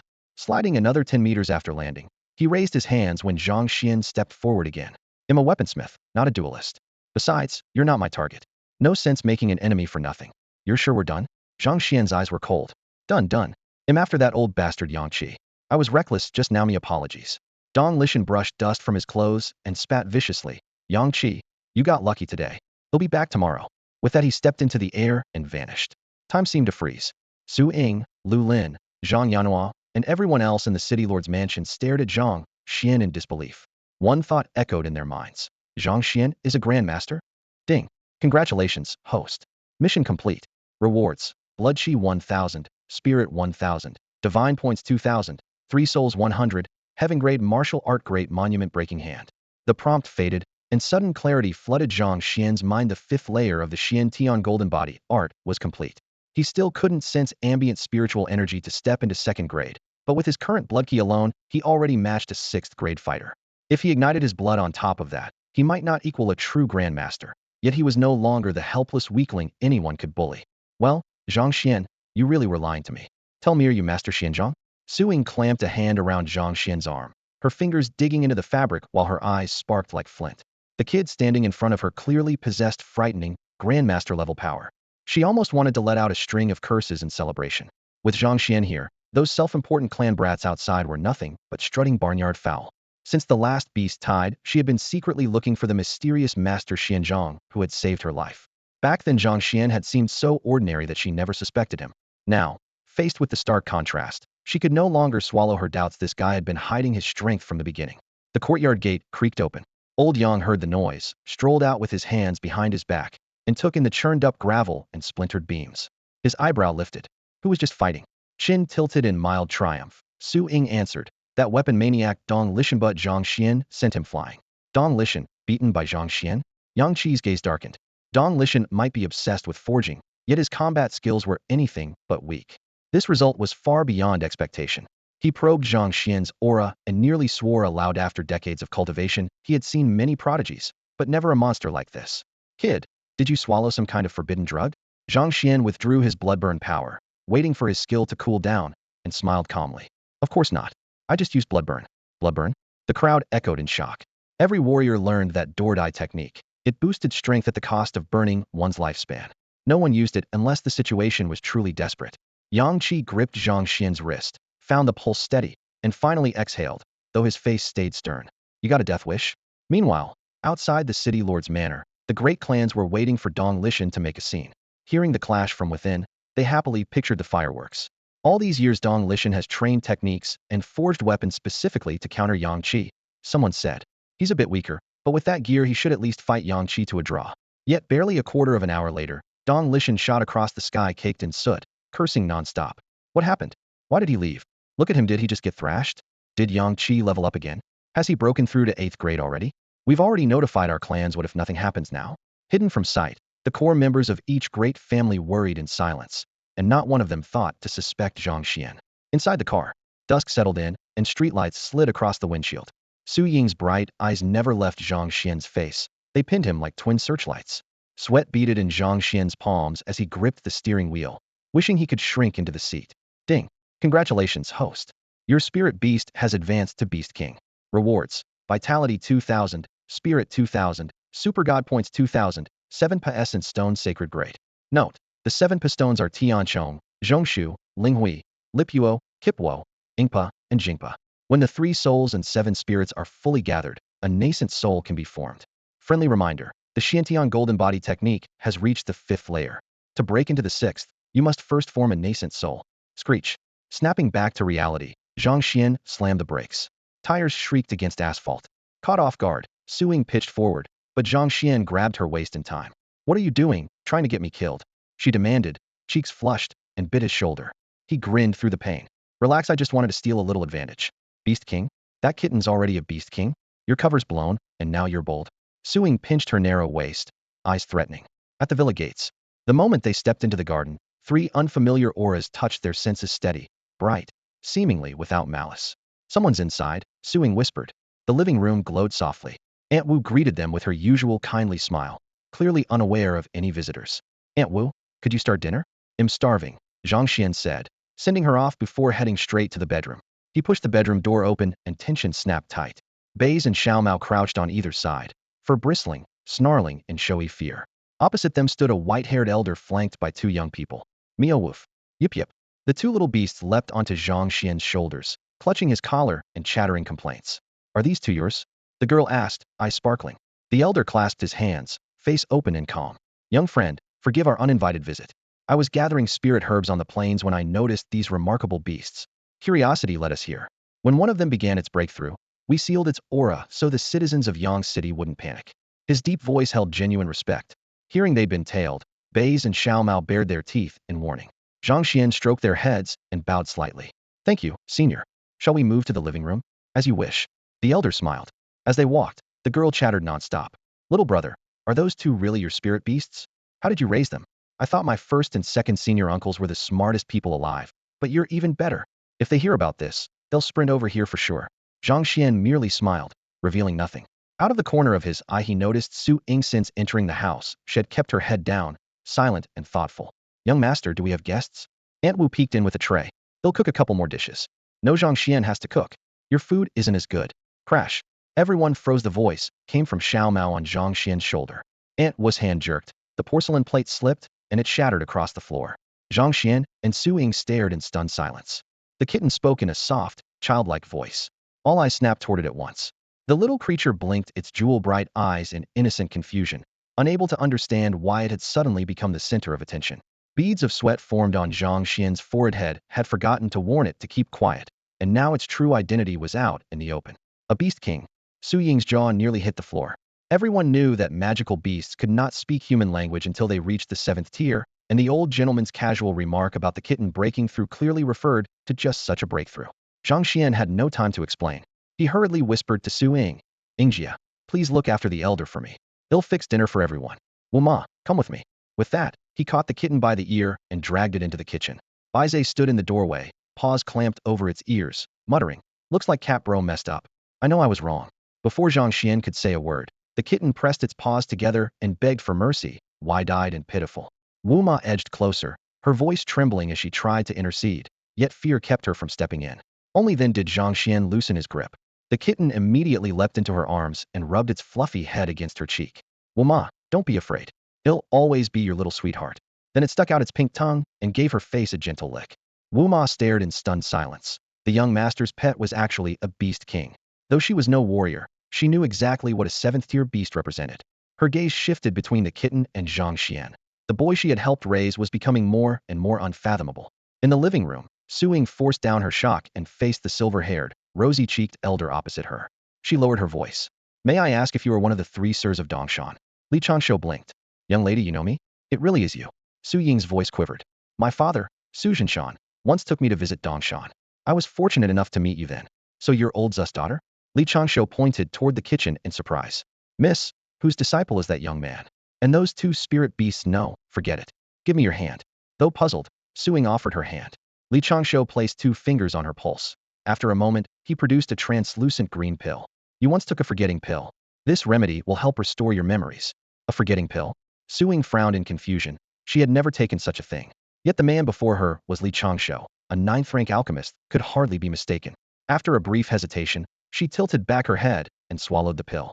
Vital energy surged through her, and a sealed memory unfurled like a veil being lifted. Her expression shifted from blank to calm. Then she suddenly shot a glare toward the kitchen. "That scoundrel. Tonight he's going to pay." The man and the young girl hiding nearby held their breath, eyes shining with anticipation of an impending spectacle. But when Su Ying quickly smoothed her expression, their excitement deflated. They had been hoping for a scandalous scene, only to be disappointed. Unwilling to give up, the girl tiptoed over and whispered in Su Ying's ear, "Sis, weren't you locked up here by that guy? Didn't he give you a forgetting pill to keep you, telling you over and over that you belonged to him?" The man said nothing, but the curiosity in his eyes grew even stronger. Clearly, he was just as eager to hear the truth. "You're mistaken, wouldn't dare." Su Ying forced a stiff smile. Everything that had happened today had her mind in knots, and it showed in her uneasy expression. The old man saw that her complexion was normal at last, relaxed completely, and a smile reached his eyes. "Young lady, who taught that young man?" "To be honest, third elder, I've just realized how little I know about him," Su Ying said with a wry laugh. She had known Zhang Xuan for less than half a month, and they were already this close. It felt absurd just thinking about it. Just then a rich aroma drifted from the kitchen. "Shufan, Ying, is that rascal Zhang Xuan back yet?" A familiar voice strode into the courtyard. Chu Qian and her husband Zhang Tianda each led a boy and a girl, crossing the threshold one after the other. "Mom, what's all this?" Su Ying looked up, puzzled. "Come meet your third uncle and third aunt." Chu Qian pulled everyone together and then glanced around curiously. The commotion reached the kitchen. Zhang Xuan emerged with a steaming dish and instantly became the focus of the room. "Mom, Dad, third uncle, and why are you all here?" Before he could finish, Chu Qian pinched his ear. "You little brat. Ying cured you and you didn't tell us? Do you know how worried we were?" Su Ying was about to explain she had done almost nothing, but Zhang Xuan shot her a look. Biting back a laugh, she kept quiet if had hidden it from his own parents. She suddenly felt much better. Had Zhang Xuan known her thoughts, he would have cried injustice. Half a month ago he really had been useless. At dinner Zhang Xuan sat uneasily. While serving food, Chu Qian rattled off one embarrassing childhood story after another, keeping everyone in stitches. Zhang Xuan knew his parents had held this in for years, so he simply let her talk. When the meal ended, Li Changshu rose with his 2 disciples to leave. Outside the Zhang home, the evening breeze brushed their faces and the crimson afterglow gilded the alley. The girl's eyes sparkled like twin stars. "Master, everything I've eaten before tastes like grass. Now what Zhang Xuan cooks is real food." Li Changshu chuckled and changed the subject. "How about taking him as your junior brother?" "Huh." She froze, then caught on. "You're going to tell first uncle about Zhang Xuan?" "We could tell second uncle," Li Changshu said, shaking his head. "He'll be interested too. Second uncle only cares about his Shantian golden body. Arth never take a disciple," she muttered. Li Changshu narrowed his eyes and patted their shoulders. "Want a bet?" He led them down a quiet lane to a courtyard. The gate was ajar, and the clear ring of hammer on metal came in steady bursts. "Uncle 8, what are you up to?" the girl called as she pushed inside. A bare-chested giant was swinging a hammer, sparks flying while he repaired a softly glowing set of scale armor. Had Zhang Xuan been present, he would have recognized him as Dong Lishan, the man he fought at the city lord's residence. "Old 8, who did you fight today?" Li Changshu frowned at the dented cracks in the armor. Dong Lishan retold the incident at the manor, then ruffled his hair in frustration. Third brother, have I gone astray? I've spent years forging, and now I can't even beat a kid. At the name Zhang Xuan, the three visitors froze. Who did you say? Zhang Xuan? The girl asked, eyes wide. Dong Lishan nodded. Their odd expressions only puzzled him more. You know him? We underestimated him, she blurted. He's already a martial grandmaster? Li Changshu exchanged a look with his male disciple and abruptly stood. Pulling out a communicator, he dialed quickly. Old third, what is it? Senior brother. Is second brother with you? Why? Came the lazy reply. Li Changshu's voice held a smile, each word deliberate. I found an interesting youngster. He's raising a dog 6th tier. Crash. He clearly heard porcelain shatter on the other end. Smiling, Li Changshu twisted the knife. And a cat that just advanced to Beast King. Where is he? The roar from the receiver was raw and urgent, nothing like the calm voice from moments before. Li Changshu let out a low chuckle. Big brother, still planning to let your mutt dig holes in my herb garden? He called out teasingly. Then he shifted his gaze to the young man nearby. Third brother, you and I can talk this through. Where's the kid? The girl and the young man exchanged a glance, both trying not to laugh. Li Changshu burst out guffawing, pride written all over his face. Third brother, when you asked me whether he was around, what did you really mean? Did you discover another youngster secretly mastering the Xiantian golden body mantra I created? Ha. Why are you butting in? I asked first. An angry roar exploded from the phone. You old fossil, come fight me if you've got the guts. Shut up, mutt. Someone on the other side shot back, and the cursing volleyed back and forth. The girl clamped her fingers over her ears. The young man spread his hands helplessly. A strange voice suddenly cut in. Don't you two ever get tired of arguing? Dong Lishan stood off to the side, utterly baffled. They'd been calmly discussing Zhang Xuan, when third senior brother suddenly called first senior brother and dragged in an apparently unrelated beast-taming prodigy. Then his mind went blank. By the way, Li Changshu drawled, twisting the knife. The kid's not even 20. Yet he's pushed the Xiantian golden body mantra past the 5th level, and this afternoon, he casually thrashed little 8. Clangth iron hammer slipped from Dong Lishan's hand. Bunga sharp crack came over the phone as if someone had slammed the table. The same person. The voice on the line gasped. Yep, Li Changshu drawled. Just you wait. If he slips away, he'll show you why the flowers are so red. And if I can't find my precious disciple, I'll have my mutt dig up your herb beds every single day. The threat cut off with a curt beep. The call had been ended. Li Changshu grinned like an old fox. Dong Lishan felt his scalp tingle. He realized he had been nothing but background scenery. Third brother, you mean Zhang Xuan is a beast tamer too? He asked, incredulous. Master, Zhang Xuan's practicing second uncle's Xiantian golden body mantra? That thing actually works? The girl finally blurted, shock thick in her voice. Night settled in. Zhang Xuan sat on the edge of the bed, rubbing his temples as he looked at Su Ying, who was still sitting by the lamp. Either go back to your own room, or climb up here and sleep. Why are you staring at me with the light on? You know what I want to ask. Su Ying held his gaze, but before she could press him, her communicator vibrated. One glance at the caller ID and she dove onto the bed, pushing Zhang Xuan aside. Move over. They ducked under the quilt side by side. Su Ying pressed a finger to her lips, then accepted the video call. The screen lit up. Seeing the two of them lying together, Chi Xian looked ready to spit sparks, but with Zhang Xuan watching she forced a smile. I heard Yi Fan wants to take you as his disciple? Zhang Xuan and Su Ying exchanged a look, and instantly understood Chi Rui must have spread the rumor. Clearly Yi Fan had leaked it, so he wouldn't have to take Zhang Xuan for real. Zhang Xuan thought even further. These visiting clans had probably reached an agreement with Yi Fan long ago. I've never heard anything about that. Su Ying denied at once. Chi Zin's suspicion only deepened. She became convinced Su Ying had turned Yi Fan down for Zhang Xuan's sake. Unable to hold back, she scolded. We're talking about a grandmaster in both alchemy and beast mastery. Elder Yi just called me. She turned to Zhang Xuan, speaking with deliberate emphasis. Xiao Zhang, if you truly care about Su Ying, let her go. Master Yi made it clear he'll never take you. And as long as she's with you, he won't consider her either. Exactly as expected, Yi Fan was a sanctimonious hypocrite. Zhang Xuan was actually grateful that Yi Fan had started playing his little tricks so early. It allowed him to see Yi Fan's true colors.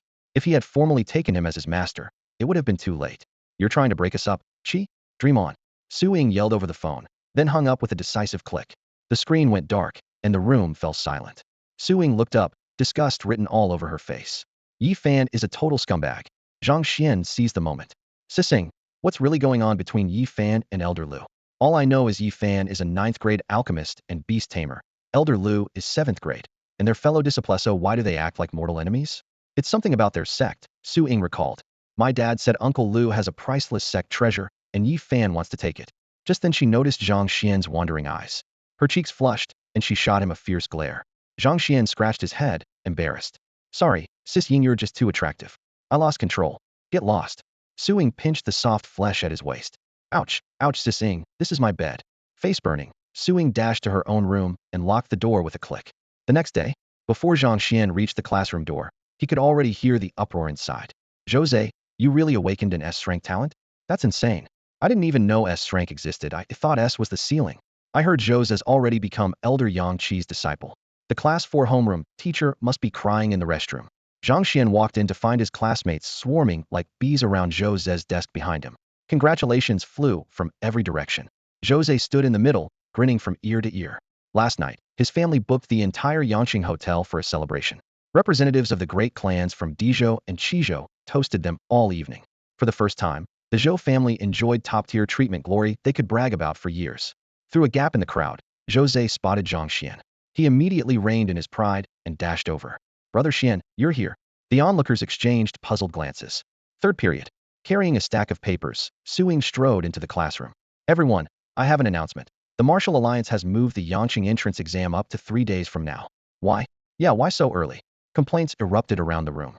Just then a group crowded the doorway, led by Principal Lu Buping. A middle-aged man in a tang suit scanned the class and asked, Miss Su, which one is Jose? Jose stood. That's me. And you are? Haha, I'm Huang Tianxiao from the Dizhou Martial Academy admissions office. I'm here to learn your intentions. Before he finished, several others stepped forward. Hold on. Sending such a prodigy to Dizhou would be a waste. Qizhou Martial Academy is the finest in the province. Jose, I represent the capital Martial Academy. Jose, I'm from Devil City Martial Academy. The doorway was jam-packed with recruiters from every major academy, each brandishing an even grander name. The students looked on in shock. Everyone knew Jose was about to soar. Without hesitation, Jose declared, I choose Qizhou Martial Academy. Clearly had settled it with his family last night. The Qizhou representative beamed and handed over an admission letter. Welcome to Qizhou Martial Academy, Jose. Don't forget to report on opening day. The other recruiters could only sigh and file out. Zhang Xuan was genuinely happy for his friend and watched the crowd leave the room. Just then the Qizhou teacher turned and fixed his gaze on Zhang Xuan. Zhang's heart skipped a beat. He had a bad feeling. Who is Zhang Xuan? The man asked. As soon as the recruiter from Qizhou Martial Academy finished speaking, the entire class was stunned. It felt as if the power had been cut. In the very next second, every pair of eyes swung to Jose. They had always believed there was only one student in the room with an awakened S-rank bloodline. Yet the commotion was clearly about someone else. Footsteps echoed in the hallway. Students from other classes crowded the doorway, craning their necks with a mix of envy and curiosity. Class 4's students pressed against the windows, their expressions even more complicated. In their class, 2 boys had once been notorious, one labeled a useless loser, the other his equally useless sidekick. Now the first shone with an S-rank talent, and the second was apparently being headhunted by Qizhou Martial Academy as well. They could not help guessing had Zhang Xuan also awakened some heaven-defying gift? Inside Class 12, Lu Lin and Zhang Yanhua exchanged a look that said they had expected this. With Zhang Xian's current master-level combat strength, he was qualified not merely to study at a martial academy, but to teach there. What he lacked was systematic knowledge, and that was the easiest thing to supply. At the doorway, Li Chong and Li Hongwei clenched their fists. Li Hongwei stared daggers at Zhang Xuan, unable to understand why a good for nothing with a blood energy score of only 20 had caught the attention of a powerhouse from Qizhou. Li Chong felt even more aggrieved. The direct entry slot Mu Qing had left behind had been all but promised to him. With Mu Qing gone, there was no telling where it would end up. If Zhang Xuan entered Qizhou Martial Academy after the martial exams while he himself failed, Li Chong would become the biggest laughingstock in Yang City. He simply could not fathom it. Hadn't Mu Qing crippled Zhang Xuan with a single palm? How had the boy rebounded so absurdly in just half a month? First came rumors that their school's most beautiful teacher, Su Ying, liked him. Then people saw Zhang Xuan moving in high circles with 2 grandmasters. Now even recruiters from Qizhou had shown up. In only half a month, it felt as if years had passed. Brother Xian, get up. Jose blurted excitedly, speaking so fast the words ran together. The staff from Qizhou must know how strong you are, and came especially to meet you. Unlike Jose's enthusiasm, Su Ying frowned, a vague sense of foreboding creeping over her. She faced the recruiter, her tone polite, yet guarded. What business do you have with Zhang Xuan? Zhang Xuan gave her a small nod to reassure her, then rose from his seat and faced the recruiters. Zhang Xuan, are you looking for me? The moment he stood, several recruiters fixed their eyes on him, each gaze deliberately mocking. So you're Zhang Xuan? The representative from Qizhou Martial Academy said, his voice calm but cutting. I'm here to inform you Qizhou Martial Academy will not accept your application. Metropolis Martial Academy won't accept you either. Ditto for Dizhou Martial Academy. More than 10 recruiters formed a line at the door. Except for the one from Capital Martial Academy, every single one rejected him outright. The air went dead. The wind blew through the open windows, rustling test papers with a dry flutter, yet no one dared to speak. Zhang Xuan sneered inwardly. So this is Yi Fan's handiwork, agreeing on the surface while pulling such dirty tricks in the dark. How had someone like that ever advanced to 9th rank? Qi Tianqing, you'd better explain yourself right now, or I'll call the head of the academy, Suing barked, glaring at the admissions officer from Qizhou Martial Academy. I want to know whether this is the stance of Qizhou Martial Academy or the Qi family. Her words cracked like thunder, and the classroom fell silent. Lu Buping spoke next, his tone heavy as lead. Is this how you treat a student? Where's your sense of fairness? His face darkened. He knew that if Qizhou Martial Academy took the lead in blocking Zhang Xuan, every path to higher study would be closed to him. A wave of chatter erupted. Everyone stared in disbelief. So many academies had barred Zhang Xuan from even applying. With a blood energy score of only 20, where else could a so-called failure go? By his way in? Still, it felt off. No matter how poor his aptitude, this level of public humiliation seemed extreme. Ha ha ha, Li Hongwei burst into mocking laughter. Not allowed to apply? Trash is trash. Even with Suing backing you. Even if you know a grandmaster, it's useless. In school, talent is everything. His contemptuous gaze was a death sentence on Zhang Xuan. Li Chong quietly let out a breath, thinking their feud had finally ended. At that moment, Li Min's communicator chimed. She glanced at the screen, answered quickly, then flashed an almost blinding smile. Leaning toward Li Chong, she whispered, Zhang Xuan is finished. He offended Yi Fan, the grandmaster nicknamed the Alchemy Blade Twin Wonder. He'll never achieve anything now. She said it loudly enough for the whole class to hear. Offended Yi Fan? None of them had even seen the grandmaster in person, yet the joint blockade by Qizhou and Magic Capital Academies was proof enough, grinding any doubt into the floor. No wonder the recruiters act like this, someone muttered. On one side, a student with blood energy 20. On the other, a renowned grandmaster easy choice. Even the teachers were stunned. Lu Buping was too shocked to speak, and no one questioned Li Min's source. Low talent is one thing, but rotten character too? Daring to provoke Grandmaster Yi Fan? Li Hongwei sneered. And he still wants to sit the entrance exam? His voice echoed through the room. Lu Lin and Zhang Yanhua stared at Zhang Xuan. None of this matched what they'd expected. Yet Zhang Xuan smiled calmly and turned to the recruiter from Jingdu Martial Academy. Sir, is your academy also refusing my application? The man hesitated. How could Zhang Xuan stay so composed amid this storm? Then he laughed heartily. Jingdu Martial Academy welcomes every applicant. Rip. Head snapped toward the sound. Next to Zhang Xuan, Jose had torn Qizhou Academy's admission letter to shreds, paper drifting like snow. He looked at Qi Tianqing. Sorry, sir, but if Qizhou treats candidates differently, I don't dare enroll there. Facing the Jingdu recruiter, he asked earnestly, may I apply to Jingdu instead? The room turned to stone. The recruiter blinked, then broke into a wide grin. Of course Jingdu would be honored. And class prodigy, what academy wouldn't fight for him? Any school that passed him up would be a fool. He ended with a playful glance at Qi Tianqing. All to curry favor, ensure if Yi Fan even cares you've thrown away in class prodigy. Was it worth it? Zhang Xuan hadn't expected Jose to do that. Warmth surged inside him. Having a brother like this was worth everything. Ridiculous. Qi Tianqing's face went ashen. Before he left, the president had warned him 1,000 times. No matter what, Jose had to be recruited into Qizhou Martial Academy. An S-rank prodigy meant more than most could imagine. If he messed this up, he would be in serious trouble when he got back. Jose, do you think this is a game? Do you really believe you can accept or refuse Qizhou Martial Academy at will? Qi Tianqing roared. A teacher from the Capital Martial Academy folded his arms, grinning. Relax, Teacher Qi. Students have every right to choose where they apply. The other recruiters hadn't expected such drama either. They all chimed in, and the classroom instantly became a hubbub of voices. Qi Tianqing was so angry he could explode. He had thought it would be a simple conversation win the favor of Grandmaster Yi Fan and bring home an S-rank prodigy. This trip to Yang City was supposed to be flawless, yet Jose had rejected him in public. Class 12, listen up. Suing stepped forward, her almond eyes blazing. Remember the names of these academies other than the Capital Martial Academy. Don't apply to any of them. Yes, sistering. The students of Class 12 froze for a second, then shouted in unison. Suing.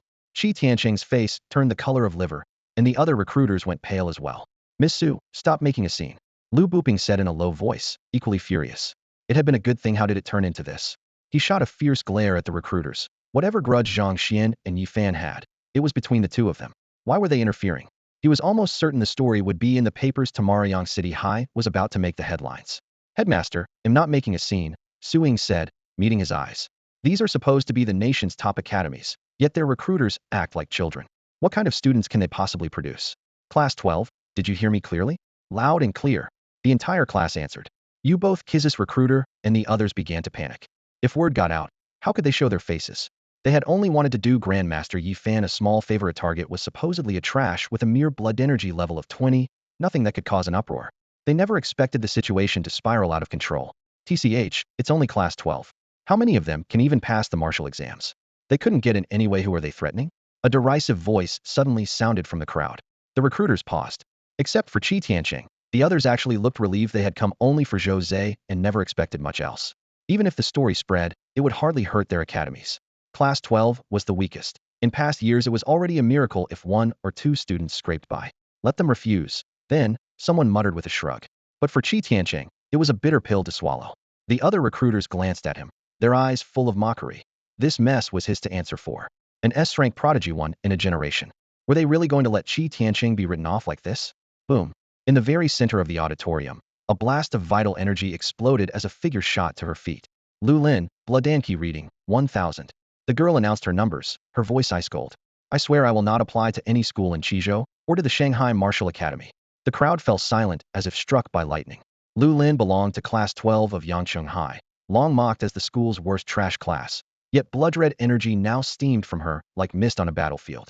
Everyone already whispered that Zhang Xuan was a grandmaster who had once saved the entire class 12. On that training day, every other group came back injured. Only class 12 returned unscathed, and the reason was obvious. How dare these recruiters treat our savior like this? Lu Lin's chest heaved, fury written across her face. The hall froze, shaken both by her staggering numbers and by the force of her declaration. Isn't that the worst class? How can they have a monster with 1,000 points? Many teachers and students swallowed hard. In past years, the moment someone posted stats like that, the top academies would fight to recruit them. She might not match Zhou Zhe and his S-rank bloodline, but she was still elite. Qi Tianqing's face darkened, and the admissions officers who had been singled out looked ashen. The situation had spiraled out of control. The students from the other classes were stunned. 200's enough for a key university. We've only got 120, and class 12 suddenly throws out 1,000? The shock had barely subsided. Boom. Zhang Yanhua, Blodanki, 980. I swear I will not apply to any school in Qizhou or to the Shanghai Martial Academy. Boom. Ding Chunshan, 790. I likewise refuse every Qizhou school and the Shanghai Martial Academy. Boom. Gao Yuanjun, 650. Each eruption of raw vitality blasted through the hall like a volcano, turning the air into rolling heat waves. Everyone went numb, their jaws hanging wide enough to fit a whole egg. Lu Buping had suspected Su Ying's students were strong, but never this strong. The weakest of them still broke 300, while the school's all-time record had only been 300. After the initial shock, a smile tugged at Lu Buping's lips. He took a casual step back and cast a chilly glance at the admission officers. Let's see how you clean up this mess. You just shoved more than 60 prodigies out the door. The other homeroom teachers were speechless, the word shock bouncing around in their heads. This was supposed to be the worst class in the school. Even Kiz's special talent class would struggle to match these numbers, and that program drew elites from the entire province. When Suing had taken over class 12, these kids had been labeled hopeless. Now their eyes held only awe and disbelief. The happiest person in the room was the instructor from the Kyoto Martial Academy. He fought to keep a straight face, but delight kept leaking through. Haha, don't be angry, students. I'm sure this wasn't a collective decision by the academies, just a momentary lapse by a few individuals. The Kyoto Martial Academy welcomes all of you with open arms. If you like, I can request admission letters for you right now. He was certain that once he reported back, the headmaster would approve the offers overnight. This trip was turning into a gold mine. The other academy representatives, by contrast, were deathly pale, on the verge of tears. If this gets back to our schools, what will we look like? Negligent. Principal Lu, please, it's all a misunderstanding. Say something for us. Yes, Principal Lu, we were only joking a minute ago. These are Kiz's best and brightest. If they all go to Kyoto, the loss will be huge. Lu Buping burst into hearty laughter. He had never felt this satisfied in his life. With so many gifted students behind him, Lu Buping felt invincible.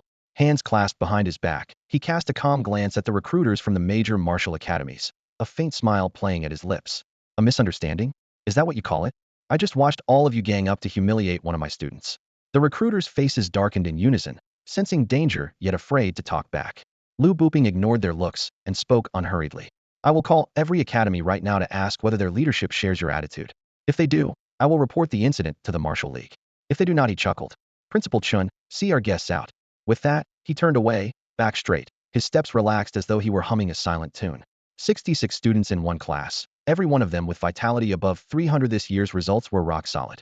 With a hand like that, why fear a few recruiters? Principal Lu, it really was a misunderstanding.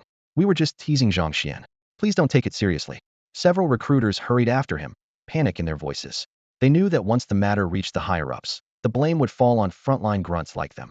When Lu Buping ignored them, they grew desperate. At the same time, a few vice principals and the dean stepped forward with newfound confidence backed by a class of prodigies. They no longer had to bow and scrape. The dean raised a hand to bar their way, his voice cold and hard.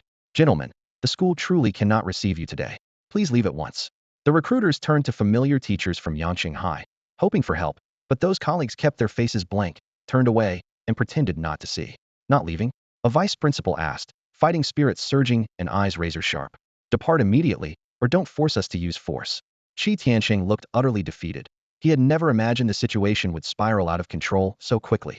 Elsewhere, the same vice principal patted Tang Kai, the recruiter from Jingdu Martial Academy, on the shoulder and laughed.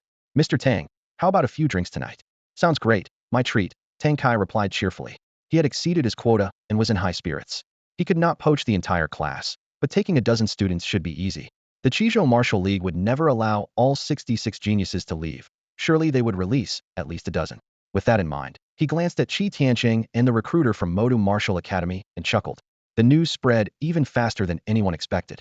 The martial arts entrance exam was Yangqing's hottest topic, and no sooner had they left the school grounds than headlines flooded every feed. Extra.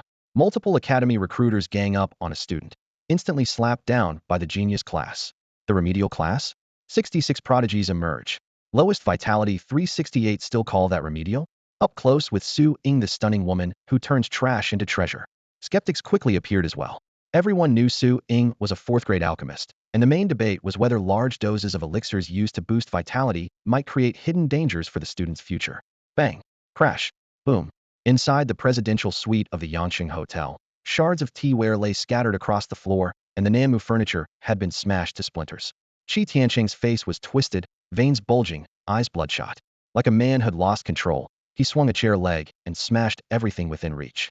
Nearby, Qi Rui stood ramrod straight, his expression calm, though a flash of mockery flickered in his eyes before disappearing. Uncle Tianqing, you're only doing this to win Grandmaster Yi Fan over to our side. The family will understand, Qi Rui said softly, trying to soothe him. Qi Tianqing was still panting, and though he lowered his voice, his fury was unmistakable. To hell with their understanding. The academy already decided I have to apologize, and they're sending someone to replace me. Qi Rui spread his hands, his tone as mild as ever. Someone has to take the fall. Uncle Tianqing, please bear with it for the sake of the family. It's all that bitch Su Ying's fault. Qi Tianqing's eyes reddened.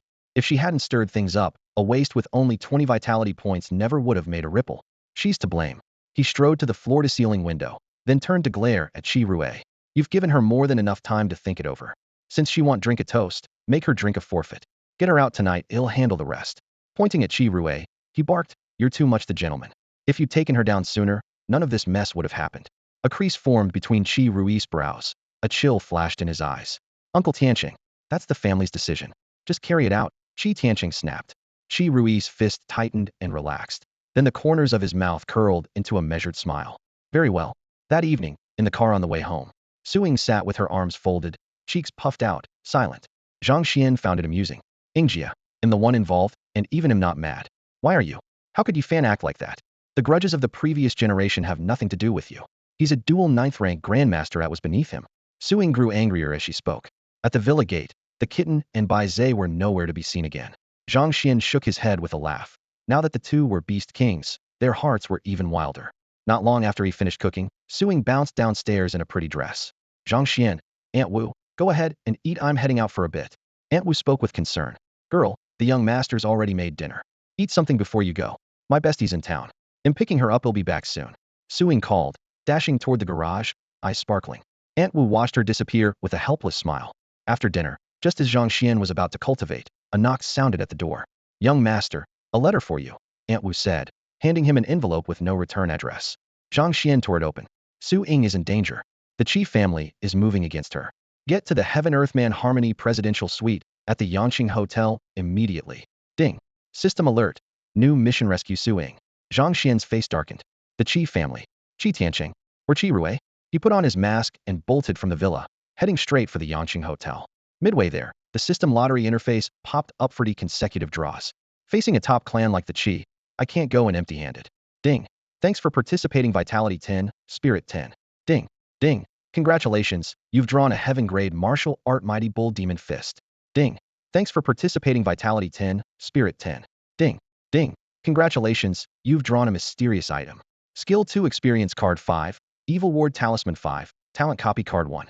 Heaven Grade Cultivation, Art Vitality, Wind Riding Technique. At any other time, such a haul would have thrilled him, but with Su Ying's life in jeopardy, Zhang Xuan felt only urgency and dread. The Yangqing Hotel came into view. Staring up at the top floor, Zhang Xuan's eyes brimmed with killing intent. Inside the presidential suite of the Tiandaren Hotel, Qi Rui glared at Qi Tianqing, his expression dark. From the room next door came faint, exhausted moans. A young woman stood beside him, terror written all over her face. Hurry up and take down that bitch Su Ying, Qi Tianqing urged.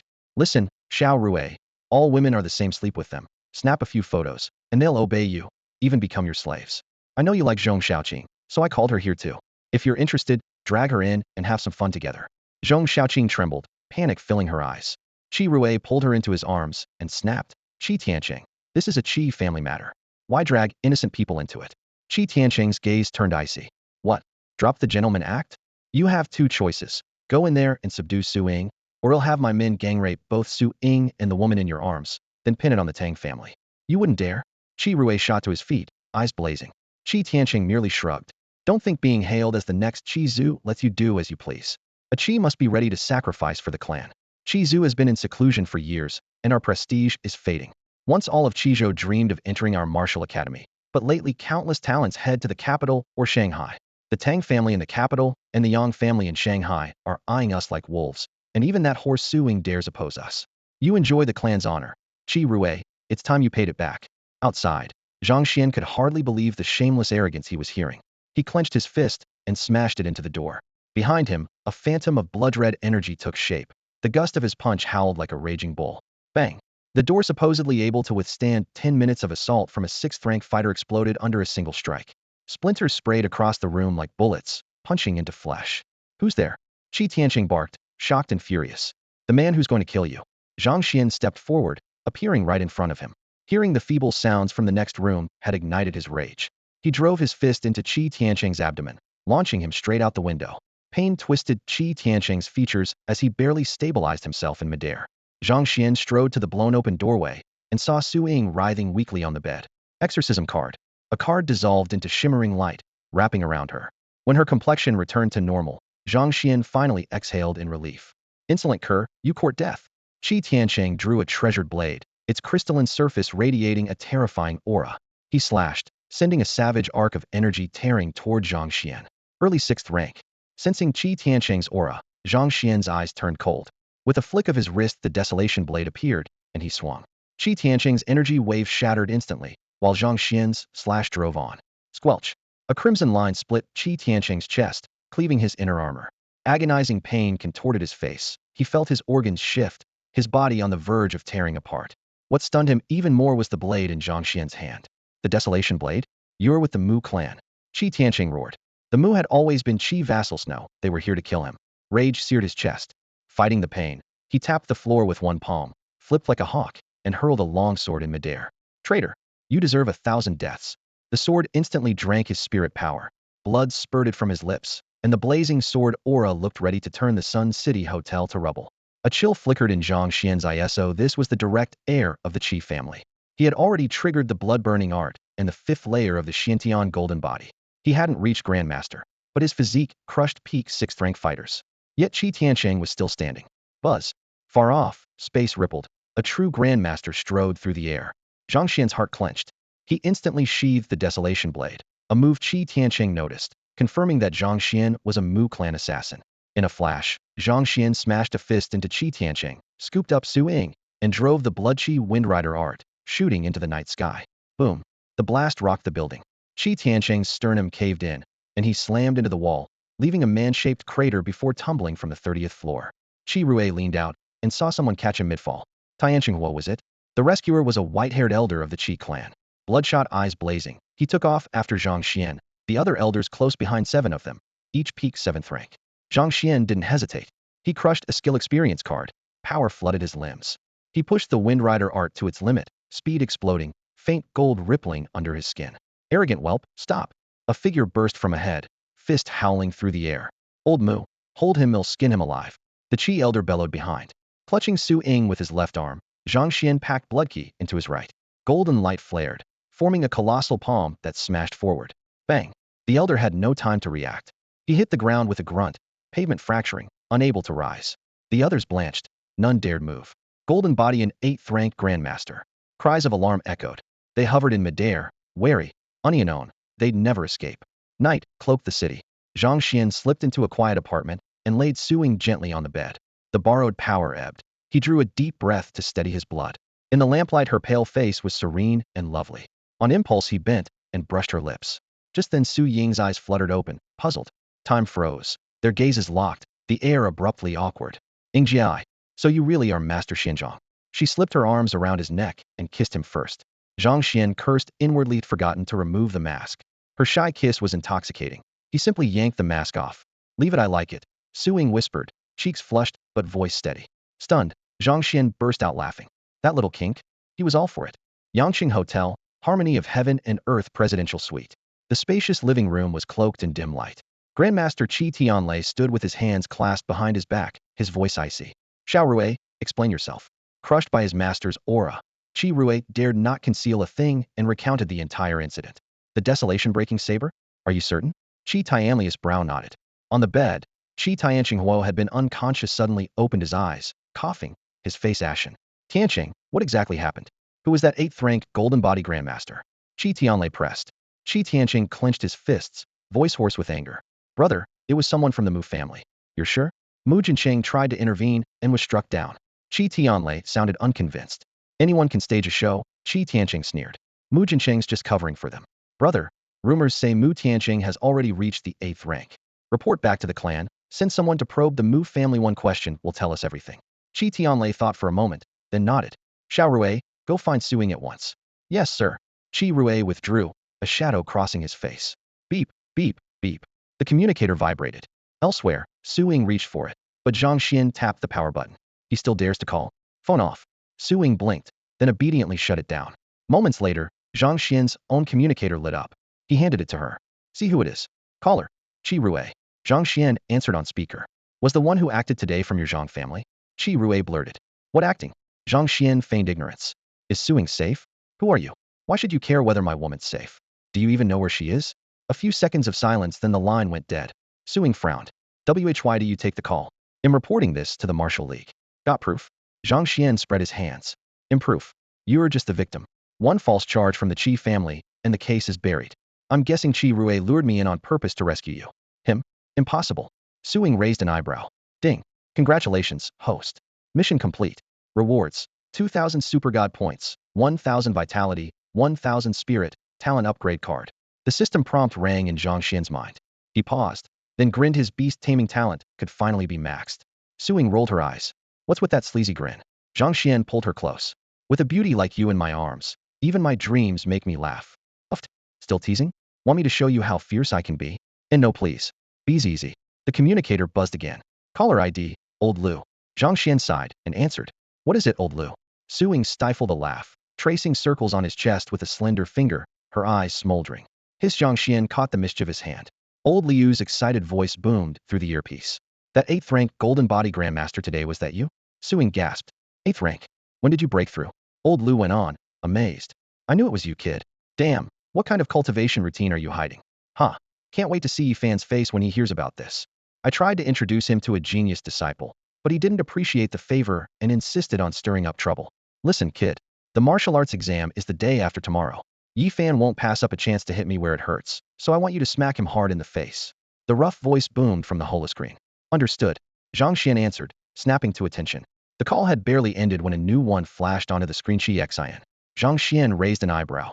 Even she had gotten his number. Zhang Xian, where's Littling? Qi Xian asked bluntly once the video connected. Zhang Xian signaled Su Ying to stay quiet, then replied without batting an eye. Annie, I don't know. After school, Jia said she was picking up a girlfriend and hasn't come back yet. She didn't say who it was? Zhang Xian shook his head. Qi Xian hung up at once. As the screen went dark, Su Ying whispered.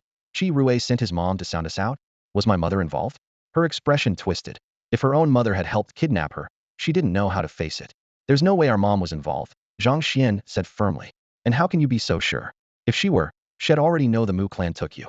She never mentioned your safety, so she's clearly in the dark. Su Ying let out a long breath, then arched an eyebrow. Don't call her our mom. She's my mom, not yours. Zhang Xian gave a cold laugh. In 10 minutes I hope you still think that way. He cut the comms. Good, no one can interrupt us. Alchemist Guild. After ending the video call, Elder Lu froze for a moment before exploding. Holy. He clenched his fist as days of frustration vanished. If only the exam were tomorrow. I'd love to see how much that idiot Yi Fan regrets this. Who would refuse a grade 8 golden body grandmaster under 20 as a disciple? Once the news breaks, Yi Fan will be the biggest joke in Qizhou. The door burst open and Yang Qi rushed in. It's confirmed Mu Jincheng was crippled by a single palm strike and still hasn't woken up. Qi Tianqing swears Mu Tianqing did it because the attacker showed the Desolation Breaker blade. Damn, Qi Tianqing's an idiot. Yang Qi shook his head. If it really were Mu Tianqing, a master like that wouldn't need to show his blade. We still don't know who did it. Called Mu Tianqing be throwing us off the trail? Stop guessing. It was Zhang Xuan, Elder Lu drawled, watching Yang Qi with amusement. Zhang Xuan did it. Nice, too bad he didn't finish off Qi Tianqing. Yang Qi stopped mid-sentence, eyes widening. Zhang Xuan. Elder Lu chuckled and nodded. Couldn't let me be the only one shocked. That kid's a monster, Yang Qi muttered. Why would I lie? I just video chatted with him. Ing was right beside him. Elder Lu spread his hands. Yang Qi took a deep breath, chest heaving, then threw back his head and laughed. Ha ha ha, I wish the exam would start right now. Elder Lu laughed coldly as well, eyes flashing. Yi Fan, you bastard, get ready to be slapped in the face. 2 days flashed by in an instant. Around 3 or 4 in the morning, Zhang Tianda and his wife hurried over to the Zhang home.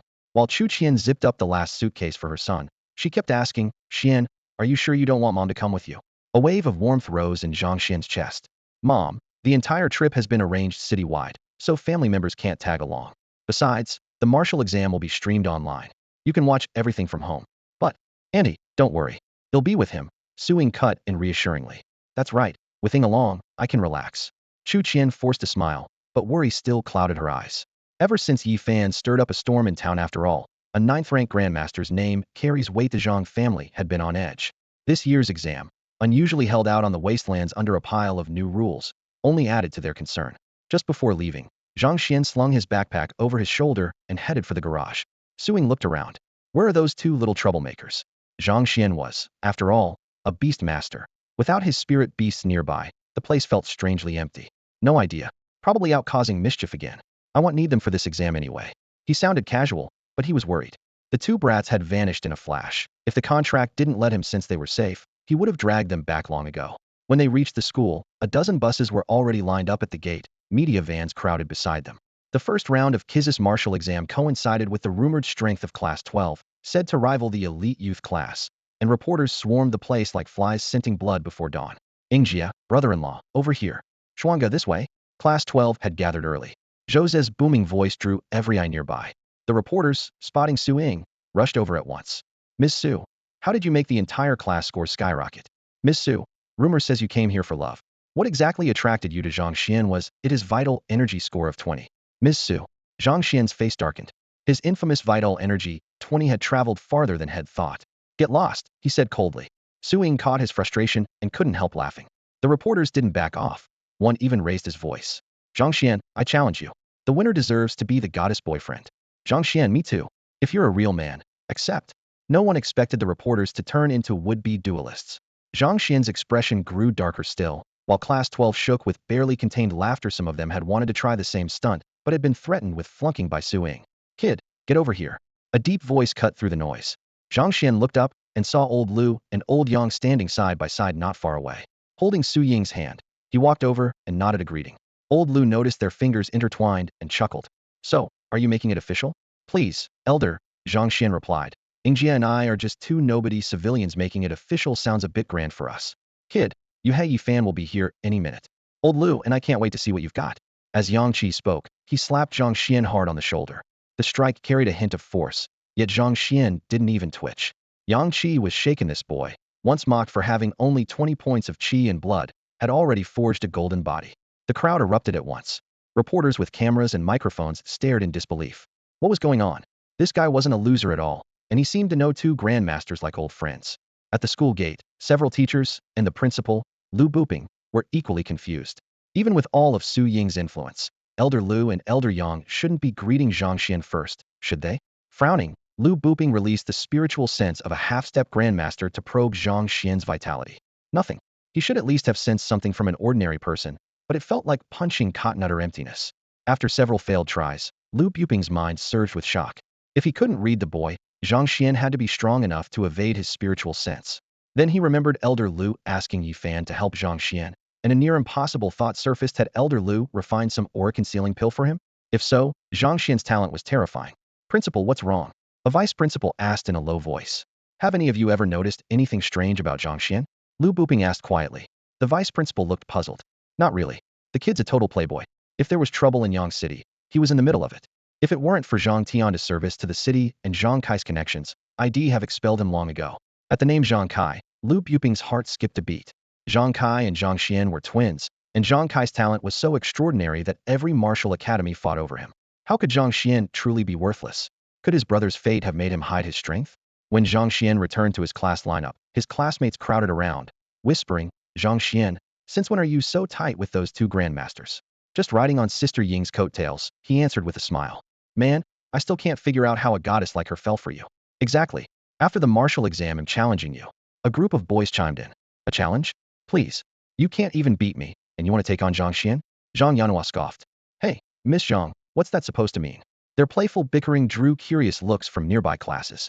Everyone knew Class 12 was the year's strongest, and no one understood how the so-called cripple Zhang Xian fit right in. They kept arguing while they watched the motorcade roll in. Buses from other schools arrived one after another, more than 100 coaches forming a long convoy that roared toward the wilderness outside the city. Inside one of the buses, Jose suddenly stood up. All right, folks, once we reach the wasteland, everyone in Class 12 sticks together except Brother Xian. Word is we'll be fighting real monsters this time. Someone frowned. Jose, didn't you already get your acceptance letter from the Capital Martial Academy? Why bother with the exam? Yeah, why? The others echoed. Jose sighed and shrugged. My master ordered me to take second place in Yang City's exam, or he'll beat me up. You're an S-rank Thunderbane talent. Why won't Lord Yang let you go for first? Someone asked, baffled. Because the top spot's already reserved for Brother Xian. Who else could possibly take it? Jose replied matter-of-factly. The moment he finished speaking, every eye in the class swung toward Zhang Xian. Zhang Xian had the top spot locked down? A moment ago the bus was buzzing with chatter, but in an instant it dropped into a deathly silence. Inside, everyone realized their knowledge of Zhang Xian was built on rumors. Alanino, one could claim to truly know him. Jose's wild joke had seemed like harmless banter, yet when Lord Yang Qi voiced almost the same words, Zhang Xian's significance suddenly demanded a new calculation. Feeling the probing, wary eyes converge on him, Zhang Xian shot Jose a helpless sidelong glance. Couldn't that guy stay low-key for once? Showing off wasn't in his nature. The convoy sped forward and soon reached Yang City's first defensive wall. This year's martial examination had turned the city into a fortress. Atop the high walls stood not only the city guard, but also escorts from other cities, flanking heavy weapons that gleamed with cold light. Below, a temporary viewing platform filled the square. Tiered bleachers surrounded the main stage, and at its center a massive holographic screen split into countless live windows, able to zoom in on any scene within a 10th Stanley radius. The spectacle made scalps tingle. No previous exam had seen such grandeur, showing just how much the Martial Alliance had invested. Every seat was already occupied.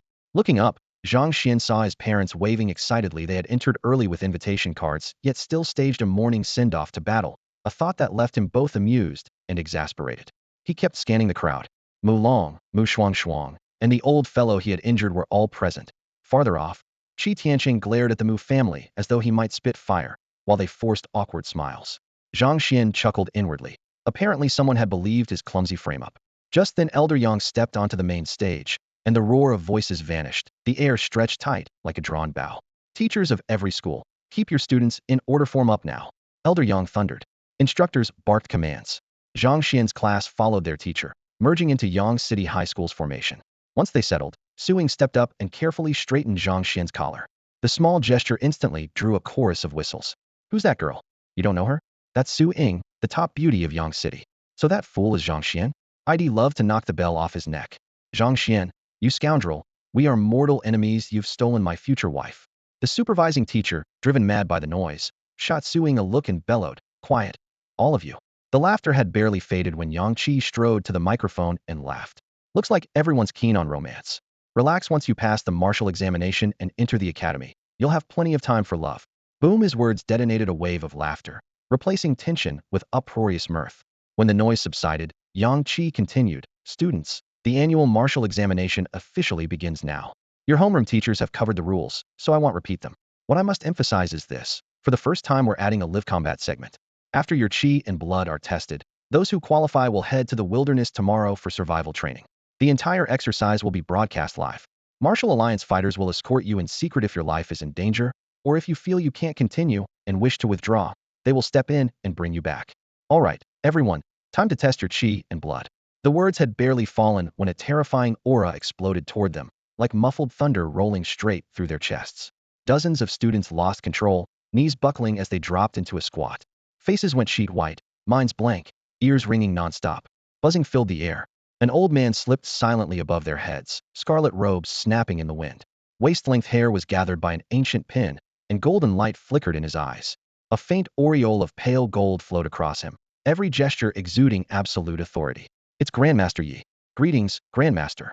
Even the haughtiest heirs of the great clans instantly restrained themselves and bowed with clasped fists. Yi Fancier, master of both alchemy and cultivation, was a genuine ninth-rank Grandmaster. Zhang Xuan looked up as Yi Fancier gave a slight nod, then strode through the air as though stepping on invisible stairs. Spiritual energy surged underfoot, forming a staircase in an instant. Reaching the center of the platform, he raised a hand, power held together, shaping a chair. He brushed his sleeves and sat, perfectly centered. Silence. Everyone held their breath. Even heartbeats seemed muted. The vast pressure swept for miles, provoking instinctive tremors and awestruck gazes. Respect to the immortal sage. Respect to the Grandmaster. Spectators who had never seen a ninth-rank Grandmaster before fell to their knees in unison. Yi Fan's voice was quiet, yet reached every ear. Rise. He seemed every inch a being from beyond the mortal realm. Nearly every student collapsed in a heap except Zhang Xuan, who remained ramrod straight, a glaring anomaly. Yi Fan's gaze, deeper than the midnight sky, settled on him. He enunciated slowly, "You are Zhang Xuan?" Only then did the crowd realize he was the lone figure still standing. Students from other schools sensed uncommon poise, while those from Yangqing High were petrified this pressure was enough to pin them flat. Yet Zhang Xuan hadn't moved an inch. More shocking still, the August Grandmaster actually knew his name. Class 4 and Class 12 stared, slack-jawed. In the crowd, Li Chong and Li Min clenched their fists, unwilling to accept it. Blue veins bulged across Li Hongwei's neck as he fought to rise, but the crushing weight was like a mountain. Even his fingertips wouldn't obey. "You're impressive," Yi Fancier said coolly, looking down like a deity visiting the dust. "You must know who I am. Do well in the exam, and I will give you a chance to become my disciple." The arena erupted at once. The scions of noble houses fixed Zhang Xuan with sharp, stormy stares. Old Yang pressed a palm to his forehead. Meeting Zhang Xuan's eyes, both read the same thought. What a show-off. That share of condensed energy was actually a divine artifact released from his storage ring purely for effect. "The exam begins now." Yi Fancier turned to the clan disciples, voice calm. "Since you demanded to participate, there will be no special treatment. Compete with the others. If any of you outscore Zhang Xuan, he'll grant you an opportunity." Mockery and ferocity mingled in their eyes, killing intent almost tangible. Zhang Xuan swore inwardly, "Shameless is painting a bullseye on me." He had never agreed to be anyone's disciple. If he really beat them all and then refused, what face would Yi Fancier show? Zhang Xuan couldn't guess, but it would surely be spectacular. He could hardly wait. These people are trash. Chu Qian trembled with rage. If looks could kill, those clan heirs would already be skinned alive. Zhang Tian's face was dark, and he wondered silently whether all this had something to do with the boss yet again. Begin the blood energy test. All candidates, have your ID cards and admission slips ready and step forward in order. On the vast sports field, 100 members of the Martial Alliance uniformed like old-world police carried out 50 testing units. 2 guards stood by each device, barking commands in powerful voices. A calm voice suddenly cut through the noise. "Wait a moment." A young aristocrat from Dijon approached a machine, eyes steady. "Grandmaster Yi wants us tested as well. We'll go first." The Alliance staff frowned and stole a look at Yi Fan. When he offered no objection, they allowed it. Song Dihue, 20 years old, blood energy, 2000. Song Dihue shot Zhang Xuan a glance, raised his chin, and returned to his seat. Everyone disliked his arrogance, yet the figures silenced them. 2000 at 20 meant he had already sensed the world's spiritual fiancée, clear second-tier prodigy. The numbers kept rolling. Mu Shuang, 21, blood energy, 2,500. Qi Rue, 23, blood energy, 10,000. The moment 10,000 lit up, the crowd fell into dead silence. So young, yet so powerful, the clan heir's strength weighed heavily on every heart. No wonder they come from great families. How can our kids compete with that? In the stands, parents whispered anxiously. Yang Qi hurried to soothe them. "Don't worry, their scores won't count toward the exam. Yang City students are safe. Thank goodness. Are they crazy? They're not even taking the test just here to show off. What if they rattle my son? What's the Martial Alliance thinking?" The murmurs grew louder. The clan representatives' faces darkened. Reporters were everywhere, and any scene would make them look like fools. Meanwhile, teachers from other schools breathed easier. Slots were scarce enough already. If the clan heirs had competed, their own students would have been shut out. Thankfully, the scores wouldn't be recorded. With the clan group finished, the official candidates lined up. The vice principal of Yang City High was about to call his students forward when several neighboring teachers tugged at him. Old Zhang, your school's always strong. Let us go first, will you? We're afraid your numbers will stress our kids. He blinked in surprise, then seated the machines with a smile. At last the readings returned to normal. Wu Zhihao, 18, blood energy 180. Hai Lin, 18, blood energy 115. Their scores paled beside those of the aristocratic heirs, yet the teachers kept beaming. They had feared the prodigy's dazzling numbers would crush the average students. But the nobles' contempt instead ignited Class 12's fighting spirit. In barely 10 minutes most of the class had raised their vitality by 1 to 3 points. The vice principal noticed at once, reshuffled the order on the spot, and scheduled Class 12 to appear last, hoping to send the event out on a high note. With 50 testing stations in operation, the queue flew by, and soon it was Class 12's turn. Brother-in-law, you go last. Yeah, we know you're amazing, just don't stand at the front, okay? Several classmates clung to Zhang Xuan, pleading. He shrugged. With 50 machines running, waiting a minute or two made no difference, so he agreed. The first few students stepped up.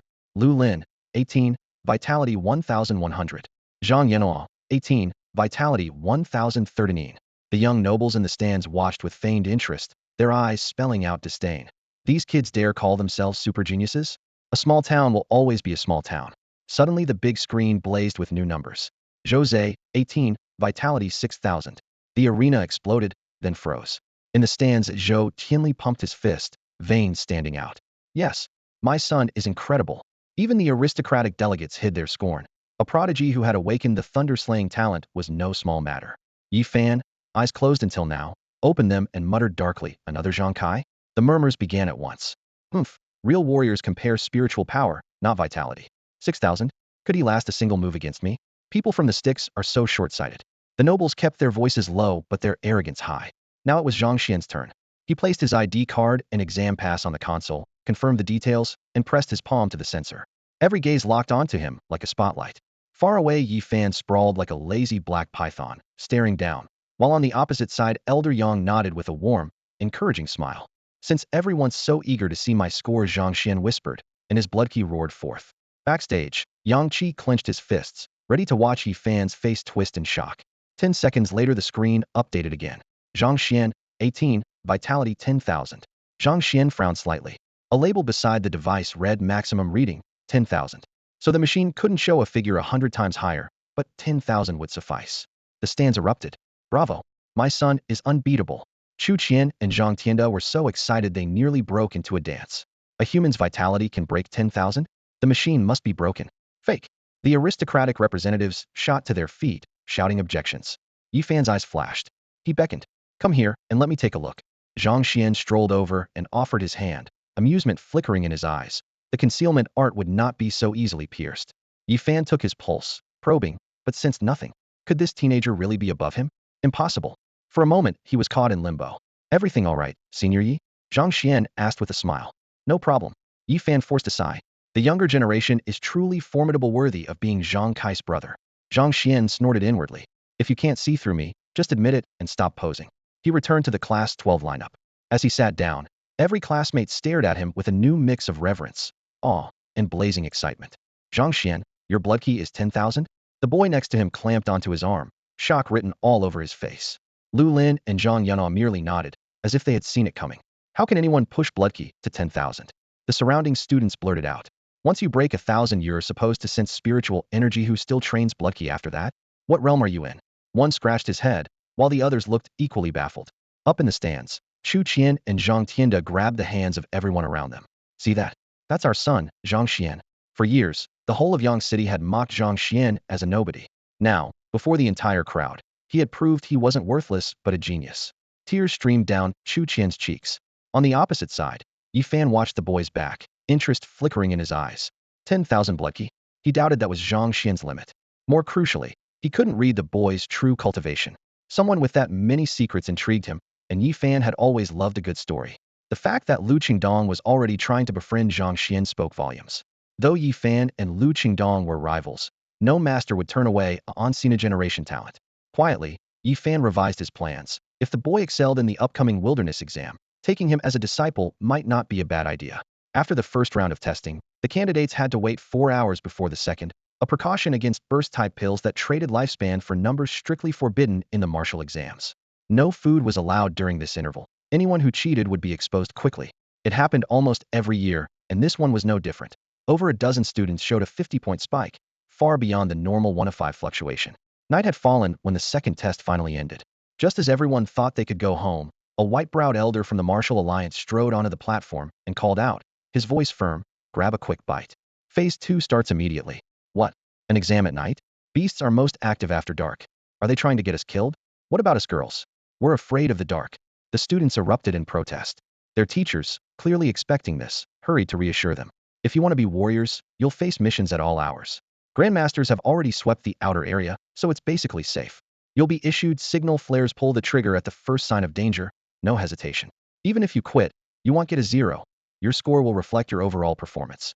Remember, a warrior's path isn't just measured by how many beasts you kill. The students relaxed a little, though the grumbling didn't stop. In previous years, you only needed sufficient vitality and a passing grade on the written exam. No one expected a wilderness trial to be added this time.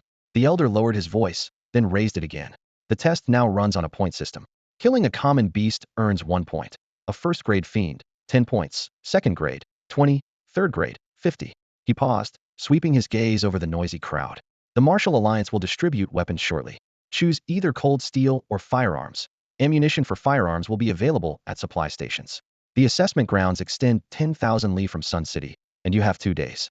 Every 100 li forms a ring. For each hour you survive in a ring, you gain the same number of points: 1 point in the first ring, 2 in the second, and so on, up to 100 at the edge. The students stared, then their eyes lit up. They could hide from fiends and rack up idle points instead of hunting. As long as they stayed alive, their scores would climb. They believed they had grasped the test's core principle. The scions on the viewing stand exchanged amused looks. The elder added, almost casually, teams are allowed in the wilds. And remember, your enemies aren't limited to fiends. Before he finished, candidates surged toward the weapon racks, while the aristocratic youths strolled unhurriedly through the city gate. The ban on personal gear was meant to level the field. If it really came down to resources, someone like Zhang Xuan, born into wealth, could equip an entire arsenal. True fairness is always relative. Li Min, for instance, had already bonded with a spirit beast and started miles ahead of the rest. Whispers drifted through the crowd. Li Min doesn't even need the exam. She's obviously here to clear a path for her useless brother, Li Chong. Snickers followed. Others muttered, if we stick close to Zhang Xuan or those clan heirs, we might piggyback on their points. The idea spread, and several candidates slipped after them only to freeze outside the gate. Hillsides, forests, even the river valley teemed with fiends. Want to farm idle points? First, make sure you aren't ripped apart. Worse, the clan heirs had left only piles of beast corpses behind. The stench of blood hung heavy as fresh fiends tore at the remains. Several girls went pale, covering their mouths. A few quit the test on the spot. Zhang Xian collected his kit, a set of light, flexible leather armor. Someone slashed it with a knife, leaving no mark. His alloy helmet carried a small camera, and a thumb-sized crystal gleamed on his chest. The elder explained, that's a life-saving stone. It can block 1 fatal strike from a first-grade fiend, but the system will end your exam immediately. It only works against first grade? Someone muttered. The supervising teacher's face darkened. Know your limits. Think you can handle a second or third-grade fiend? The student laughed nervously and backed down. The teacher continued, don't dream of leeching off the strong. The wilds hold more fiends than you can count, and no one will babysit you for free. Survive on your own merits, that's what matters. Come on, Brother Xian. Zhou Ziho called, striding ahead. Zhang Xian nodded and stepped out of the gate beside him. No one noticed the man atop the city wall wearing a mocking, icy smile as he signaled into the shadows. This year's martial exam is the first to be held under the Alliance's new reforms, so the event is being streamed nationwide. The moment the feed went live, tens of millions of viewers flooded in. Within seconds, the count broke 100 million and kept climbing. Comments exploded across the screen. Finally, it's starting. The Alliance should have done this ages ago. Let's see what every region can do. Same here. I'm a junior, and we'll take the exam next year. Watching now will give me a head start. I heard the new rules at a wilderness trial. Can't wait. Can't wait, my foot. Do you even know how deadly spirit beasts are? Someone recognized the venue. This is the Yang City session, right? Their average chi blood is low, yet they churn out geniuses. Zhang Kai back then was proof. The camera cut to the judge's table, showing a young man in an alchemist's robe with a beast tamer's badge pinned to his chest. Holy crap, Yi Fan, master of alchemy and beast taming. A true grandmaster. He's gorgeous, basically a living immortal. Grandmaster Yi for the win. What's Yi Fan doing in Yang City? The name Yi Fan filled the chat until it almost blocked the screen. The testing phase began. Heirs from major clans stepped up one after another. Whoa, Chi Blood 2000. I thought 1000 was enough to sense spiritual energy. A commenter explained, after awakening you can still train. The increase depends on talent. ID High Qingqizhou Martial Academy added. Folks, that's basic knowledge. No wonder Teacher High from Qizhou Academy knows so much. Several candidates' Chi Blood readings lit up. These numbers are decent. They're my students from Qizhou Academy, but not the elite group, Hai Qing wrote. Not elite. Is Kiz's bar really that high? As expected from the best school in Qizhou. My lifelong dream is to get in. Hai Qing sent another message. We're expanding enrollment this year. Apply to Qizhou Academy. Qizhou Academy is amazing. The words Qizhou Academy instantly blanketed the screen. Suddenly the display jumped to 6,000. No way, Chi Blood 6,000? And he's local to Yang City. The rest are strong too. Is this the city's gifted class? The host announced, this is Zhou Zhe, already accepted by the Capital Martial Academy. Right then a color-shifted super VIP comment crowned with a badge slid across the feed. His admission was anything but smooth. What happened? A recruiter from a certain school humiliated a candidate in public, and the whole class boycotted him. Zhou Zhe had agreed to enroll there, but after seeing the teacher's character he tore up the offer and chose the Capital Academy instead. A huge scandal buried in 3 hours? Someone asked, is that slander? ID Huang Tian Professor, Capital Martial Academy appeared. I was on site. It's all true. The tide flipped instantly. Qizhou Academy humiliated a candidate? A top school that doesn't respect students? No wonder they're expanding fear being boycotted. The chat ended in a roar. In boycotting that academy too, I won't go anywhere, I might be insulted. Boycott Qizhou Martial Academy. The instructors at Qizhou were about to explode. Jingdu Martial Academy had crossed the line. Someone there had bought a super VIP pass for the live stream and was flooding the screen with rainbow-colored comments. Every teacher cursed under his breath, and all the blame fell squarely on Qi Tianqing. If he hadn't stirred up trouble, no one would have had the chance to troll them. It's all Qi Tianqing's fault. One instructor yelled, slamming the desk. Those from the Qi family frowned, but had nothing to say. The comment feed suddenly went blank, and the stream fell silent for 10 seconds, then messages exploded again. Holy crap. Vitality at 10,000. 10,000. The scanner must be broken. Broken? Grandmaster Yi said it's fine. At that number, every instructor in Qizhou shot to his feet. Bang. Someone smashed the tabletop. Qi Tianqing, you idiot. I swear I'll cripple him myself. Old Qi, your family started this, clean up your own mess. The curses piled up. The family teachers went ashen, silently cursing Qi Tianqing. A prodigy with 10,000 vitality had been humiliated in public. Now Qizhou could forget about recruiting him. Other academies piled on as well. No one wanted to offend Yi Fan. A Qizhou vice principal turned pale. Tell the Martial Alliance to shut off the comments. A nearby teacher bolted to obey, but it was already too late. A bright VIP message popped up. Zhang Xuan is the applicant. Qizhou humiliated. Every Qizhou instructor felt as if a wild dog had taken a bite out of him. More comments followed. 10,000 vitality, and they still humiliated him? I've only got 200, I'm not going there. If Kiz's standard is that high, he'll apply to Modu or Jingdu instead. Zhang Xuan knew none of this. After leaving the city, he split from Zhou Zhe and the others and headed straight for the outskirts. His real opponents were the heirs of the great clans. Beyond the walls, the monsters almost formed a beast tide. With the long sword issued by the Martial Alliance, he hacked casually. Unranked beasts split like tofu, blood splattering the grass as he advanced unhindered. In the monitoring room, Zhang Tianda tracked his son's location. Honey, that's our boy, right? Of course it is, Chu Qian said proudly, shooting a mocking look at a nervous couple nearby. They quickly looked away. Look at Zhang Xian. Someone shouted. A group's blocking the path here waiting for him. On screen, 8 young men stood across the forest road. Chu Qian and Zhang Tianda jumped up and shouted at Yang Qi. Elder Yang, they're sabotaging the exam. Isn't the Alliance going to intervene? Yang Qi replied calmly. The trial includes guarding against hostile warriors. Think of it as part of the test. Besides, maybe they just want to befriend your son. A Dezhou clan delegate laughed. Exactly, maybe they admire him. He turned and barked. Are those your family boys? Yes, the man said coldly, or rather, they were. I've already expelled them. Zhang Tian's veins bulged and he clenched his fists, but Yang Qi held him back. Relax. It's within the rules. And the one who gets hurt might not be your son. The Ma family representative burst out laughing. Rive might not be the one in pain. He had barely finished when Zhang Xian lifted a foot and kicked. The 8 Ma family disciples flew like rag dolls, slammed into a tree root, and lay motionless. Everyone watching gaped in stunned silence. Watching the video, Yang Qi smiled at Zhang Tianda and his wife. Told you, the one who gets hurt won't necessarily be your son. The couple nodded hard, still shocked, speechless. On screen, the fighters blocking Zhang Xian lined up. Their leader was clearly a second-rank warrior. Moments ago, the couple's hearts had leapt into their throats, yet their son had forced the man back with a single move. Everyone, Zhang Xuan just injured members of the Ma clan in front of the whole nation, arrogant beyond belief. He deserves death. In the viewing stands, a Ma clansman jumped to his feet. His roar rattled the cups, veins bulging on his forehead, and his eyes blood red. Exactly, another branch member shouted. Training is one thing, but attacking someone in public is unforgivable. He should be executed for treason. Zhang Tianda sneered at the previously overbearing Ma clansman. Your people? Weren't you the ones who claimed they'd already been expelled from the Ma clan? You, the warrior's mouth twitched. At a loss, he blurted. Even if they aren't from our clan, Zhang Xian still injured them. Chu Qian cut in, her voice icy. Elder Yang, what's the penalty for attacking a candidate during the exam? Assaulting a candidate violates arena rules. Execution. Yang Qi narrowed his eyes, his tone without warmth. Faces in the Ma delegation went ashen. As I said, those men were expelled from the Ma clan long ago. Spectators who knew the truth gave them mocking looks, but said nothing. The feed returned to the trial ground. Zhang Xian pushed through the forest and reached Jason Hill. Who are you? This is Ma clan turf. Get lost. A voice bellowed from afar, trying to cow him. Zhang Xian glanced over. The men weren't Yangqing candidates, but Ma retainers from Dizhou, led by a second-rank warrior. He wondered why they were guarding a low-point area. Preferring less trouble, he started to veer away when someone yelled, That's him. In a flash, they formed a ring around him. Zhang Kai is your elder brother? The leader snapped. Before finishing the sentence, his flaming fist shot for Zhang Xian's throat while a teammate leveled a rifle at Zhang Xian's brow.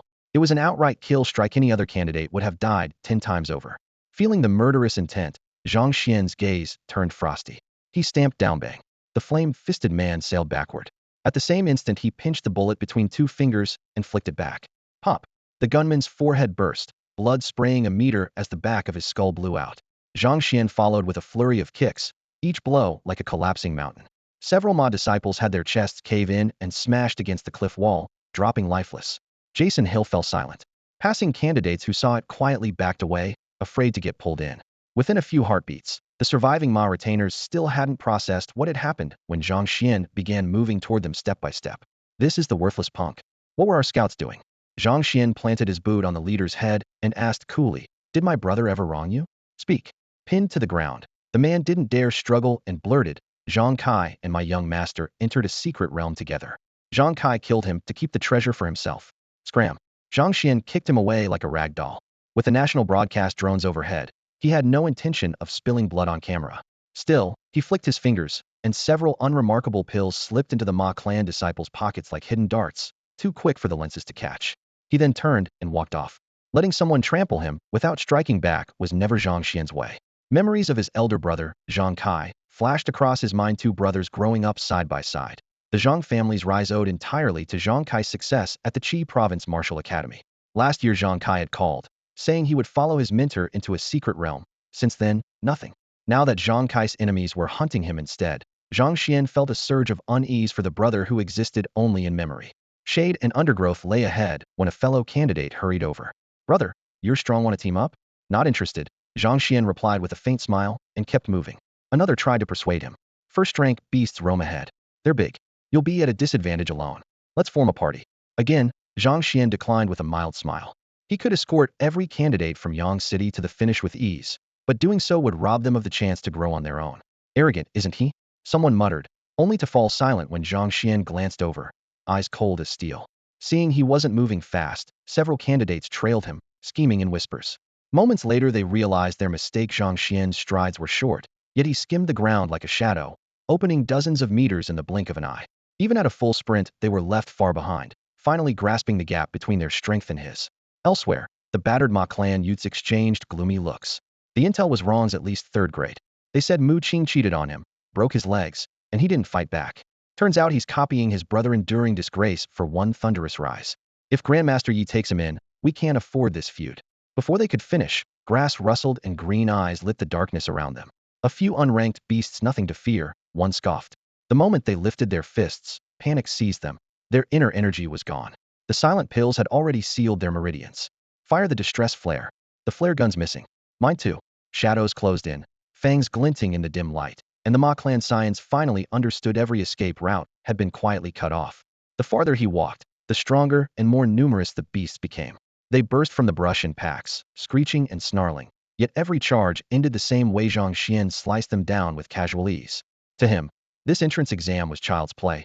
If he hadn't wanted to humiliate Yi Fancher in public and clear a system quest while he was at it, he wouldn't have bothered showing up.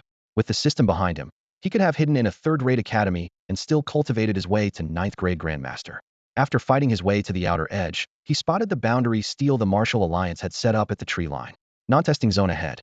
Candidates must not proceed. Zhang Xuan nodded. This spot will do. His blood energy already sat at 600,000 short a full 400,000 for a breakthrough to the 6th layer of the Xiantian Golden Body Manual. He decided to turn this place into a hunting ground, culling beasts while tempering his cleaving sky palm. Illo. A saber-toothed wolf lunged at him, only to be crushed mid-pounce by a single punch. The impact whipped up a spray of blood, and the corpse thudded to the ground. Zhang Xuan frowned. Since leaving the city, he had slain dozens of beasts, yet the system still hadn't credited any god points, and the blood energy he absorbed hadn't budged the total. Is my level too high for low-tier beasts to give experience? He wondered. Ding. Your spirit beast blood energy has increased and is feeding back to you. Ding. Blood energy 6. Ding. Blood energy 4. Ding. Your spirit beast slew the Ironback Bull. God points 0.01. Ding. Your spirit beast slew the Azure Toad. God points 0.01. A string of mechanical chimes rang in his ears. Zhang Xuan rubbed his temples. Oh, I'm fighting for my life, and those two little guys are earning points faster by running around? Fine. He focused on sharpening the cleaving sky palm instead. Palm shadows flashed, splitting the air with visible seams of vacuum. Nearby beasts were flattened as though hammered into the ground, howling as they fell. Meanwhile, his exclusive livestream was exploding. Viewership soared past 40 million, and the comment feed went wild. Insane. Even a rank 3 fighter wouldn't solo this many beasts, and he's breezing through. Students nowadays are monsters. Third-year academy seniors can't manage this. Hold up. From start to finish, he's only used blood energeno spiritual chi at all. Holy crap, is he rank 1?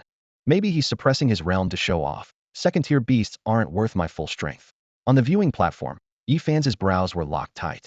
Zhang Xian's power and talent were astonishing, more than enough to merit apprenticeship. If the boy really had ties to Zhang Kai, he had to recruit him before anyone else could. The thought made Yi Fan's eyes gleam. Buzz. Suddenly, several terrifying auras swept down from the distant sky like heavy hammers, making it hard to breathe. Who's that? The crowd shouted, heads snapping upward. 3 figures cut through the air, robes snapping in the wind, their presence unrestrained and violent. Someone muttered, so brazen daring to act like this in front of Grandmaster Yi? An instant later, everyone froze. The immortal-like Yi Fancher actually bowed with clasped fists, greeting them with utmost respect. Some even thought they saw a hint of flattery on his face. So it was first master, second master, and brotherly. What brings the 3 of you here? Yi Fan asked, his tone ingratiating. The men addressed as first master and second master never even looked up, their eyes glued to the giant screen. Li Changsheng, however, clasped his hands and smiled. Brother Yi, long time no see.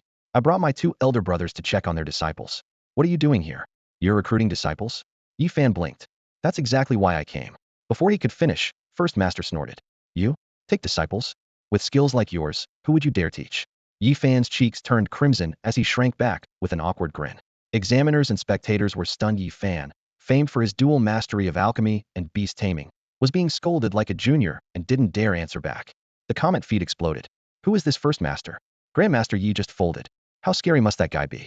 Grandmasters from every martial academy promptly went offline, proving first master and second master were names one simply didn't mention. First master kept his gaze on the screen. Third brother, which child is it? Yeah, third brother. Hurry up, second master urged, frowning.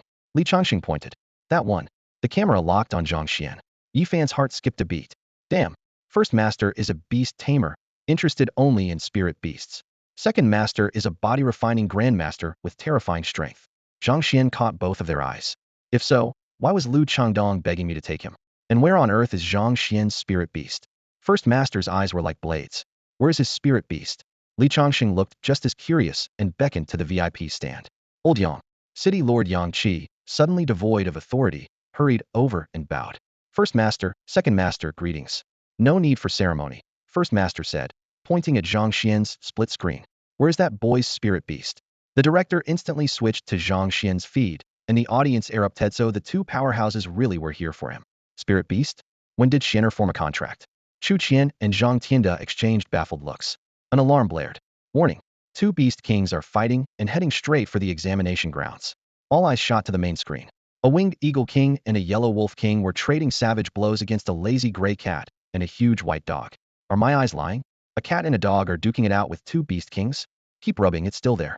Under everyone's gaze, the gray cat flicked its tail and spoke. Little bird, mangy wolf, we just borrowed a few trinkets. Was all this fuss necessary? Baizé stood on the cat's back, its big dog head bobbing like a drum. Woof woof, exactly, you're so stingy. The yellow wolf king roared. You roasted my child. I will never forgive you.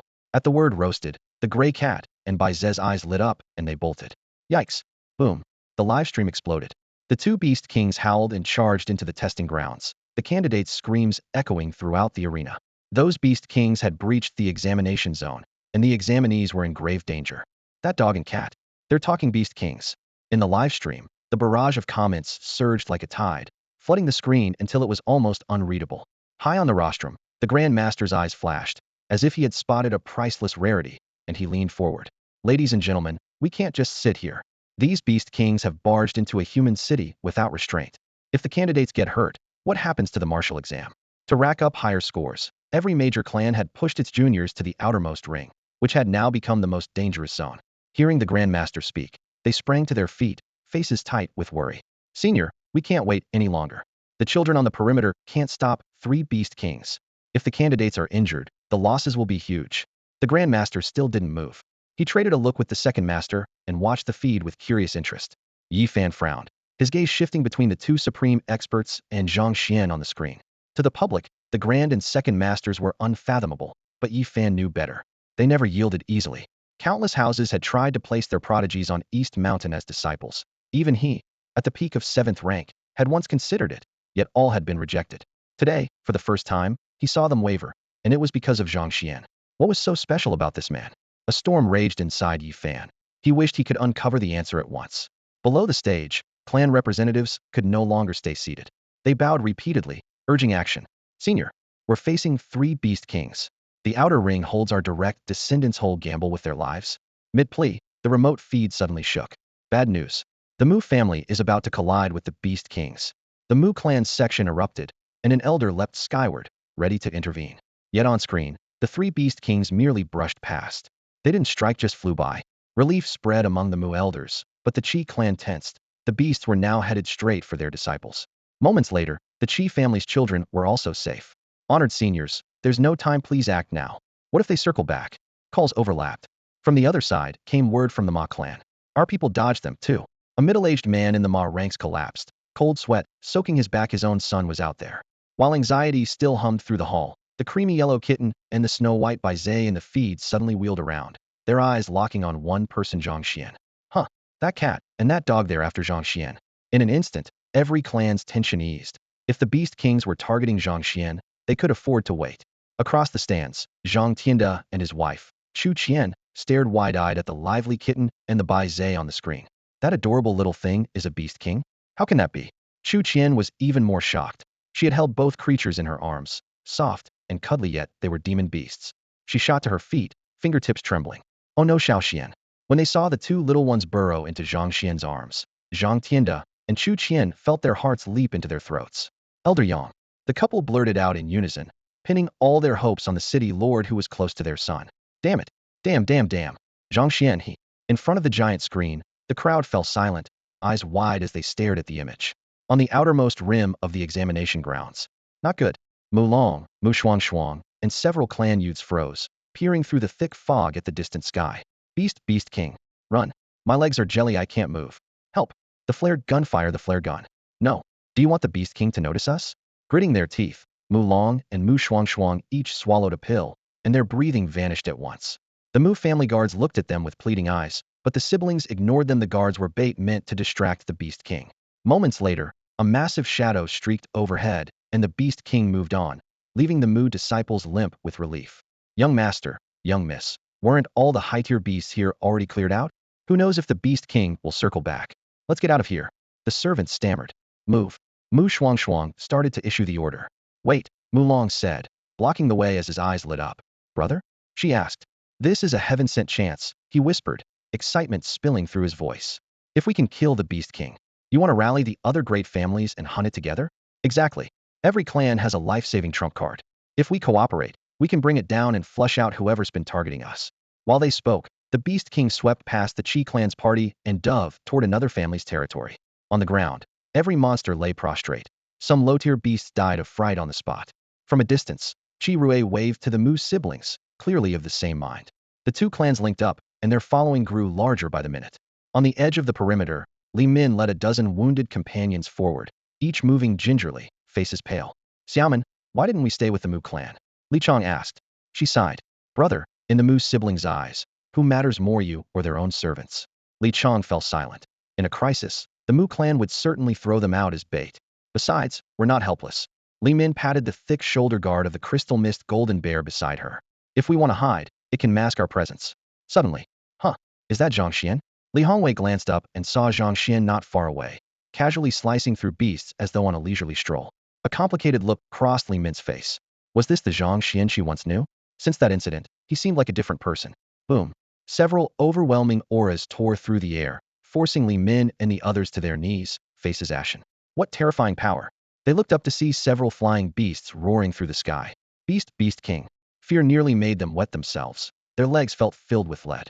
Worse still, one of the Beast Kings suddenly dove straight at Zhang Xuan. Yes, though scared out of his wits, Li Hongwei couldn't stop a low cheer when he saw the Beast King strike at Zhang Xuan first. Yet, in the next instant, they witnessed a scene they would never forget for the rest of their lives. With a thunderous shout, Qi Rui burst from the forest with Li Min and a crowd of clan heirs, surrounding Zhang Xuan's group in a sweeping arc. Their sleeves billowed as spiritual energy surged clearly. They were ready for a fight. In the very next instant, a palm-sized feline Beast King and a snow-white, short-legged Baizhe sprang into Zhang Xuan's arms. Zhang Xuan, it was bullying me. The little cat complained, rubbing its furry head against his chest. Woof, woof, woof, woof. Baizhe barked, tail raised in indignation. Are those Zhang Xuan's spirit beasts? Is he really a beast tamer? Li Min, Qi Rui, and the others froze, trading bewildered glances.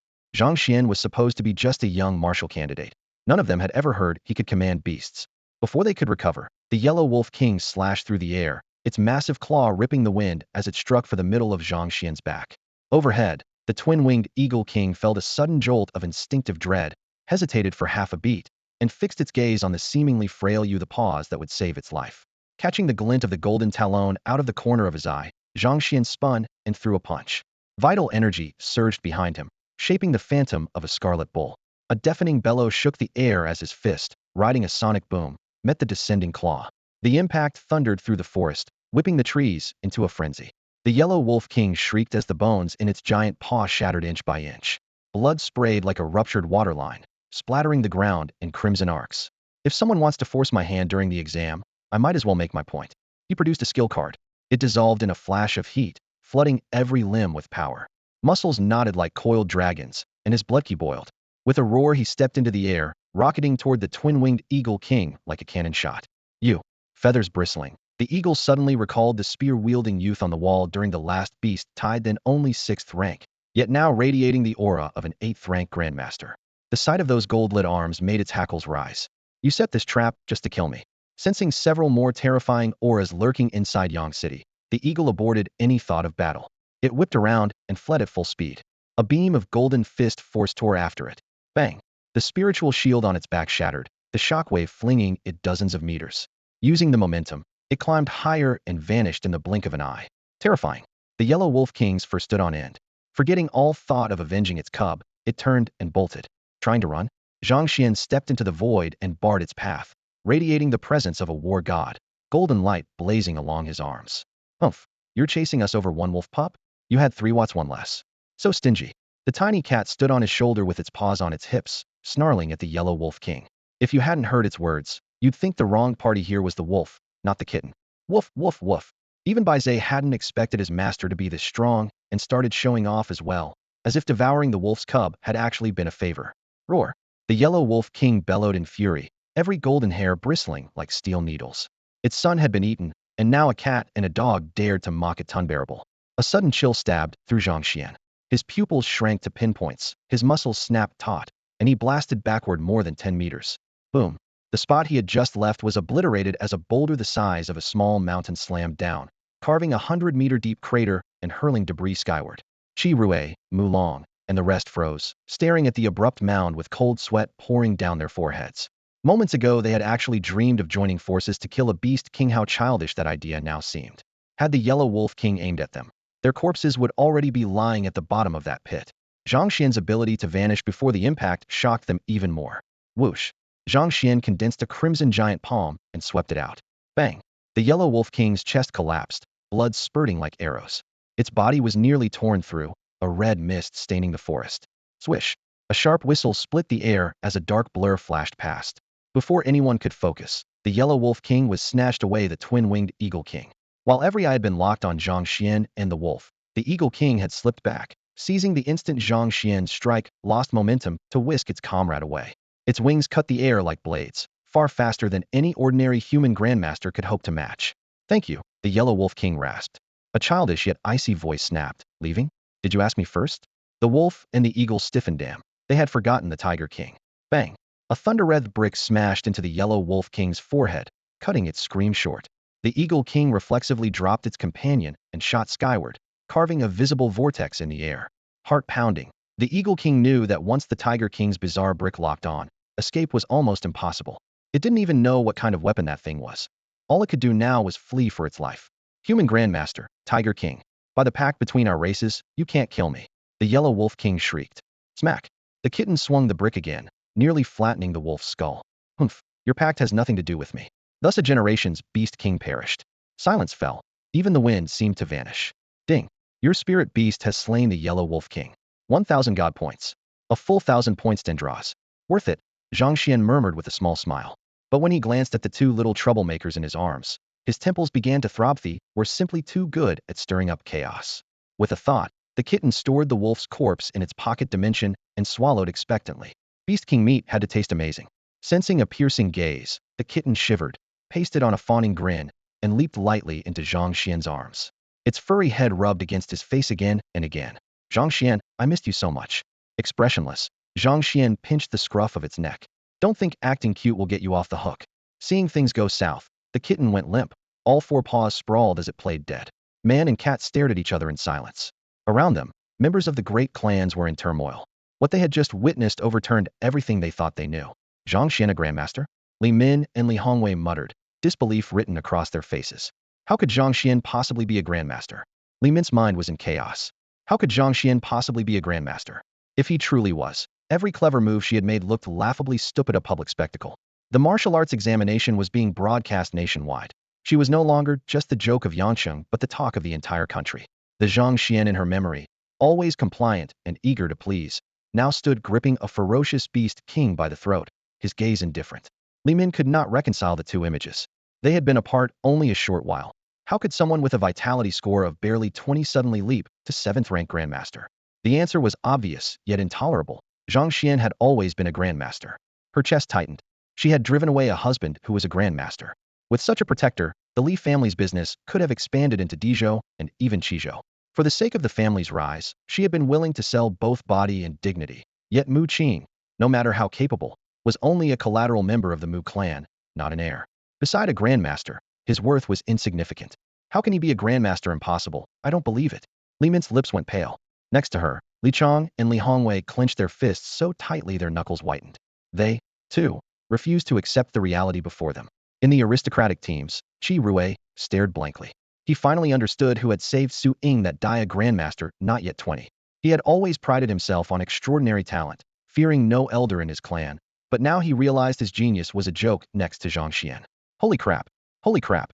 A flood of comments nearly obscured the livestream. A grandmaster under 20, Zhang Xuan is my new idol.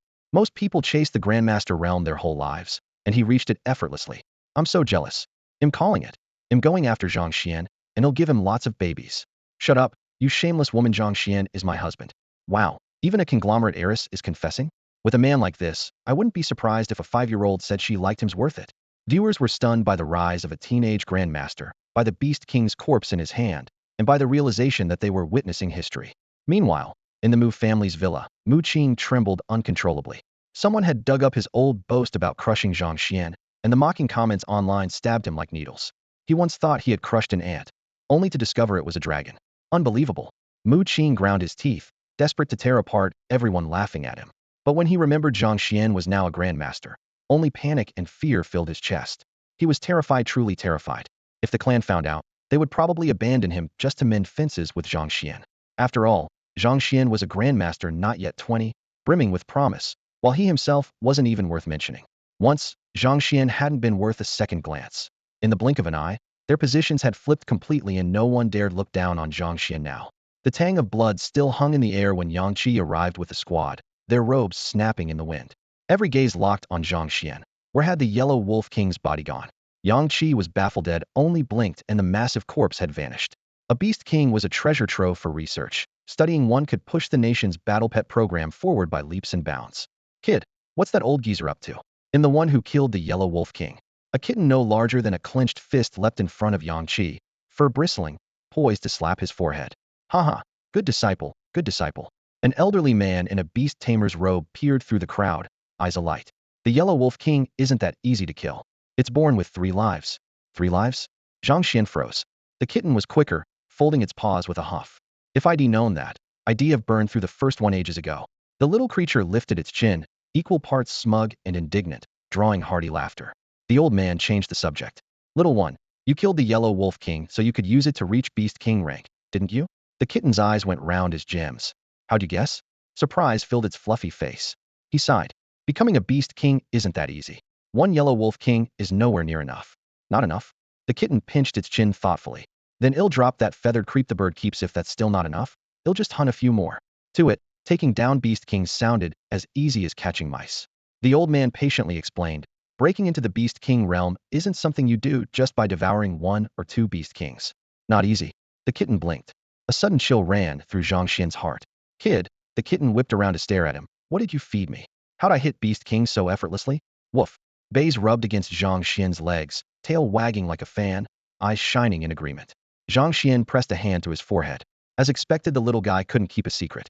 The first elder's gaze burned. He looked ready to drag Zhang Xuan aside for questioning. The second elder chuckled. We're still in the middle of the martial exam, save the grilling for later. Right. Back we got on disrupt the exam. Yang Qi agreed, shooting a side eye at Yi Fan, whose eager stare drew a fleeting cold smile. Li Min and the other candidates were so tense they hardly dared breathe. These figures had only ever existed in news clips and documentaries. Yet here they stood in the flesh, their presence crushing as a mountain. Who would dare start a conversation? In their eyes, grandmasters and greater powers were practically gods. Even the students from noble families were stunned. Zhang Xuan could chat and joke with these legends without batting an eye. Unreal. The group prepared to soar away, only to notice Zhang Xuan hadn't followed. He was still rooted to the spot. Kid, why aren't you coming? The first elder beckoned. I'm taking the martial exam, Zhang Xuan replied, perfectly serious. Several people nearly choked.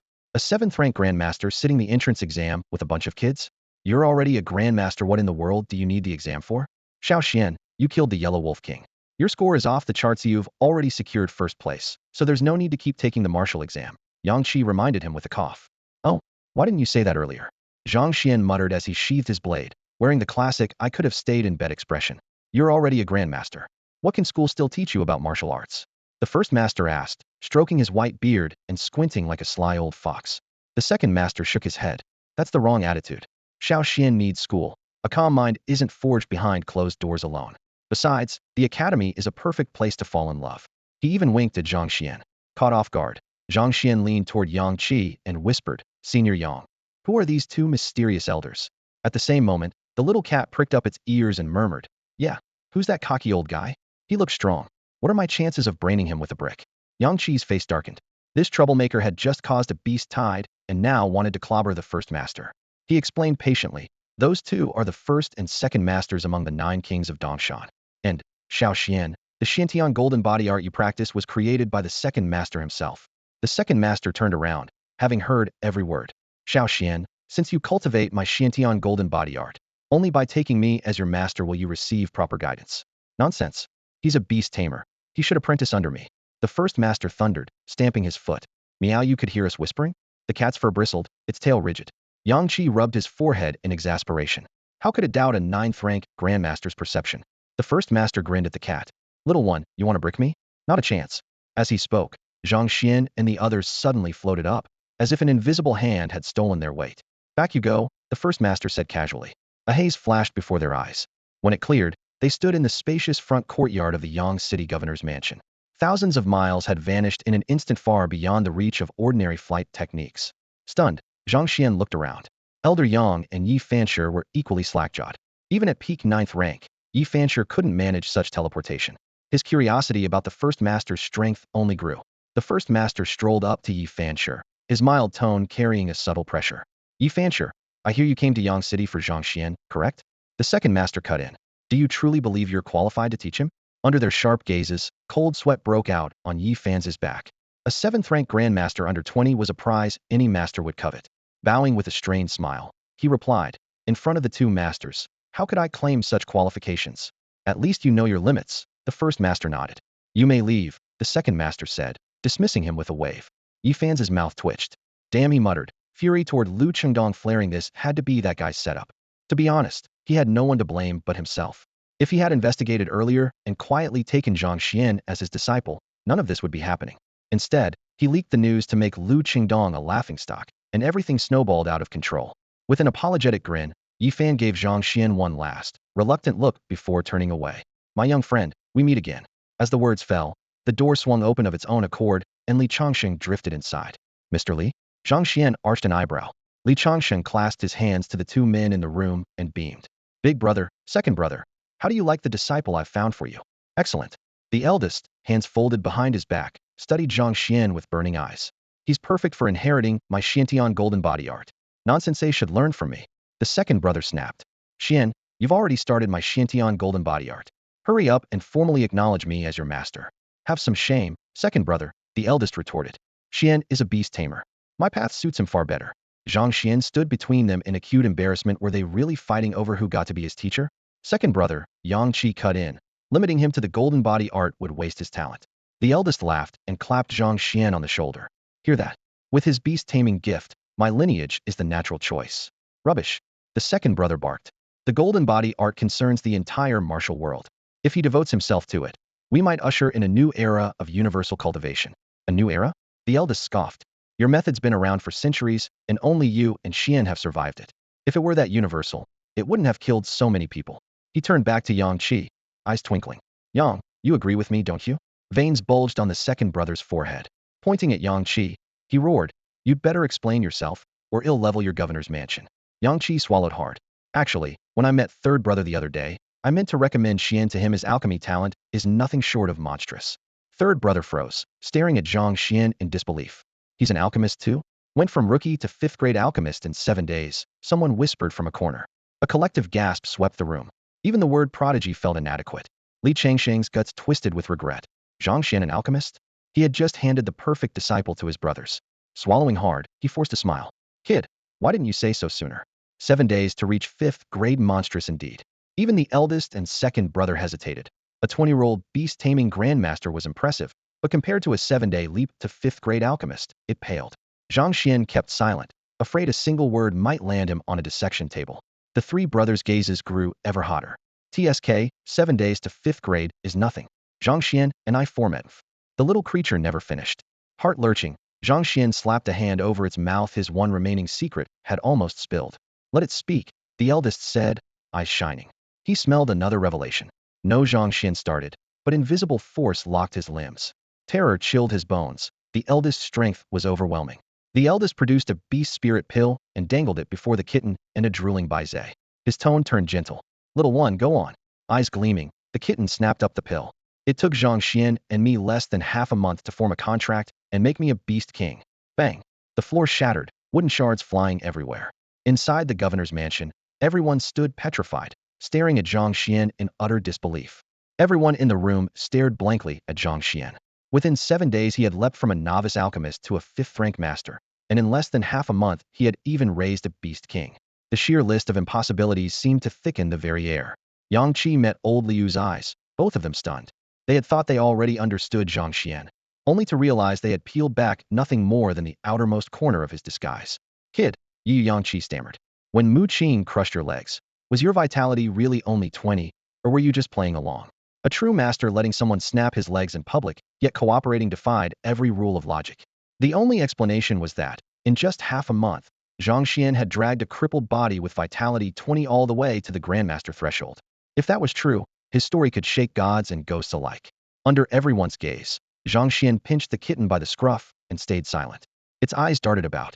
Talk among yourselves. Stop looking at me, just want to stay invisible, it muttered inwardly, annoyed that Zhang Xuan was still acting so cautious. With talent like its own, it ought to be basking in adoration, not hiding in a corner. Zhang Xuan wore a pleasant smile. but inside he was grumbling, running his fingers with and against the kitten's fur until it crackled. The metallic rasp reminded the little beast that its master was genuinely angry. It immediately put on a fawning grin and flattened its ears. Bizet had long since tucked its tail and slipped back into a corner, performing a vanishing act. Forget it. If you don't want to talk, we want pry. Who doesn't have a few secrets? First Elder Tong Jincheng chuckled, smoothing things over. Second Elder Chu Feng's gentle smile brooked no refusal. Zhang Xuan, become our disciple. Only Dongshan can protect you now. If today's events leak, countless factions will want to cut you open and study your miracle. I can see you haven't truly entered the 7th-ranked Grandmaster realm. You've merely pushed the Xian Tian Golden Body Manual to the 5th layer and borrowed Grandmaster power with a secret art. Without a real golden body, you're no Grandmaster yet. You may not fear for yourself, but what about your family? What if someone threatens them? Accept us as your teachers, and every problem disappears. His gaze burned into Zhang Xuan. Li Changsheng, standing off to one side, opened his mouth and closed it again. Zhang Xian's monstrous gifts in beast taming and body refinement were already unbelievable, and his alchemy was just as astounding. Li wanted him as a disciple too, but this was clearly not his moment to speak. Lu Qingdong and Yang Qi exchanged glances, scarcely able to hide their delight. With Dongshan behind him, who would dare touch Zhang Xuan? Whether he chose the first or second elder, it was leagues better than throwing in with Yi Fan. Even the silent third elders standing in the nation eclipsed anything Yi Fan could offer. They had never imagined the 3 elders of Dongshan would be alarmed the recluse on that mountain, had never proclaimed a sect, yet no one in the world underestimated him. This protection was far more reliable than anything they had arranged. With every sentence Chu Feng spoke, the kitten's head drooped a little lower. It still hadn't thought things through as thoroughly as it should have. It had assumed that, with its own strength combined with Zhang Xian's, no one would dare lay a finger on them. But it had overlooked the greed and cunning that lurk in human nature. No wonder Zhang Xuan kept joking that he wanted to be number 6. The 6th never has to worry about a knife in the back. Unfortunately, this time it was the one that pushed Zhang Xuan into the eye of the storm. Zhang Xuan, I'm sorry. The kitten drooped its fluffy head, its ears quivering. Do you know you were wrong? Zhang Xuan lowered his gaze and scooped the little fur ball into his arms. Woof. Bizet refused to be outdone. It kicked off the ground, leaped into Zhang Xian's embrace as well, and burrowed its head against his chest. Zhang Xuan, seeing him busy scolding a dog and a cat, Lu Lao and Yang Lao wrung their hands in anxiety. Don't rush him. The youngster will decide for himself. Tong Jincheng chuckled, then turned solemn. If you intend to follow the alchemical path to the end, I, a 9th grade alchemist, will gladly take you as my disciple. Li Changxing couldn't help interjecting, embarrassment lacing his sincerity. If you wish to study alchemy, I can teach you as well. Lu Lao and Yang Lao were stunned. Countless prodigies had begged these two for guidance and been turned away, yet today the 2 powerhouses were practically lining up to take a disciple and even telling others not to hurry him. Talent this extraordinary really does bend the rules. They wondered if their eyes were deceiving them. Ding, random quest triggered. Acknowledge Tong Jincheng, Chu Feng, and Li Changxing as masters. The system prompt exploded in Zhang Xian's mind. He grinned and swept his gaze across the crowd. Lu Lao and Yang Lao held their breath. They also wanted to know whom this little ancestor would choose. Honored teachers, I believe my talent is sufficient to learn from all 3 of you at once. The 2 elders nearly spat blood. This kid's appetite is outrageous. You think those 3 are school teachers you can pick and choose at will? They were both anxious and terrified. Everyone knew how eccentric the 1st and 2nd elders were. Offend them, and the consequences could be grim. You rascal! Tong Jincheng arched an eyebrow. Chu Feng bared his white fangs. Quite the appetite. Li Changsheng, however, remained calm. With Zhang Xian's gifts, confining him to alchemy alone would be a loss for the nation. That the boy was willing to learn from him was already gratifying. Zhang Xuan grinned again. How about a wager? Everyone froze. What are we betting? That I can complete the training assignments from all 3 teachers, ahead of schedule and simultaneously. Tong Jincheng and Chu Feng shared a look, intrigue flashing in their eyes. Very well, we'll bet. After the martial arts exam there's a 3-month break, Tong Jincheng said, hands clasped behind his back. Come with us to Dongshan, and we'll see if your talent can back up that big talk. No problem, but I need to go home first and inform my family. Of course. The 3 teachers nodded in unison. The martial arts examination hall roared like a hive torn open. Chu Qian and Zhang Tiande felt as though thunder had struck them, a single thought echoing in their minds. Their son was a grandmaster. Brother Da drinks tonight? Patriarch Zhang, this calls for a celebration. Brother Zhang, you hit him too well. We worried about little Zuano, Grandmaster Zhang Xian's results, and you dropped this bomb on us. A grandmaster. Yangqing finally has its own grandmaster. Voices crashed over one another like waves, yet Zhang Tiande and his wife registered none of it. They stood dazed, even forgetting basic courtesies. In that moment, no one dared blame them. After all, their son was a grandmaster. Just thinking Zhang Xian is a grandmaster, and such a young one. The factions that had kicked the Zhang family while they were down at the Li clan gathering shuddered in unison. None were more terrified than the Li family itself. Faces drained of color, they were swallowed by a mix of regret and fear. The entire province of Qizhou was shaken. A grandmaster under 20 had emerged from nowhere, and that was no small matter. All the major powers activated their intelligence networks at once, terrified of falling a step behind. Every martial academy in Qizhou phoned the recruiters stationed in Yang City, ordering an immediate investigation. The senior leaders of Qizhou Martial Academy went so far as to call Qi Tianlei directly, instructing him to take Qi Tianqing and visit Zhang Xuan in person. If there was any chance, they had to bring him into the academy. If he refused, they were to avoid offending him at all costs. The capital martial academy gave Old Tang a strict order: recruit Zhang Xuan no matter what. Modu Martial Academy, Jiangnan Martial Academy. The list went on. That day, every academy moved as though a fire had been lit under them. Meanwhile, Zhang Xuan rode the wind across half the city and landed in the courtyard of his villa. As the gate closed, Chu Qian and Zhang Tianda staggered in, supporting themselves against the wall, still pale from the shock of his earlier spiritual pressure. Dad, Mom. Zhang Xuan hurried toward them. Son, Xiao Xian. They pulled him into a tight embrace, overjoyed. Tears streamed down Chu Qian's face after more than 10 years of people calling her child trash. He had finally risen, and she could no longer hold back her emotions. Tonight we're eating Beast King meat, Zhang Xian said, rubbing his hands with a grin. A proper celebration. Great. Call your third uncle over so the whole family can raise a glass, Zhang Tianda said, laughing heartily. He and his wife had never looked so relaxed. Two figures landed outside the gate. Old Lu and Old Yang had caught the last sentence, and their scalps tingled. Kid, are you really going to cook the Yellow Wolf King? Old Lu blurted out as soon as he saw Zhang Xian. It still has one life left, doesn't it? I want to see if it can revive after being stewed, Zhang Xian chuckled. Hold on. Old Yang stamped his foot. We have an agreement with the Beast Race Grandmasters, and Beast Kings of the same realm are not to fight to the death at will. Without that rule, they'd have torn each other to pieces long ago. If you eat the Yellow Wolf King, how are we supposed to explain ourselves? Zhang Xian spread his hands. I'm only a first-rank fighter. The agreement doesn't cover me, right? The twin-winged Eagle King has already flown back and will report everything, Old Lu said gravely. Their powerhouses will come here to negotiate. If the Yellow Wolf King really dies, both humanity and Yang City will pay the price. You can leave later, but Old Yang and I have to stay and hold the fort. It was the first time Zhang Xian had heard these rules. After thinking for a moment, he looked at the kitten crouching nearby. Fine, what if we let it go? The little cat twitched its paws reluctantly, then pulled the Yellow Wolf King from its internal space and tossed it onto the ground. Boom. A wave of savage, demonic energy swept over them. Chu Qian and Zhang Tianda went ashen under the pressure. Old Yang hurriedly raised a hand. His true energy formed a barrier that dispersed the aura. Only then did they see the Yellow Wolf King lying on the ground, hanging on by a thread. Old Lu and Old Yang exchanged a glance, then stared at the kitten, eyes full of shock. A storage space. They had never imagined the little creature possessed such a treasure. You're no different from a dog, little one. Are you a wolf too? Chu Qian forced down her fear, scooped up by Zhe, and stroked the cub's head as she spoke. Hey, it moved, look, it's really moving. Her fingers trembled as she pointed at the Yellow Wolf King on the ground. Yang Qi covered the distance to the beast in a single stride, brows like blades, voice icy. Yellow Wolf King, I know you're awake. Get lost, or I might slice off a leg for a drink. The Yellow Wolf King slowly opened his eyes. Crimson pupils slid past the kitten and Zhang Xian, then swept coldly over Chu Qian and Zhang Tianda. Demonic qi burst forth, and the air in the courtyard tightened like a stretched drumhead. Zhang Xian's face went dark. He had meant to spare the creature, yet it dared target his parents.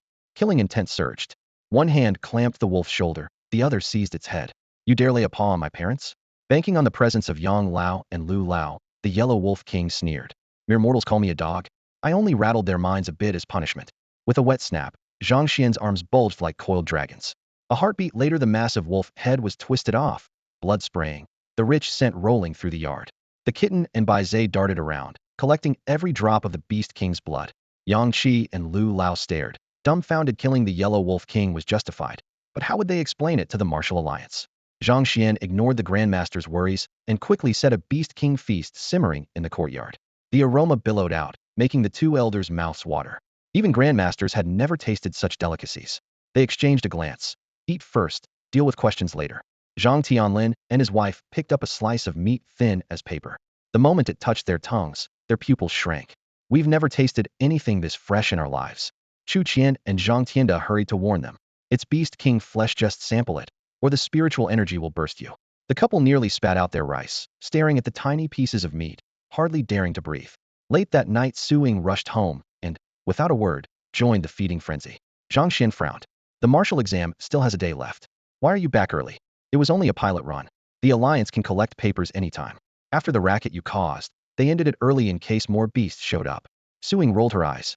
Yang Lao and Lu Lao chuckled dryly. They had clearly known. Su Ying narrowed her eyes playfully. You're guaranteed the top score now, and I get to ride your coattails as a famous mentor. Last time she'd been unconscious for his fight. Seeing it today still left her heart pounding. On her way back, her parents phoned for confirmation, got a firm yes, and her mother instantly switched sides, eager to set a wedding date. Su Ying stole a glance at Zhang Xuan. Was this a lucky catch? Before long, the entire class 12 stormed in. Boinlaw, you're awesome. The internet's blowing up. You're a grandmaster. Kiz is about to quake. Qi Tianqing must be eating his heart out. Jose bellowed as the door opened. What smells so good?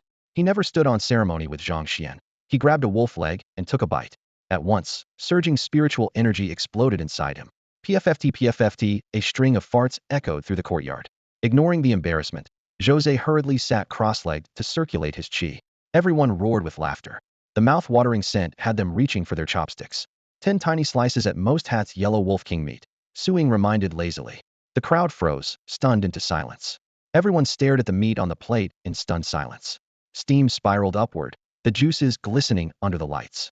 As the aroma spread, a horrifying thought flashed through their minds. Was this beast king meat? Zhang Xuan had actually turned the yellow wolf king into a dish. It was a sovereign among beasts. Many felt their hearts lurch as if a heavy weight had been dropped onto their chests. Oh my god!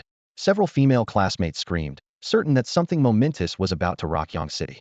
They fixed Zhang Xuan with a mix of disbelief and awe, as if looking at a wild beast that refused to play by the rules. How could anyone be this fearless? Zhang Xuan, you're unreal. You actually dared to butcher a beast king. Even knowing what it was, their breathing still trembled uncontrollably. Brother Xian is already a grandmaster. What's so shocking about him taking down a beast king? Someone muttered. Across the room, Jose kept breaking wind like rolling thunder for more than 10 minutes before the bit of beast king meat in his stomach finally digested, his face flushing all the way to his ears. Only then did everyone remember why they had rushed over. They'd heard rumors that Zhang Xuan had reached grandmaster level. Even Lu Lin and Zhang Yunhua, who already knew how strong he was, felt their scalps tingle when the gossip reached them. They had come eager to verify the tale, yet before they could speak, Su Ying's casual line, "This is Beast King meat," left them speechless. Lu Buping and several university leaders arrived soon after. When they learned that everyone was eating the Yellow Wolf King, they were terrified. But when they saw Grandmasters Yang Qi and Elder Lu calmly lifting their chopsticks, they gritted their teeth and joined the feast. If the sky fell, there were taller shoulders to hold it up, and worrying would change nothing. Missed this Beast King banquet, and they would probably never get another chance. That night, Zhang Xian's villa was filled with laughter, and over clinking glasses the entire Yellow Wolf King was picked clean. Meanwhile, the world outside the villa was wide-awake. All the major powers were swarming toward Yang City. An unexpected Grandmaster was no trivial matter. A video of Zhang Xuan blasting the Yellow Wolf King away with a single punch was edited and re-uploaded again and again, flooding every major website. Even the martial arts entrance exams, which should have been the day's headline, were pushed to the margins. That same night, a Beast King from the Beast clan stepped forward, accusing Zhang Xuan of violating the pact between the Martial Alliance and the Beasts by slaughtering the innocent. They demanded that he hand over the Yellow Wolf King's corpse and explain himself to the public. The accusation not only failed to damage Zhang Xuan's reputation, it sent his fame soaring and confirmed the rumors beyond doubt. Outside, the storm was raging. Inside, everything was warm and cheerful. The little cat and Bai Zhe had become everyone's darlings. Who would have thought that this fluffy, squinting, Levetto-bipeded kitten was also a Beast King? Normally, people would turn tail and run at the sight of such a creature. Yet now they were stroking its head like a household pet. The little thing wasn't the least bit annoyed. It simply squinted in pleasure and showed a toothy smile. At that moment, Aunt Wu hurried in to report that representatives of every major family in Yang City were at the gate. Zhang Tianda rose from the sofa with a smile and walked out of the living room. Ever since his son revealed his grandmaster strength, he had known this day would come sooner or later. Remembering all the humiliation he had swallowed before, a surge like strong wine rushed through his chest, pure exhilaration. Lanterns and headlights crisscrossed outside the courtyard gate. With a glance he caught the flattery and unease in their eyes, and his mood soared. When he spotted Li Tianyu among the crowd, Zhang Tian's smile turned cold. "So, ladies and gentlemen, you finally found the time to visit? Not long ago, I came calling, and each of you kept your doors firmly shut."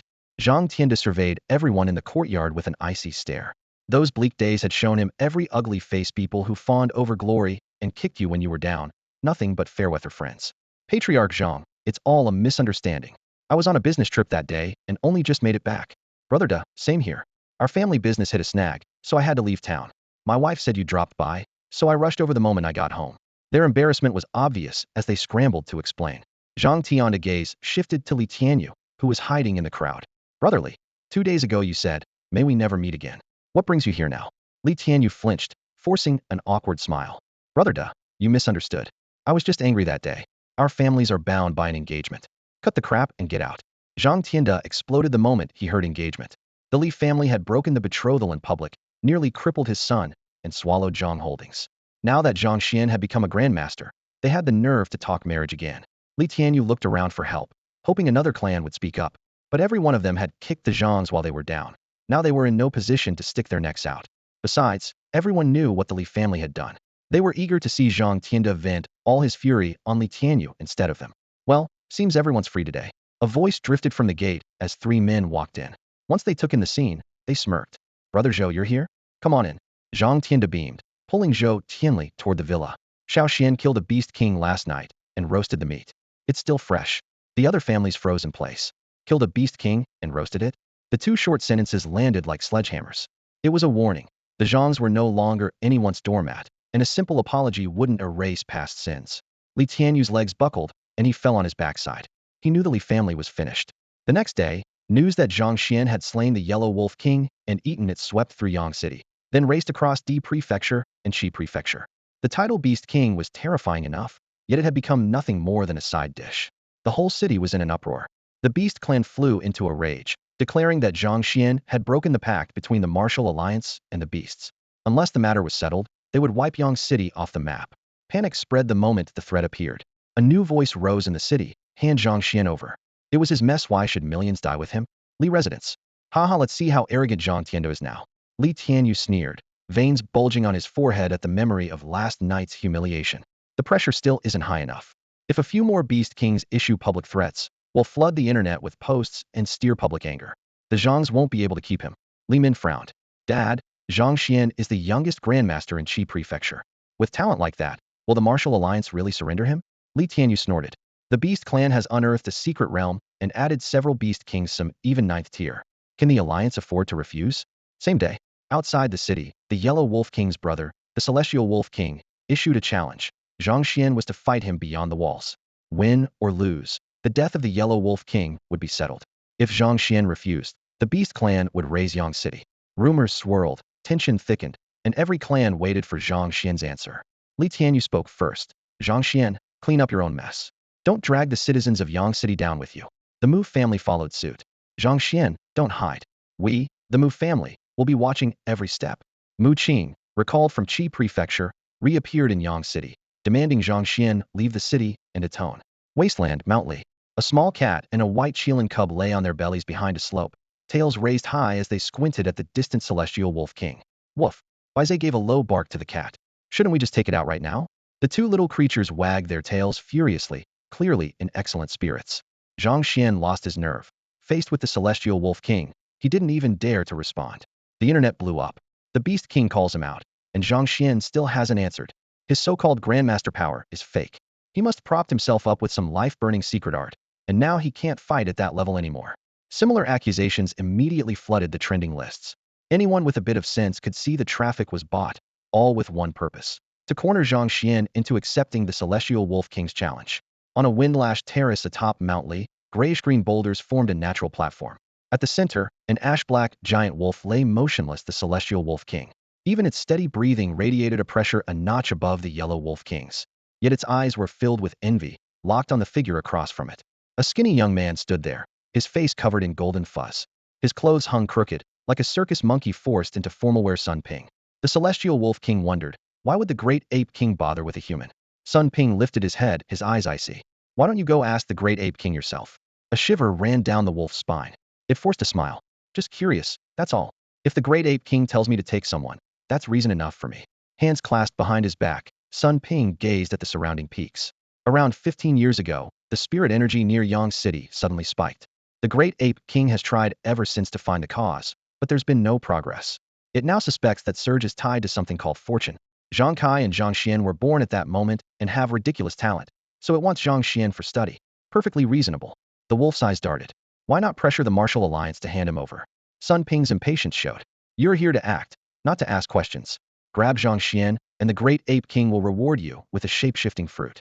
At those 3 words, the wolf's eyes blazed, drool slipping past its fangs. Suddenly, Sun Ping's expression changed. He barked, "Who's there?" The wolf barely rose before a shrill whistle split the air. Crack! A snow-white bone streaked toward them, too fast to follow. The wolf froze. There was no room to dodge. Bang! A brick slammed into its head, blood spraying. It managed a muffled grunt before collapsing in a daze. Pale as a sheet, Sun Ping turned to flee, but a cat and a dog were already blocking the path, exchanging smug looks. Yuhi froze, not daring to move. You're only a 5th-tier beast, and you can talk? How novel. The little cat hopped onto his shoulder, gently digging in a claw. Sun Ping stiffened, eyes damp with panic. Where were the idiots hiding in ambush? Zhang Xian's spirit beasts had climbed the mountain, yet the foothills were silent. Woof! Baze wagged its tail, spinning the bone in its paw.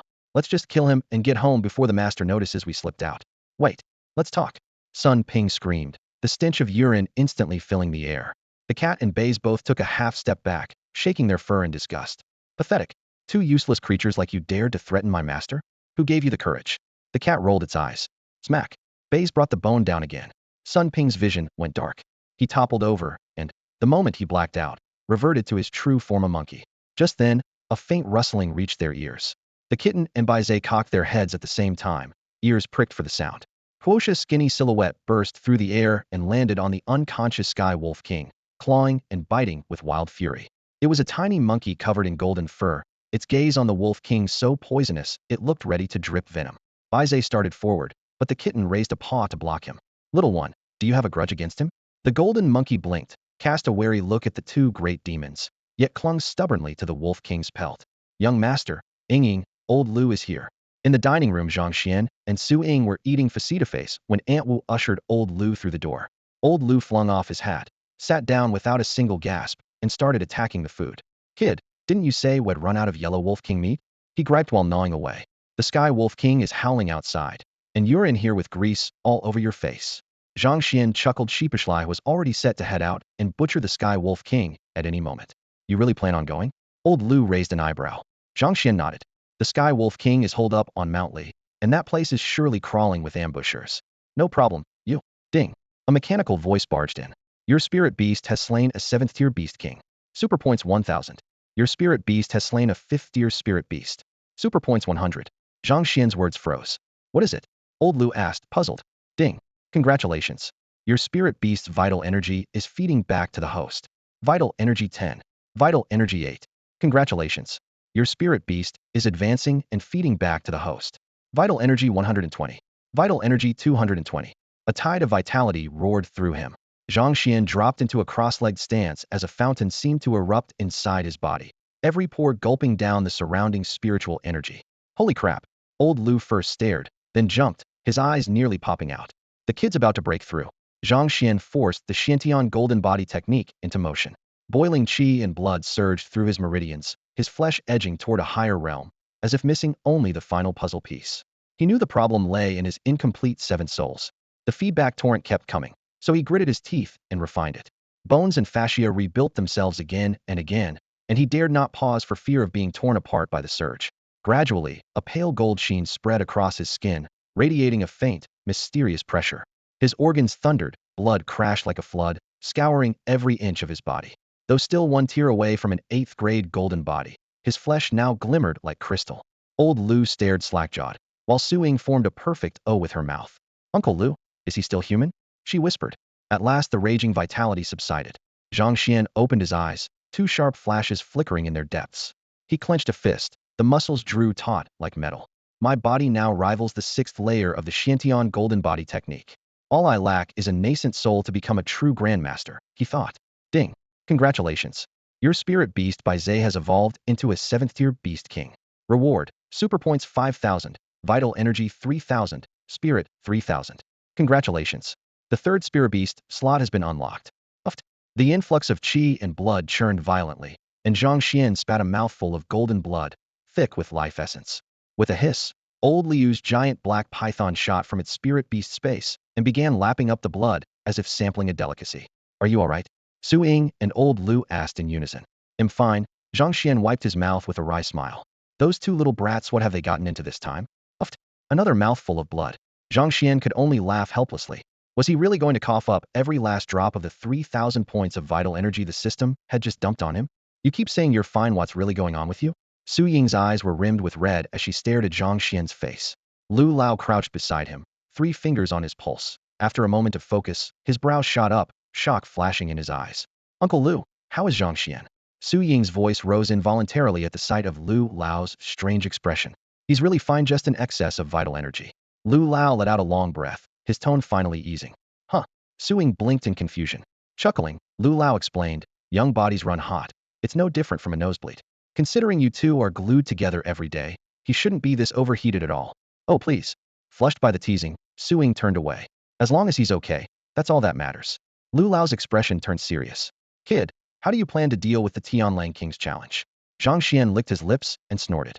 The Tianlang King is probably long dead, why bother responding? I'm going to listen myself to see what's going on. The moment the thought surfaced, battle lust blazed in his eyes. He would make a statement to the beast clans and the shadowy forces behind them, letting everyone know that as long as he was alive, no one would dare threaten his parents. Zhang Xian sneered inwardly. The so-called pact between the Martial Alliance and the beasts was a joke. If the beasts truly honored it, how did they explain the recent horde? From what he remembered of his previous life, they launched 1 or 2 raids every year. This was a world where the weak were prey. Only fear could keep the enemy in check.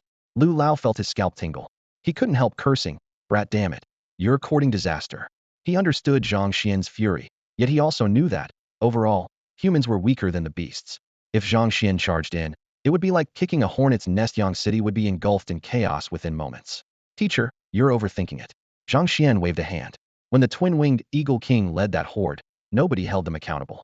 Yet we kill a single yellow wolf king, and suddenly they demand an apology. They can raise a fuss, but we can't ask questions? Lu Lao sighed. You just don't get it. I understand one thing, whoever messes with me dies. Zhang Xian rose to his feet, enunciating every word. What gives the beasts the right to act like tyrants? They march a horde whenever they please. They invaded human territory, so killing the Yellow Wolf King was our rightful response. Now they bite back and demand an apology, some pact that is. Fine. If they want accountability, let Elder Yang ask the questions. He'll go to Lishan, butcher a few beast kings, and show them that the fighters of Yang City are no pushovers. Exactly. Su Ying, fired up, slapped the table. Why should we always dance to their tune? You girl, stop stirring things up and eat your meal. Lu Lao shot her a fierce glare, then turned to Zhang Xian. Kid, stay put for now. Let me think this through. With that, he straightened his robe, frowned deeply, and left the room. Watching his figure disappear down the corridor, Su Ying pursed her lips and wrinkled her nose in quiet protest. Only when the hallway fell silent did she lean close to Zhang Xian and whisper, Hey, have you noticed that Aunt Wu hasn't looked well these past couple of days? Zhang Xian was startled. The past 2 days had been so hectic that he hadn't noticed anything unusual about Aunt Wu. After silently chiding himself for his carelessness, he heard Su Ying calling, Hey, kid, and teased back. Ingjia, can't you come up with another nickname for me? Su Ying curled her fist in mock threat. Why, you got a problem? I'm your instructor. I can call you whatever I like.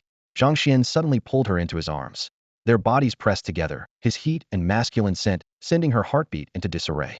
He whispered in her ear, Does our teacher-student relationship allow this kind of intimacy? Her heart pounded as if it would leap from her throat, a blush spreading from her cheeks to her neck. What are you trying to do? Do you? Zhang Xian chuckled. Ugh, the Heavenly Wolf King's challenge is practically at our doorstep, and you're still thinking about that? Su Ying pushed him away, trying to steady herself. The whole city is in an uproar over you and that beast. What's your plan? Zhang Xian switched on his communicator. The net was boiling. One camp accused him. He dragged Yang City into danger, and now he's hiding. Another defended him. Wait for his decision. With a glance he recognized several sock puppets steering the conversation: Li Chong, Li Hongwei, and even the verified account of Mu Qing. Dingon, unmistakable system prompt sounded. Host. Proceed to Li Mountain and locate the Tianchong or Vang. The netizens kept clamoring. Zhang Xian, show yourself. Isn't he a grandmaster? Why no reply? Does he have to accept every beast challenge? What about the wastelands? Is the demonic beast cult behind this? Where are the cyber police? Zhang Xian simply logged into Weibo on his verified account and posted one line.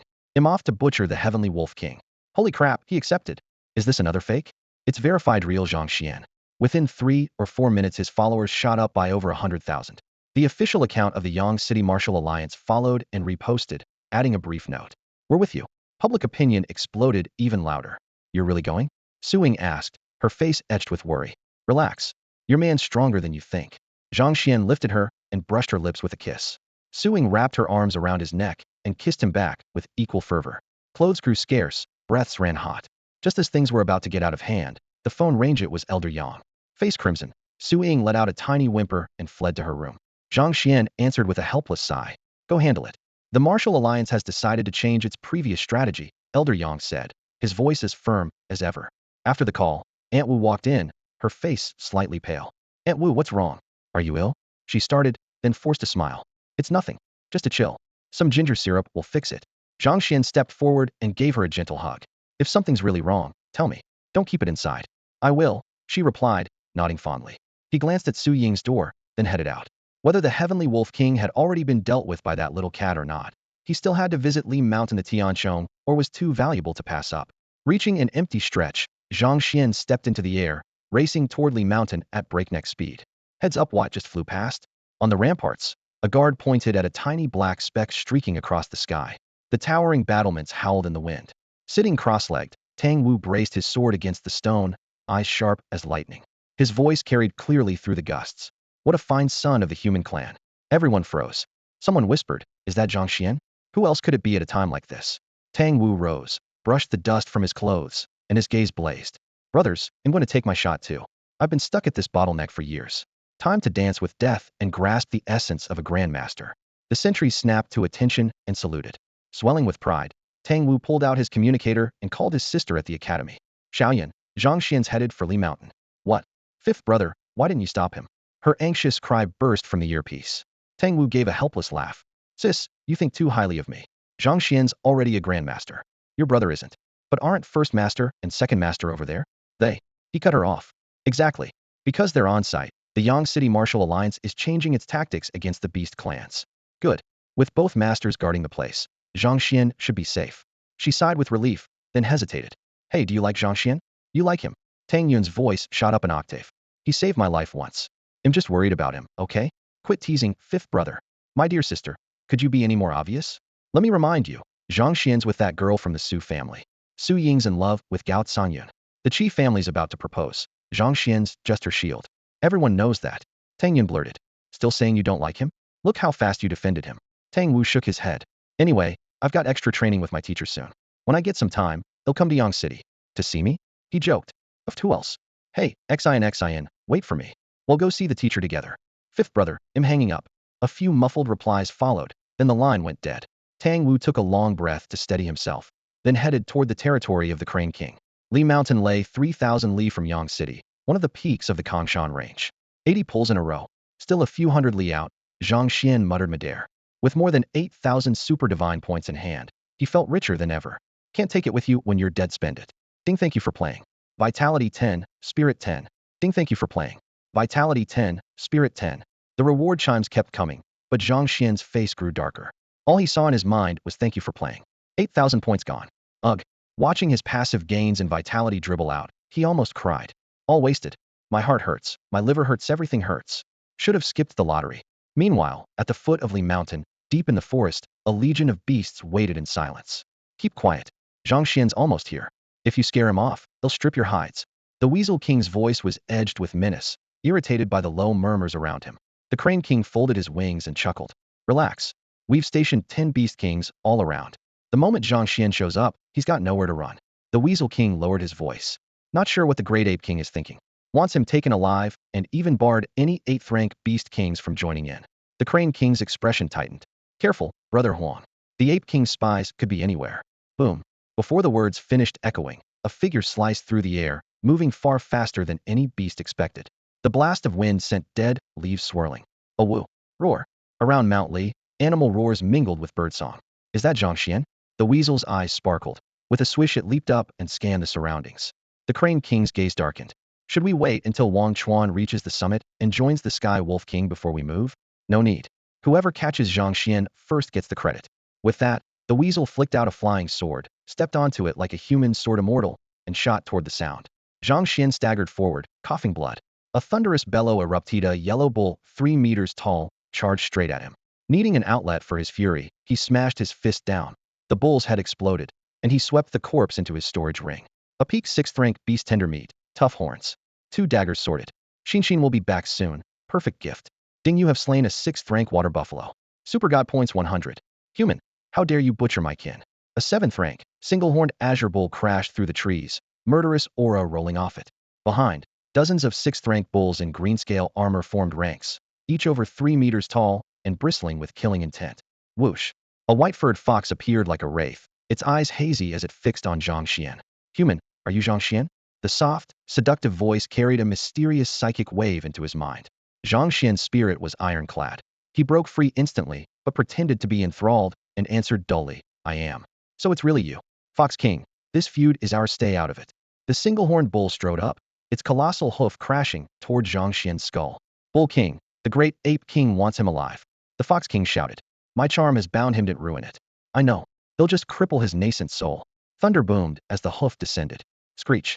Swordlight flared, a column of blood soared, and Zhang Xuan severed the bull's head with one stroke. Ding, you have slain a 7th rank beast king. Super God points 1000. The herd froze. Their godlike bull king had been beheaded in a single strike. Zhang Xuan seized the moment. His sword danced, cold light flashing, and every 6th rank bull fell. You were never under my charm. The Fox King gasped. Zhang Xuan ignored him. Launching a demon bull fist, he condensed Bloodkey into a spectral bull demon behind him. With a boom, the blow cracked the Fox King's skull and sent it flying dozens of meters. The fox shrieked, but clung to life. Whoosh. A snow-white feather turned into a blade and stabbed at Zhang Xuan's chest. He twisted aside, only for the feather blade to whip back and punch through his chest with a wet pop, blood spraying. The weasel appeared, roaring. He's no real grandmaster, only held up by secret arts. Wear him down together. The feather blade has weakened him enough, the Crane King said coldly. Just take him alive. Devour. Zhang Xuan activated his gift. The ambient Bloodkey surged into him, replenishing his essence in a heartbeat. The hole in his chest sealed shut. The Crane King's eyes bulged. What kind of technique is that? Boom. At that moment, a brick and a bone whistled through the air toward the Crane King and the weasel. Bang. The Weasel King and the Crane King were hit before they even knew what was happening. They twisted their heads aside at the last heartbeat, barely dodging a killing blow. The ground beneath them cracked inch by inch, a web of fissures racing outward, and every towering tree around them exploded into splinters. Who dares ambush me? The Weasel King screeched, but blood gushed from his mouth before he could finish. Cold sweat soaked his back. Without that desperate sidestep, he would already be dead. Zhang Xuan seized the opening, his fist flashing like lightning toward the Crane King's spine. A deafening bull's roar erupted as the phantom of a hulking black ox charged forth, his mighty ox demon fist driven to its limit, equal to a 7th-tier bull king's full-force collision. The Crane King had only just reached the 7th tier. There was no way he could withstand it. His face went white, and he screamed hoarsely, Brother Huang, help me. But the Weasel King could hardly save himself. He vaulted onto his flying sword, turned into a yellow blur, and tried to flee. Trying to run? Check out my fishing net. The little cat shrilled. Zhang Xuan blinked. What kind of toy had the fur ball picked up this time? The moment the Weasel King heard fishing net, his expression twisted and he veered away. Bang! Only a bone and a brick flew at him. There was never a net. Where's the net? The Weasel King roared, furious enough to burst along. Those two brats have no Beast King dignity at all. In the instant he hesitated, Zhang Xuan's thunder-laden fist smashed into the Crane King's back. The bull's roar echoed, the air ripping with a shrill boom. The Crane King's neck snapped, feathers blasted off in sheets, and blood poured from his eyes and beak. His body flew like a ragged sack, crashed through a dozen trees, and hit the ground lifeless. The Weasel King tumbled from his sword as well. Zhang Xuan flipped his palm, and a colossal tombstone phantom slammed down, nailing Weasel and sword to the earth. Boom. The ground caved in, leaving an oversized gravestone imprint, blood splattering everywhere. So awesome. Big brother, you're amazing. The little cat and Baizhe hopped onto Zhang Xuan's shoulders, their round eyes shining as they chirped over the imprint. Compared with you, we're way too one-dimensional, rely on weapons too much, Baizhe squeaked. Zhang Xuan, will you teach us, please? The little cat rubbed its head against his cheek, eyes sparkling with hope. Zhang Xuan lifted the two fluffballs.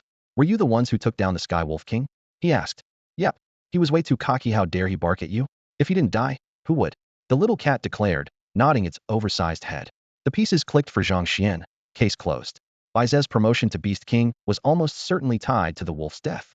He strode over to the Fox King. The Fox King was twitching all over, too weak even to run, terror in his eyes. We were forced to come, he whimpered. Please don't kill me. Who forced you? Zhang Xuan asked coldly. The Great Ape King. The fox stammered, on the verge of tears. Before the words had faded, a cold gleam flashed in midair and a battered warhammer plummeted.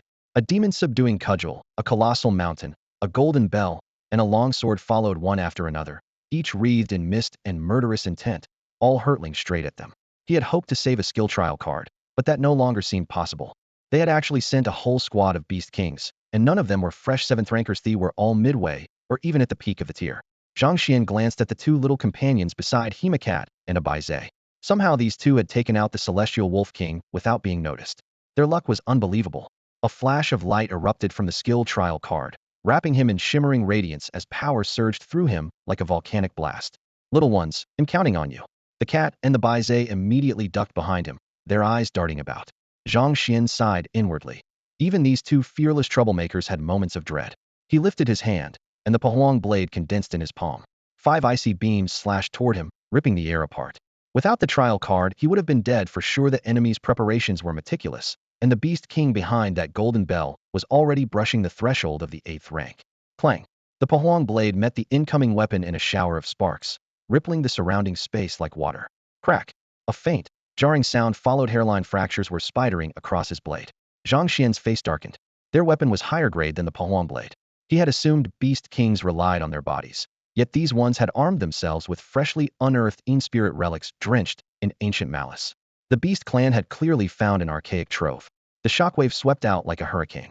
Far off, the Fox King was blown into a boulder and died on the spot. Ding! You have slain a 7th rank Beast King. Chaos endpoints 1000. The ground split like a spiderweb, trees and boulders shattering. Zhang Xuan triggered Devour and Bloodburn at once. His blood ignited, a golden membrane coated his body, and he looked like a war god from antiquity. 8th tier. The Beast Kings finally saw the truth. Winged Eagle King's intel was wrong. Zhang Xuan had reached 8th tier gold body. They hesitated, forming a wary battle line. Several tried to assume humanoid shapes, but the results were grotesque. An alligator's head on a giant human body, a human head on a serpent's coils, a prawn dragging a shell behind newly shaped limbs, ludicrous, yet menacing. Every Beast King involved in the ambush revealed itself. The air grew deadly still. Capturing Zhang Xuan alive would win them immense merit. He gave a cold laugh. A fair fight. Your Beast clan never intended one. 30 minutes remained on the trial card. Golden light flared around him as he stepped forward and vanished. An instant later he appeared before the gator-headed Beast King, eyeing the demon-subduing cudgel in its hand. Bad intel's 8th tier. Kill him together. The Prawn King roared. Steel flashed. The gator-headed king was launched into the air. While it was still airborne, the little cat smashed it with a brick, blood spraying. The golden bell slammed down. The Baize raised its bone weapon, was knocked back dozens of feet, but bought Zhang Xuan 3 precious seconds enough. He blinked to the Gator King's side and punched straight through its chest. Ding! You have slain a 7th rank Beast King. Chaos endpoints 1000. Already on its last legs, the Gator King died instantly. Zhang Xuan dismissed the Pahuang blade and snatched up the demon-subduing cudgel. A chill coursed through his arms. The ancient cudgel was plainly superior. He pivoted and lunged at the serpent. The gap is too wide. Run. The Snake King screamed, bolting without a glance at its allies. Snake King, you! The Prawn King almost spat blood in rage. Boom! Zhang Xuan swept the cudgel, a sonic boom ripping the air. The blast hurled the Prawn King back, and even forced Zhang Xuan 2 steps aside, his ears ringing. The Goat King attacked, but the cat and the Baize drove it off with brick and bone. It turned tail and fled. Terror seized the Prawn King. Their power gap was an unbridgeable chasm. Bang! The cudgel slammed down again. With nowhere to run, the Prawn King ducked beneath the golden bell. A thunderous crash followed, sending the bell hurtling into a hillside. Rocks split open, revealing a layer of faintly glowing blue stone. The abrupt upheaval froze both sides in mid-battle. Sapphire light surged from the Tianchong, or vein, and the Snake, Ram, and Rat Kings had only sprinted a few dozen yards before greed flashed in their eyes. They wheeled around and charged back. Grasping that split second, Zhang Xuan flicked his wrist, and the massive demon-dispelling cudgel howled toward the golden bell. The little cat and Baze moved in perfect sync, hoisting the bell so it plunged like a falling star. Boom! The peal shook the heavens. Cracks split the Shrimp King's shell as scarlet blood sprayed everywhere. Die! Zhang Xuan roared, swinging again. The impact thundered like celestial lightning. The Shrimp King was hurled backward, fresh fissures spiderwebbing across his body, while steaming blood erupted from the wounds. What a Beast King on the verge of the 8th ranks, several times tougher than the Winged Eagle King. Zhang Xuan marveled. Blows that would have killed an ordinary Beast King outright still left the Shrimp King fighting. The Shrimp King shrieked, his voice as cold as a blade. There's a Tianchong stone mine here. What are you waiting for? Kill him, and you'll step into the 9th rank. Kill me? Zhang Xuan sneered, raising the cudgel to smash the Shrimp King's skull. The moment the cudgel fell, a bone-deep chill pierced him. Every hair stood on end. Buzz. Something sinister drilled into his sea of consciousness. He staggered, dropping to one knee. Brother! The little cat and Baze panicked. They sensed nothing of the force, only saw the veins bulging on Zhang Xuan's forehead. He's under the Shrimp King's control attack. The Snake King shouted. The three Beast Kings lunged forward, and the little cat and Baze dashed to intercept. Inside Zhang Xuan's mind, a miniature blood-red shrimp writhed in crimson flames, raking at his spirit. So you're not even a Grandmaster. Heaven favors me. Once I scour your memories and steal your technique, my power will soar. This was the Shrimp King's long-hidden second talent, his deadliest trump card. If he could seize the mysterious art that let Zhang Xuan dominate the other kings, he would be reborn. Devour. Veins bulged on Zhang Xuan's brow. Agony tore at him, yet he forced himself to remain lucid. Impossible. The Shrimp King shrieked. An instant later, a mighty devouring force erupted within Zhang Xuan's mind, engulfing the miniature shrimp. To the Shrimp King's horror, he had no chance to resist. White light burst between Zhang Xuan's brows, and the violent psychic shockwave made every beast on the field freeze. The snake, ram, and rat kings stared, unable to tell who now held the power of life and death. Zhang Xuan looked like a deity wrapped in golden radiance. Then the devouring force surged again. Buzz. Energy from the nearby Tianchong vein became a pale blue torrent that he drew in voraciously. Bathed in blue light, he seemed even more unassailable. Retreat. Tianchong spirit stones may be precious, but life is priceless. The Your vein lay open like sliced jade, spiritual light churning. Yet the beast kings who had been ready to flee felt an icy dread crawl down their backs, a survival instinct at their level warning them to run. Trying to escape? Xiao Mao and Bai Zhe attacked in unison. Two gleaming divine weapons streaked through the air like meteors, smashing straight toward the beast king's retreat path. On the other side, Zhang Xuan clutched his head, his soul feeling as if a giant hammer were pounding it. Gritting his teeth, he summoned the Qiankuan alchemy cauldron, its flames roaring to life. My mental power is surging too hard. If I don't refine pills, my head will explode. Xiao Mao and Bai Zhe started to chase, but when they saw the veins bulging on Zhang Xuan's forehead, they doubled back. Finding him calmly seated while refining pills, the two little creatures froze in disbelief. Quit staring and start mining. This stuff is gold. Zhang Xuan barked, clutching his communicator between shoulder and chin, the cauldron fire popping in the background. You're right. Xiao Mao and Bai Zhe instantly turned into tiny miners, clawing loose every exposed spirit stone they could reach. Zhang Xuan dialed Yang Lao. You little punk, are you alright? What could possibly be wrong? Get your team here, fast. He said, his voice tight. What happened? Yang Lao asked, baffled. Are you hurt? Su Ying's worried voice cut in. No. I found a Tianchong spirit stone mine. What? For real? Are you sure? The call ended with a click, replaced by an incoming video request. Zhang Xuan aimed the camera at the vein. See it? Those beast kings just fled. Any later, and the beasts would have taken this place over. Okay, but Donthally crap. Are you refining pills while making a call? Yang Qi shouted from the screen. Are you even human? Zhang Xuan sighed. A beast king's primordial soul drilled into my own sea of consciousness. My head's about to blow. I have to burn off the excess mental power. He ended the call and told Xiao Mao and Bai Zhe to keep digging. Monkey brat, get out here. Xiao Mao yelled toward the woods. A moment later, a golden monkey leapt out. Eyes still wide in shock, the image of Zhang Xuan's clash with the Shrimp King was clearly burned into his mind. This is big, bro, Xiao Mao declared, thumping his chest. From now on, you're with him. Screech. The monkey nodded furiously. Ding.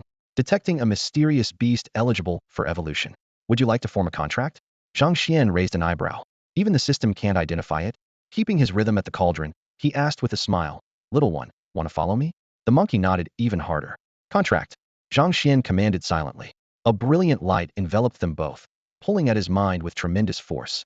Golden lines appeared between the monkey's brows, resisting the system's contracting power. Zhang Xuan's heart skipped. No wonder it's an unknown species. A furious scream echoed in his soul sea. Stop. Spare me. The Shrimp King hadn't been completely destroyed. It had been hiding all along. Ding. Congratulations, host. Contract complete. Six-eared macaque acquired. Beast Mastery Talent 1. Six-eared macaque? Zhang Xuan nearly lost control, hastily cutting off the pill fire with a muffled thump from the cauldron. He lifted the monkey to eye level. Big bro. A childish voice sounded directly in his mind. You can speak telepathically? You really are one of the legendary Chaos 4 monkeys. Zhang Xuan's surprise turned to delight. The monkey's bright eyes sparkled as it nodded. Boom. The air shook as more than a dozen terrifying auras tore through the sky. Yang Lao's team had arrived, his voice thundering from afar. Brat, stop right there, quit mining. The moment Yang Lao saw the pockmarked surface of the Tianchong vein and the two frantic little miners, he nearly blew a gasket. Yang Qi had known that the Tianchong spiritstone vein had been discovered by Zhang Xuan, so the kid was bound to take a share, but he never expected him to move this fast. The entire rock face was pitted and scarred, crisscrossed with rough fissures. By a conservative estimate, several hundred gene of, or had already been gouged out.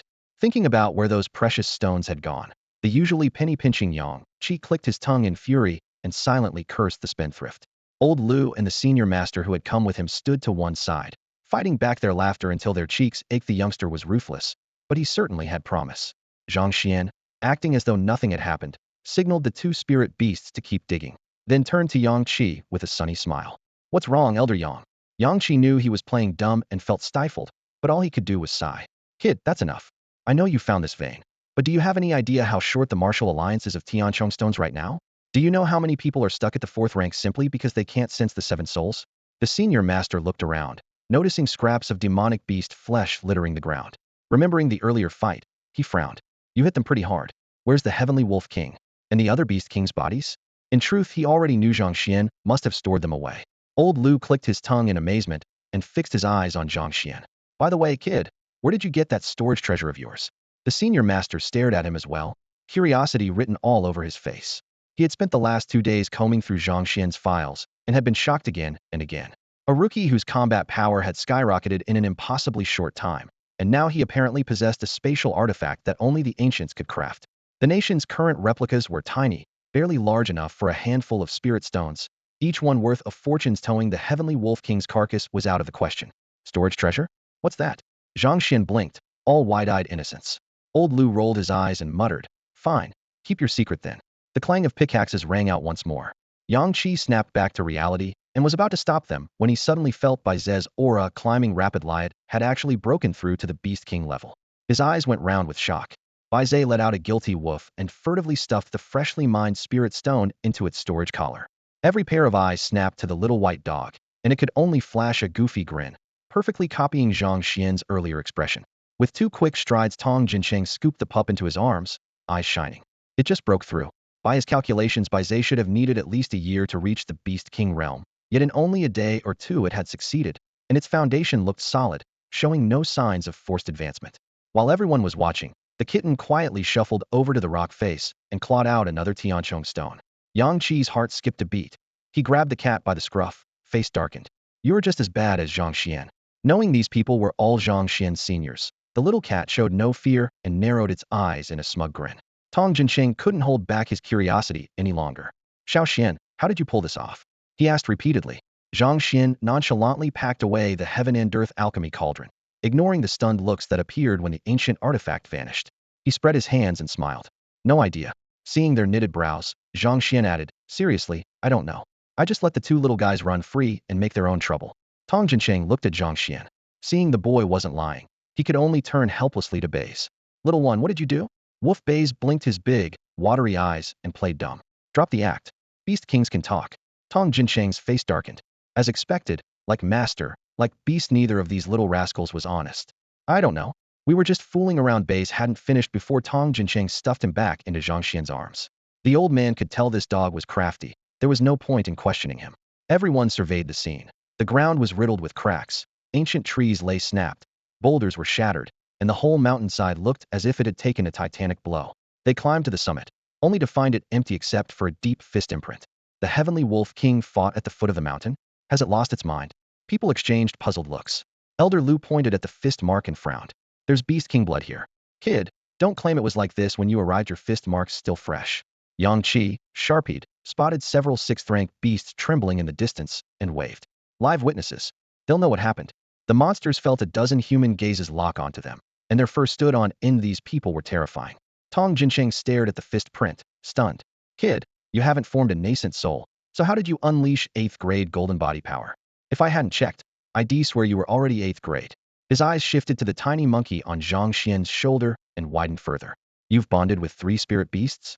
He reached to grab it, but the monkey slipped free in a blur. Everyone's heart skipped a beat. This monkey was no ordinary creature. Tong Jincheng's interest only grew. Locking onto its chi, he reached again and caught it easily. The monkey squeaked in panic, eyes filled with fear. Relax. I'm your master's teacher. I won't hurt you, he said gently. Elder Yang and Elder Lu exchanged smiles and winked at Zhang Xuan. The grand tutor was so impressed he skipped the tests and claimed the boy as a disciple on the spot. Don't be scared, little Jean. This is my master, Zhang Xuan soothed. Tong Jincheng clicked his tongue. Xiao Xian, Where did you find this little fellow? It's extraordinary. Zhang Xian's eyes lit up. Master, can you tell what species it is? Tong Jincheng shook his head, expression grave. Even I can't see through it. I only sense it's incredibly rare. Train it well. One day ITLL give you a huge surprise. He patted Zhang Xian's shoulder. When we get back, I'll arrange your formal apprenticeship. As for old Chu, you don't have to bow. His Xiantian golden body art is already yours. He had barely finished when the sky split with a thunderous boom. Tong Jincheng, I step away for a moment, and you steal my disciple? A beam of golden light tore across the heavens, sonic booms trailing behind. Tong Jincheng cursed inwardly. Damn, didn't that old geezer say he was busy? The light landed. Chu Feng glanced at the three spirit beasts, then studied the fist mark with interest. Second Uncle Master, why the rush? Zhang Xian called with a grin. Hey, Zhang Xian, long time no see. Three figures raced over. Zhu Tingting waved enthusiastically. Li Changsheng's nostrils flared, eyes shining as he stared at the boy. Xiao Xian, you've become a sixth-grade alchemist?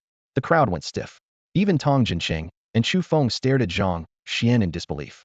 Everyone had the same thought. Is this kid even human? For others, cultivation is like scaling a sheer cliff. For him, it's more like jumping off one unbelievably fast. Even Li Changsheng's gaze grew markedly firmer. After only a few days apart, Zhang Xian had vaulted from a fifth-tier to a sixth-tier alchemist. If Li failed to take in such a prodigy, he would regret it for the rest of his life. None of us could possibly teach a monster like this on our own, Tong Jincheng sighed. Chu Feng studied the three youths, then nodded.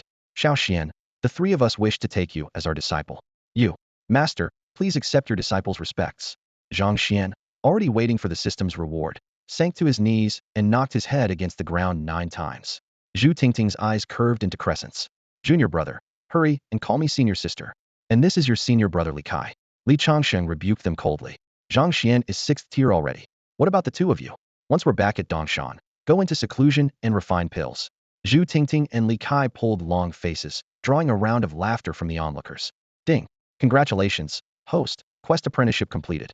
Rewards. Vitality 500, Spirit 500, Super God points 1000. Ding. Congratulations, host. Quest locate the Tianchong Spirit Stone Vein completed. Rewards. Divine Artifacts Phoenix Feather Purple Gold Crown, Golden Scale Mail, Lotus Silk Cloud Walking Boots. Vitality 2000, Spirit 3000, Super God points 2000. Zhang Xian had barely gotten to his feet when more chimes rang in his mind. A torrent of vitality surged upward. His face went ashen and blood spurted from his lips. What's wrong, Xiao Xian? The elders crowded around him. After a quick check, Li Changxing exhaled in relief. Chu Feng grasped his wrist, felt the pulse, and swore. Damn. Tong Jincheng and Elder Yang exchanged bewildered looks. Li Changxing explained with a wry smile. His vitality was already maxed out. The sudden influx made it overflow, like a brimming bowl spilling over. Chu Feng shook his head in disbelief. His 3 souls are complete. He only lacks the 7 corporeal spirits. Once he forms a nascent soul, he can merge it with his body at any time and step into the true golden body realm. Everyone was stunned all over again. Chu Feng slapped his thigh. He'll fetch you some 7 spirit stones. There's Tian. Yang Qi cut him off.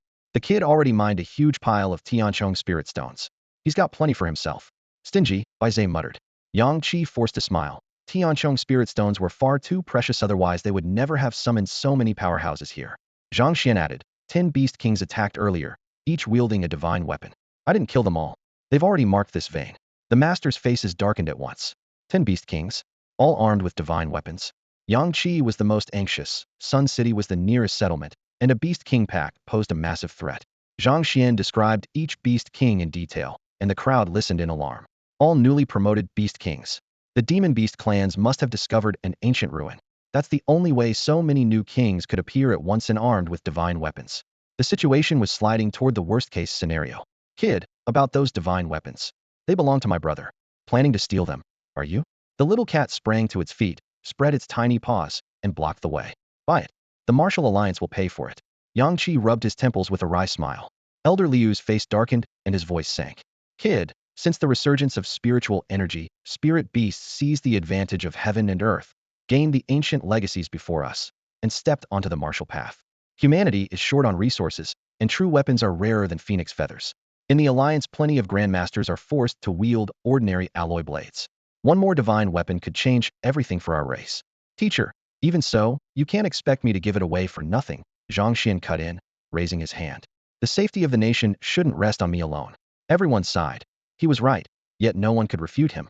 He left the golden bell and the demon-subduing pestle behind. then pushed the rest of the divine weapons into Chu Feng's hands. Second master, these are yours to handle. Hold an auction. No cash-only barter. 7 soul spirit stones take priority. Anything except the Tianchong stone. Chu Feng, blunt by nature, froze for a beat, then slapped his thigh and laughed. Done. The surrounding experts let out a silent breath. Zhang Xian's price was high, but compared with a divine weapon it was nothing. Suddenly Zhang Xian frowned. Teacher, Elder Yang, you're saying the alliance is short of divine weapons? Yang Qi exchanged puzzled looks with the others. Exactly. Why? Zhang Xian drew a cracked saber covered in web-like fissures. Mu Long is only a 6th-grade warrior, yet he has a divine weapon. Is the alliance really that poor? The Desolation Breaker blade. Gasps rose all around. The weapon was half ruined. Yang Qi sighed. I've told you the alliance has suspected the Mu family for years, but never acted. Not because the Mu family is strong, but because they have a forge master. So the Mu family can hide spare divine weapons, but I can't? Zhang Xian arched a brow. Why don't you lecture them on patriotism? Shameless. The whole Mu family is shameless. Yang Qi gave an awkward laugh. Brat, you're impossible. Just then, the Martial Alliance transport trucks from Yang City thundered in.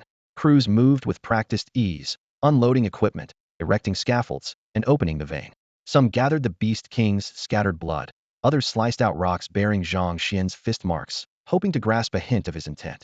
Zhang Xian glanced over the so-called treasures. They meant nothing to him, yet to ordinary warriors they were priceless.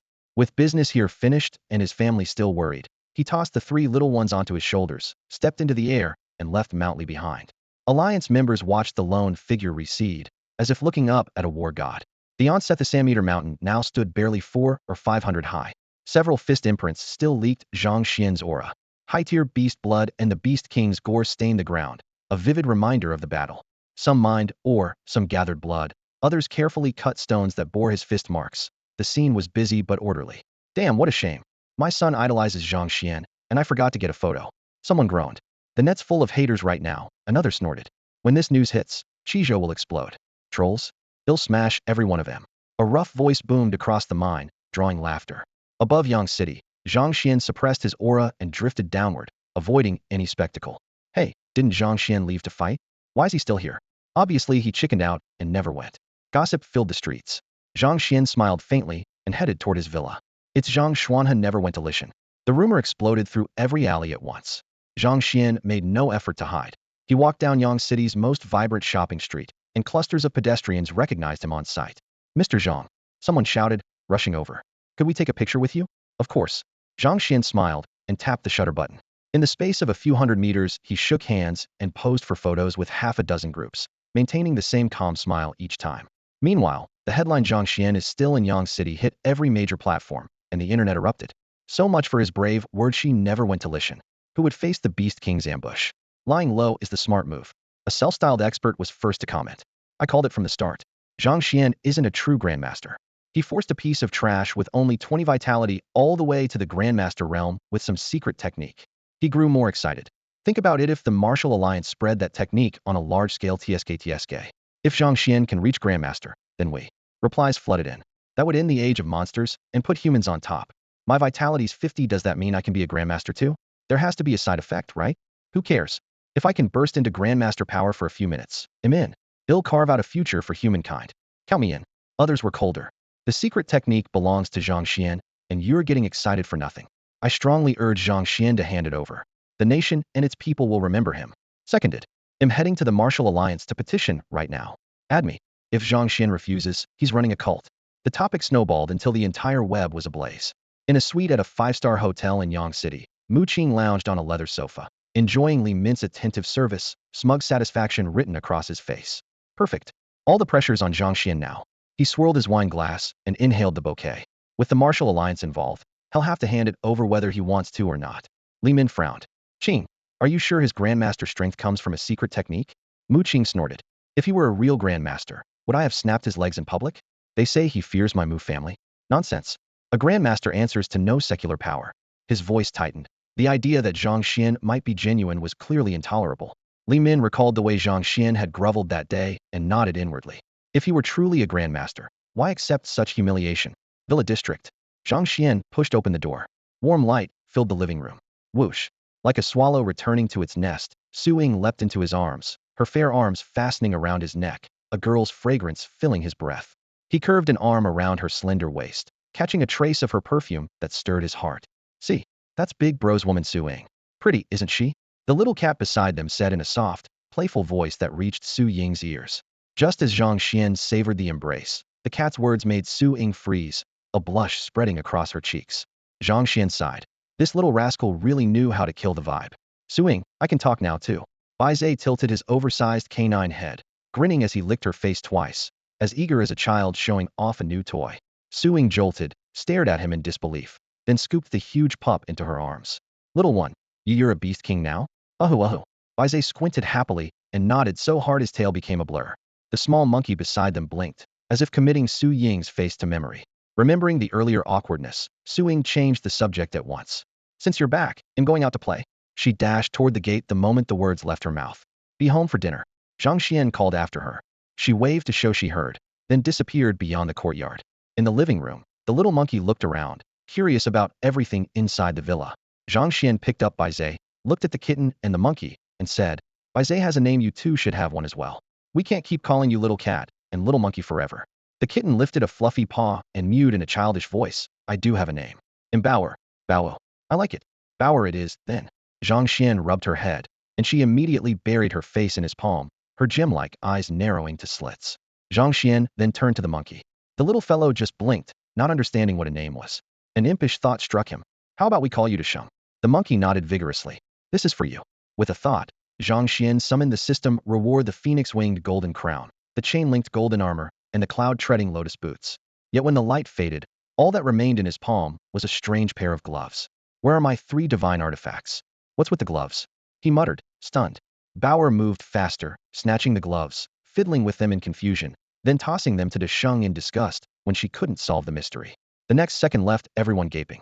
The moment the gloves touched Desheng's hands, they flowed like liquid metal, spreading over him and turning into a miniature set of the great sage's battle gear, covering him from neck to toe with only his snout and eyes showing.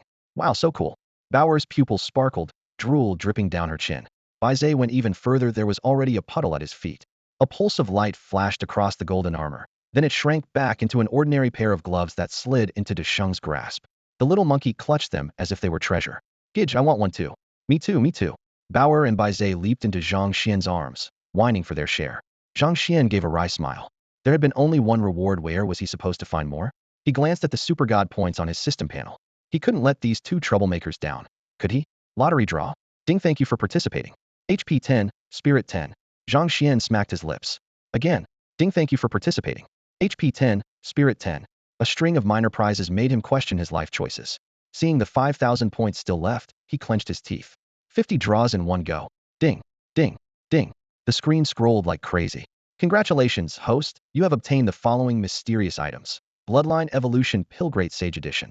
Marrow Cleansing Pill Great Sage Edition. Storage Wristband Great Sage Edition. Supreme Celestial Manual Great Sage Edition. Marrow Cleansing Pill. Then came another long string of thank you for participating. Zhang Xian finally let out a breath. At least there was a marrow cleansing pill he could actually use. He popped both pills straight into the dazed Desheng's mouth, fastened the storage wristband onto the monkey's wrist, and finally pulled out the Supreme Celestial Manual. The pages dissolved into dazzling light, wrapping around Desheng until the sparks seeped into his fur. Right then his phone rang. Xian, where are you? At the villa? We're coming over. Zhou's voice was laced with anger. Zhang Xian was baffled who had ticked him off this time. A moment later, he opened the class WeChat group and understood everything. Damn it, those online trolls are unbelievable. Fear claiming my brother-in-law's grandmaster rank is a sham. Zhang Xian, bro-in-law, you really didn't go to Lishan? The class group chat erupted. Look online. Someone's actually standing in front of Wuming's headquarters, demanding Zhang Xian hand over some secret art. Secret art, my ass. Bro Xian's a bona fide grandmaster. What secret art? Relax. Wuming won't let them cause trouble. They've probably driven that crowd off already. But the latest news sent a chill through everyone. A Wuming elder told reporters they were considering forcing Zhang Xian to hand over the so-called secret art. All of Wuming's grandmasters were away on missions, and an emergency meeting was underway. In the courtyard, Zhang Xian frowned. The Tianchong Spirit Stone mine was critical, and the intel from Lishan was still classified. He hadn't wanted extra complications, yet every faction was getting restless. As for who was pulling the string, she could almost see the Mu family shadow. He raised a hand and dropped several freshly killed Beast King corpses into the yard with a heavy thud. Boom. A wave of demonic aura shot skyward, stirring the surrounding spiritual energy until the eaves quivered. Aunt Wu rushed out, froze at the sight of the massive carcasses, and stammered, "Why, young master? Zhang Xuan took out his phone, snapped a few photos, and tossed them into the class group chat. Everyone, Beast King barbecue at my place freshly hunted. 10 minutes of dead silence. Did they mute the pics? He scratched his chin. And then, holy crap, that's a pile of Beast Kings. I was stunned for 10 whole minutes before I could type. Broinlaw, you're insane. Broinlaw, I love you. I'd gladly be your concubine.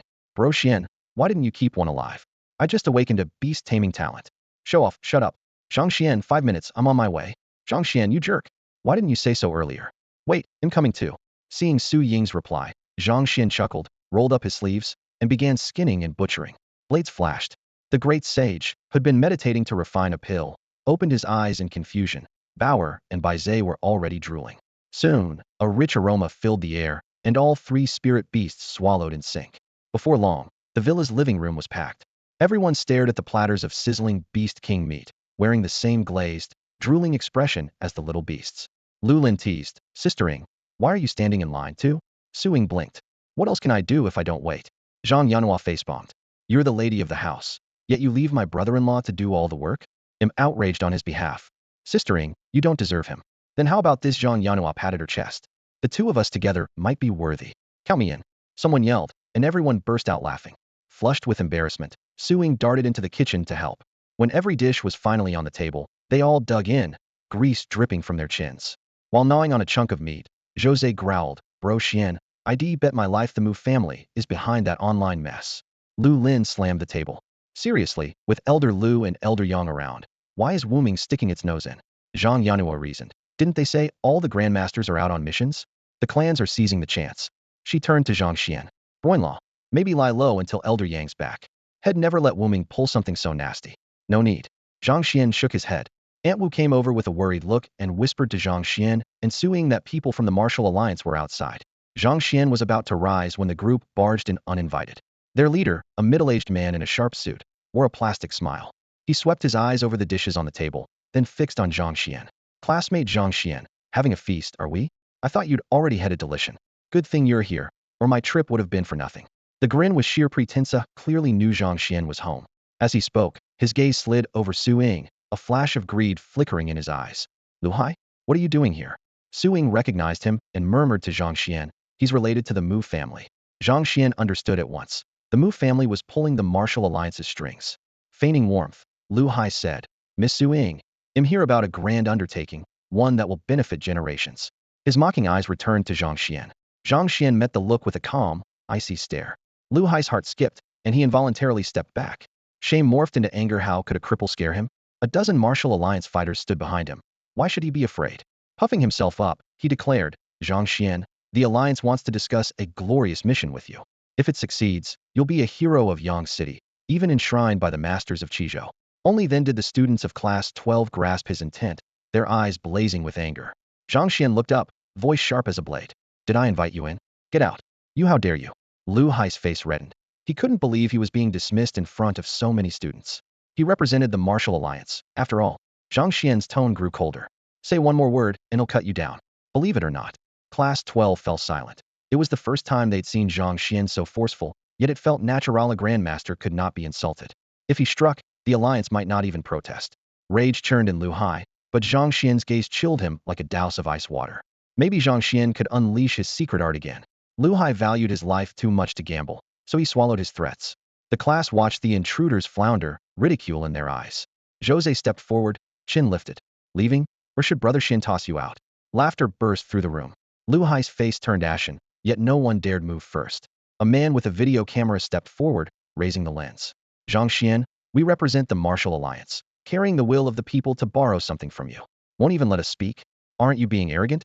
Do you despise the Alliance? He shook the camera. We're streaming this live, so no one can claim we're bullying you. Explain yourself. Zhang Xian, why so high-handed?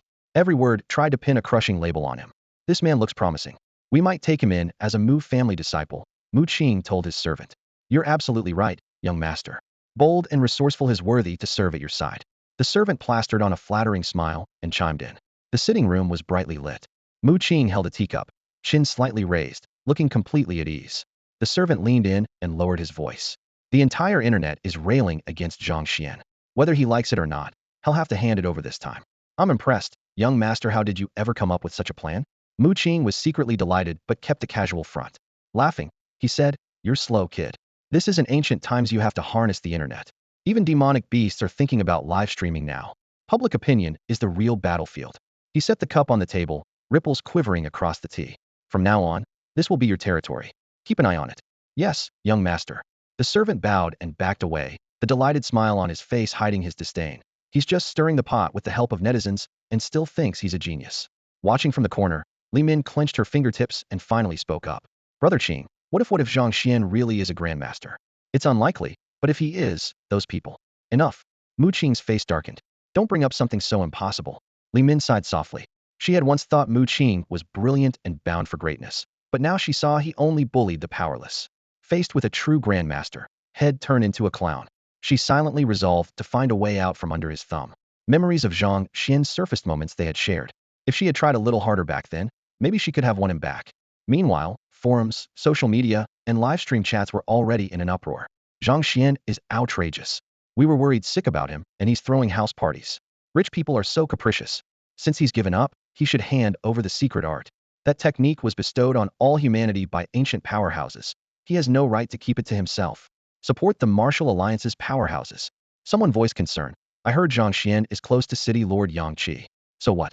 If the City Lord knew what he was doing, head back the alliance too. Only by sharing the secret art can we nurture more grandmasters. Bullet comments flooded the screen. Just then, Zhang Xuan raised his hand in the stream and began to speak.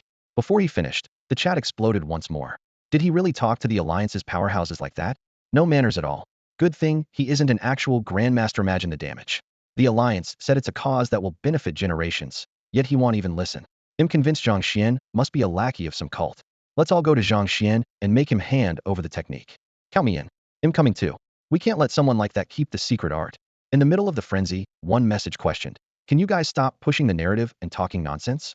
The martial alliance barged into someone's home without permission, then lectured the owner on righteousness while demanding something that might not even exist.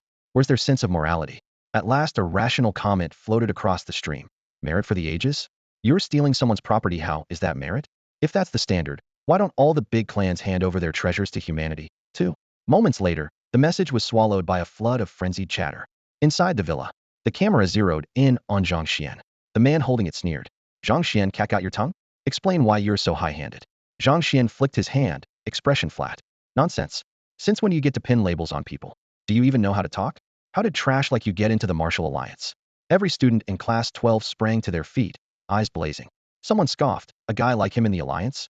Must snuck in through the back door. The cameraman raised his voice until it cracked. Silence. Zhang Xuan angered a beast and put humanity in danger, yet he's lounging here without a care. He's unworthy of the title warrior. We have urgent business with him, but he won't even let us speak. If that isn't arrogance, what is? Viewers, don't you agree Zhang Xuan is out of line? He hoisted the camera higher. The viewer count kept climbing. Zhang Xuan's face never changed. Baze, throw him out. If he says one more word, kill him. Sure thing, Baze replied. A gray blur flashed past. Man and camera flew out the door. Bang. The man crashed hard, chipped a tooth on the threshold, and landed in a bloody heap. Baze toyed with the camera. A gigantic dog head filled the stream. Instantly, the once-roaring comment section went dead silent. Class 12 froze. They remembered passing Baze around like a plush toy, yet the cute pup was actually a beast king. Zhang Xuan pointed at the doorway, voice unhurried. Get out. The intruders felt ice crawl over their spines. They couldn't tear their eyes from Baze. 10 seconds. Stay and you die. Faces drained, they bolted. Stop, Zhang Xuan called. They froze again. When you leave, shut the door. Tell your boss this isn't over. Nodding like puppets, they closed the door and ran for their lives. After sprinting a few dozen meters, one finally screamed, a grandmaster-level beast tamer. Aya. Inside. Boring. Baze slapped the camera, it shattered into bits. He bounded back to the table and dug into the food. Only then did the girls snap out of their daze and swarm him. Wow, little guy, you're a beast king. I actually hugged a beast king just now. Eek. My turn. Hey, you already hugged him, let me. They surrounded Baze, eyes shining an unsettling green. Cold sweat beaded on his fur. How could these modestly powered girls be scarier than monsters? Bauer and Dashing exchanged glances and quietly backed away, putting distance between themselves and the impending battlefield. Those girls' eyes were terrifying. Zhang Xuan is a grandmaster-level beastmaster. The news swept through Yang City like a hurricane. Within minutes, the online haters demanding that Zhang Xuan hand over his secret technique went dark, their avatars graying out. Several groups that had intended to demonstrate outside the Martial Alliance headquarters backed down in their WeChat chats and scattered. the chime of people leaving the groups echoing through the late-night silence. On the third floor of the city's most exclusive club, a spacious private suite glowed under warm, amber light, the scent of expensive incense mingling with alcohol. Mu Qing lounged on a leather sofa, knuckles white, unable to hide the malice and jealousy in his eyes. He must have snatched up a beast king as a spirit beast while triggering that secret art, he muttered through clenched teeth. There's no way his true strength is at the Grandmaster level. A young man with refined, almost sly features sipped his champagne nearby, a cold smile on his lips. He's just a nobody from Yang City who got lucky with a beast king pet, and suddenly he thinks he can ignore us? Does he really believe the ancient heritage of our families is for show? Someone in the corner raised a hand, offering a friendly caution. Careful, that's only speculation about the secret art. What if Zhang Xuan actually is a grandmaster? Have you thought about that? Speculation aside, the live stream of Zhang Xuan killing the Beast King in public was hard to argue with. These signs could still swagger in front of ordinary people, but angering a grandmaster was another matter. A single slap from such a powerhouse could end them. Mu Qing's expression stayed calm, yet inside he was as anxious as an ant on a hot pan. Others could afford to wait and see. He had to learn Zhang Xuan's true level quickly, or his family might write him off as a liability. With that thought, he exchanged a glance with another young aristocrat across the table. Catching the cue, the man set down his glass and stood. Gentlemen, Zhang Xuan openly threatened us. Everyone online saw it. We're just going to let that slide? Won't it be embarrassing to show our faces afterward? All eyes turned to Qi Rui in the center of the sofa. Brother Rui, you should decide. Zhang Xian's words were clearly aimed at you. Everyone knows you came to Yang City for Su Ying. The pressure in the room was suffocating, yet Qi Rui simply rose and raised a hand for silence. That's enough. Stop trying to push me. As far as the Qi family is concerned, we're staying out of this. He met Mu Qing's gaze, the warning in his eyes unmistakable, then headed for the door. At the threshold he added, still mild, if the next gathering is just another plot against Zhang Xuan, don't invite me. When the door closed, the suite seemed to drop a few degrees. Mu Qing's expression held, but his agitation deepened. Someone in the corner let out a derisive laugh. Qi Rui's lost his nerve lately, but this isn't up to him. Zhang Xuan just dragged Qi Zhou Martial Academy's reputation through the mud. The Qi clan won't swallow that. Word is the other family's grandmasters are already on their way. The moment the news broke, the tension in the room dissolved, replaced by mocking smiles. The Qi clan's authority had been fading for years, and they needed a show of strength. Zhang Xuan, who had dared to humiliate them, was the perfect target. Seeing several people rise to leave, Mu Qing realized silence would only cost him face. He raised his voice. All of us have grandmasters behind us. If we join forces and demand the secret art, I refuse to believe he'd risk offending every great family. Mu Qing was certain Zhang Xuan was no real grandmaster and wouldn't risk striking at them, yet for safety's sake he still coaxed the others to go along. Surely Zhang Xuan wouldn't be bold enough to incur the wrath of every noble clan at the same time. Hold up, ha. Sudden laughter rippled through the crowd. What's so funny? People asked, turning toward the sound. Chi Chong, just Araved's outside. The moment the words were spoken, the air tightened. Chi Chong, Qi Tianqing's grandson. Some eyes gleamed with curiosity, more showed unease. Qi Rui was known for his gentle manners, but Qi Chong had a reputation for brutality and perversion. His father, Qi Tianqing, had bungled the admissions assignment and been summoned home for punishment, so Qi Chong had clearly come to Sun City to restore the family's honor. Qi Chong's talent was extraordinary. The Qi clan had spared no expense to procure a Beast King companion for him, and his own strength was said to be unfathomable. Qi Tianqing had been given the admissions post precisely because he had such a gifted son. While everyone whispered about it, the booth door was pushed open. After seeing their classmates off, Zhang Xuan and Su Ying shut the front gate and were about to head inside when a group strode in uninvited. Su Ying, old friends meet, and you don't even say hello? The young man in the lead leered at Su Ying, eyes roaming shamelessly. Can't blame her, someone sneered. She follows a grandmaster, now must think we're beneath her. Another voice twisted the story on purpose. Grandmasters sure are tyrannical, warning every clan in Qizhou. Zhang Xuan, we haven't offended you, have we? Get out. Zhang Xuan frowned, already sick of their baseless provocation. Zhang Xuan, we're here on official business for the Martial Alliance. The dozen members who had shown up earlier stepped forward again. Their leader, Lu Hai, flashed a fawning smile at the clan heirs, then turned to Zhang Xuan with feigned confidence. You were arrogant and foul-mouthed before, but our alliance is magnanimous. Hand over the secret art, and we'll immortalize your name in print.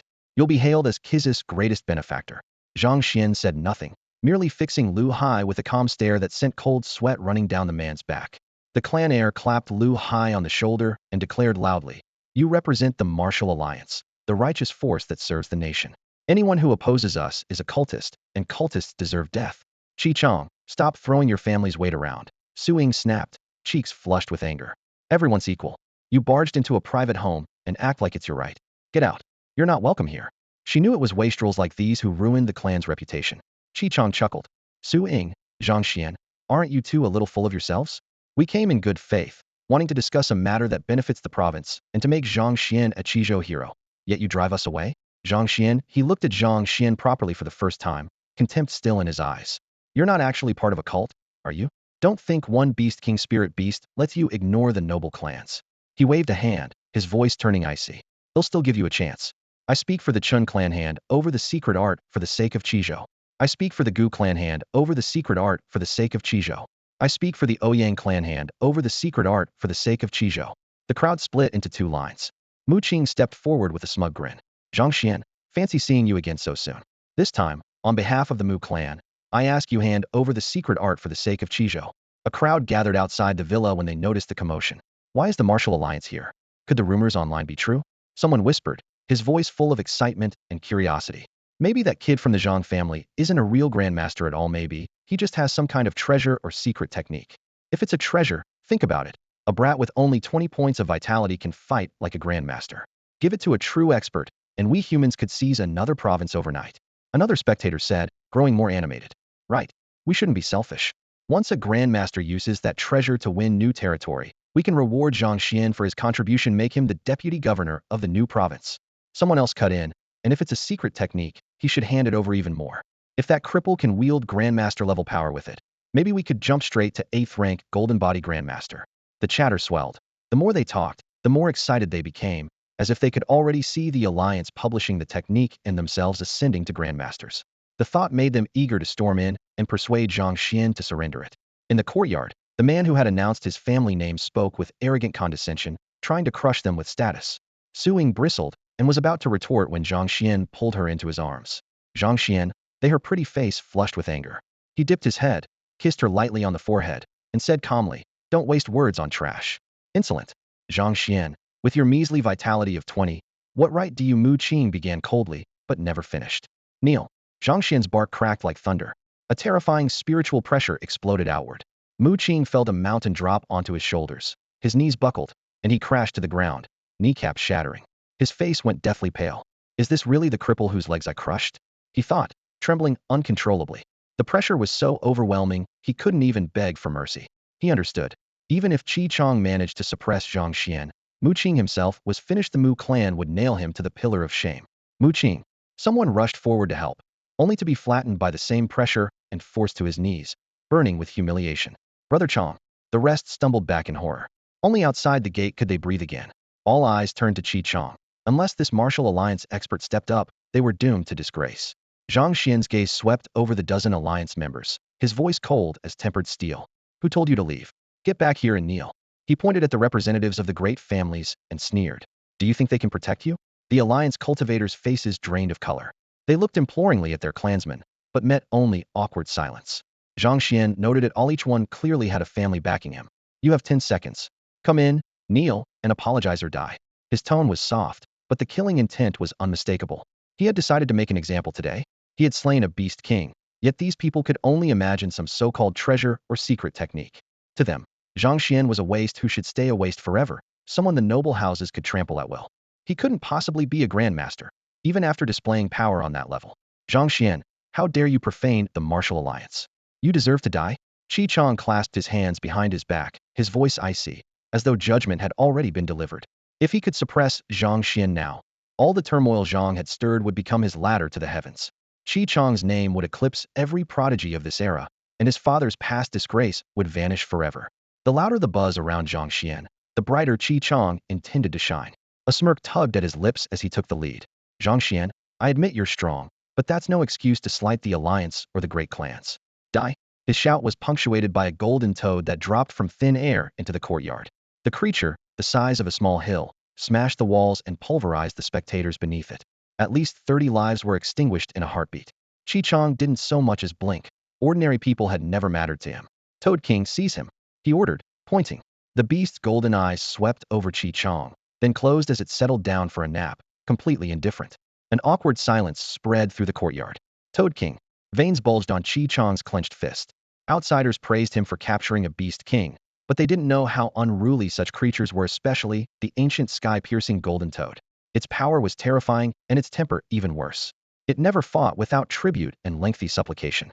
Before coming, he had sacrificed a rare demon core, earning a nod of agreement. Yet now the beast had changed its mind. Out on the street, a streamer shouted into his phone, "Folks, do you see this? A real beast king."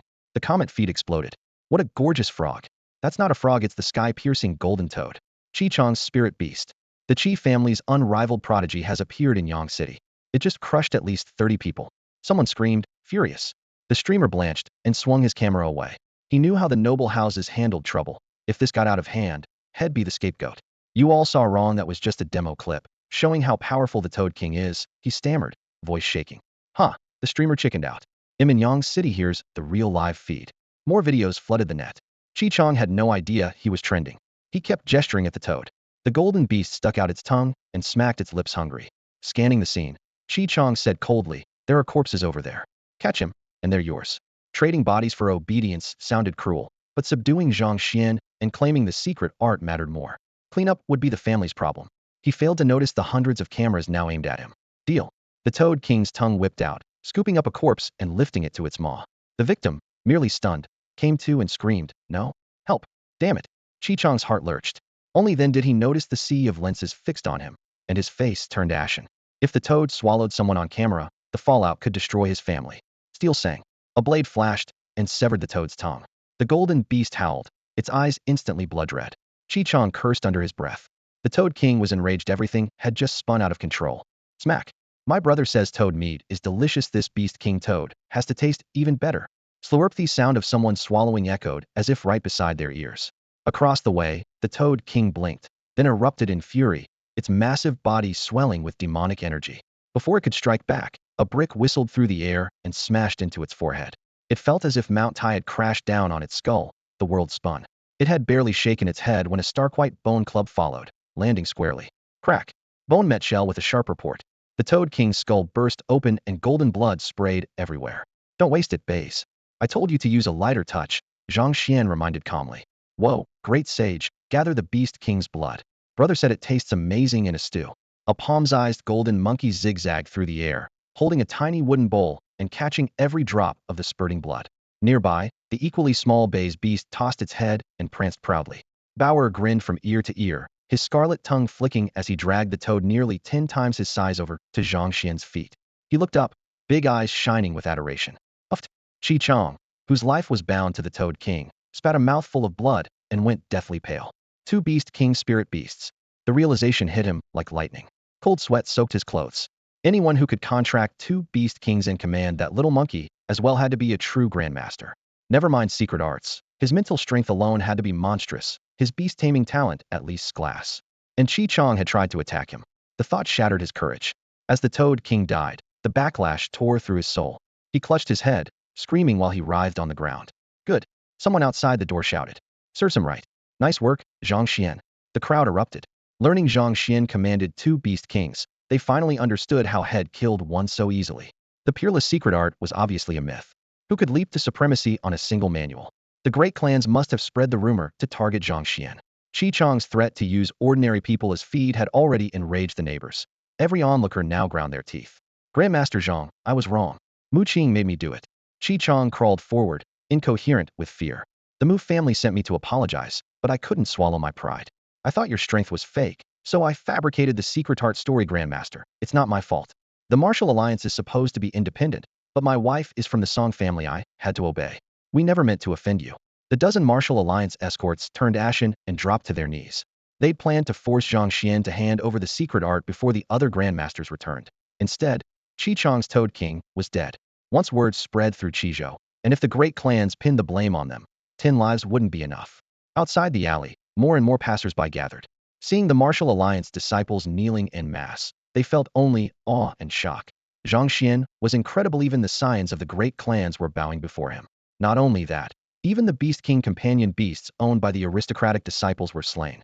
In a panic, the streamer swung his camera toward the martial alliance crowd to distance himself, broadcasting every quarrel and curse word for word. The internet instantly erupted, comments flooded in, and viewers gaped. Since when did the great clans become this shameless? What stunned everyone even more was Zhang Xian's power. had killed 2 Beast King-level spirit beasts. The news spread like wildfire. People demanded to know, how did Zhang Xuan manage it? Just how high is his beast-taming talent? Each major clan soon received the report. Those that had joined the siege were dumbfounded, stomping in fury. Damn it! Not only did we fail the prophet, we've provoked a monster like him. The Qi family reacted most violently.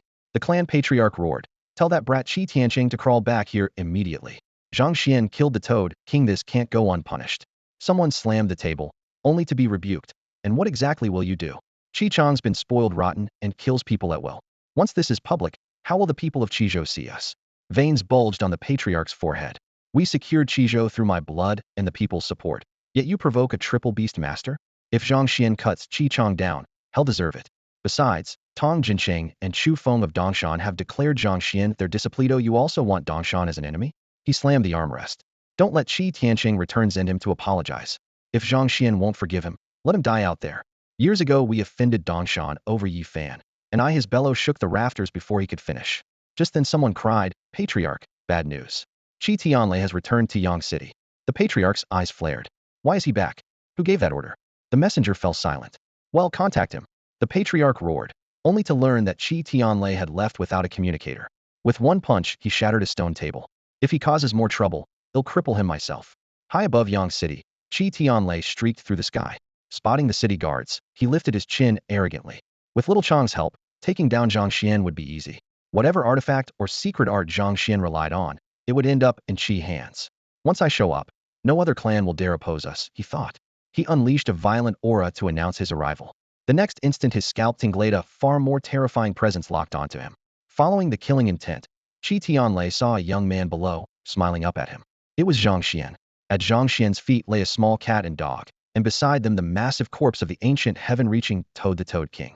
Qi Tianlei's throat tightened. He swallowed hard. The Toad King was as strong as he was, yet it lay dead. What had happened here? Cold sweat trickled down his back. Just then the badly wounded Qi Chang shrieked, "Uncle! Zhang Xuan killed the Toad King. Hurry, slaughter him and avenge the king." The citizens of Yang City felt their hearts hammer. A Qi family master had come, yet they saw Zhang Xuan sitting calmly, looking up at the man in midair. His voice rang out clearly. "Qi Tianlei, I'm waiting down here. Come kill me if you dare. Don't you think you're being a bit cocky?" Su Ying muttered under her breath.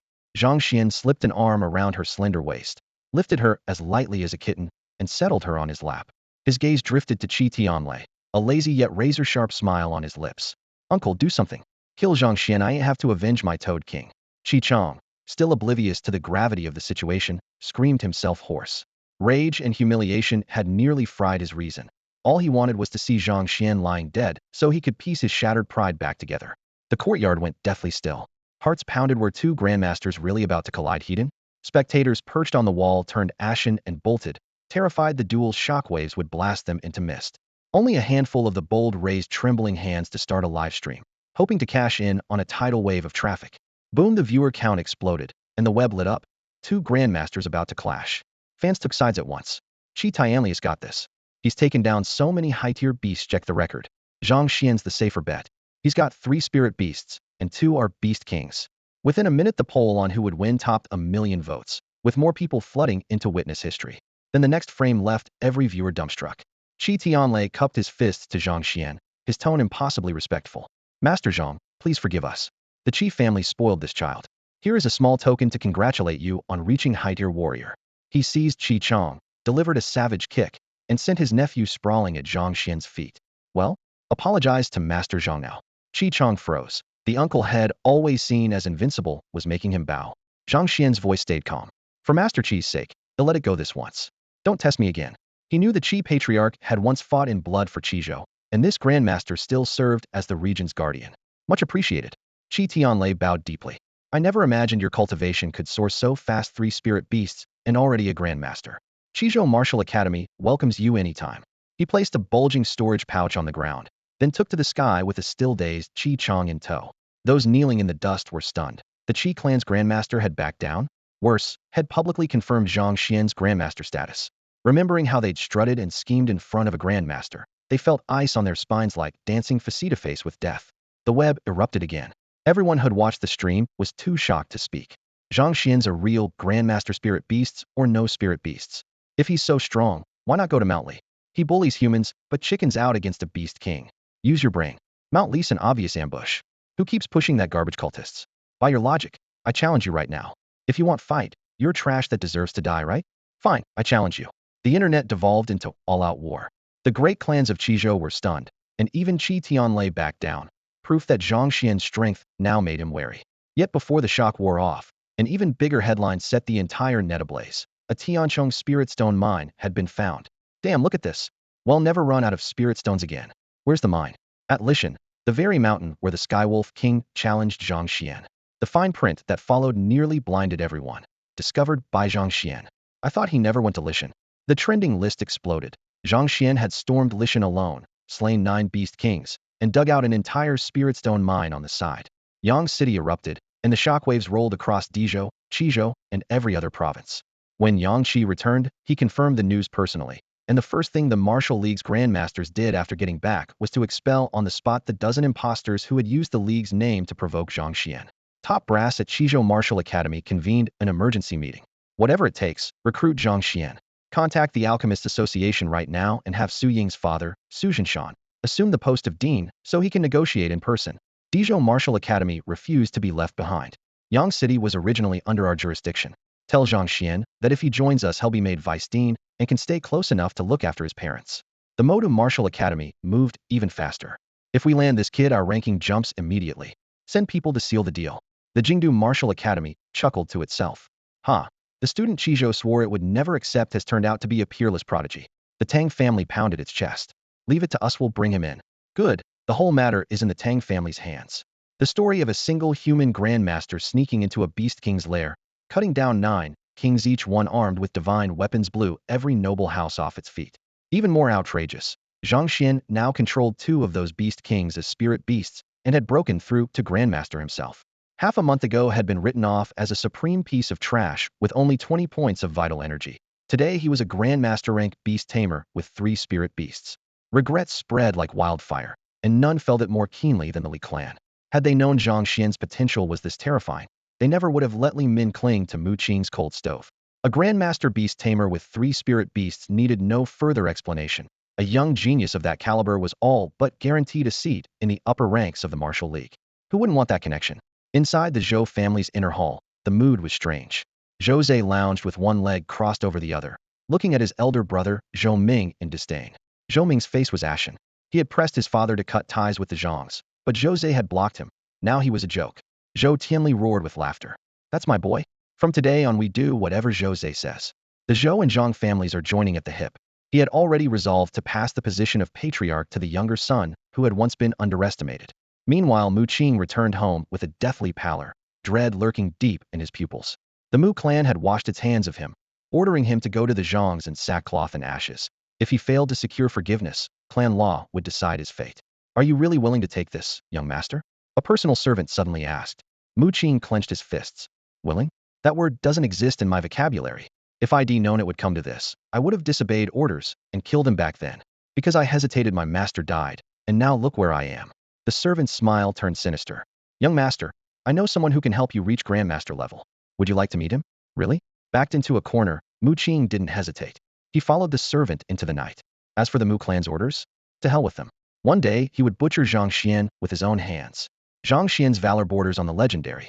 He stormed a monster lair alone, butchered 9 beast kings, and lifted Yangcheng's reputation to dazzling heights. The news tore through every street and alley like a whirlwind. 9 beast kings of equal rank had fallen together, a hammer blow to the monster clans. Everyone understood that assembling another beast tide anytime soon was out of the question. One strike took down 9 beast kings. Yangcheng can finally breathe. The guards on the wall whispered, resting their gleaming spears as relief flooded their eyes. The Martial Alliance seized the moment. To secure the mine, the entire human defensive line would advance. Yangcheng would no longer border beast territory, and civilians could at last sleep easy. The last beast tide still haunted their dreams. Many woke at night fearing another alarm. This victory felt like a potent tonic, and cries of celebration rolled through the city. The shockwaves reached far beyond human lands. The Shuangyi Eagle King, the beast king closest to Yangcheng, received the report before dawn and flew 3,000 li in retreat. Arrogant or not, it knew it could never kill 9 peers Heaton. Worse, the Tianlang King had invited it to that battle. Had it gone, its bones would already litter the field. Faced with 9 slaughtered comrades, many beast kings copied Xuanji's choice: withdraw and lay low. A few hot-blooded rulers, however, vowed to kill Zhang Xuan themselves. Such power in someone so young meant that, in a few years, he would rank among humanity's mightiest. Left alive, he would become every monster's nightmare. That very night, Yangqing's great clans convened emergency meetings, each plotting to build ties with Zhang Xuan. Candles blazed in the Su clan's council hall. Get out. She's my daughter, and her choices are none of your damn business. Su Zhinshan thundered, face dark as iron as he waved the visitor away. Qi Xian opened her mouth, but quickly fell silent. The Qi clan envoy turned to her for support, pleading with his eyes. One icy look from Su Zhinshan made her swallow her words. Leave now before I throw you out. The alchemist tournament is all that matters. Anyone who delays it is my enemy, even the Qi clan. He roared. Were it anyone else, the envoy would have flared up, but standing before Su Zhinshan, he managed only a strained smile. Zhinshan, this doesn't conflict with your plans. Ing and Zhang Xuan are fond of each other, and you may not have heard. He paused, savoring the moment. Zhang Xuan is a fourth-rank alchemist. He rose from complete novice in just half a month. What? Su Zhinshan's eyes nearly leapt from their sockets. He seized the envoy's collar, veins standing out in his neck. The envoy gloated, and this was the bombshell he had prepared. Su Zhinshan had to bite. The triumph lasted barely an instant. Nonsense. A rookie hits fourth rank in 2 weeks? Spare me your bedtime stories. Su Zhinshan hoisted him effortlessly, ready to hurl him out. The envoy froze. Wait, this isn't how it's supposed to go? I swear I'm telling the truth. You've been a dog for years. Su Zhinshan barked, tightening his grip. The envoy's chest heaved. Fine, call Su Ying and ask her yourself. Qi Xian seized her chance. He's right, Zhinshan. Call Ying and ask. Surely you'll believe your own daughter. Qi Xian immediately started a video call. The screen lit up to reveal Su Ying devouring a huge bowl of braised pork, gravy dripping from her chin. Ying. Su Zhinshan's previously stern face melted into a look of doting affection, his eyes practically sparkling, prompting Qi Xian to roll her eyes. Old Su, have you eaten yet? Su Ying mumbled around a mouthful of meat, ignoring every rule of etiquette. Father and daughter chatted away, leaving Qi Zin's scalp tingling. Girl, your dad wants to know, is Zhang Xuan a fourth-rank alchemist? Qi Xian finally cut in. Fourth rank? Of course not. Su Ying grabbed another piece of pork. He's sixth rank now. Su Zhinshan shot Qi Xian a sidelong glance as if to say, told you. Jumping from total novice to fifth rank in half a month was already absurd. Leaping straight to sixth would make even the gods shake their heads. Suddenly a puppy lunged into the frame to snatch the meat, and Su Ying shoved it back. There are 4 plates of pork, Baze grumbled. Big brother said 1 plate each. You've eaten 2 already. Su Ying snorted. The rule was 1 plate per person. You're a dog, you don't count. Baze yelped in wounded protest. Watching Su Ying fight the Beast King for food, the 3 on the other end were petrified. Dad, Zhang Xuan really is a 6th-rank alchemist. Why the sudden interrogation? I'll explain later. Gotta go. More steaming dishes appeared on screen, and Su Ying, the dog, a cat, and a monkey cheered and pounced. The call cut off. In front of the communicator, the 3 members of the Su family were frozen. The Qi family woman could only murmur, 6th rank, 6th rank. With a sudden shout, Su Zhinshan sprang up and flipped the coffee table, shattering china across the floor. Honey, come with me to Yang City. I want to meet our son-in-law. All right. Qi Xian nodded blankly, her mind echoing with the words 6th rank alchemist. Half a month ago, Zhang Xuan had been a useless wreck with a blood energy score of 20. Now he was both a tri-spirit beast-taming grandmaster and a 6th rank alchemist.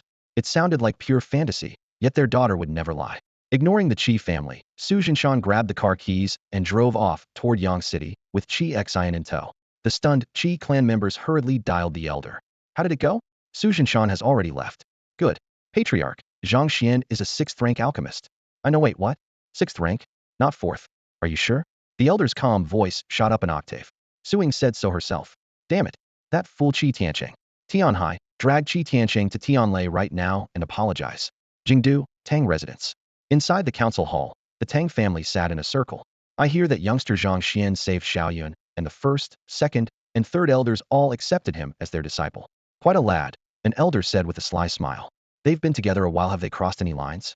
Everyone's faces darkened. Was the old man actually hoping so?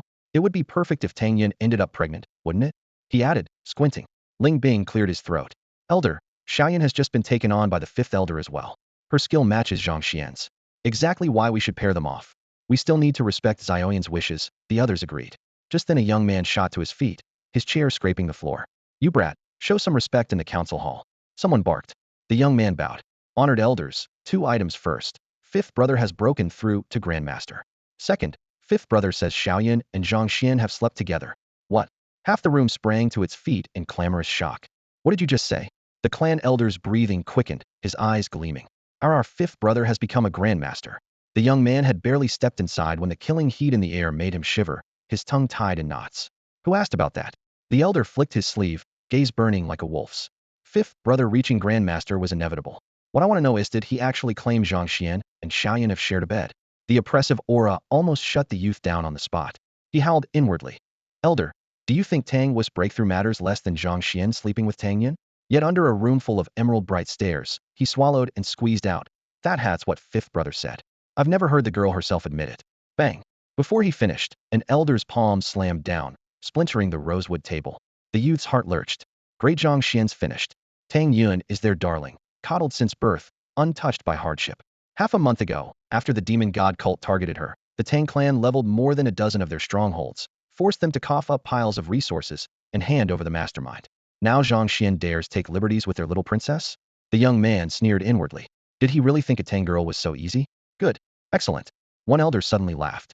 Our little girl has fine taste. In that case, the discussion gets easier, another nodded.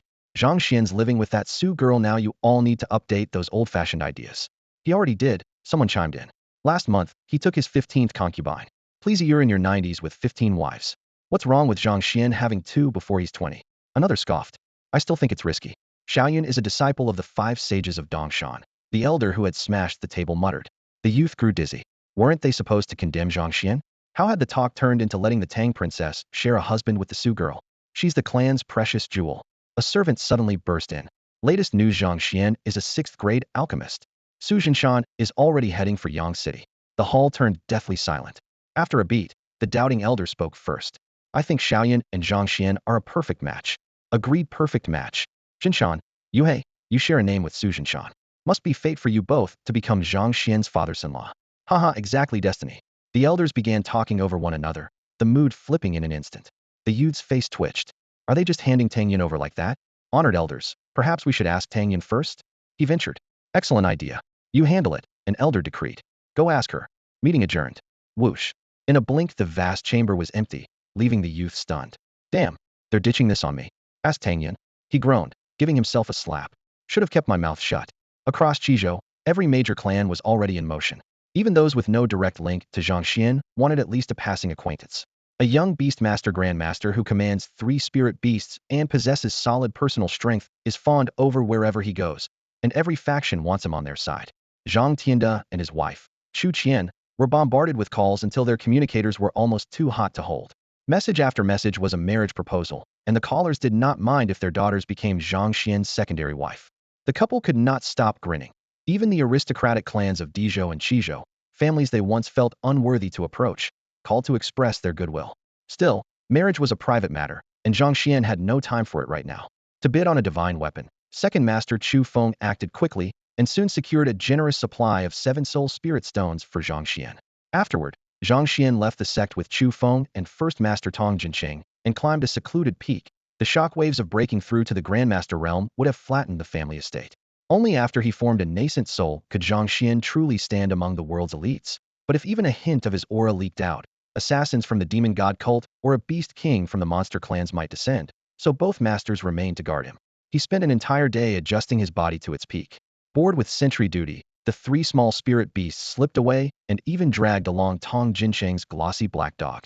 Chu Feng eyed the 4 sneaky silhouettes in the distance and chuckled.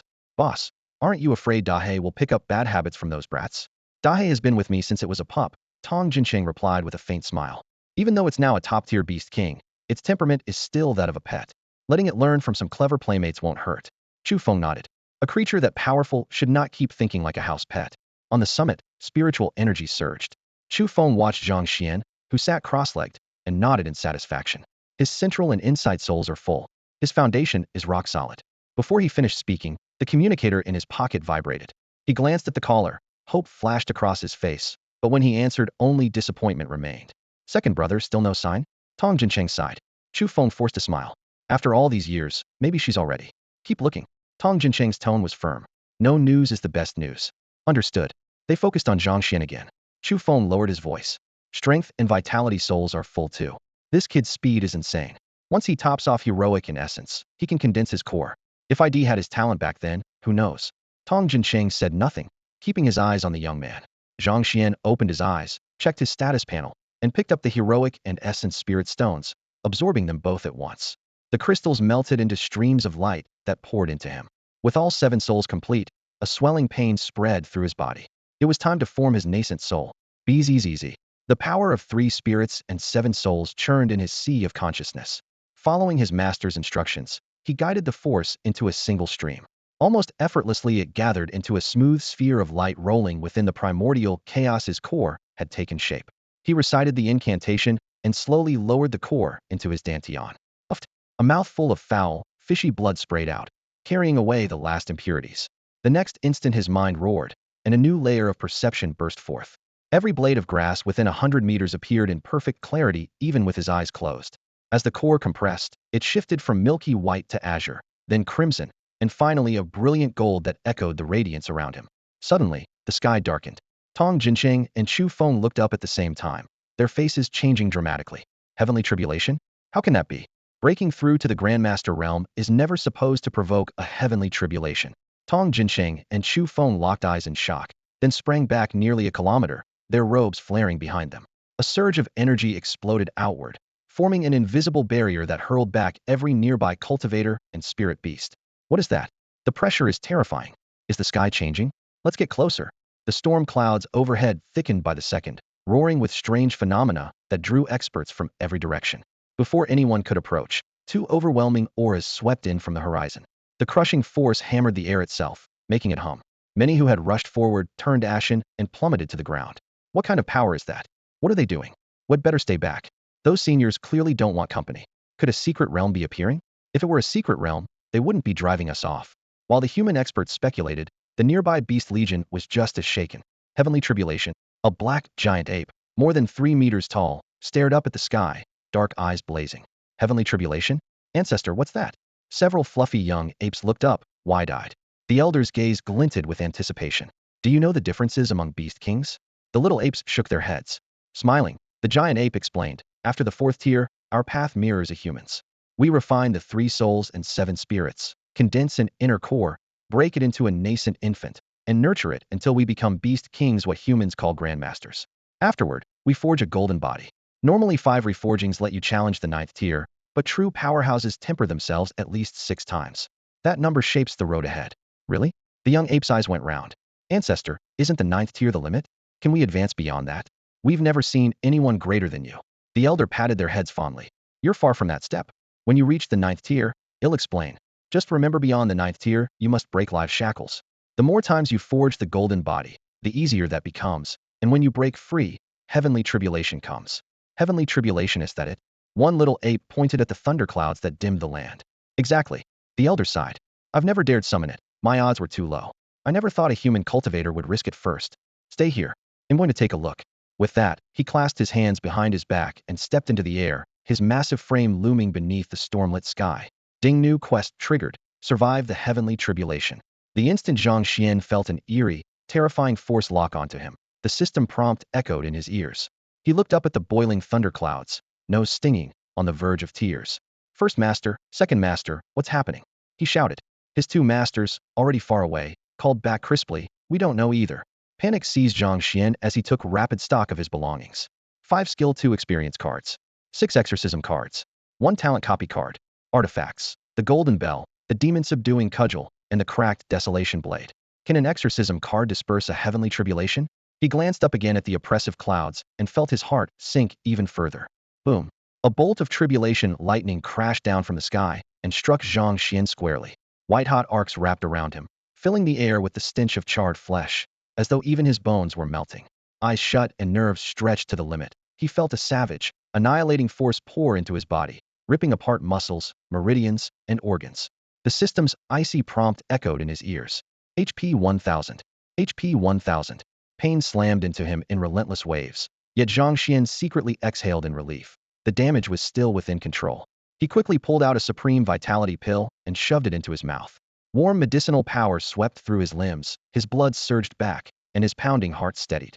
Still, he dared not relax. This was only the first bolt. The next ones would be far worse. Buzz.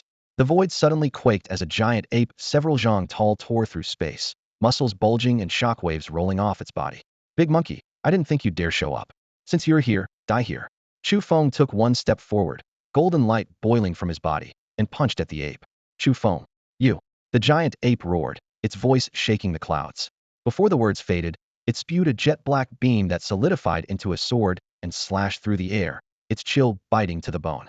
Any ordinary 7th-rank grandmaster would have died instantly. Sword control, huh? Big monkey, you've made progress. Chu Feng sneered and met it heated. Bang!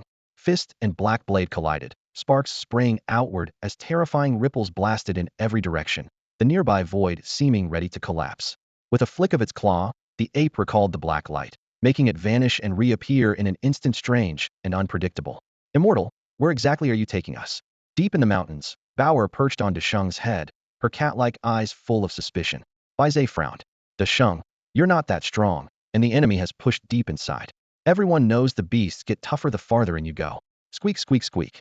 Eyes blazing, Desheng jabbed toward a mist-shrouded valley ahead, pouring out his bitter story. That valley had once housed his clan, a large tribe that never bullied its neighbors. One day, a giant ape of unknown origin led a troop in a surprise attack, slaughtering his parents and nearly wiping out the clan. Only an uncle's desperate effort let Desheng escape. How strong is the enemy? The big black dog asked, looking utterly unconcerned. Desheng scratched his head, admitting he didn't know. He hadn't returned for revenge this time, but to retrieve a weapon his father had left behind, a divine staff now on the verge of evolving. Had his father unleashed that weapon back then, the giant ape would never have prevailed. A divine weapon? How does it stack up against my brick? Bauer's eyes sparkled, drool dripping down. Desheng looked blank, couldn't compare them. He only knew that when his father swung that staff, nothing could stand its power. Bauer, that's Desheng's treasure, the big black dog reminded gently. Oh, right. Bauer wiped away her drool in embarrassment.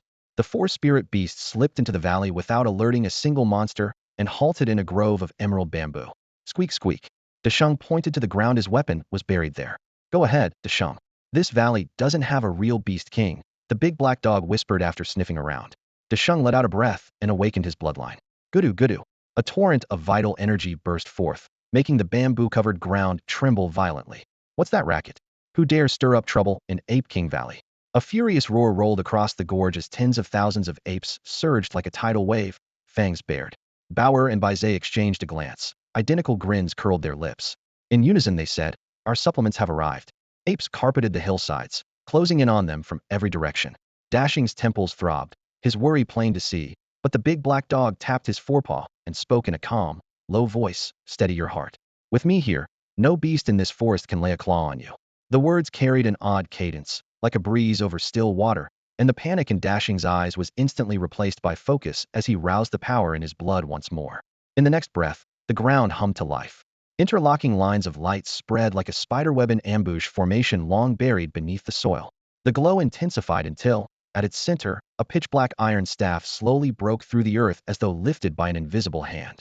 The apes at the front froze, then erupted into raucous laughter. Hunted by Tianling Wang for half a month, and you're still breathing. And look, the divine weapon was here all along. Kill them, take the staff, and our patriarch will reward us handsomely. Before the words had faded, the leading apes ripped off their hide cloaks. Their limbs stretched, bodies slimming into wiry human shapes, and they lunged through the air, claws slicing toward their prey. Crack! A brick whistled across the clearing and smashed them to pulp before a single scream could escape. Bauer, easy, their ape brains are nutritious, Baze reminded, flicking his tail. Bauer pointed at Dasheng, who was gripping the staff, signaling they could eat later. Baze nodded, and the two of them dove into the swarm. Beast King class. We're in trouble. The remaining apes finally realized. Whose banner do you serve? Our patriarch will raise this mountain when he returns. The big black dog regarded them as if chatting over tea. Who is your patriarch? The lead ape lifted its chin and sneered. Listen well, our patriarch is De Yuan Wang. It drew out each syllable, expecting the 4 intruders to cower. The dog merely replied, oh, that one. Bauer's curiosity flared, and he hopped onto the dog's back to whisper, brother, hey, who's De Yuan Wang? Famous? Local boss, more or less. 9th tier beast king, loudmouth, average strength, the dog answered, recalling Tong Jincheng's assessment. 9th tier. Bauer and Baze exchanged a sharp breath. We've really stirred up trouble this time. What if brother can't cover for us? Bauer muttered, then asked, hey, besides De Yuan Wang, any other tough customers in these hills? There's a Yeji Wang around. Half-step 9th tier, the dog said honestly. Bauer's eyes gleamed. He motioned for the dog to stand aside so he and Baze could use this as practice. Buzz. The air trembled as the black staff rose free of the ground. Dashing wrapped his fingers around it, the cold metal flooding him with memories, his parents' smiles, siblings fighting side by side, and tears slipped down his cheeks. Meanwhile, Bauer and Bays had slaughtered every ape on the mountain, leaving only scattered limbs behind. Odd. De Yuan Wang's ninth tier, yet his men topped out at sixth, Bauer mused. Bays panted, tongue lolling. But they all spoke, and even took human form. Probably ate transformation fruit, the dog guessed. Transformation fruit? What's that? Bauer's jewel-bright eyes lit up. The shape-shifting fruit is just a fruit that helps monsters take on human form. Bays blinked his wide, curious eyes. What's so great about looking human? The big black dog shook his head emphatically. Only top beast kings even think about it. Ordinary monsters lose most of their innate powers after eating the fruit. It's all show good for scaring clueless beasts or human fighters, nothing else. TCH. Bauer and Bays spat in contempt at the same time. Bays reached out a furry paw to comfort Dashing. Don't be upset. Let's go see if there's any treasure. All right. Dashing wiped away his tears and straightened up. The Chicken King sent us to flatten this place, and wouldn't you know it, the big ape really isn't home. Grumbling, Bauer was the first to charge into the great ape king's lair. The cave was dim, yet he hooped with delight and shoveled every kind of loot into his storage collar. At the entrance, the big black dog's eyes bulged. These three brats each have a spatial artifact. Cheapskatethis is all he's got. Bauer's grin nearly split his head, yet he still thought the hall was too small. Totally broke. Bays were the exact same grin. Let's hurry back and report to the Chicken King. Bauer bellowed. Bays caught on at once, shouting just as loudly. The Chicken King must be getting impatient, move it. Dashing looked doubtful, and the big black dog paused before realizing what they were doing. He couldn't help but laugh. Those two little devils were pushing the blame onto the Chicken King. The four of them shot out of the cave, racing toward the Chicken King's territory. Rustle, rustle. After quite a while, several young monkeys crawled out of a hidden cellar. Seeing the mountainside strewn with ape corpses, they broke down and wailed. Go tell the patriarch. The Pheasant King sent beast kings to wipe us out while the patriarch was away. Does he think the old master is already dead? The patriarch always suspected the Pheasant King wouldn't sit quietly at the foot of the mountain, but we never thought he'd strike now. Damn that Pheasant King. Murderous intent boiling. The young ape sped toward the lightning tribulation site. Boom. HP 1000. HP 1000. Ding. Congratulations, your spirit beast's HP has increased, feeding back to the host. Ding. HP 10. Ding. HP 15. Ding. Just as Zhang Xuan was about to pop a blood-replenishing pill into his mouth, the system prompts made him freeze. Looking around, he realized the three little rascals were already gone. Ding. Your spirit beast has slain a 6th rank monster, ultra points 10. Ding. Your spirit beast has slain a wild beast, ultra points 0.1. Ding. Ultra points surged crazily. Zhang Xuan clicked his tongue. What are those brats up to now? He worried Dashing would be led astray by Bauer and Bays. Had warned them over and over not to fool around. Yet Dashing had followed anyway. Still, the two troublemakers had done him a big favor, didn't even need the pill anymore. Although tribulation lightning still rampaged inside him, its damage was now almost negligible. Then a mysterious force poured into his body. It felt foreign yet innate, slowly taking root. A bloodline talent awakening? Zhang Xuan's heart leapt, but he sensed no elemental attribute in the energy. Boom. Lightning crashed within him, colliding with the new force. In an instant, his inner nature warped savage, murderous, as though it could annihilate everything. Ding. Congratulations on awakening an SS grade Thunder Talent, ultra points 1000. Zhang Xuan clicked his tongue. Another triples bloodline talent. Crack. The moment Zhang Xuan awakened his Thunder affinity, a miniature version of himself burst from the depths of his Niden, blazing gold like a lightning god cast in metal. With the roar of thunder, his spiritual sense evolved instantly. Psychic power erupted outward, sweeping across the battlefield like a raging tide. Chu Feng was trading blows with the giant ape when the sudden pressure made his heart skip a beat, while the ape's pupils shrank as pain crushed its chest, crying out. Such boundless spiritual power, Tong Jincheng must be facing his tribulation. Desperate to break free, the ape roared. Black light flared in its hand, and a terrifying sword beam split the air. Before it even reached its target, ripples spread across the sky and shockwaves tore through the wind. With the tribulation lightning fading, the ape knew that being trapped by Chu Feng would be disastrous, so it threw every ounce of strength into a breakout. A light laugh brushed its ear. Great Ape King, were you calling for me? Startled, the beast instinctively looked toward the clouds. Boom. Chu Feng shot forward like a bolt, punching at point-blank range, each fist crackling with thunder. Bang, bang, bang. Heavy blows slammed into the ape's chest. Mountain-crushing force poured in, blood spurted, and the massive body was blasted away. Before it landed, the creature skidded low across the ground, a black blur that narrowly dodged Chu Feng's pursuing fists. Chu Feng laughed loudly. Boss, stay out of this. I'm taking it down myself. He stayed on the ape's heels, never more than a breath behind. Man and beast streaked across the field so fast they blurred to the naked eye. Every punch boomed like thunder, caving in the earth and leaving deep craters. Wherever they passed, trees snapped, boulders exploded, and even the air screamed. Watching martial artists and spirit beasts alike turned pale and scrambled back, terrified of being torn apart by the aftershocks. Since Chu Feng refused his help, Tong Jinqing looked back at Zhang Xuan and nearly had his eyes pop from their sockets. A thunder affinity? At least rank. What kind of monster is this kid? Thoughts raced through his mind. A human warrior needs 1,000 units of vitality to awaken a bloodline talent, yet fewer than 1 in 1,000 succeed. Dual talents appear in fewer than 1 in 100,000, and triple talents are almost unheard of. Zhang Xuan was already a beast tamer, an alchemist, and had cultivated the Xian Tian golden body art to the 5th layer, a rare, triple talent warrior. Now he had awakened a thunder affinity as well. Quadruple talent? Unbelievable. Wreathed in lightning, Zhang Xuan suddenly had an idea. Since he had just awakened a thunder talent, could he swallow the tribulation bolts to aid his cultivation? The thought had barely formed when his devouring talent activated on its own. The final volley of tribulation lightning held down only to be dragged straight into his mouth. Blood spattered. The power was too violent to refine at once. Yet Zhang Xuan was ecstatic the method worked. Deep in his dantian, his nascent soul opened its mouth and devoured every shred of tribulation energy. In an instant his flesh and bones toughened segment by segment. The 6th layer of the Xian Tian golden body art slid into place, and Zhang Xuan stepped into the Grandmaster realm. Zhang Xuan glanced up as the tribulation lightning faded, smacking his lips in mild disappointment. A few more strikes would have anchored his cultivation even better. Patriarch, disaster. A grievously wounded clan monkey staggered over, voice trembling with tears. The Pheasant King's men wiped out Ape King Valley. The Ape clan is almost extinct. Already struggling, the great Ape King flinched, exposing an opening. Chu Feng, long prepared, drove a blood-fueled fist straight into the ape's chest. The blow landed like a mountain, igniting the air with a deafening boom. With a muffled groan, the great Ape King slammed into the ground, earth rolling in waves. Chu Feng had never been weaker than him.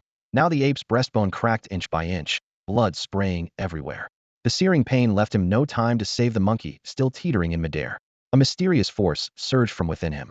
His flesh seemed to merge with the soil as his huge body tunneled underground at breakneck speed. While fleeing, he roared, "Pheasant King, Chu Feng, I will never share the same sky with you." In a blink, the giant ape had fled 1,000 zhang below, leaving only torn earth and the stench of blood. Damn it, the old monkey slipped away. Chu Feng smashed the rubble with another punch. The ground caved in further, but the great Ape King was gone. He swore, tamping down his anger.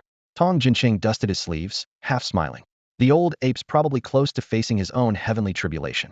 Chu Feng nodded, then turned to Zhang Xuan. "Kid, you just awakened a bloodline talent?" "Yeah, lightning type, though I'm not sure which variant." Before he finished, Tong Jinqing caught his wrist and probed. Moments later he released it, frowning. "Can't tell." "Even you can't?" Chu Feng arched a brow and clicked his tongue.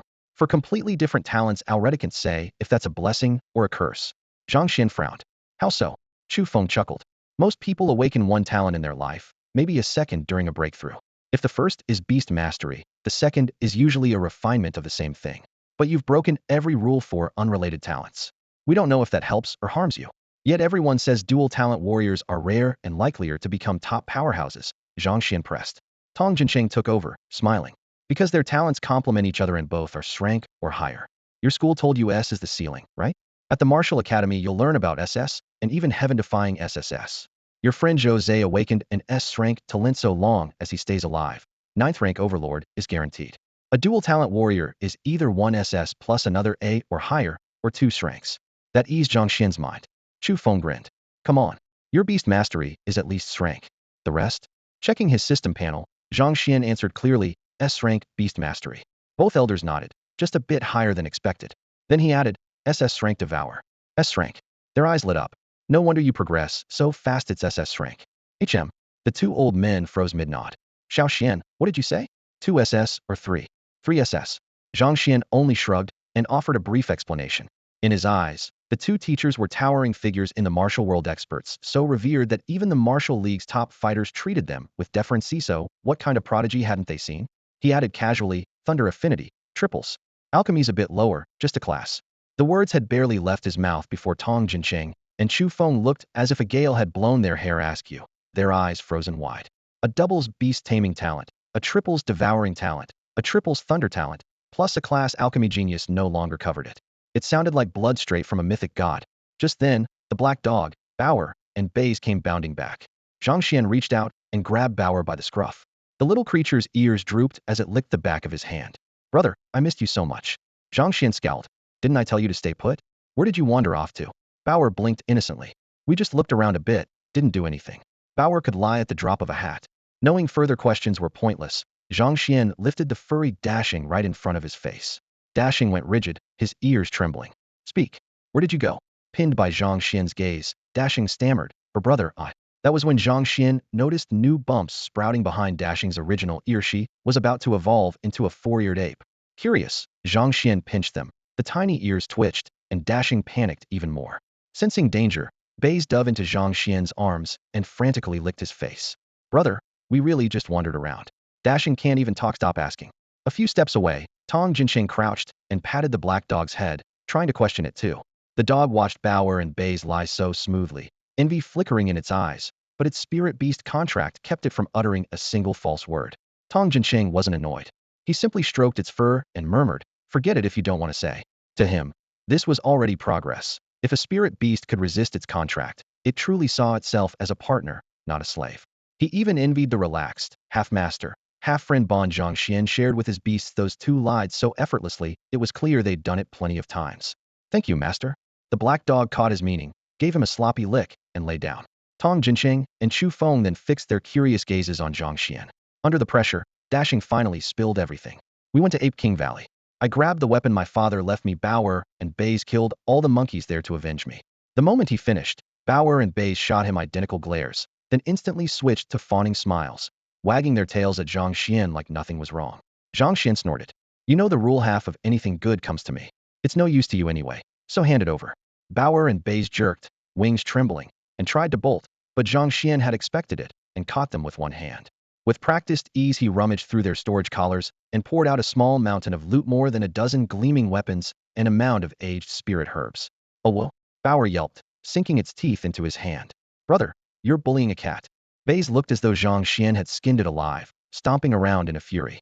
Dashing hunched its shoulders and stared at the ground, convinced it had been dragged into trouble simply because it refused to lie. Tong Jinsheng and Chu Feng stood nearby, too stunned to speak. Zhang Xuan was treating these three little creatures like real family.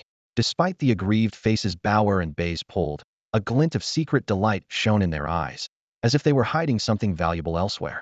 This easy warmth was exactly the picture of home Tong Jinsheng had always longed for. Xiao Xian, if anyone asks, just say the heavenly tribulation was triggered when I broke the shackles of life, understood? Tong Jinsheng leaned in and whispered. Zhang Xuan knew his master was covering for him and nodded obediently. Buzz. The sky rippled, and a human powerhouse flew in. It was Dongshan's first and second elders. Seeing Tong Jinsheng, everyone treated the earlier turmoil as perfectly normal and asked nothing. Within hours, news that Dongshan's first elder has broken live shackles swept through Yangcheng and reached every corner of Qizhou by nightfall. Dusk settled. The moment Zhang Xuan stepped through his door, Suing hurled herself into his arms, legs clamped around his waist. You broke through? Zhang Xuan kissed her back, then pulled up his status panel. Host, Zhang Xuan. Realm, 7th rank. Vitality, 10 million 10 million. Spirit, 15,000 15,000. Nascent Soul, 0. God Points, 1,369.23. Spirit Beasts, Kitten, Tier 7. Bays, Tier 7. Dasheng, Tier 3. Innate Gifts, Beast Mastery SS1, Devour SSS, Alchemy A, Thunder SSS. Techniques, Xiantian Golden Body Art 6. Beast Mastery, SS +1? What's that supposed to mean? He muttered. What thrilled him most was the realm column had leapt from 1st rank straight to 7th. Now he could channel the power of heaven and earth, truly stepping into the ranks of normal cultivators and taking a path distinct from his second masters.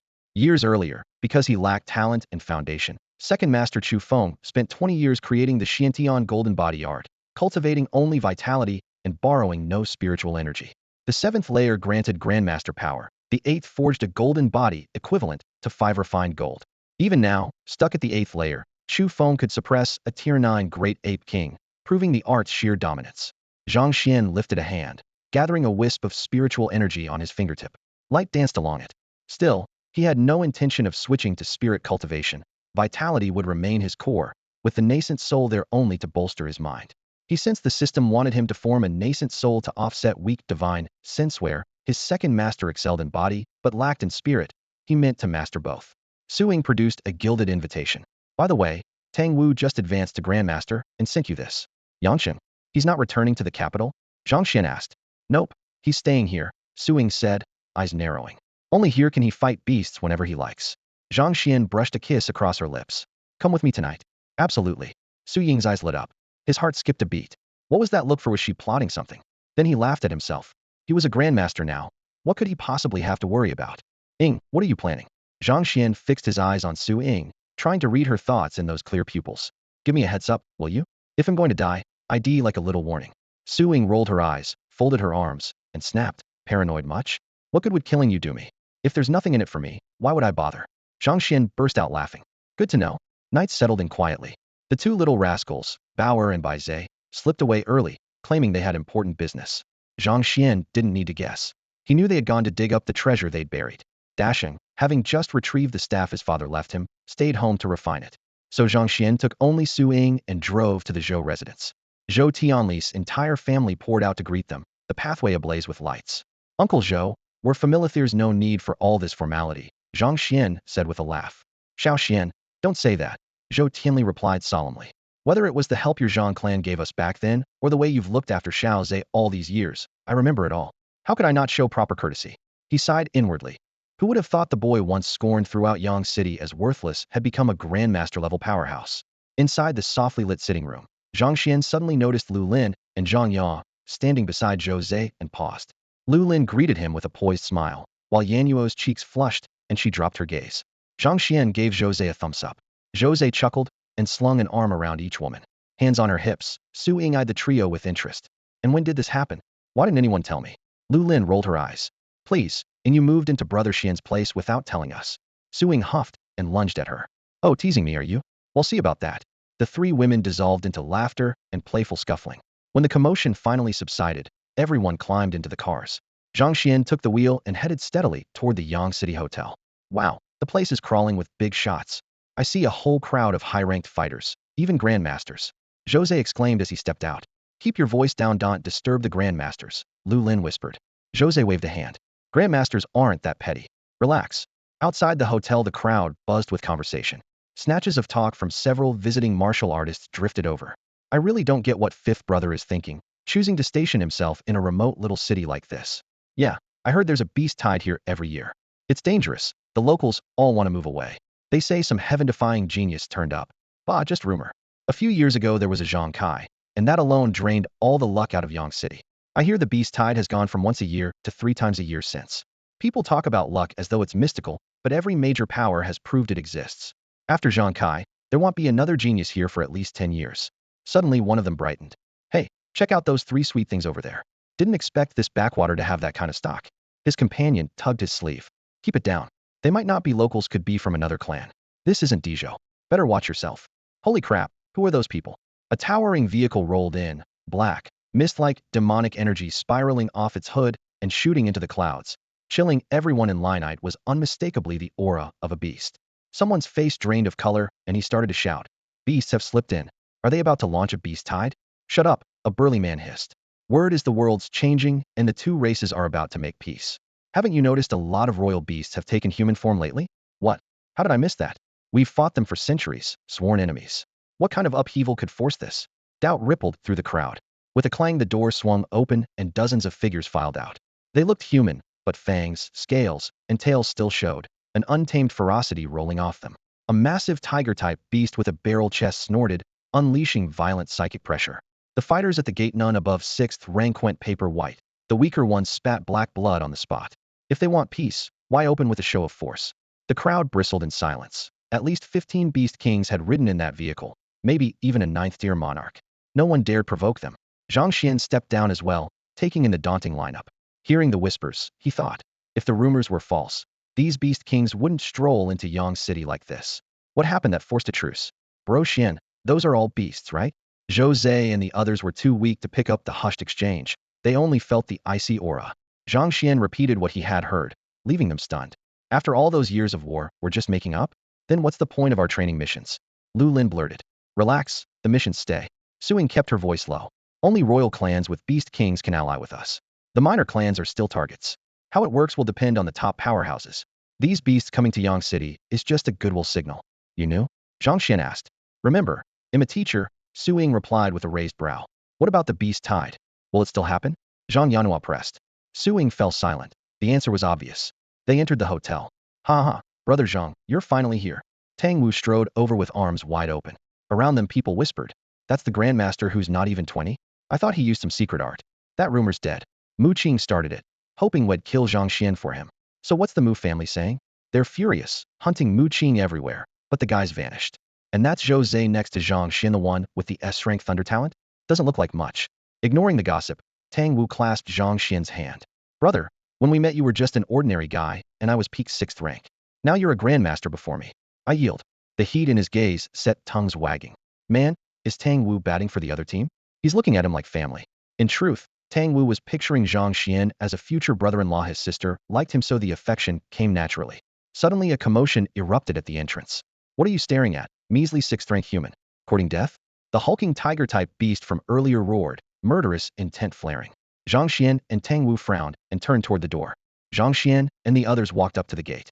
The place was already packed with onlookers, who stood several yards away, pointing at the demon beasts but not daring to come closer. Hemmed in by a wall of humans, the beasts showed no fear. Instead, they held their heads high, arrogance gleaming in their eyes. Through a gap in the crowd, Zhang Xian spotted several familiar faces, the twin-winged Eagle King among them. The Eagle King's huge avian head and hawk-like eyes radiated a cold, razor-sharp menace. At the very front stood the Beast King, who had been shouting earlier. He was the most successful shapeshifter of the group, his features almost human except for the narrow, fox-like eyes that spoiled an otherwise handsome face. I am King Hu Jun, the fox-eyed man announced in a ringing voice, his presence oppressive. We entered this city at the invitation of your human martial alliance. Yet the moment we arrive you stare at us, as though we're curiosities. Do you look down on the demon race? Hu Jun had never understood why the elders agreed to a truce with humans, and now he used the moment to provoke them. He was certain the other royals would not call him out.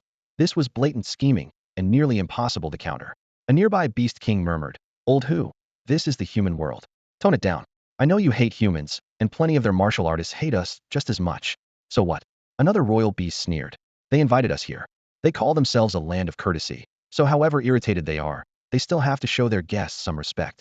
As long as no one dies on the spot, nothing serious will happen. Hu Jun swept his gaze around, then pointed at the forest of tall buildings on the city walls. Look at this prosperity. Do you really want to go back to living in caves? Now I can almost understand why the elders agreed to sign the pact. With that, he strode toward a group of a dozen noble scions. These youths belonged to the 15 families of Qizhou. Hu Jun recognized several descendants of old enemies had seen their elders bring them out for training, and now he finally had a chance to humiliate them.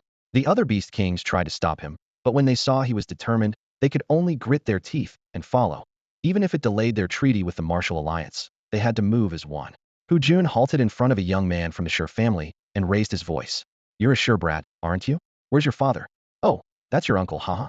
Does your real father know about your uncle and your mother? The demon beasts erupted in raucous laughter, and even the other family scions began staring at the Sure youth with curious, mocking eyes. The boy's face went instantly ashen. True or not, once such filth was aired in public it would spread through Qizhou in no time. Mud in the trousers is filthy either way. Hu Jun's only goal was to sicken him. At last someone in the crowd stepped forward, voice icy. You walked in, and we watch it. That's natural and harmless. Yet you choose to provoke us. Do you really think the human world is powerless? These demon beasts were clearly spoiling for a fight, and by standing together, the humans had already formed a united front. If we stood by while these beasts attacked the Sure family, it wouldn't just disgrace the Shures, it would shame all of humanity. So you think I started this? Hu Jun sneered. Fine, I did start it. Got a problem with that. His foxy eyes lifted in a seductive tilt, yet the glint inside was icy, filled with contempt and cruelty. From the crowd, a clan disciple suddenly recognized him and cried out, You're the newly crowned Fox King. He remembered it well. The throne of the Fox King had been vacant, and Hu Jun had just succeeded his sister. Seeing he was dealing with a Beast King, he pasted on a flattering smile, hoping to smooth things over. But he overlooked one detail: the previous Fox King, Hu Jun's sister, had been slain by Zhang Xian. The words newly crowned sounded like deliberate mockery to Hu Jun. Bang! The Fox King lashed out with a kick, sending the disciple somersaulting several meters before he crashed onto the flagstones. He moved so fast that even the other Beast Kings failed to react, let alone the human fighters present. Hu Jun blurred forward, planted his foot on the man's chest, and barked, a measly 6th grade, ant dares mock me. His heel came down like a thunder hammer.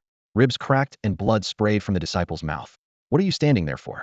A Beast King is murdering someone. Panic rippled out. The clan disciples scattered, yet none dared run too far. Hu Jun snorted. A beast king suffers no insult. He laughed at my sister's death, so we'll kill him. What can your human grandmasters do about it? He raised his foot again and ground it down hard. Humans, any of you still feel like laughing at me? The man beneath his boot shook all over, seething with anger and regret. He had only intended to back up his friends, yet he had become a punching bag. If word got back to the clan, his position as heir would be finished. Hu Jun broke both body and spirit, crouched to slap him over and over, then grabbed his collar and dragged him out of the crowd like a sack of grain. The area was packed shoulder to shoulder. Many martial artists seethed, but knowing the gap in strength, they could only glare helplessly. Go alert the wombing experts. These beast kings are getting out of hand. Where's Tang Wu? Isn't the Grandmaster banquet being held here? Why isn't he stepping in? And Zhang Xuan? He's Yang City's top young Grandmaster. Why hasn't he shown up? Suppressed roars rose one after another, yet no one dared step forward. Just then the winged eagle king took a smiling step forward, ready to speak, when the corner of his eye caught a figure in the crowd. He stiffened, every feather standing on end, knees nearly buckling. The other beasts turned in confusion and followed his gaze. Zhang Xuan was standing not far away, smiling at them. Damn it, what are you grinning at? You look down on me too? Hu Jun seized the chance, whirling to loom over Zhang Xuan. What caught his eye even more were the three girls beside Zhang, the same trio he had noticed when they stepped off their carriage. He had been drooling over the human girl's delicate beauty, and the greed he had nursed for so long now burned in his eyes. All eyes focused on them. He's done for. Wait, that face looks familiar. That's Zhang Xuan. It really is. Those who recognized Zhang Xuan whispered excitedly, while the rest looked worried for the three girls. Everyone could tell Hu Jun's true targets were the girls, and the man standing in front of them would be the Fox King's first prey. Under the gaze of the entire crowd, Zhang Xuan finally spoke. Yeah, I do look down on you, you idiot. The moment the words left his mouth, everyone froze in shock. Damn, that takes real guts. Now that's a man. How does he dare talk to a beast king like that? The crowd erupted, especially the outsiders who hadn't recognized Zhang Xuan. Once they did, regret flashed across their eyes. It's him. The young nobles whom Hu Jun had bullied a moment ago froze, then whispered excitedly and anxiously among themselves. On the steps, Hu Jun stiffened, then curled his lips into a smug grin, the malice in his eyes plain to see. He never noticed the twin-winged eagle king beside him, dripping with sweat and signaling frantically that danger was closing in. Kid, I don't know which clan you belong to, Hu Jun declared, his voice buzzing across the plaza. Your family might scare others, but it won't scare me. Kneel right now, knock your head on the ground 9 times, shout ancestor. I was wrong, and maybe I'll let your corpse stay in one piece. Sweat ran down the eagle king's feathers as he silently screamed, certain death if I don't stop this. Zhang Xuan looked up with an easy smile, as if enjoying a comedy. Since you know you're wrong, then kneel and do the 9 kowtows. Silence fell for a heartbeat. Then Suing couldn't hold back a snort of laughter, bending double. More onlookers caught the sarcasm in Zhang Xuan's words, and the square roared with mirth. Calling himself ancestor already, if the young man doesn't agree, he's missing a bargain. Someone jeered, sending the laughter higher. Hu Jun scowled and barked, I told you to call me ancestor. Sure thing. Good grandson, Zhang Xuan replied lazily, his smile widening. Hu Jun's face went so dark it was almost pitch black. The human tongue was a trap, and every time he tried to seize an advantage, it flipped on him. Master Zhang Xuan, it's only been a few days, didn't expect to meet you again so soon. The twin-winged eagle king blurted, yanking Hu Jun's sleeve and forcing a stiff smile as he bowed, still signaling desperately for silence. Zhang Xuan master. Several other beast kings staggered, nearly collapsing on the spot. Hu Jun suddenly remembered the rumors, his face draining white. He stumbled back a dozen steps and almost tumbled off the stairs. Among all human warriors, Zhang Xuan was the one he feared most, the peerless talent of the younger generation. Even so, Hu Jun had wanted to avenge his sister, but after the battle on Mount Lishan, where Zhang Xuan single-handedly slew 9 beast kings, the fear sank deep. A beast king should feel invincible, yet when facing Zhang Xuan, Hu Jun's courage melted. Before coming here, had rehearsed countless ways they might meet, but never imagined it would be in this place, in this posture, with no plan ready. The Eagle King's smile looked uglier than a cry. That slaughter had left him terrified, and standing here felt like sitting on needles every second, pure torment. So this is Zhang Xuan. Only now did the young nobles fully grasp that the man before them, younger than most of them, was the very master Zhang Xuan who had butchered 9 beast kings alone not long ago. Someone remembered they'd nearly picked a fight with him moments earlier and felt their heart jump into their throat, wishing they could slap themselves time to stay humble from now on. Others had scoffed at Zhang Xuan's feats as exaggeration, now believed. Watching these overbearing beast kings shrink like mice before a cat persuaded them completely. Grandmaster Zhang Xuan, this is all a misunderstanding. Hu Jun was just being playful. Someone of your stature doesn't need to lower himself to his level. The twin-winged Rock King forced a respectful bow. Given his standing among the beasts present, the Rock King normally looked down on everyone, yet he understood he was no match for Zhang Xuan. Several newly crowned beast kings had hoped to arrive early in the human realm and make a grand entrance, only to run straight into this decisive grandmaster. This is human territory. Since you've come from afar, we would normally applaud your arrival. Zhang Xian's voice turned cold, but when unwelcome guests barge in, Before he could finish, Hu Jun's heart lurched. He blurted out, Grandmaster Zhang Xian. He stared at me first, I only. Zhang Xian's eyes hardened. You stared at me too. Should I give you a beating as well? Hu Jun hurried to explain. The Martial Alliance invited us to negotiate. You can't. Bang. Zhang Xian's kick flashed like lightning. Hu Jun was sent flying, carving a trench more than 10 feet long in the bluestone ground as dust billowed. Before anyone could react, Zhang Xian stepped forward and appeared over Hu Jun, looking down. You thrashed one of our human fighters. I gave you one kick. Fair. The murderous glare made sweat bead on Hu Jun's forehead. He nodded rapidly. Fair. Grandmaster Zhang Xian's judgment is fair. I submit. The usual this king attitude was swallowed back. Zhang Xian nodded. Since you submit, this matter ends here. His tone sharpened again. Be grateful your ancestors signed a pact with the Martial Alliance. Otherwise, you'd already be dead. With that, he and Tang Wu walked back toward the banquet hall shoulder to shoulder. Silence fell. Dozens of spirit beasts and more than 10 beast kings slunk up to the 6th floor, too frightened to make another sound. Brother, that was savage. Tang Wu laughed loudly. Watching, Jose's blood boiled. He clenched his fists in excitement. Brother Xian never disappoints. One day, he'll command a room the way he does. Someone uploaded the entire confrontation online, and it went viral instantly. One man intimidating more than a dozen beast king, shock value maxed out. The buzz was soon overshadowed by an even bigger story. After years of bloodshed, humans and spirit beasts were about to renew their pact. The Qizhou Martial Alliance announced that the first meeting would take place in 10 days, and until then, all human fighters were forbidden to leave the city to hunt spirit beasts. Sharp-eyed netizens noticed that several groups once labeled cults had quietly been removed from the Martial Alliance's blacklist. Though these groups maintained close ties with spirit beasts, they had never harmed humans. By contrast, the cult of the beast god remained at the top of the wanted list. Inside the banquet hall, Zhang Xian became the true center of attention. Chun Jinan, patriarch of the Chun family in Dezhou, representatives of the Hai family in Qizhou, and other elite clans crowded around, announcing their names and scrambling to befriend him. Zhang Xian gave a helpless smile. Gentlemen, today is my 5th brother's grandmaster banquet. He slipped a gleaming divine weapon into Tang Wu's hand and, while the crowd murmured, pulled Su Ying out the side door. Night wind brushed their faces as headlights swept across the corner. Zhang Xian glanced at Su Ying in the passenger seat.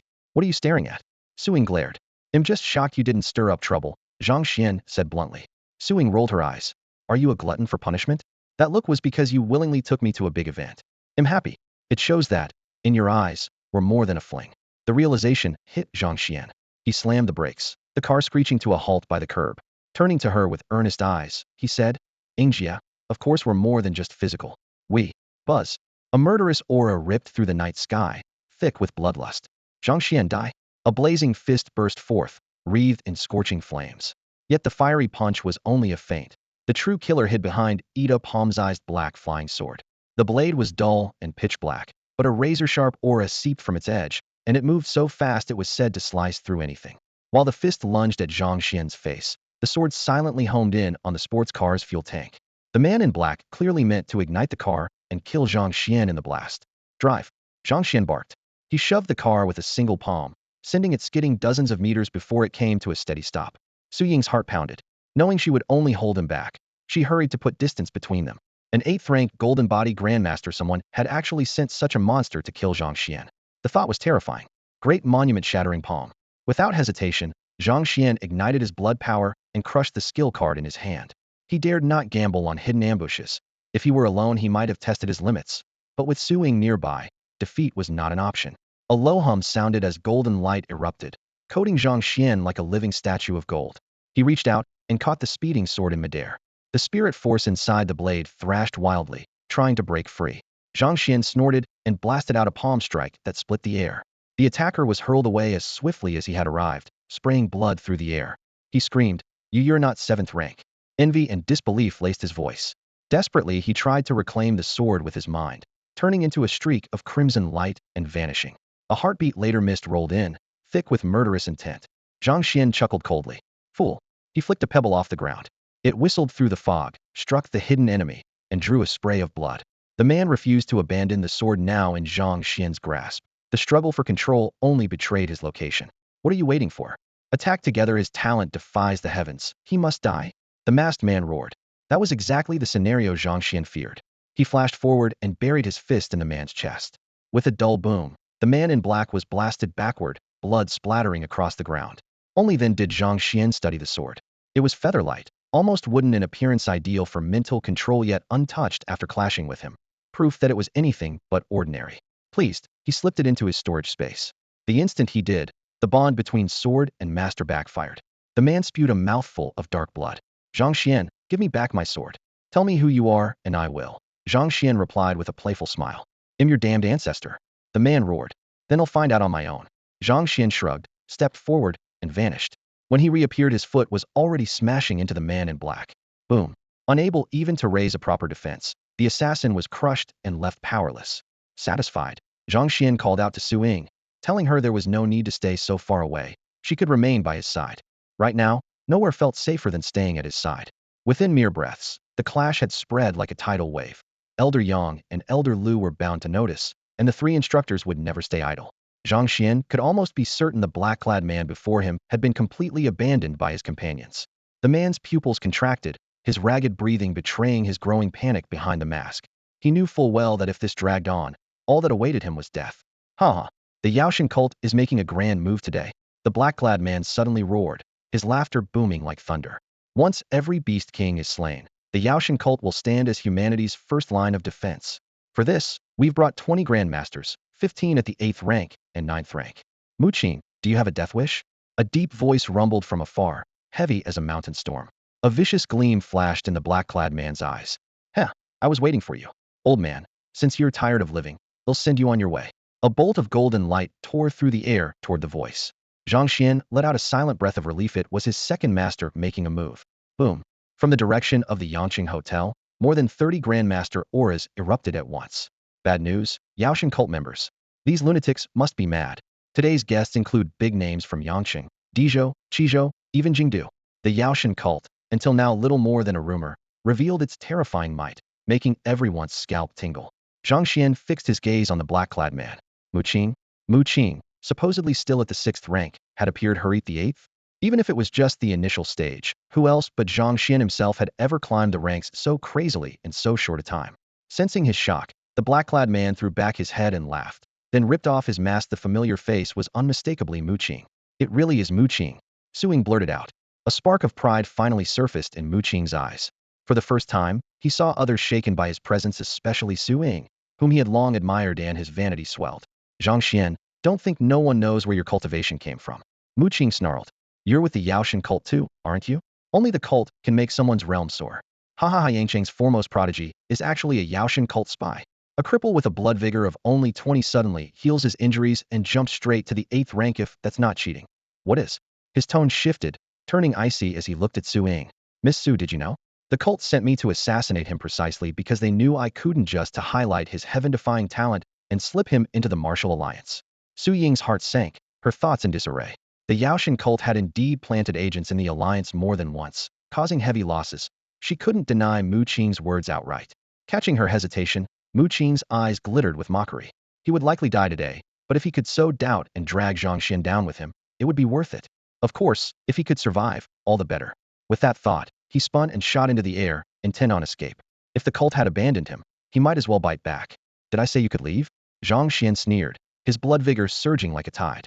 Mu Qing had only just stepped into the Grandmaster realm and hadn't truly mastered 8th rank power.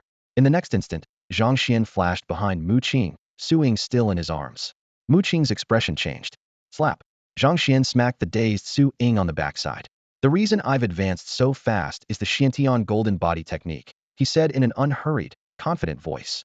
I leapt straight from 1st rank to Grandmaster. It's nothing like Mu Qing's path. The 3 mentors never doubted me, yet you dared to. You deserve that swat. The crisp blow snapped Su Ying back to her senses.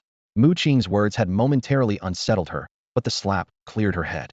If anything were wrong with Zhang Xuan, the 3 elders from Dongshan would have spotted it. Zhang Xuan had followed orthodox methods all along, while Mu Qing's absurd rise must have come from some shady secret art. She glanced at Mu Qing and felt a chill. Bulging veins squirmed across his face, twisting his features beyond recognition. Had the cultists not shouted his name, no one would have linked this monster to Mu Qing. I was wrong, okay? He'll apologize properly tonight, Su Ying said, eyes misty. Zhang Xuan lifted an eyebrow, half amused. Feeling bold again, woman? You brute. She gave his chest a playful punch. Their teasing shattered Mu Qing's composure. These filthy lovebirds think I'm invisible? He let out a crazed laugh. Enough die. He lunged at Zhang Xuan, riding his chi. Smack. Zhang Xuan's hand cracked across Mu Qing's face, leaving him speechless and reeling. Smack. Smack. Smack. A rapid volley of slaps twisted Mu Qing's features even further. Before the echoes died, space itself split apart. A blade aura ripped through the sky toward Zhang Xuan's back, and a bolt of blue lightning crashed down at the same moment. 8th rank experts. The demon god cult had stationed at least 3 of them to kill Zhang Xuan, perhaps more. In that split second, Zhang Xuan glanced at his status panel. 20 pulls go. He sidestepped, leaving only an afterimage. Boom.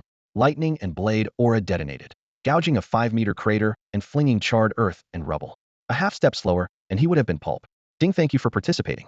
Vitality 10, Spirit 10. Ding. Ding, congratulations. You have obtained Evil Ward Card 5, Divine Artifact Eastern Emperor Bell. After a string of consolation prizes, he finally hit the jackpot. Ding, your golden bell has been upgraded. It has evolved into the Eastern Emperor Bell. Zhang Xuan froze for half a second, nearly cursing. The system had merely upgraded his existing weapon instead of giving him a new one, practically robbing him of a treasure. Zhang Xuan, let's see you run now. Mu Qing, who had been about to retreat, halted and sneered. Ing, get inside and lie low, Zhang Xuan said, dropping the Eastern Emperor Bell over her. Hey, are you trying to suffocate me? There's no air in here. Her muffled voice protested. Give me 1 minute. Zhang Xuan summoned the demon-subduing cudgel and, in a flicker, appeared before Mu Qing. Mu Qing's face drained of color. At the same time, the other 2 8th rankers charged in. Mu Qing had ruined their original plan, but for the moment they shared a single goal: tear Zhang Xuan to pieces, and if possible, finish Mu Qing as well. At this moment, Zhang Xuan was their greatest threat. As long as he drew breath, Mu Qing could not be allowed to die. Whoosh. A white-haired elder flashed to Mu Qing's side and raised a ghost-faced broadsword sheathed in emerald light. The strike dropped with the weight of a mountain, the pressure so great the air itself seemed to hum. Any ordinary master would have been locked in place with no hope of escape. Crack. A purple bolt of lightning as thick as a tree trunk split the sky, flooding a 500-meter radius with blinding light. The timing was flawless. If Zhang Xuan kept pressing the attack, he would have to take the thunder heat in. Ha! Mu Qing and the elder let out chilling laughs almost simultaneously. Seasoned by countless battles, the elder reacted far faster than Mu Qing. Even as his first slash fell, he wrenched the blade off its line, carving a wicked arc toward Zhang Xuan's left flank, trying to herd him into a preset kill zone. The idea was sound, but it missed one thing: Zhang Xuan's lack of formal combat training made him unpredictable. He glanced at the descending lightning, gritted his teeth, and refused to retreat. Reversing his grip on the demon-subduing cudgel, he swept it out in a brutal crosscut. Boom! A howl of wind followed the sweep, and the elder's heart sank. Was the man insane? Is Zhang Xuan some kind of idiot? The elder thought, stunned. Mu Qing cursed aloud, abandoning the elder and leaping backward in panic. Mu Qing! The elder roared, his face purpling with rage. Deserted at the critical moment, he wanted nothing more than to rip Mu Qing apart. Damn you and your demon god cult. We're not finished. Bang! He had no time to change tactics. The cudgel smashed into his crown, and his head burst like an overripe melon. Ding! System prompt. You have slain an 8th rank martial artist. Super God points 2000. Boom! The lightning slammed into Zhang Xuan, a numb tingle racing through him before vanishing. He blinked, then remembered possessed dual SS grade talents for devouring and thunder.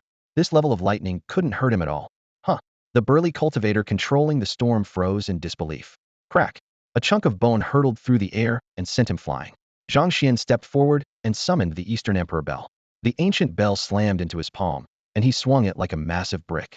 Roar. A tiger's spirit the size of a small house tore free of the burly man's chest, markings blazing across its body as it spat ghost blue flames. The man was also a Beastmaster. An 8th tier spirit beast paired with an 8th rank master was far stronger than the previous 2 foes. The blue fire was so hot it melted rock to molten red. Zhang Xuan raised the Eastern Emperor Bell as a shield. With a dull thud, it absorbed the flames. He kicked off the ground, sending shards of stone flying. The burly man's face went pale as he scrambled aside. Move, or do you want to die too? He shouted. The bell crashed into the tiger, the impact like a war drum. The beast was hurled back, stars spinning in its eyes. Die! Baizé roared, slamming his bone club down. Crack! The tiger skidded a dozen meters. Seizing the moment, Zhang Xuan drew the desolation blade. Blood keys surged as the blade blazed to life. Whoosh! With a leaf-searing shriek, The desolation blade pierced the air, punched through the burly man's chest, and carried him back more than 10 meters. Zhang Xuan swung the demon-subduing cudgel again, turning on the tiger. Brother, don't kill it, let me swallow it. Baizhe called out. Zhang Xuan adjusted his wrist, driving the cudgel into the tiger's waist instead. The beast howled before Baizhe gulped it down, converting it into rolling demonic power. Across the field, the burly man hadn't even hit the ground when the Eastern Emperor bell came crashing down. Give me back my spirit beast, his desperate scream cut off in a wet crunch. His golden body shattered, spraying blood like rain. You can't even save yourself. Worry about that first, Zhang Xuan said coldly, retrieving the cudgel. He looked toward Mu Qing. At the bottom of the pit, dust swirling, a palm-sized kitten was whacking Mu Qing's head with a brick, one blow after another. Wow, tough guy, Bauer tilted her head, amazed at Mu Qing's resilience. Zhang Xuan, kill me if you dare. Mu Qing shrieked, humiliated beyond words. He had never imagined that after attaining 8th rank mastery, he would be humiliated by a 7th-tier cat. No, brother, don't step in. I'll finish him myself. Roused by Mu Qing's taunt, Bauer threw back her head and let out a crisp roar. Though tiny, she radiated a murderous aura. Zhang Xuan stood nearby, lips curved in a faint smile, indulgent, yet helpless. Hey, Zhang Xuan, looks like there's a camera over there. Su Ying pointed to a corner of the wall where a red light flashed in the dark. They hurried over and found a communicator fixed to a makeshift tripod. Its screen was streaming live, comments flying by. Whoa, an 8th grade grandmaster with a golden body. 4 of them? Is this World War III? Wait, is this the cult of the demon god stream? Why isn't the government shutting it down? The moment the lens caught Zhang Xuan and Su Ying's faces, the chat exploded again. OMG, it's the super handsome Zhang Xuan. So hot. Zhang Xuan, have my babies. Seriously? Try having a human baby first. Anyone from the Martial Alliance here? Mark that user, I might be a beast sneaking around in human form. Zhang Xuan raised a hand to the camera, then memorized the IDs of the biggest tippers and said coldly, where are the officials? Track down the real identities behind those names. Right away, Master Zhang. Please hold on. An admin appeared immediately. His status spoke for itself. Mu Qing had just admitted he was with the cult of the demon god, so anyone gifting him became a prime target. Barely 10 seconds later, Zhang Xian's communicator buzzed. Master Zhang, we've hit a tech snag. We can't trace them at the moment. We're sorry, but we'll keep digging. The caller sounded flustered and hung up in a rush. Can't trace them, or too afraid to. His voice was low, eyes flashing with cold light, but he let it drop. The Martial Alliance would press harder than he ever could. Ding. Your spirit beast has slain an 8th grade golden body grandmaster.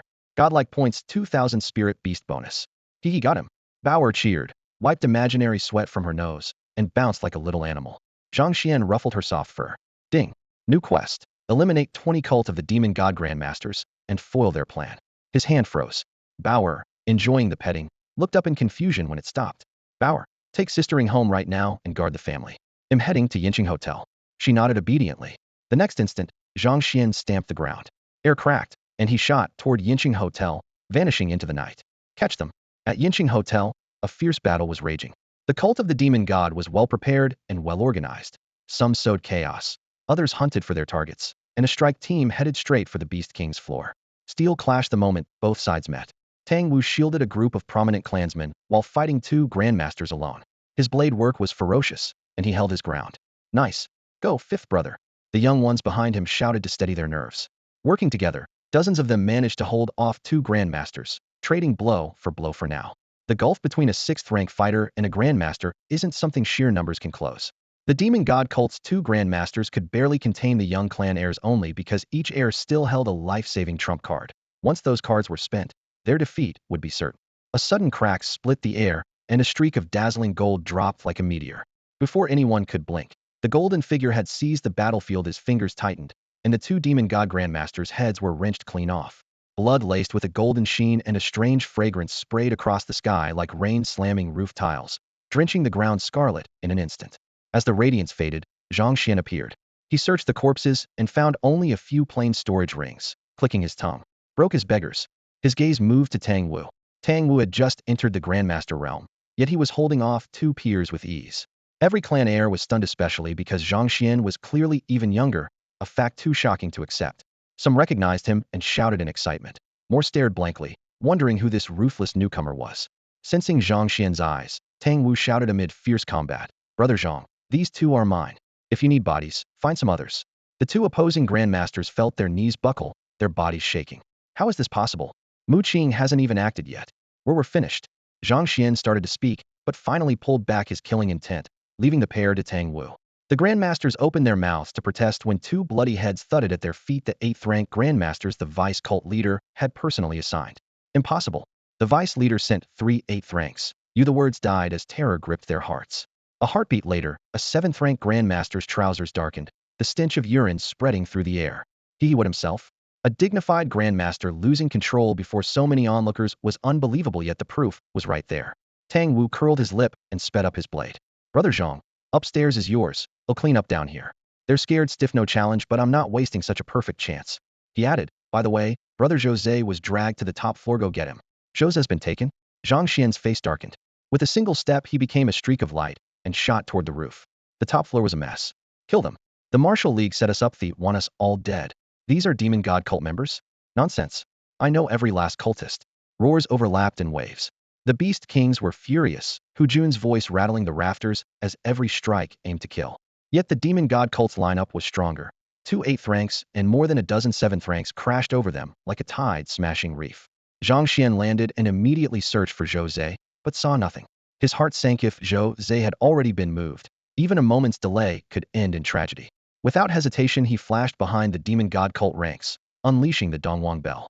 The ancient bell swelled in the wind, becoming a Tianzhong bronze beast. Veins bulged along Zhang Xian's arms as he hoisted the bell and slammed it down with full force.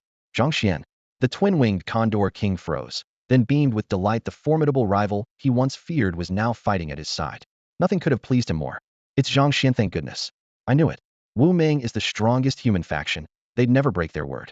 The surrounding spirit beasts clearly shared Shuangyi Diawang's relief, their tension vanishing in an instant. Shuangyi Diawang, have you seen my friend? Zhang Xian landed, eyes razor sharp. Bang! The Donghuang Zhong slammed down from the sky. Golden light erupted, shockwaves rippled outward, and the Yaoshan Jiao disciples were smashed straight into the ground. These so-called grandmasters had been forced to their level through secret arts. A full step weaker than true 7th or 8th rank masters, they had no chance of surviving the blow. The leading 8th rank grandmaster took the hit first, his body shattered, and his scream cut off. Ding, you killed a 7th rank warrior. God mode points 800. Ding, you killed an 8th rank warrior. God mode points 1400. Ding. The system calculated rewards by actual strength. Since these grandmasters were inferior to real 7th and 8th rankers, the payout was lower. Zhang Xian understood at a glance. Be careful. Grandmaster Zhang, your friend, is in that man's hands. They carry a treasure that can imprison the living. Shuangyi Jiawang roared. Warned, it and the other Beast Kings rallied, murderous intent blazing as they charged the Yaoshan Jiao followers. Zhang Xian fixed on the lone, surviving 8th rank grandmaster. The man's hair bristled. After watching his comrades die in a heartbeat, his courage had already collapsed. We can't win, retreat. He shouted hoarsely. Leave Jose, or he'll hunt you to the ends of the earth.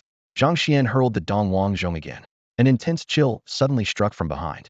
He twisted sideways, still half a step slow. A spear punched through his waist, blood spurting.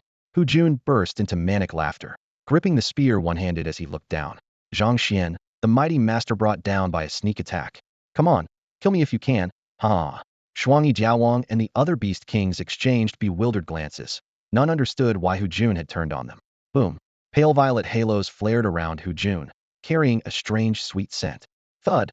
Thud! Beast Kings buckled and collapsed, faces drained of color.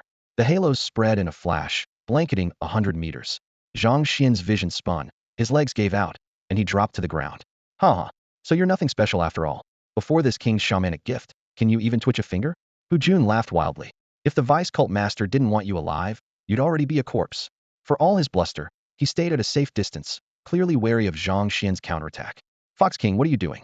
Hu Jun, you dare attack us? Aren't you afraid Shouwang Dian will punish you? Several fallen spirit beasts growled weakly. Shouwang Dian? In front of Yaoshan Jiao, Shouwang Dian isn't worth a damn. Take all these beasts and their kings back. The cult will soon have a new batch of loyal followers. I never imagined the Fox King's talent for sorcery would win us such a triumph.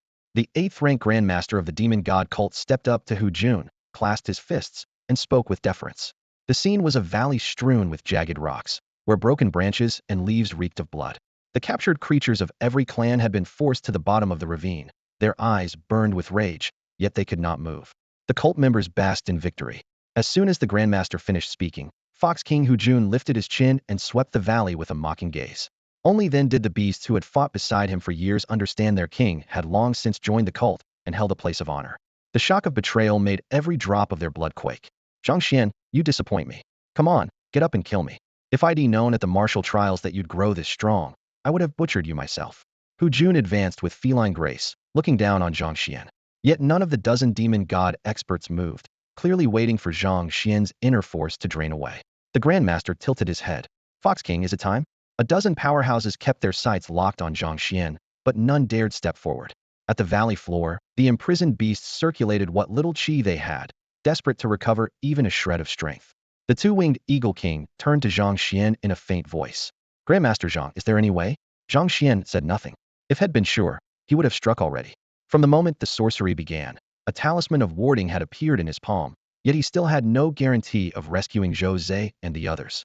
His enemies feared him, so he could only wait for the perfect moment. Hu Jun kept taunting, his voice deliberately shrill. Despicable? You want to act because your friends are in my hands. If we hadn't caught them, you'd have slaughtered us already? Arrogant fool. The Grandmaster gave a cold laugh and removed a cloth bag from his belt. Looking for your friend Zhou Zhe? He's right here. He opened the sack, and Zhou Zhe, Lu Lin, Zhang Yanao, and more than a dozen others tumbled to the ground, unconscious but unharmed. Zhang Xuan let out a silent breath of relief. Ha ha ha, Zhang Xuan, we've released all your friends. Come on, make your move. Hu Jun needled him relentlessly. Zhang Xuan looked up, his tone calm but icy. Very well. Since you insist, I'll oblige. The crowd opposite him stopped joking at once, dropping into low, grounded stances. A low hum rose. Fragrance burst from the Fox King's fur, and the world's chi surged back like a river in flood, forming a dusty yellow spell circle that locked onto Zhang Xuan. Mighty Bull Demon Fist. In the next instant, the slumped Zhang Xuan and the divine weapons scattered beside him vanished. Pluck leaves, cast flowers. A dozen crimson streaks flashed like lightning, lancing toward Hu Jun and the demon god masters at his side. No, impossible. Hu Jun's face went sheet white, the yellow fur on his neck bristling. His voice cracked. How could you break my spell? Unwilling to linger, he spun and lunged toward the Grandmaster, hoping to flee with him. Bang! Zhang Xuan's iron fist crashed heated into the Grandmaster's. The crack of bone was sharp and cruel. The Grandmaster's forearm snapped, white bone spearing through flesh.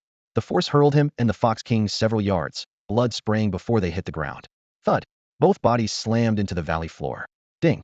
You have slain a 7th rank warrior. Super God points 800. Ding! You have slain a 7th rank warrior.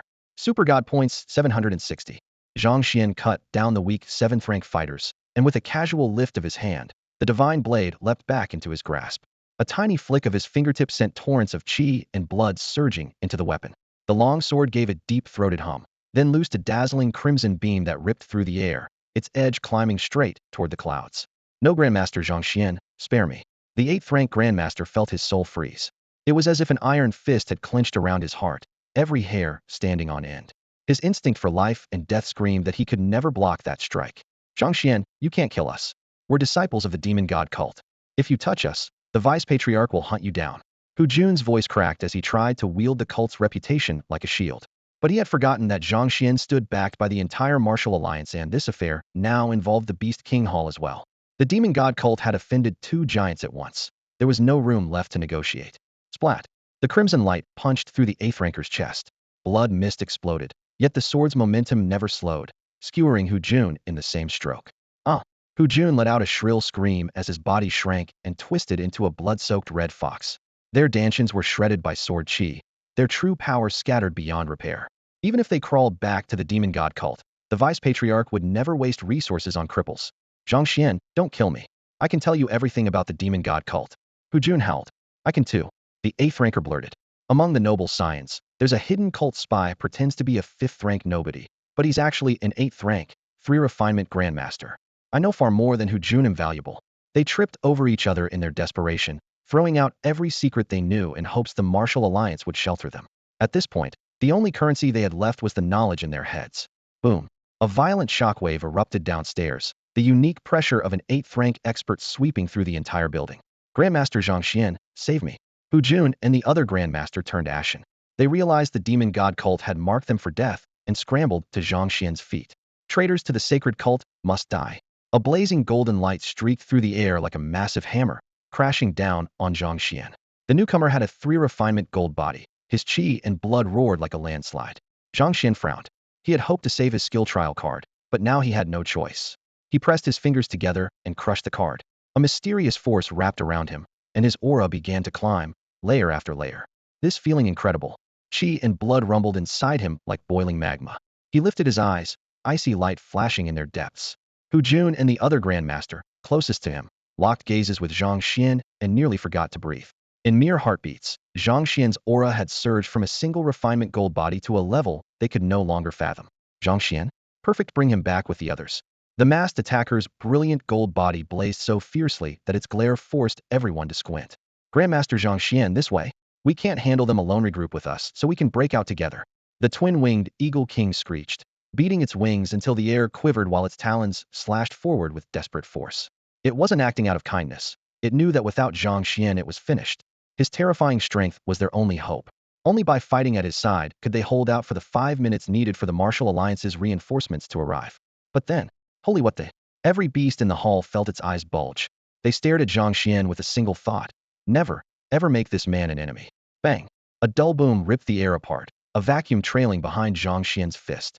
Ding! A system prompt exploded in his mind. You have slain an 8th rank, 3rd temper body-forged martial artist.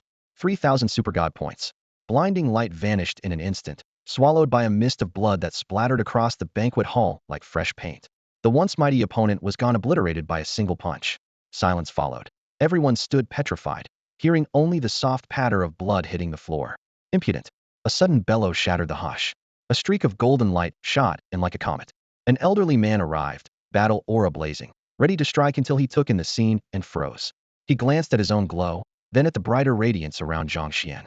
Embarrassment flashed across his face. He dimmed his aura and cupped his fists. Many thanks to this Beast King for his aid. Without the Hall of Beast Kings, the consequences would have been dire. The surrounding beasts exchanged bewildered looks. This martial alliance veteran didn't know who Zhang Xian was. He actually thought Zhang Xian was a Beast King. In their view, a genius of Zhang Xian's caliber should be famous throughout the alliance. Yet the old man seemed convinced. Any human 8th rank Grandmaster was on his radar, and this youth was clearly beyond that, therefore not human. Beast Kings numbered in the hundreds. Meeting an unfamiliar one wasn't strange. But why the astonishment? Zhang Xian didn't bother to explain. He simply reigned in his aura. If everyone assumed the old man had handled the threat, so much the better, less trouble for him. He made a mental note to remind the Beast Kings to keep quiet.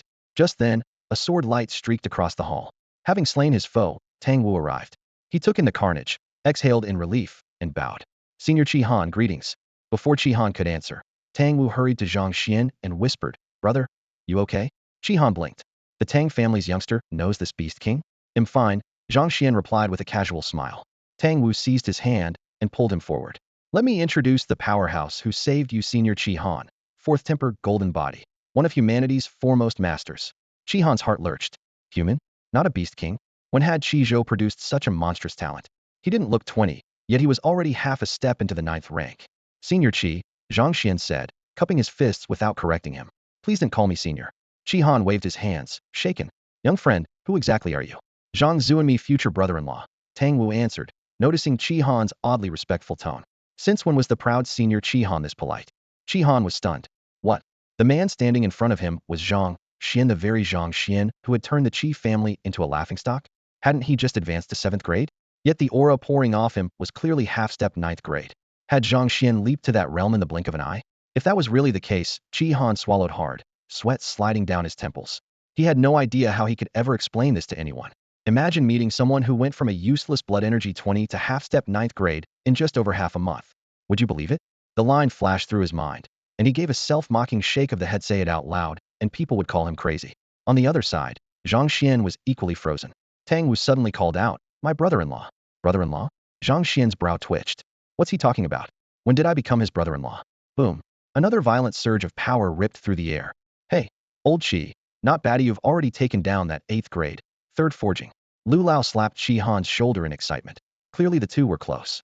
The giant black python coiled at Zhang Xian's feet and brushed him affectionately with its cold tongue. Zhang Xian casually pulled out a spirit pill and popped it into the snake's mouth. The python narrowed its vertical pupils and licked his cheek in contentment. To finish off an 8th grade, 3rd forging that fast Senior Qi really is incredible. Tang Wu nodded again and again.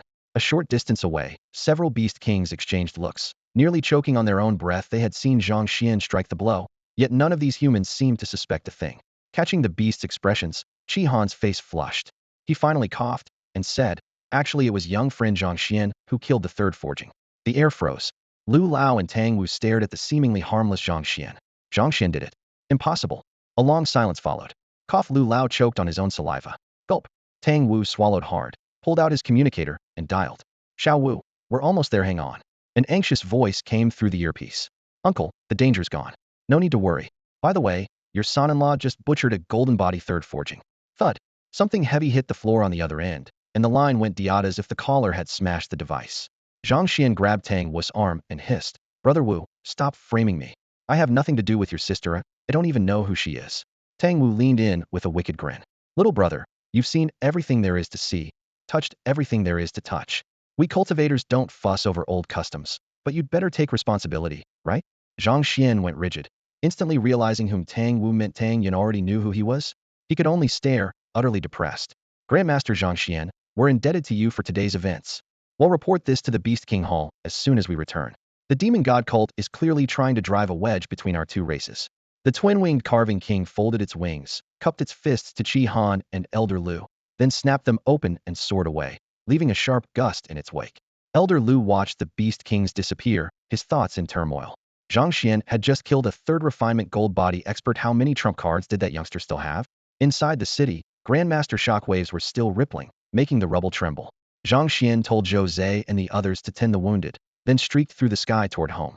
Qi Han took out his communicator and reported the incident in full. He ended in a grave tone. With talent like that, Zhang Xuan may one day rival the patriarch.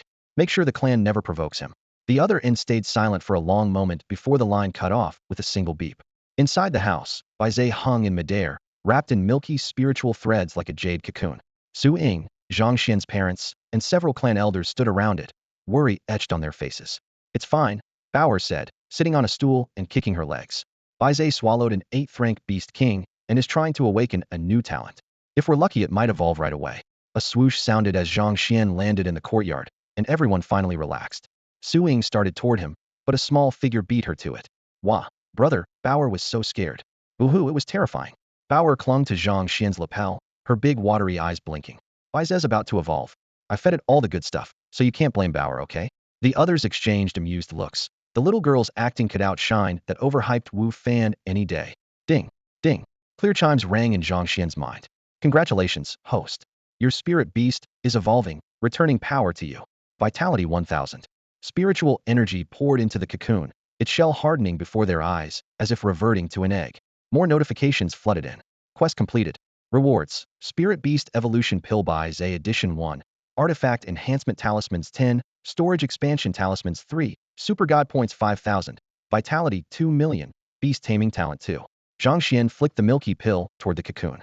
Gentle medicine light wrapped around the shell, and Bai Zhe's jubilant emotion echoed in his mind. Shua. Bauer dove into his arms. Brother, Bauer wants one too. That one's just for Bai Zhe. He ruffled her hair. When it's your turn to evolve, we'll find something for you. As he spoke, he unclasped her storage collar. Brother, don't steal Bauer's things. Tears welled instantly, making everyone else want to console her. Chuckling, Zhang Xuan activated a storage expansion talisman. A beam of faint light engulfed the collar, and vast spatial power spilled out. Drawn by the energy, Bai Zhe's cocoon drifted toward the collar, greedily absorbing the leaking space force. Zhang Xuan froze. Could Bai Zhe's new talent be spatial control? Brother, what's Bai's up to? Bauer asked, puzzled. Zhang Xuan simply stood to the side in silence. Ding Storage Collar Bauer Edition upgrade successful. Zhang Xuan fastened the new collar around Bauer's neck. The little creature reached inside with its mind. Its round eyes immediately curved into crescent moons. It leapt into Zhang Xuan's arms, squealing, Brother, you're the best. Muan rubbed its fluffy head against his chest. The internal space had expanded tenfold. Bauer pictured all the extra loot it could stash and couldn't help recalling the Beast King's treasure vaults it had seen before. After so long, they must be overflowing with new goodies. Just imagining it made its eyes shine like lanterns. Zhang Xuan picked up Bauer's brick weapon and pressed an artifact enhancement talisman onto it. A soft glow wrapped around the brick. Having just witnessed the collar's transformation, Bauer was even more eager about this upgrade. The brick felt perfect in its paws already. Bauer dared to ambush 8th rank, first refinement spirit beasts, but anything beyond that was out of the question. Each refinement was like a chasm no one crossed lightly. If its master really broke that barrier, wouldn't the great Bauer be bold enough to attack 9th rank beast kings too? At the thought, its whiskers quivered and its eyes grew even brighter. Those treasures would be Bauer's. Slurp. Bauer swallowed hard. Bauer, what are you plotting? Su Ying asked, amused by its sparkling eyes. I wasn't thinking of ambushing 8th or 9th rank beast kings. and I definitely wasn't planning to steal their treasures. Absolutely not, don't accuse me. Bauer yelped, eyes darting as it babbled. The courtyard fell silent. Everyone stared as it covered its eyes with both paws. For a moment, puffed. Suing burst out laughing, scooped Bauer up, and rubbed it back and forth. Too cute. Only then did Bauer realize its slip. Its little face, which was really just a ball of fur flushed red, and it quickly buried its head in Su Ying's arms. Ding, the host's spirit beast Baze is envious of Bauer's artifact enhancement, disrupting its evolution. Evolution failed. Note: Baze's evolution is 85 complete. It can finish by devouring a beast king or rare heavenly treasures. Zhang Xuan's face darkened. What is that little rascal trying to do? Whoosh. The Baze evolving inside its egg suddenly vanished, reappeared with a smack against a rockery, and splashed into the pond. Crackle-like fractures spread across the shell. A snow-white puppy, no bigger than a palm, tumbled into the water, thrashing and nearly choking. Fortunately, the pond was shallow. It struggled ashore, gathered the shattered shell, and gulped down every piece. As it swallowed the last fragment, its fur grew glossier by the second. The sudden turn of events left jaws scattered all over the floor. Bauer bounded to Baize's side, circled him twice, and clicked her tongue in doubt. I don't see any boost in your power. Baize forced a smug grin, shook himself hard, and a blinding golden flare burst across the left half of his body. I've got a golden body now. Then why is it only half done? Bauer rolled her eyes at the creature whose left side gleamed gold while the right side stayed plain white. Came out a bit early, Baize said, licking his lips, unbothered.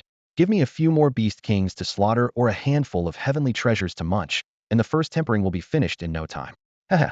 His half-gold, half-white reflection shimmered on the lake's surface while the little beast danced with excitement. Ding. Brick enhancement complete. The system chime rang out of nowhere. Zhang Xuan lowered his head to inspect the plain brick in his hand.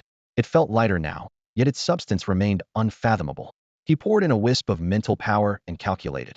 If he struck just right, even a fifth or sixth-fold tempered 8th-grade golden body expert would suffer badly. Brother, mine. Bauer was already poised to snatch it. Worried Zhang Xuan might put the brick away. With a laugh, Zhang Xuan tossed it over. Bauer caught it, weighed it, and her eyes bent into crescent moons. Haha, fits my claws even better. So much more room to shine. Brother, mine. Baize panicked as well, clutching his storage collar and bone, shoving them at Zhang Xuan with a flattering look. Zhang Xuan rapped him on the head. I had your upgrade ready ages ago. What's the rush? You could have advanced in one go, but your envy of Bauer nearly made you fail. Haha, my bad, brother. Hurry up and level me. Baize wagged his tail as if nothing had happened. Only then did the onlookers realize why Baize had forged just half a golden body, simply couldn't keep his cool. Everyone facepalmed, exasperation written on their faces. Bauer spat in mock disdain, then flaunted her brick like a trophy, bubbling with excitement. Zhang Xuan finished upgrading Baize's gear as well. The two little rascals huddled in a corner, plotting something under their breath. Mom, Dad, Yang City won't be safe tonight. Please stay in, Zhang Xuan reminded them. No one objected. The shockwaves from the Grandmaster battle outside the city still rattled their nerves. Ordinary fighters were hopeless before a Grandmaster. Su Ying suddenly suggested, now that we have money, let's get your parents a set of Grandmaster armor. If they run into a Beast King or an evil cult Grandmaster, at least they can get away. Grandmaster armor? Zhang Xuan froze, a mental image of Iron Man flashing by. Zhang Tianda waved a hand. That stuff is outrageously expensive. Shao Kai said long ago it's priceless even if you have the cash. Smiling, Su Ying looked at Zhang Xuan. Dad, just because Big Brother couldn't get it doesn't mean Zhang Xuan can't. He's an alchemist, resources aren't an issue for him. Zhang Tianda eyes lit up, yet he held back his desire he wouldn't burden his son's cultivation. Catching his hesitation, Su Ying softened her tone. Uncle, Auntie, if you're safe, Zhang Xuan can venture out without worries. Sising, where can we buy Grandmaster armor? Zhang Xuan asked. Ding. Random quest triggered. Within 6 months, acquire 6 sets of Grandmaster armor. The system prompt popped up again, making Zhang Xuan's heart skip a beat. Su Ying replied. Yuzhou, Jingdu, and Moto occasionally have them, but every batch gets snapped up by the major factions. If you really want some, head to Yuzhou City of Machinery. Yuzhou? The one as famous as Chizhou? That's all for today. Thank you so much for watching. I hope you guys enjoyed. If you wish to have another part of this recap, please give us at least 1,000 likes. Please don't forget to comment and subscribe to our channel for more content like this. Until next time.